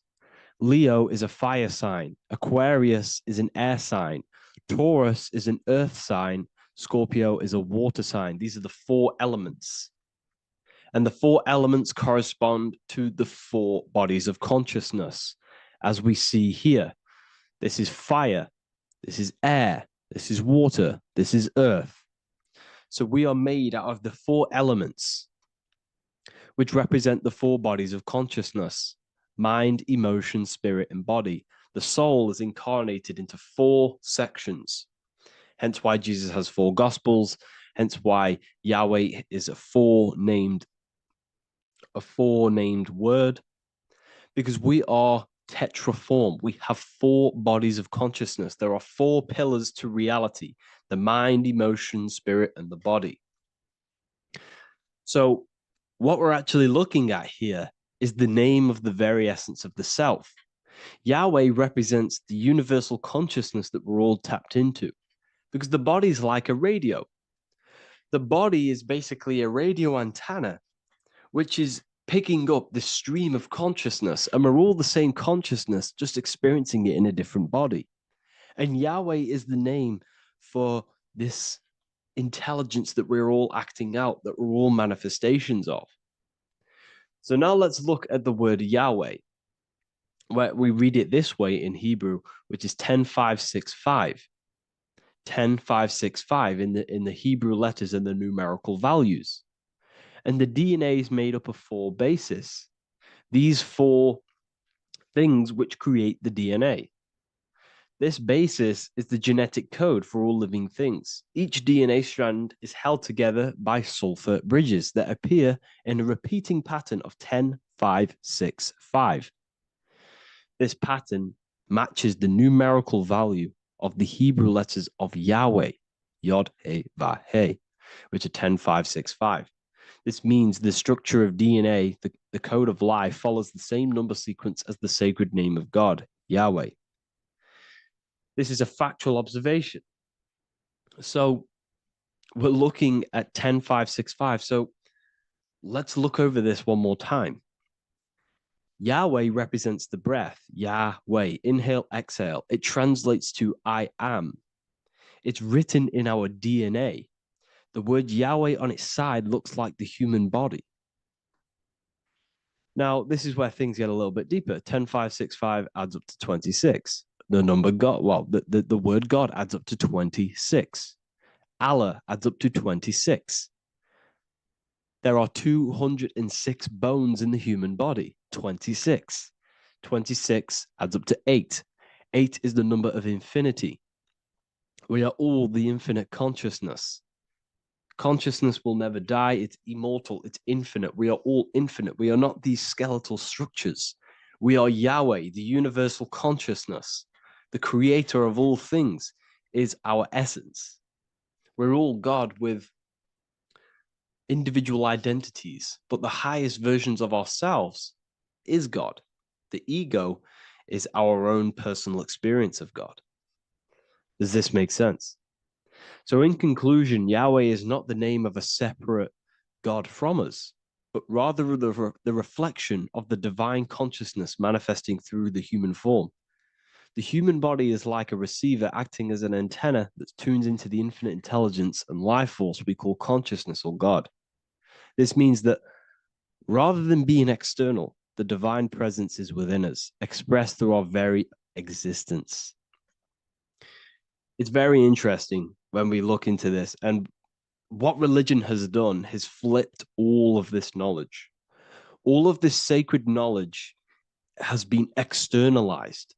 They've externalized God so that we worship God and we view God as something separate from the human experience. They do this so that we don't find the God within us, so that we don't find that we have the power of creation. The mind is the creative force of God. The body is the will to act out that thought. They don't want us to figure out that we are creators and we're all creating our own earthly experience. We're all projecting this reality. And they don't want us connecting with the divine intelligence within us because they want to be the creators. They want to keep this knowledge. They don't want the masses to wake up to this powerful knowledge. So what they've done is that they've taken the scriptures, they've externalized it so that we start worshiping and giving away our power to these external things. And when God is external, we start to fear God because we start to think that God has power over us. He can send us to hell or heaven. So this is what's going on. They've been externalizing this for thousands of years to keep us in a suppressed state. Okay. Humans are very advanced because we possess self-awareness. We possess the ability to move our awareness and our thoughts outside of the instinctual nature. For example, a cat or a dog. These things can only live in their instinct. They live based on instinct. They smell, they eat. That's pretty much what they do. But humans, we have the ability to rise above that nature and turn to our infinite selves, our higher selves. We can move beyond our instinctual nature and create very advanced things. That's why humans are made in the image of Yahweh. We are literally God in human form. So this is what we all need to realize. And I hope this video has helped. Please leave a like, a comment on inside of the description. I'll have some links to my books and my university. The people who have read them have just absolutely changed their lives. You could probably see that in the comment sections if someone leaves a review of the book. We also have Trustpilot. But yeah, I thank you all. And I'll see you in the next one. Welcome to Revival of Wisdom. Today, we're going to be talking about portals, portal symbolism, what portals are, okay, and how they show them to us, because they have to tell you the truth, guys. This is the thing with the universal law. They have to tell you the truth. And they tell you through symbols, they tell you through movies, and different things like that. But let's jump straight into this. So first, I want to talk about the Freemasonry symbols. Okay, so first we got, obviously this is some Freemasonry art, but notice how you've got the ladder with a key. Okay, so this is ladder symbolism with a key. So maybe this is talking about ascending. Okay, because look, because this is ascending into the heavens, because it's a ladder with humans going up it with a key. In order to ascend, you must have the key. Okay, so what else do we have with a key? Well, the Netflix show Lock and Key, which is all about portals and keys. Because what the keys do, they open doors, gateways. Okay. So what's interesting about this is that they've got this key here, which represents the Kundalini energy rising up the spine. Okay, but we'll come back to this. But it's that same portal key symbolism. We've also got the Vatican. The Vatican is in the shape of a key. Okay, so you can see the start of it here and the end. So this is key symbolisms. Keys open doors. And notice how it's got the 8-pointed star. Okay, what is the 8-pointed star? Okay, we'll come back to this. This all ties in, guys. I'll break it all down for you. But then you've also got the god Janus. Janus, okay, is known as the god of the doorways. He's an ancient god of Rome, and they worshipped him. However, he's not a god, he's more like a high level ranked demon. Because he is the god of the doorways. And notice how he's got two faces. Because doorways always have two sides. You're going into somewhere, there's always two sides of a door. And he's always depicted with two sides of a face and a key, because he holds the key to the doorways, to the portals, to other worlds and realms. Okay, as you can see, he's always got two faces and a key. Okay, so now we have the Sumerians, the Anunnaki, and they are always depicted with the two faces. Why do they have the two faces? Because they're symbolizing doorways, and the Anunnaki come to Earth through doorways and portals. So these are what these gods are symbolizing in their artwork. But they always have the 8-pointed star. Okay, what is the 8-pointed star? You see how they always have. Look, let me try to find another one. It's the 8-pointed star. This 8-pointed star is Polaris. Okay, Polaris, just like the Vatican has the 8-pointed star with a key. Polaris is the center star. Polaris is a fixed star, it doesn't move. Okay, so the Anunnaki symbol is also the 8-pointed star. So this is symbolizing the portals and doorways that they come through in order to get to the earth. But Polaris is that center star which does not move. It's always symbolized with the 8-pointed star, just like a compass. Why is a compass the 8-pointed star? Because at the center of our realm is where the most electromagnetic energy is stored. As you can see, we have an aura field, an electromagnetic aura field. So does the earth. And in the center, so like our heart, for example, is where the most energy is stored. And like the center of the earth, this is why all compasses point to the center, because this is where the most electromagnetic energy is stored. Because it's at the center of our realm. Okay. So like I was saying with the lock and key series, see this here? The Kundalini energy rising up the spine, just like your Kundalini energy rising up the spine. Let me try. I can't zoom in, but you know what I'm trying to say here. Let's go back to Polaris, because at the center is where pole. Can you see the pole of electromagnetic energy? Polaris, the North Pole. It's symbolized. The truth is in the words. It's like a pole of electromagnetic energy. And this is where the aurora borealis comes from. Notice how it's got the word aura in it, because it's the Earth's aura, electromagnetic field. Just like you have an aura, also known as the northern lights, because it's coming out of this center hole in the center of our realm, where the black sun is. And this is where the electromagnetic energy is coming up from.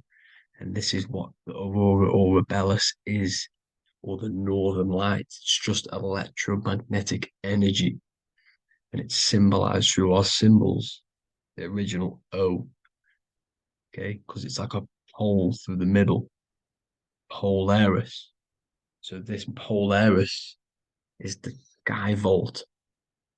It's the portal into this realm, because this is what the Anunnaki are always talking about, always symbolize it with the 8-pointed star. And just like a compass is the 8-pointed star. pointed to the center, to Polaris. Okay. See here on the Sumerian tablets with the 8-pointed star again. And how we know it's talking about portals with this 8-pointed star is because CERN 666 are opening up portals to the underworld, letting in demonic entities into this realm. How do we know it's a portal? Because their Hydro Collider has 8 points, just like the 8-pointed star. So they are creating synthetic portals to the underworld to let these demonic entities into our realm. But what is the key? Because if we're talking about ascending through Polaris, notice how here on the masonry art, this luminary here, so this is the sun, that's the moon. This is Polaris because it's a luminary with what? 1, 2, 3, 4, 5, 6, 7, 8 beams coming off the luminary, just like the 8-pointed star. So you see the ladder with the key going up to Polaris. It's symbolizing ascending out of Earth. So what is this key that they're keeping from us? Because it's a human holding a key going up the ladder to Polaris. Well, chakras. We have 7 chakras. Okay, so this is what they are telling us in the lock and key symbolism. The Kundalini energy rising up the spine. Okay, just like they have 33 vertebrae on the back of your spine. Okay, this represents the Kundalini energy going up your 33 vertebrae, just like in masonry has 33rd degrees. Okay, so what is the key? Your chakras. Your chakras have to be unlocked. Okay, you have to unlock your chakras, and you can't unlock this one without going through this one. You have to go through them all. It's like a ladder, just like Jacob's ladder. You can't go from the bottom to the top. You have to unlock each one. Okay, just like you have 7 chakras, you have 7 layers of your aura. Okay, you have to unlock your chakras to the highest point in order to reach Christ consciousness. And this is the key that they're talking about. They're symbolizing the organic portal within each and every one of us to ascend out of this realm. Okay, so this is the key that they're talking about, and they're holding back this knowledge to keep us trapped in this 3D realm. Okay, so like I was saying with the 33 vertebrae and the Kundalini energy coming up the spine, 33 vertebrae, you can see this sort of symbolism going up to the light, because it's the light. You see here, your crown chakra turns on and becomes enlightened, just like the Illuminati symbol. Can you see it? But also, Jesus also died at 33.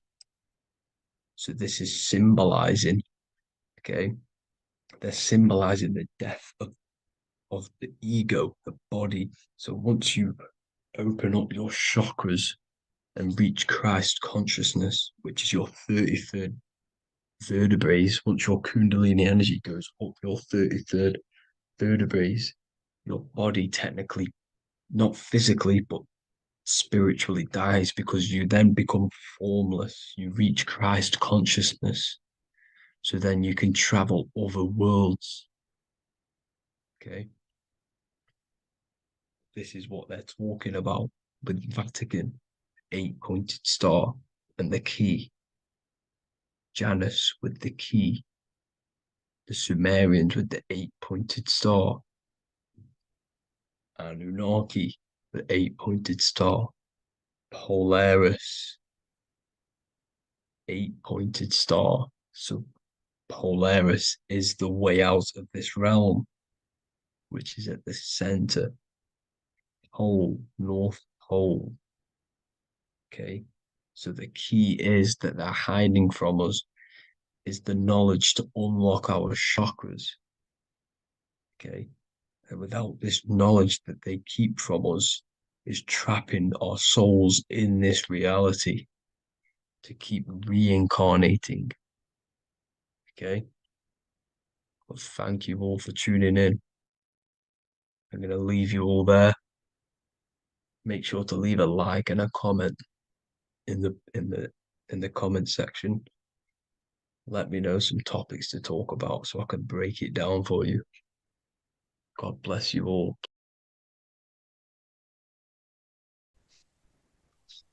Matthew 21:1, Jesus went into the temple of God. Corinthians 3:16, do you not know that you are the temple of God? Now, what is this telling you? That God is within you. Hence why in Luke 21:12 it tells you the kingdom of God is within you. And the side of your head region is called a temple for a reason. Because the brain encapsulates the mind. The brain is a physical manifestation of the mind. The heart is a physical manifestation of emotion. So we have these different layers of our consciousness. We have an intellectual, communicative aspect of our consciousness, which we would call the mind. We have an emotional aspect of our consciousness, which is the heart. And to communicate with the divine, it's all to do with the mind. Hence why the ancients always symbolize the mind being God. This is why Michelangelo always placed God inside of the brain on top of Sistine Chapel in the middle of the Vatican. He understood that God is in the brain. God is within you, not outside of you. The church tells you that God is in the sky because they are creating a externalization of the truth to create a business and a distraction so that you don't find the divinity within you, so that you don't find your power. Now you have Adam, the physical man, the physical body, the ego, the lower self, and he is resting. He's not trying to reach to God, but God is reaching because the higher consciousness within you is always trying to communicate with you. It's always trying to wake you up to your divinity. But the lower mind, the lower self, Adam, the physical self, is always in ignorance of truth, always in ignorance, and stays in a materialistic way of thinking, which is the lower animal self. And this is what we call a sleep or an NPC. This is the lower mind of man. But all you have to do is to move your finger to touch God.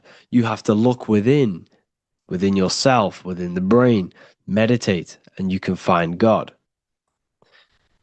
This is why in the Bible we see many references to the human body and anatomy to truly connect with God.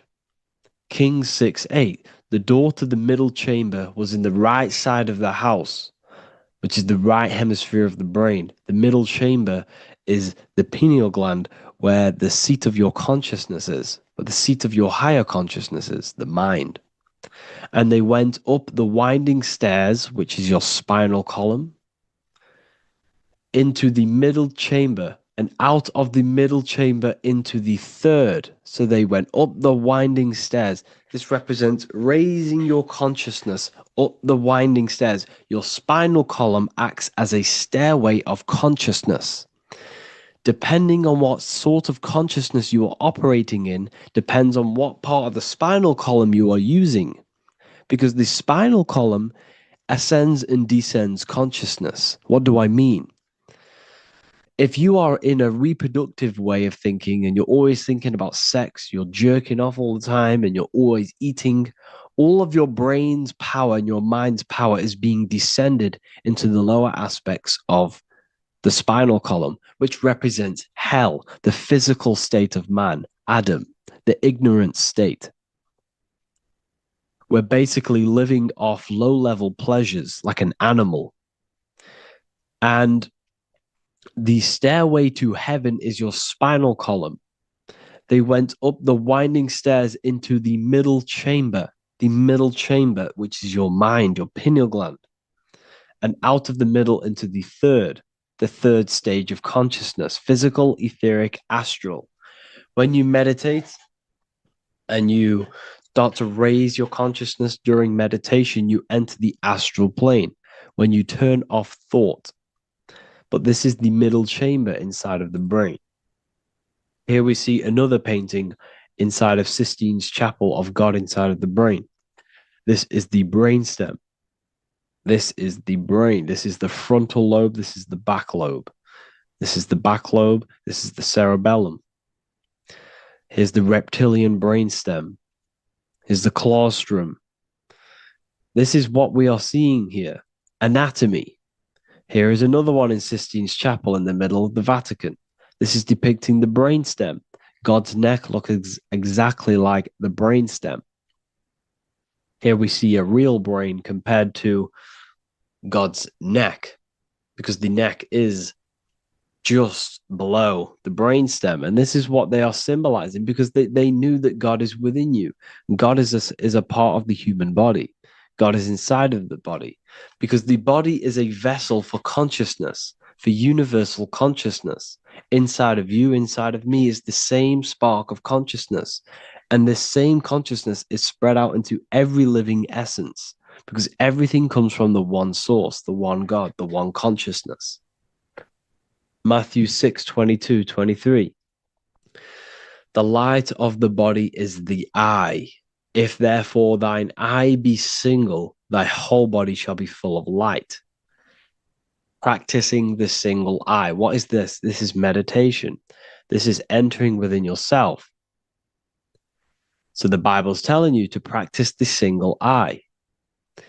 But if thine eye be evil, thy whole body shall be full of darkness. What does this mean? If your consciousness is in an evil way of thinking, if your mind is filled with an evil, negative mind space, then your body shall be filled with darkness, with evil, with negativity. Because negative thoughts destruct the body. Positive thoughts heal and regenerate the body. So he tells you to be, the light of the body is the eye, your consciousness, the inner eye of consciousness, the eye that lets you see. And what do I mean? You look with your two physical eyes, but you see with the inner eye. What you see is perception. You look with the two eyes, and what you see is perception. You are seeing, you are understanding, and that's what consciousness, the mind, gives you. Consciousness, or the mind, is the force that allows you to be a human being, that allows you to understand things and interact with things and make decisions. It's an infinite intelligence. See, the mind is not the brain. This is a big confusion with people. Hence why the eye on top of the pyramid is separate from the bottom half of the pyramid, because the consciousness is separate from the body, the eye, the all-seeing eye. It represents the observer, the eye that sees into this body, into this world, into this. You are the perceiver. You are the invisible spirit within the body. Theologians 4:17. After that, we are still alive, and our left will be caught up together with them in the clouds to meet the Lord in the air. You don't meet the Lord in the physical air. Okay? This symbolism of the ancient Christian artwork is showing you this is symbolic. These things never happened. There's no man in the sky. Moses didn't go on a mountain to meet with God. The air represents the mind. This is why you say you're an airhead when someone's very stupid. Earth is your body. Water is your emotions. Fire is your spirit. Air is your mind, the invisible mind. So Anton Mengs, an ancient Christian art worker, is showing you anatomy of God in the clouds. But this is the anatomy of the human body. Raising yourself to the mind and turning the mind inwards on itself during meditation. And that's how you meet the Lord in the air. You meet the Lord in an elevated state of consciousness. The air represents an elevated state of consciousness because the air is up. You have to raise your consciousness to meet the Lord in the air. This is why Moses went on a mountain to meet with God. The mountain represents elevation of consciousness, raising the mind up the spinal column, taking all of the mind's attention away from the reproduction and the physical aspects of self and raising it to the brain and turning off the brain and going inward into the air. It's talking about raising consciousness. It's allegorical. It's a spiritual, metaphorical text. The side of your head's called a temple because inside that where that temple is, right in the middle of where you call the temple, is the inner chamber, the open room, the holies of holies in the Bible, or the land flowing with milk and honey, or Mount Zion. There's so many different names for the brain, or the upper room where Jesus meets his 12 disciples, the 12 cranial nerves in your brain. This is the temple of God. Your body is a temple of consciousness. It encapsulates the consciousness. It encapsulates the mind and soul. John 10:30, Jesus states, I and the Father are one. Psalms 46:10, be still and know that I am God. He's talking about the I am within you, not within Jesus. Everyone refers to ourselves as I. I am God. When you say I, you're referring to the highest aspect of yourself.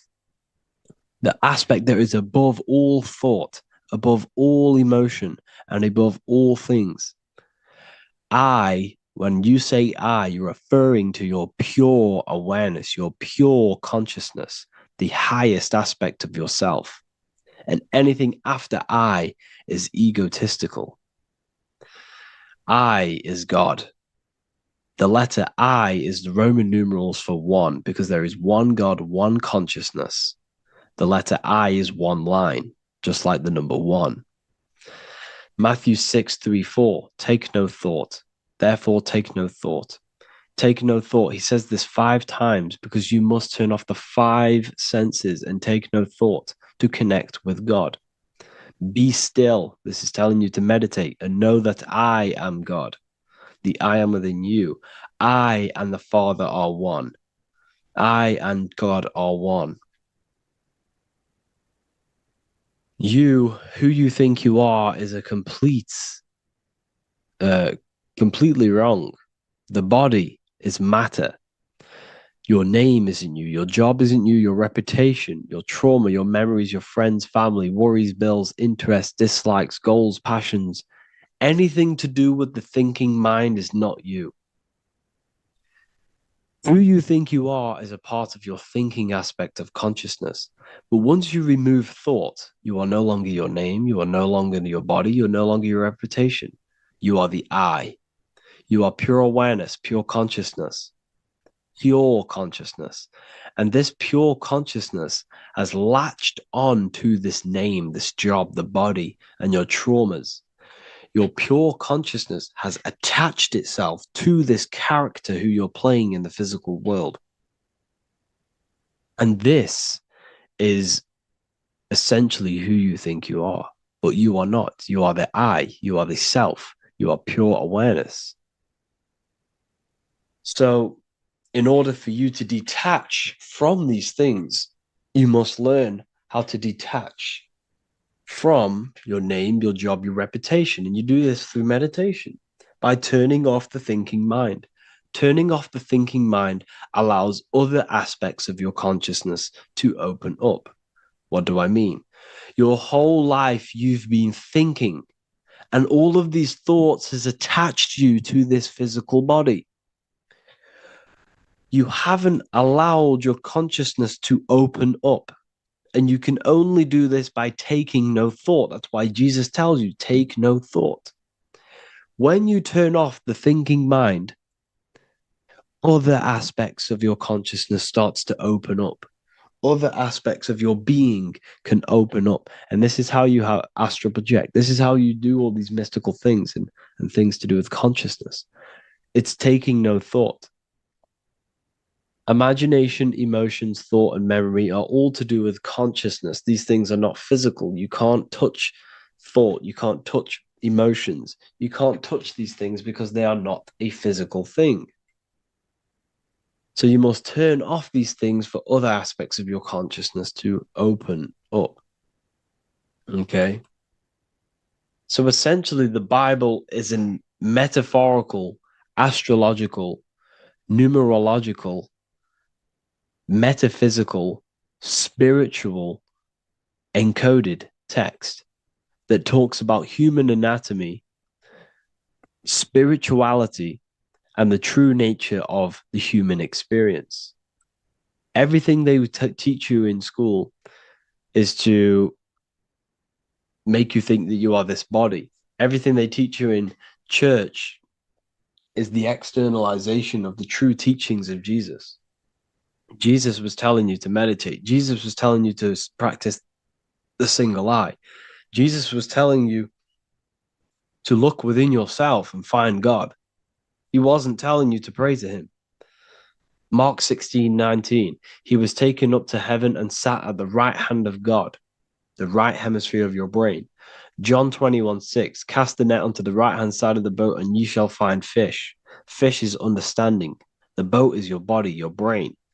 Cast your awareness into the right side of your brain and you will find understanding, because the right side of your brain is all to do with the creative aspect and the intuition and the spiritual sides of your consciousness. This is why God is here. This is why Michelangelo depicted God in the right hemisphere of your brain, because this is all human anatomy. And I speak about all of this in the brand new Book of Wisdom, Volume 2, which is now available. The start of the revolution has begun. This book is truly going to change the way people see the world.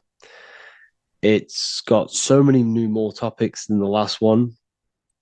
It's truly a revolution. It's written in so much detail. It's very practical. I cannot wait to share this one with you. I just want to say thank you for the opportunity for me to create this book, because without you, I couldn't have created this. And I just love sharing my work with you. And I thank every single one of you for the support, the watch, like the views and the likes, everything, especially the people who have joined the university and stuff like that. And for people who have joined the university, you do get a free Book of Wisdom paperback if you just go to the general chat and follow the description, follow what the instructions that I gave you in the chat, and you'll be able to order a free Book of Wisdom if you are inside of the university. Plus, you get all of my other books, 2 books, and over 45 occult books on occult and esoteric things. You get lectures, live calls, a community, a manifestation mastery course, and a whole library and reoccurring updates every month, every week. So yeah, I hope you all enjoyed this video. Thank you all. Please leave a comment to help the algorithm, and leave a comment on what videos I should make. And yeah, I'll get to uploading on the YouTube a lot more now. The second book is now released. I have a lot more time on my hands. No longer using my energy to create the book. I'm now going to redirect this mental energy into the YouTube. So there will be a lot more content coming. So I need some content ideas. So feel free to comment some ideas, some YouTube videos that I can create. Thank you all, people. Have an amazing day.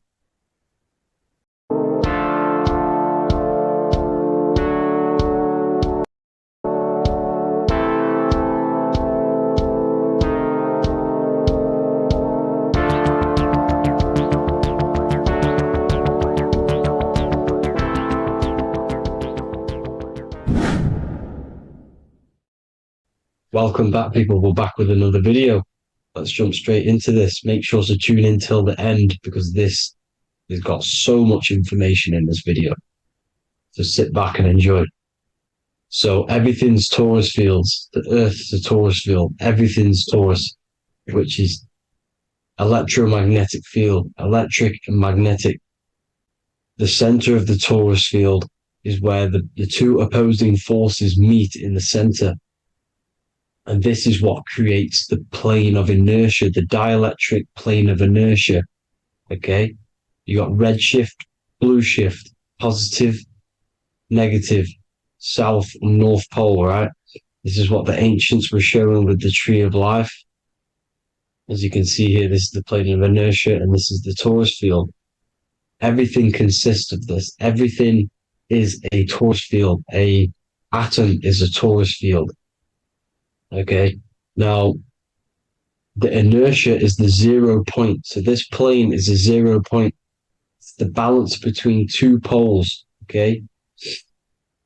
Now, this creates matter because matter is two opposing forces in motion equalized. So these two forces coming together is what creates matter on this physical plane. And this is why we can't see the electromagnetic field, because it consists of one of the elements, which is either electric or magnetic. But when they combine together, it's what creates this physical plane, which is physical matter, which is light in motion. Now, everything is one. Don't get confused by duality. Duality is two opposing forces, but them two opposing forces are created by the same substance. It's two aspects of the same substance. So, for example, water and ice are the same thing. You know what I'm trying to say? But it's two aspects of the same substance because all is one. The whole universe is one. All goes back to the one, which is God, the creator, or magnetism, whatever you want to call it. Because magnetism pulsates. Electricity has two poles, red shift, blue shift. Okay? So red shift, blue shift is electricity, and electricity vibrates. And all vibration always comes back to a standstill point. But magnetism is what pulsates. This is why your heart pulses. You breathe, which is a pulse. This is the breath of the universe, magnetism. Now, this is why the earth is green, okay? Earth can be spelt heart. If you just move the H to the beginning, it spells heart, okay? Because the heart is the center of the torus field, which is the heart chakra for us humans, okay? We consist of the same field, as you already know. Heart being the center, which is green, which is the center of the seven colors. The center of the seven colors. This is the most powerful chakra in your body. People think it's the crown chakra, but it's the heart chakra because it's the center of the torus field. You must align them all and combine them all into one, which is the heart chakra. Now, earth is green. Nature's green. Okay, this is because we live on heart chakra, the plane of inertia. It's the center of the torus field. Okay, and this is what the Egyptians called Isis, which is nature. Nature is balanced, and nature is female, Mother Nature, because it looks after us with the fruit it grows with abundance and the water. It's a female energy, Mother Nature, and this is the symbolism of an equal, balanced arms. This is the scales, it's balanced. Mother Nature is balanced. This is why the sky is blue, because what comes after the heart chakra? Blue. Sky is blue. We live in Midgard. This is what the ancients called Midgard. You don't have to take this tree literally. It's a metaphor. We live in Midgard, where both positive and negative duality here. Now, Mount Meru. Mount Meru was known as the center of the earth, okay, or known as Hyperborea. And this is the North Pole, the electromagnetic North Pole. But when I say Mount Meru, it's not an actual mountain. They weren't saying there was a real mountain in the center of the earth, a magnetic rock. No. The plane of inertia, okay, there's something called a hyperboloid. That's what it's called, a hyperboloid. And this is the center of the torus field. And this hyperboloid is what is in the shape of a mountain, you see? So if I go to this next one, they say Hyperborea on this map. Why do they call it Hyperborea? Because this is the hyperboloid in the center of the torus field. And this is the electromagnetic mountain, a metaphor. Mountain, what they're metaphorically saying, this is the electromagnetic mountain at the center, the double vortex, the center of the torus field, which is the North Pole. Pole of electromagnetic energy. So this is why they call it Hyperborea. It comes from the word hyperboloid. And the center of the earth is so sacred. And they symbolize this with, obviously, the North Star, which is Polaris. And this is where the swastika comes from, because it's the 4 seasons moving around the North Star. This is the Big Dipper constellation moving around the North Star, which is Polaris. There's that pole again. Pole. Magnetic pole of the torus field. And this is where the green, emerald green, aurora borealis comes from. It comes from this center hyperboloid at the center of the earth, where the most electromagnetic energy is stored. The center of the plane of inertia. The center of the plane of inertia. This is the all-seeing eye as well. As you can see, they got the sun, the moon. This is the Masonic cosmos, the sun, the moon, and the all-seeing eye, because the eye is Polaris, the eye of the stars. It's all a big eye. Now, the eye means a lot more as well. It's not just that. There's different ways you can interpret symbols. Now, this is the emerald tablets. Deep in Earth's heart lies the flower, the source of the spirit that binds all in its form. Okay? The flower of life is thine own place of thine spirit, and stream through the earth as thine flows through thy form, giving off life to the earth and its children, renewing the spirit from form unto form. This is the North Pole. This is what he's talking about. He's talking about the aurora borealis. Aurora borealis. It's the earth's aura. Emerald green. Heart chakra. Plane of inertia. Green. Earth. Heart. You see? All related. Now, there's many symbolism of this. So much symbolism of the ancients. The 7 layers of heaven. 7 layers of heaven, which are the 7 planets. Okay? These planets are the solar system. It's the solar system because we are the soul. We are the sun, the soul. And we're inside of a solar system, which is the 7 planets. That's why there's 7 layers of heaven. Okay? The rings of Saturn, the rings of the planets are moving around us. Okay? So this is what the ancients were depicting in their cosmology. Now this is the Hebrew cosmology of the earth. This is the Mayan cosmology of the earth. You see, it's all an enclosed system. We live inside of a giant torus field. All is atum. It's what the ancients said, ancient Egyptians said. All is atum. Atoms are torus fields. Don't be tricked by the modern science today with the current model of an atom. It's completely wrong. They're hiding the torus field. They're hiding the electromagnetic field, which is in everything. Absolutely everything is in motion, and motion comes from this field. And you see, this is upside down, but this is I think it's pretty sure it's candles, but the 7 candles, the 7 planets, the 7 Elohim. You see, it all goes back to the stars and the heavens. Now, this is how the earth really works, with the stars on the outside of the cosmic egg, and then the torus field spinning around the sun and the moon, the positive and the negative charge. The sun gives you energy, the moon takes your energy. The moon controls monthly cycles. Moon is mon. This is etymology. Mon, month, money, demon, monster. Stir is star, moon star. We are all stars. Youngster, minister, superstar, Hollywood star. We're all stars. We come from the stars, which is heaven. Our soul comes from the stars. You see? We are the universe, the image of man is made in the universe. We are a microcosm of the universe. The universe is a macro. We are micro. We consist of everything.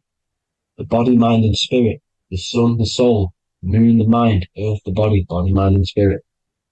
We have 12 systems in the body, which are governed by the 12 zodiac signs, starting at the Aries, which is the ram of God, all the way down to Pisces and Capricorn, kneecap.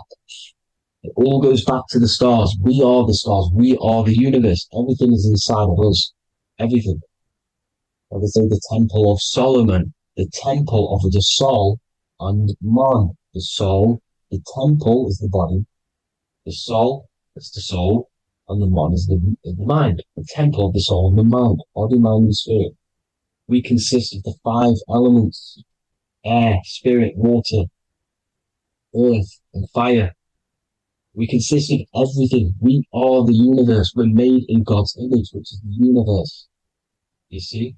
Now, everything goes back to the stars. The ancients worshipped the stars because the stars govern everything. They govern the systems in the body. They govern your life. This is why your zodiac is so important, your sign. Each zodiac has a specific element associated with it as well. Aries, which is the first sign, the ram of God, the lamb of God, which is a fire sign. Fire, first. Fire, first. F-I-R, this is etymology. The cerebrum, ram, which is in the brain. Aries, the ram, controls the head, the face, and the nose upwards. So it controls the cerebrum. The Torah, which is, I'm pretty sure it's a Hebrew Bible, which is the Taurus. Tornado comes from the Taurus field. You see? Everything's inside of you. It all goes back to the Taurus field, and the Taurus field is everything. Now, like I said, 12 zodiac signs, 12 systems, 12 cranial nerves in the brain, the 12 disciples of the Bible. All symbolic. Have to read the Bible properly. Now, this center, at the center of the earth, right? This is what's stirring the ether. And the ether consists of the 4 elements. Because there's 5 elements. Spirit can be called ether. People call it spirit or ether. Ether is pure potential, pure energy. It's what connects the astral to the physical. It's the dimension between the physical realm, which we're on, and the astral.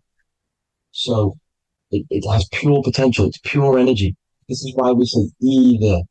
I either want to go there or there. It's connecting 2 scenarios.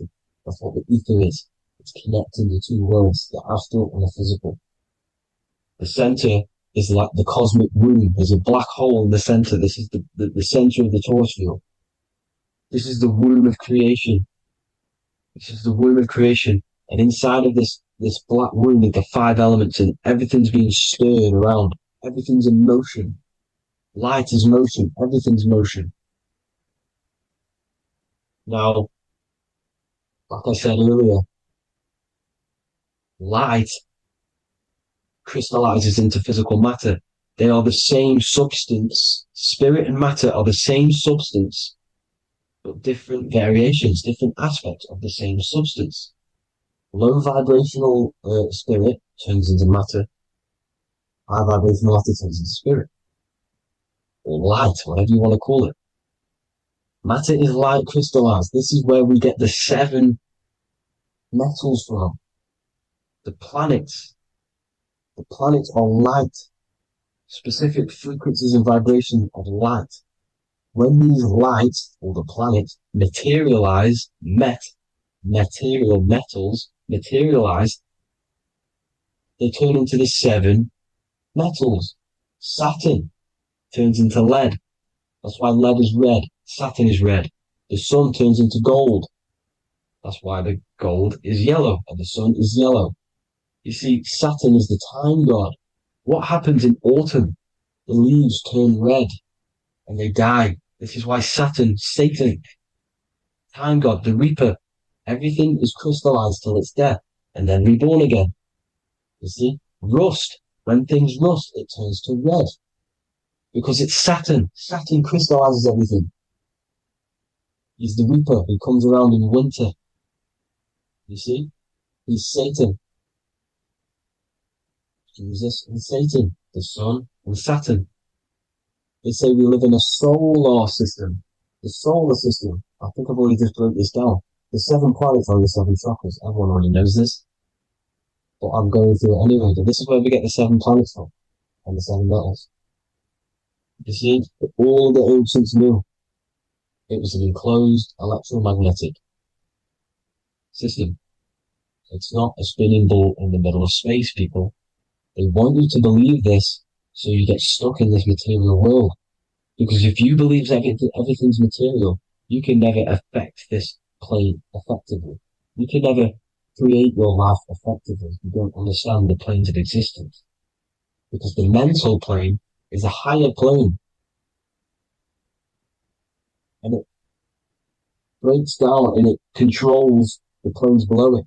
The mental plane, hold on, I've got it here for you.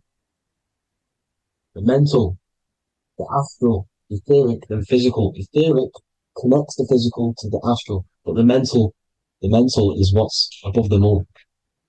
You see? Now, it's important to understand this. It's important. However, the ancients always talked about the enclosed system. Only NASA, which is introduced around the Roman times, not NASA, but the globe Earth was introduced around the Roman times. Okay? By these Masons. These Masons introduced this because they wanted to take over the minds of the masses and control them. These people worship the physical realm. They know how it works. They know the ins and outs of it. They know how to do the magic. They know how to do it all. They understand it all. That's why Masonry have to take the oath. The oath of not speaking. You're not allowed to speak about anything you learn about in Masonry. Because they're discovering the truth about your mind and how it creates reality and stuff like that. So this is the Masonic cosmology. The 5-pointed star, the 5 elements. The checkerboard for duality, positive and negative. The 2 aspects of every substance. This is another ancient painting depicting the firmament. The stars inside the firmament. The sun. You see, the ancients worshipped the sun because it's so important for sustaining our life. It's the only reason we're alive is because of the sun. But then people think it gives you cancer today. They brainwash you to think the sun gives you cancer when it's the #1 source of all life. They want you to believe it's a big, spinning, dangerous ball in space. It's not. It's here to give us life. It's God's son. That's why Jesus is known as God's son. It is the Son of God. God created that to sustain us. You see?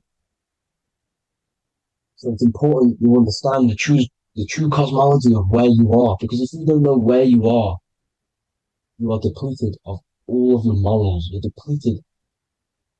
You're demoralized. You're lost. You don't know where you are. You don't know where you exist. Okay? Once you accept the globe model, the heliocentric model, you will subconsciously think that you come from nothing. This is why they implemented the evolution theory just after the globe model was introduced by Charles Darwin. Charles Darwin came in after the globe model. He's a Mason. He was another Freemason. And implemented evolution where we came from monkeys because they want you thinking less of yourself so they can manipulate your mind. You see? They want to manipulate your mind and they have done since you got here. Since you came through that portal, you were manipulated from that day to believe this, believe that. The true cosmology, the truth will set you free. You will understand things better. You will feel better in yourself when you know the sun is here for you. You'll feel better in yourself that you know that you didn't come from a monkey. You were created as a human, a manifester, a creator. You're so intelligent. Your mind is amazing. You can manipulate matter, mind over matter. See? Thank you all people for tuning in. Tap in with yourself. Love yourself. Find the truth. Spread the truth. Nothing dies. Nothing in this creation dies. Everything's energy. Everything's light. Light can never die. You're a light being. That's why it says Q, man. Q is light in Hebrew or Latin, either one of the two. You're a light. You're a light being. You never die. Ever, ever, ever die. Ever.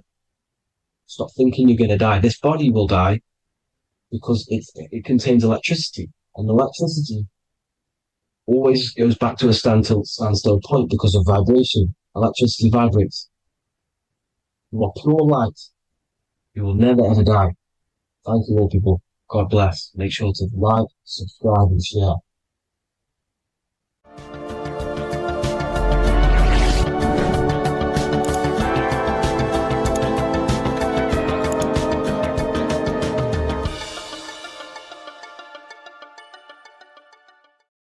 Geometry. This is the study of nature, of the codes, the mathematical codes behind physical reality. So today we're going to be going deep into geometry and the true esoteric internal geometry, the geometry that no one really talks about, and how geometry relates to human consciousness. So essentially, what we must understand when it comes to geometry, the basics of geometry is everything is vibration. And this vibration is vibrating on a certain frequency. And this certain frequency creates a geometric shape, which is why in nature we see all of these different geometric shapes. All matter takes form in shapes. So if we put sand on a plate and we vibrate the plate on a specific frequency, we see that the sand goes into specific geometric shapes and patterns. So essentially, matter is energy condensed. It's energy vibrating on a low frequency, vibrating at a certain frequency. So matter is condensed energy. And each geometric shape is manifesting and showing a specific energy. Some shapes carry more energies than others.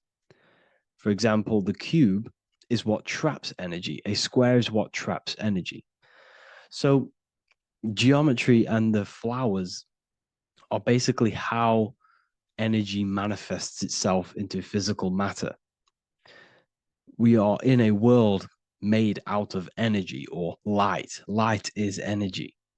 So everything is vibration, everything is frequency, and everything is energy. Even the words, each atom in our body, everything.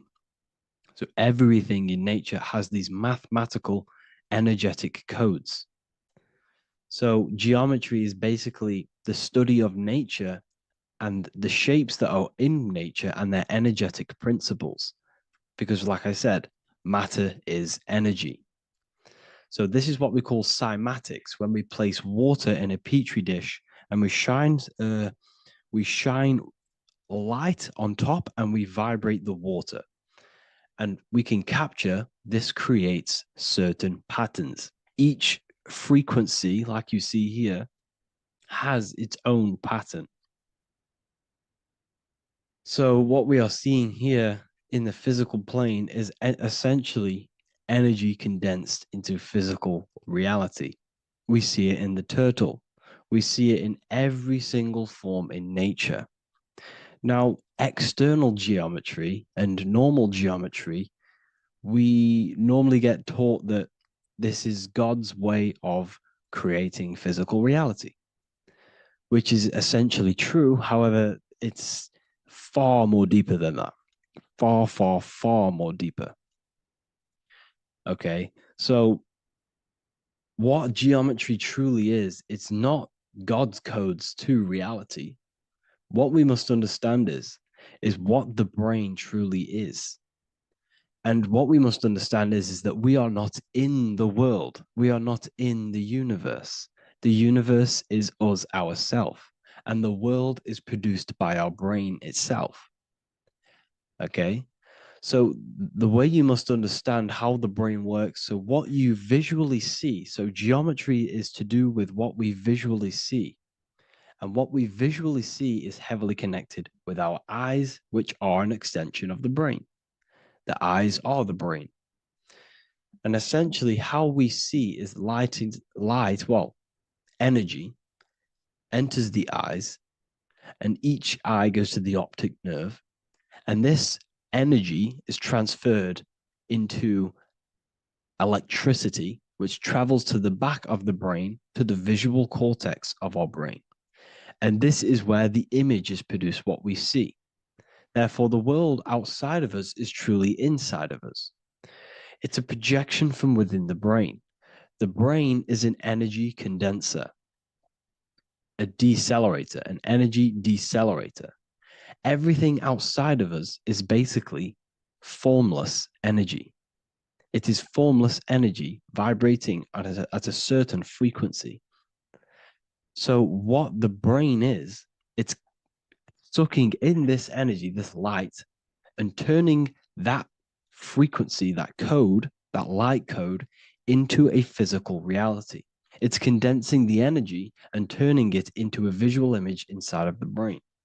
Therefore, everything outside of you is not what it looks like. Everything outside of you is basically energy, infinite energy. And our brain is condensing this into a physical reality and projecting it outwardly, which you experience your visual field. Okay? And the ancients knew this. So this is basically called the sigil of Lucifer. Lucifer is known as the light bringer.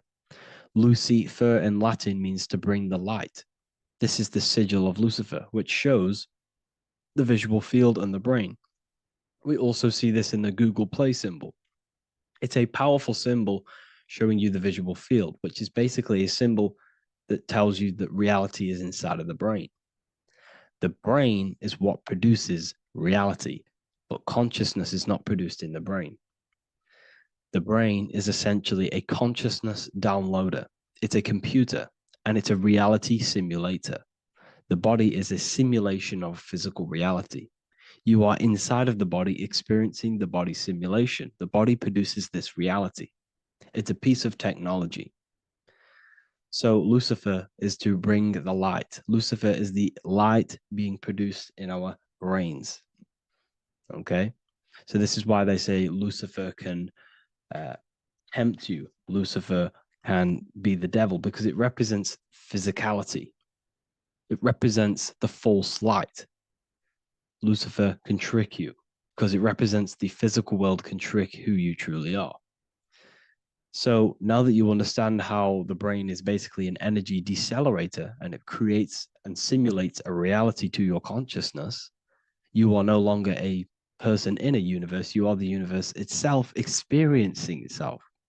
Therefore, geometry is heavily linked in with the brain. Geometry is essentially how your brain and how your eyes decode energy.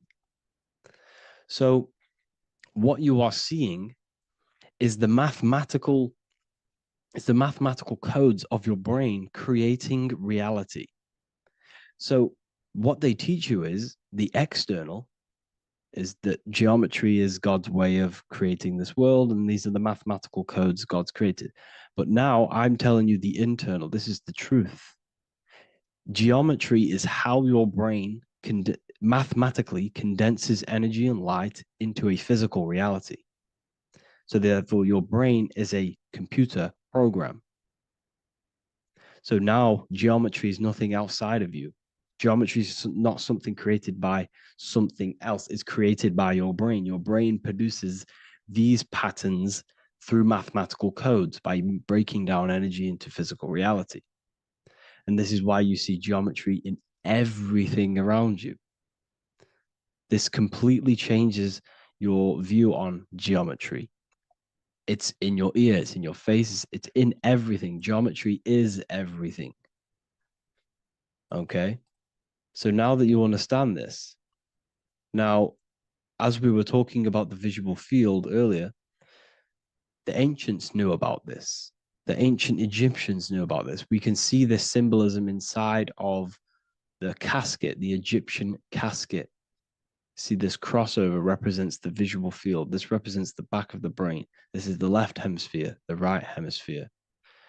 And now the some of the most simplest teachings in geometry is that straight lines are masculine and curved lines are feminine. And we even see this in the human body. The feminine human body is curvy and the masculine human body is liney.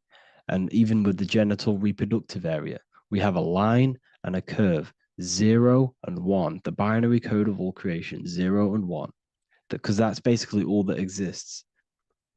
Nothingness and one, nothingness and God, nothingness and consciousness. That's all that exists. Now that I've told you that, the basics of geometry and the line and the curve and the feminine and the masculine, what do we have here? Do you see this stick here? This is a curve. And what's the right hemisphere? The right hemisphere is the feminine, the feminine energy, the feminine aspect of our brain. Then we have a straight line. This is straight lines. Now this represents the left brain. So the Egyptians are showing you the left masculine brain and the right feminine brain because of the curve and the straight line. And this is the visual field, the crossover. So there's a crossover in the brain. The left eye is connected to the right brain. The right eye is connected to the left brain. Okay, so the left eye is connected to the right brain. The right eye is connected to the left brain. The solar and the lunar. So, like I said, everything outside of you is basically energy.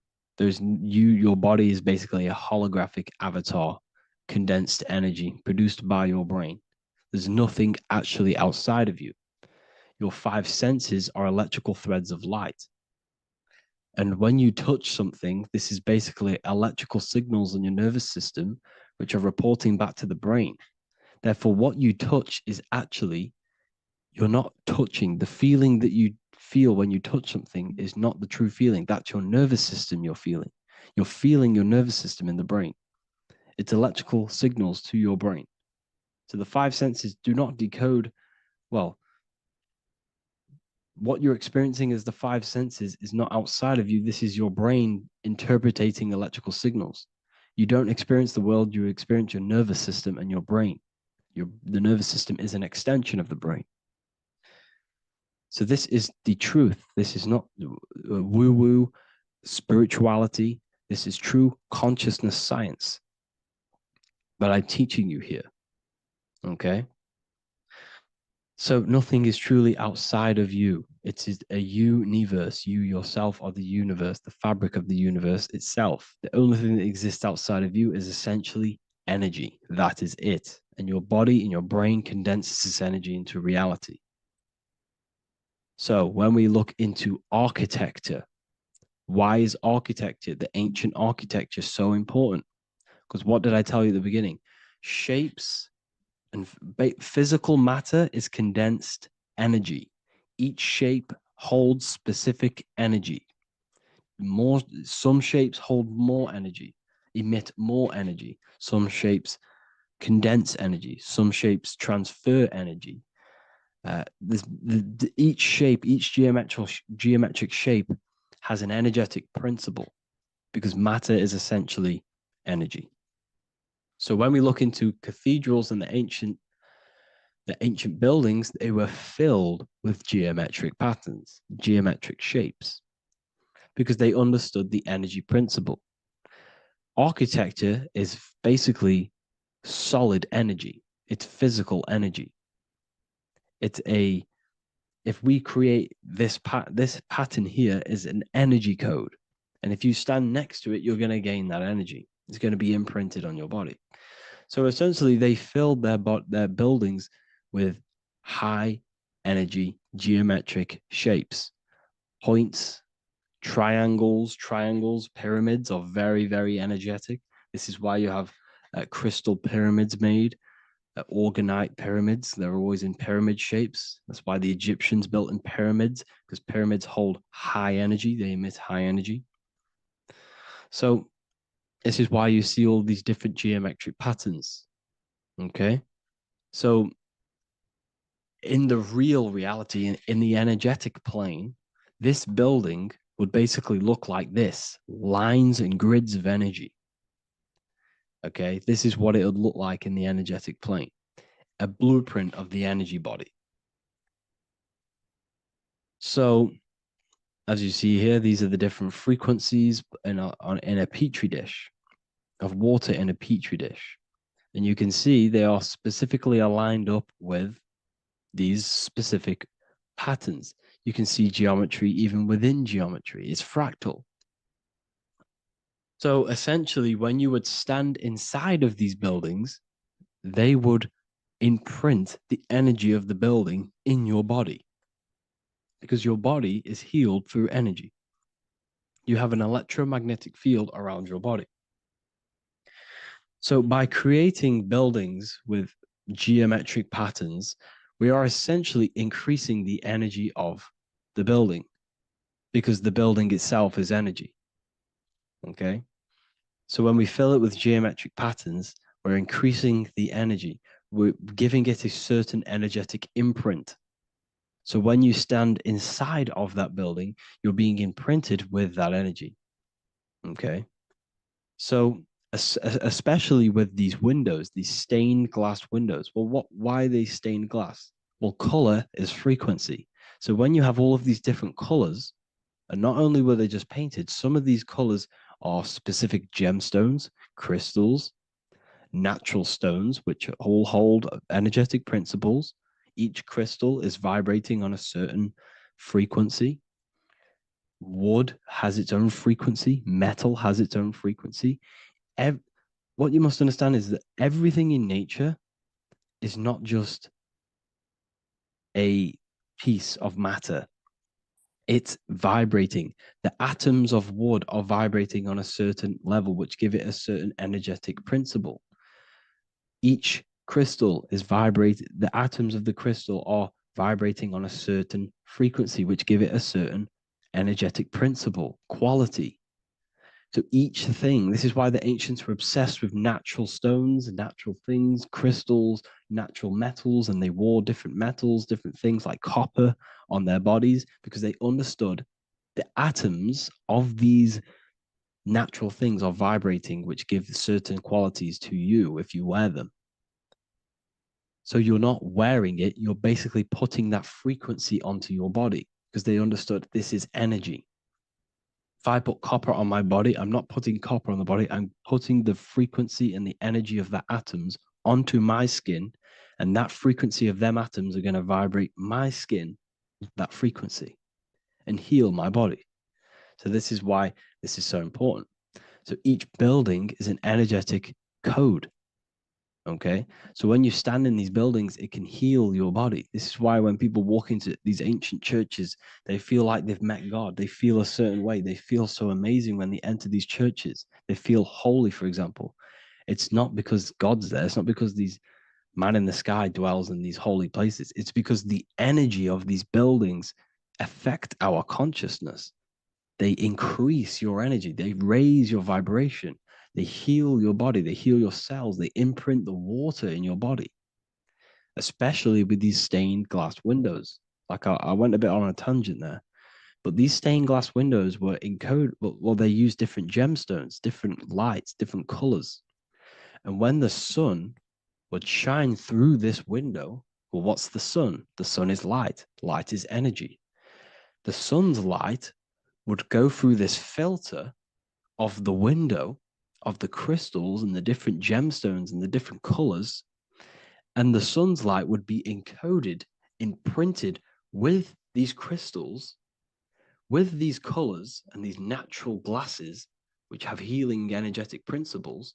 And when you are inside that building, the sun's encoded energy of the window would be imprinted into your body, into your energy field, and it will heal your energy field, and it would heal your body, your cells on a cellular level. Because your body is what? 60 to 70 to 80, some people say 80% water.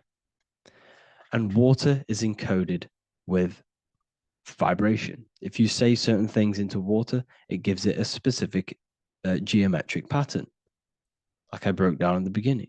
If you say love to a water and then freeze it, it will go to this. If you say hate, it will go to a distorted pattern. So when you are in these buildings, you're being imprinted by the energetic codes of these buildings, the energetic principles of the windows, of the structure itself. The ancients never used to build in squares. Their buildings, their insides were never square rooms because they understood squares trap energy. They always had pointed roofs so energy can escape. So there's many little things that we need to look into geometry. For example, when you see magicians, when you look at ancient magic, why do they stand in circles with different geometric patterns? They use different geometric shapes. Why? Because shapes are energy. They hold specific energy. So when the magician stands in a circle with a pentacle, they're working with the energy of that pentacle. You can work with different energies based upon the different geometric shapes that you draw.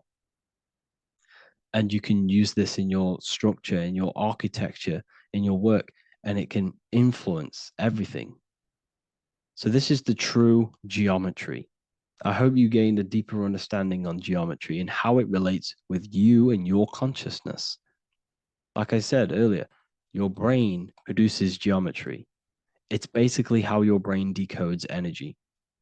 It's not God, how God creates this reality. And no, you're in this reality. You are the reality itself. Your body produces the reality. Therefore, geometry is one with you. So therefore, if I play with the geometry of the buildings, for example, like the government have, everything's in squares. If you look outside, everything's a square, everything's a rectangle. You go to a city, every window is a rectangle, every building is a rectangle.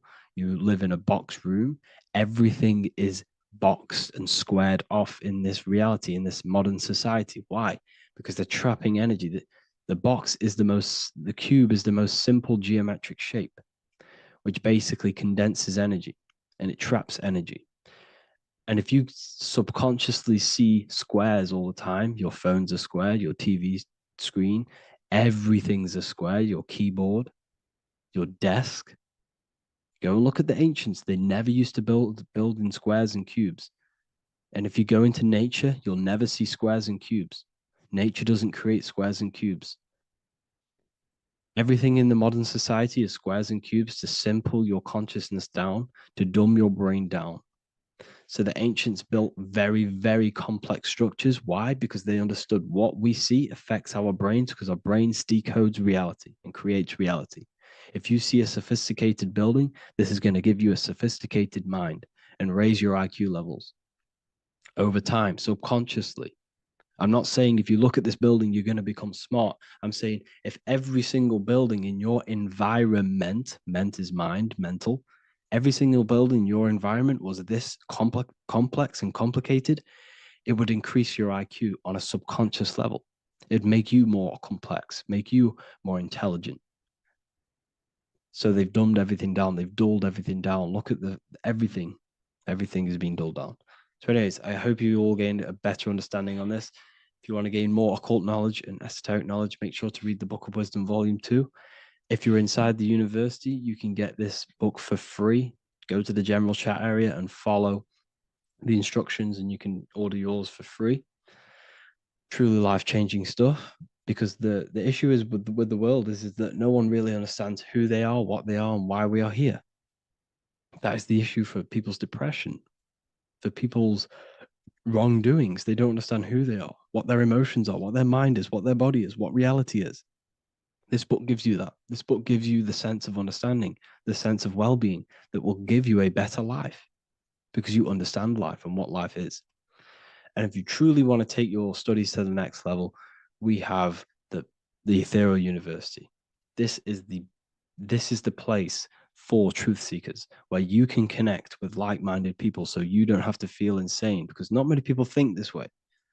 I've been there when you wake up and not many people around you are thinking the same way, and you start to feel a bit insane and you can't really talk to people about these things. That's why I created this, so you can connect with people and learn at the same time and become the best version of yourself by understanding truth and knowledge. If you join, you'll gain access to free live calls every single week, every single Saturday morning. We do live calls. You can ask me questions and all sorts. So make sure to leave a like and a comment And thank you all for tapping in.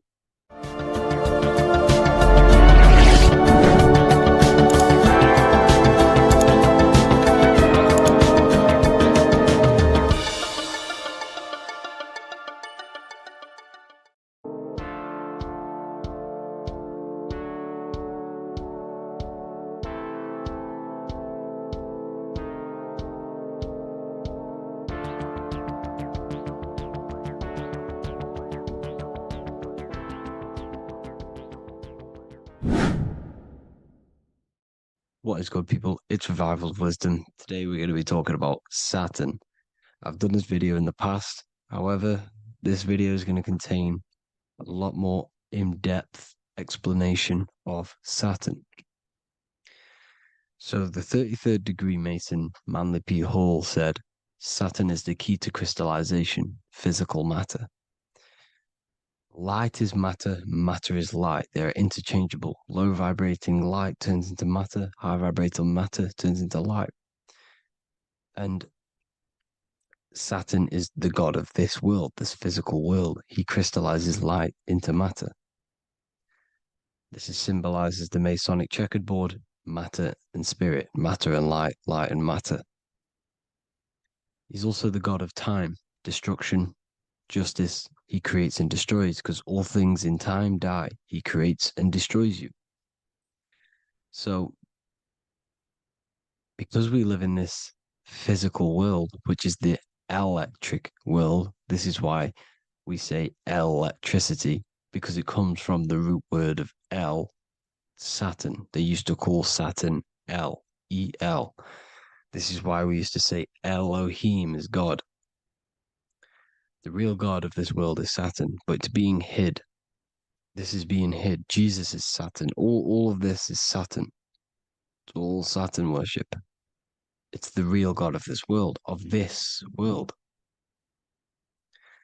So, physical matter is a result of two opposing forces equalized on the plane of inertia, because everything is created out of electromagnetic toroidal fields. And these two poles equalize on the plane of inertia, which gives you planet Earth, plane of inertia. The plane of inertia is what Saturn is. It's the ring around the center of the plane of inertia. Thank you to Walter Russell saying, physical matter is a result of two opposing forces on the plane of inertia. This is what Walter Russell says, so please check out his work. He's got many books, many books on light and electromagnetism and stuff like that. So I advise you to check him out. So the torus field gives you the binary code 0 and 1, the female vagina and the male phallus. This is the code for this world. Saturn crystallizes physical matter. Now Saturn is the most outermost layer of the 7 layers of heaven, where it says in the Quran, it says, Allah, it is He who created the 7 layers of heaven. Saturn is the outermost layer. He's the top. He's the most high. So when we say the most high, we're referring to Saturn. He's the most high before the firmament, before the stars. So Saturn is the god of this world. He's the Lord of the Rings. He wears the crown.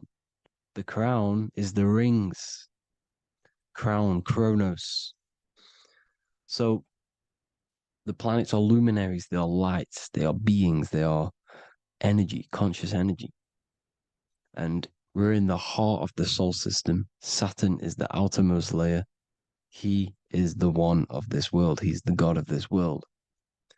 Now, on the North Pole of Saturn, you have the hexagon. Add up all the sides. It creates the 6-pointed star. Or it can be created as a cube. The cube is very important. The 6-pointed star is very important. 6 points, 6 triangles, 6 side, 6, 6, 6. Black cube adds up to 6 in gematria. Now, what did I say in the beginning? Saturn crystallizes the physical world. He creates physical things out of light. You are a light being. This is why we say human. Hue means the light spectrum. Hue, man, we are light manifested into physical forms. Human. And we are incarnated through Saturn. Satan, same thing. The number of the beast is 666, and the 666 comes from the 6.6 triangle, 6 sides of Saturn, 666. We are all known as carbon-based life forms. Carbon, the atomic structure of carbon, is 666, 6 protons, 6 electrons, 6 neutrons. We are materialized into our physical bodies through Saturn, through the number of the beast. These bodies are the beast, it's the animal. The divine, the Christ, is the consciousness within, because you're a physical, spiritual being combined into one, hexed into one. Hexagram. This is a hexagram. You're hexed into physical matter, spirit and matter, light and dark, combined into one. Now you contain of the mark of the beast, the mark of your body. Your body's the beast. It says in the Bible, Satan, who is the god of this world. This world. There are many different worlds, but this world is run by Saturn, and it says that in the Bible. Saturn is Satan. It's the same thing. And look at the crown of thorns are wrapped around the heart. The soul is in the heart. The mind is in the brain. The soul is wrapped around the rings of Saturn. You're wrapped in physical matter. This is what it's showing you. This is symbolizing the rings of Saturn wrapping you. And the cross on top is the cross of the cube. The cube, the black cube of Saturn, unfolds into a cross. So Satan, who is the god of this world, Corinthians 4:4 in the Bible, Satan, who is the god of this world, has blinded the minds of those who don't believe. Saturn blinds your mind because the god of this world materializes you, and he blinds your mind when you incarnate into physical matter. When you enter this soul system, not the solar system, you hit Saturn first. He materializes you. And look at the symbol for Saturn. This is the symbol for Saturn. All of the planet symbols are created out of the Holy Trinity. The earth, moon, and sun. Body, mind, and soul. The sun is your soul, the moon is your mind, the earth is your body. Your body's made out of the 5 elements. The sun is your soul because the sun is life force, gives life to everything. Your sun is a soul. Your soul is the sun of your body. The moon is the mind. The moon is the moon of your body, the mind of your body. Intelligence. So all of the symbol of the planets are created out of these. The Saturn symbol is created out of the Earth cross, matter, and the moon crescent, moon, mind, matter over mind. This is why Satan, who is the god of this world, has blinded the minds of those who don't believe. He blinds your mind. Look at the symbol, it's showing you. The Saturn symbol is matter over mind when it should be mind over matter. So we descend into a soul system, into our 666 Saturn carbon suit bodies, and we are matter over mind. Then we have to move up the spine to go back up to spirit, to mind over matter, where you manipulate your own reality. Now look at this. It creates the number 5. 5 is the number of change. You're moving from this side of the number sequence over to the right side. You're moving from the spiritual into the physical world. You're incarnating into the 5 elements, the 5 senses. So the cube, the black cube of Saturn, is another major symbol. Very important symbol. Here you see the cube, and the color black is associated with Saturn because Saturn's associated with death. He creates and destroys. Light and dark. Death is associated with black, spirit, because you can't see spirit, which is blackness. So the black cube is black because Saturn rules the nighttime, which is dark, blackness, and he rules the winter, which is death, blackness. So Saturn is the black cube. Cubes have 6 sides: up, down, right, left, back, and forward. Cubes are 6-sided. Everything is 6-sided inside of this creation because you're incarnating, you're materializing, crystallizing into the cube, the world of the cube. Everything's a cube. Everything's got 6 sides. Here's Leonardo da Vinci showing you that you're in the cube. Leonardo da Vinci did this famous painting. You're in the cube, you're hexed into physical matter, where you're incarnated into the 3rd dimension, the 3-dimensional world, which is a cube, 3D. And black cube adds up to 6 sides of the black cube. The Kabbalah means cube god in Arabic. And look at what they do. They worship the cube, the black cube, and they stand in rings like the rings of Saturn. Australia, Denmark, Manhattan, Santana all have these black cubes. You go to New York, you will see the black cube there as well. These black cubes are everywhere because it is the real God of this world, So look at the cross. The cross unfolds into the cube. Xbox, Nintendo GameCube, Sega Saturn, anything to do with a simulated gaming reality, they put Saturn in it because we're in the simulation of Saturn. This is a simulation. And this is why they reflect this through the Xbox, GameCube, Sega Saturn, anything to do with gaming, simulations, is all Saturn. Because we're in the cube of Saturn, the black cube. We're in the GameCube, the Xbox, the Sega Saturn.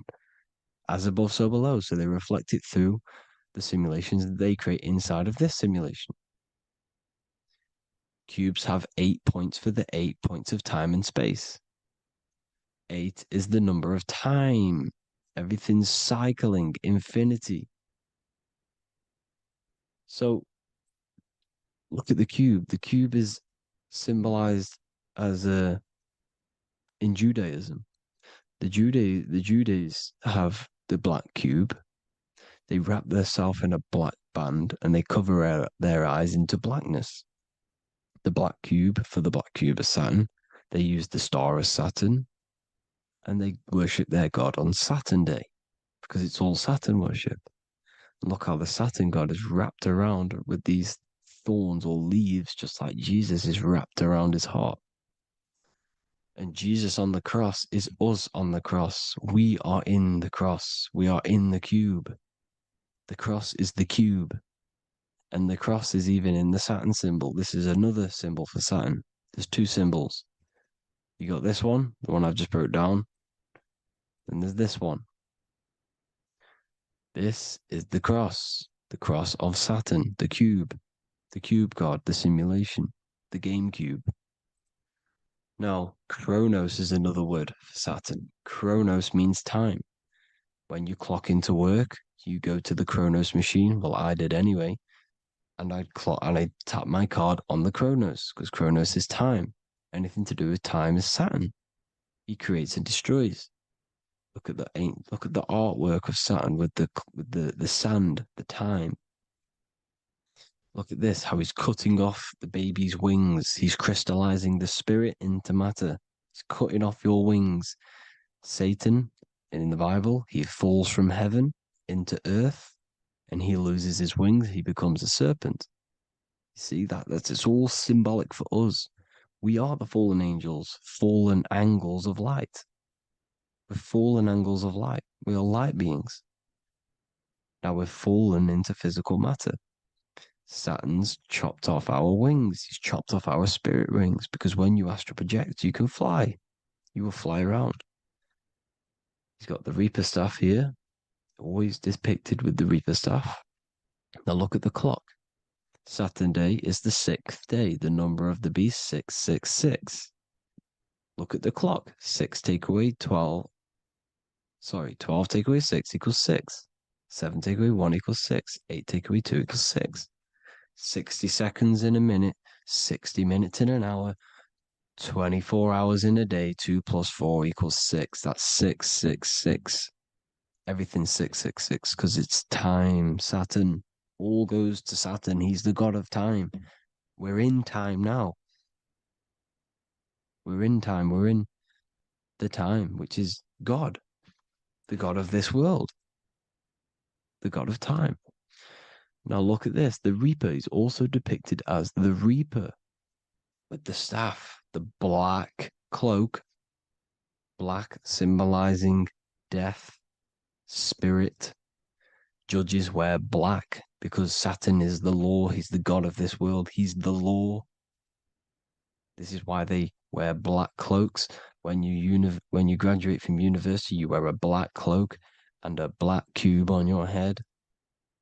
You've been hexed. Funerals, you wear black because it's all to do with Saturn, Father Time, Father Crystallization. Now, Saturn, here's another one of him cutting off the wings of a child because he cuts off the wings. He creates and destroys your body. We're in the electrical world. Everything that is electrical vibrates. All vibrations have to come back to a standstill point, which is death. This is why your body dies. Your atoms stop vibrating. Corona. Look at the crown. The crown is the corona. Corona means crown. And look at this is an alcohol brand for beer. You can see the staff of Saturn in the symbol with the moon crescent. Corona, which is the crown, Saturn, the crown on Saturn, the rings. And then you've got the staff. It's all Saturn worship.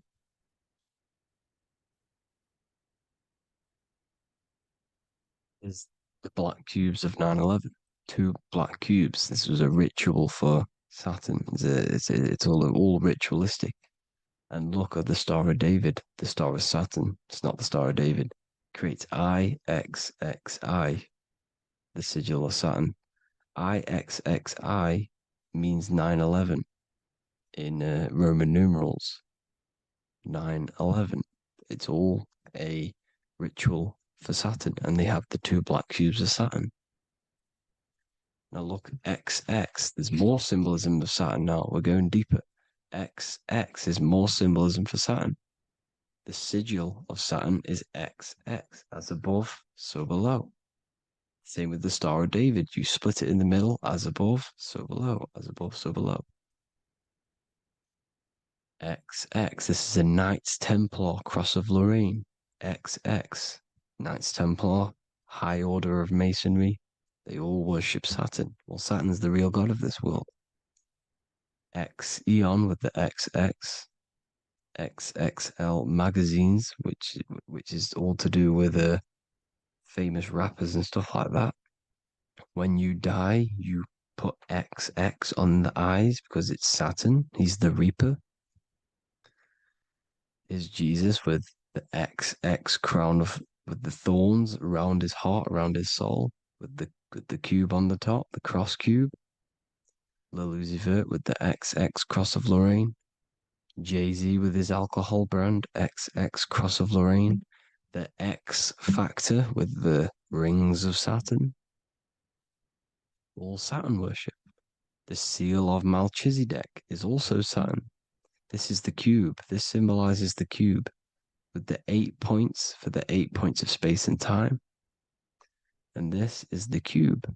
It's another ancient symbol for Saturn. Here you see the star of Saturn with the Melchizedek symbol around it, which is all to do with Saturn. Here you see an altar, the Holy Grail, the Melchizedek symbol on it, and they're worshipping it. This is why we wear rings, wedding rings for the rings of Saturn. It all goes back to Saturn. Earrings. The 8-pointed star of the ancient Sumerians is all Saturn. It's all Saturn. So the ancients, the symbols of Saturn goes on forever. It's in all of the major corporations. You can see it everywhere, the rings of Saturn. Toyota is an obvious one. Internet, Nike, Target, Sega, Saturn. All Saturn worship. All Saturn worship. Because he is the real God of this world. Here's Kanye West's album with a Saturn here. Here's Michael Jackson's album saying X, escape. There's the X again. The X, escape. You have to escape this reality. Maybe that's what he's pointing at. Here you see it on the dollar bill, the star of Saturn.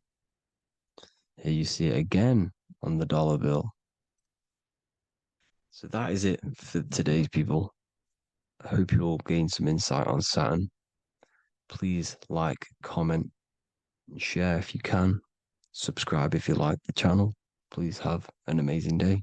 God bless.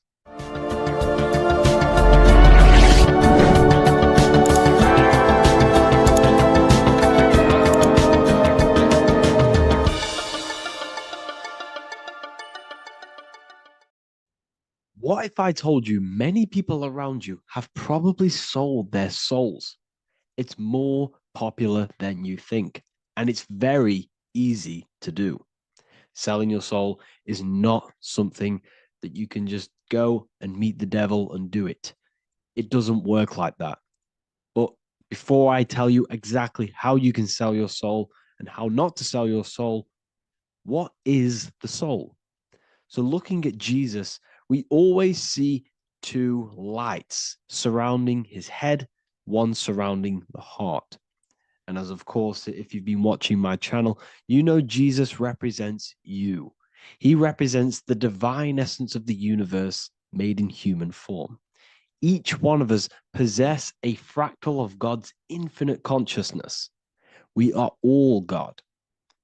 We are all God experiencing himself in a three-dimensional divided form, separated from his oneness. God wanted to experience himself. So he made this world.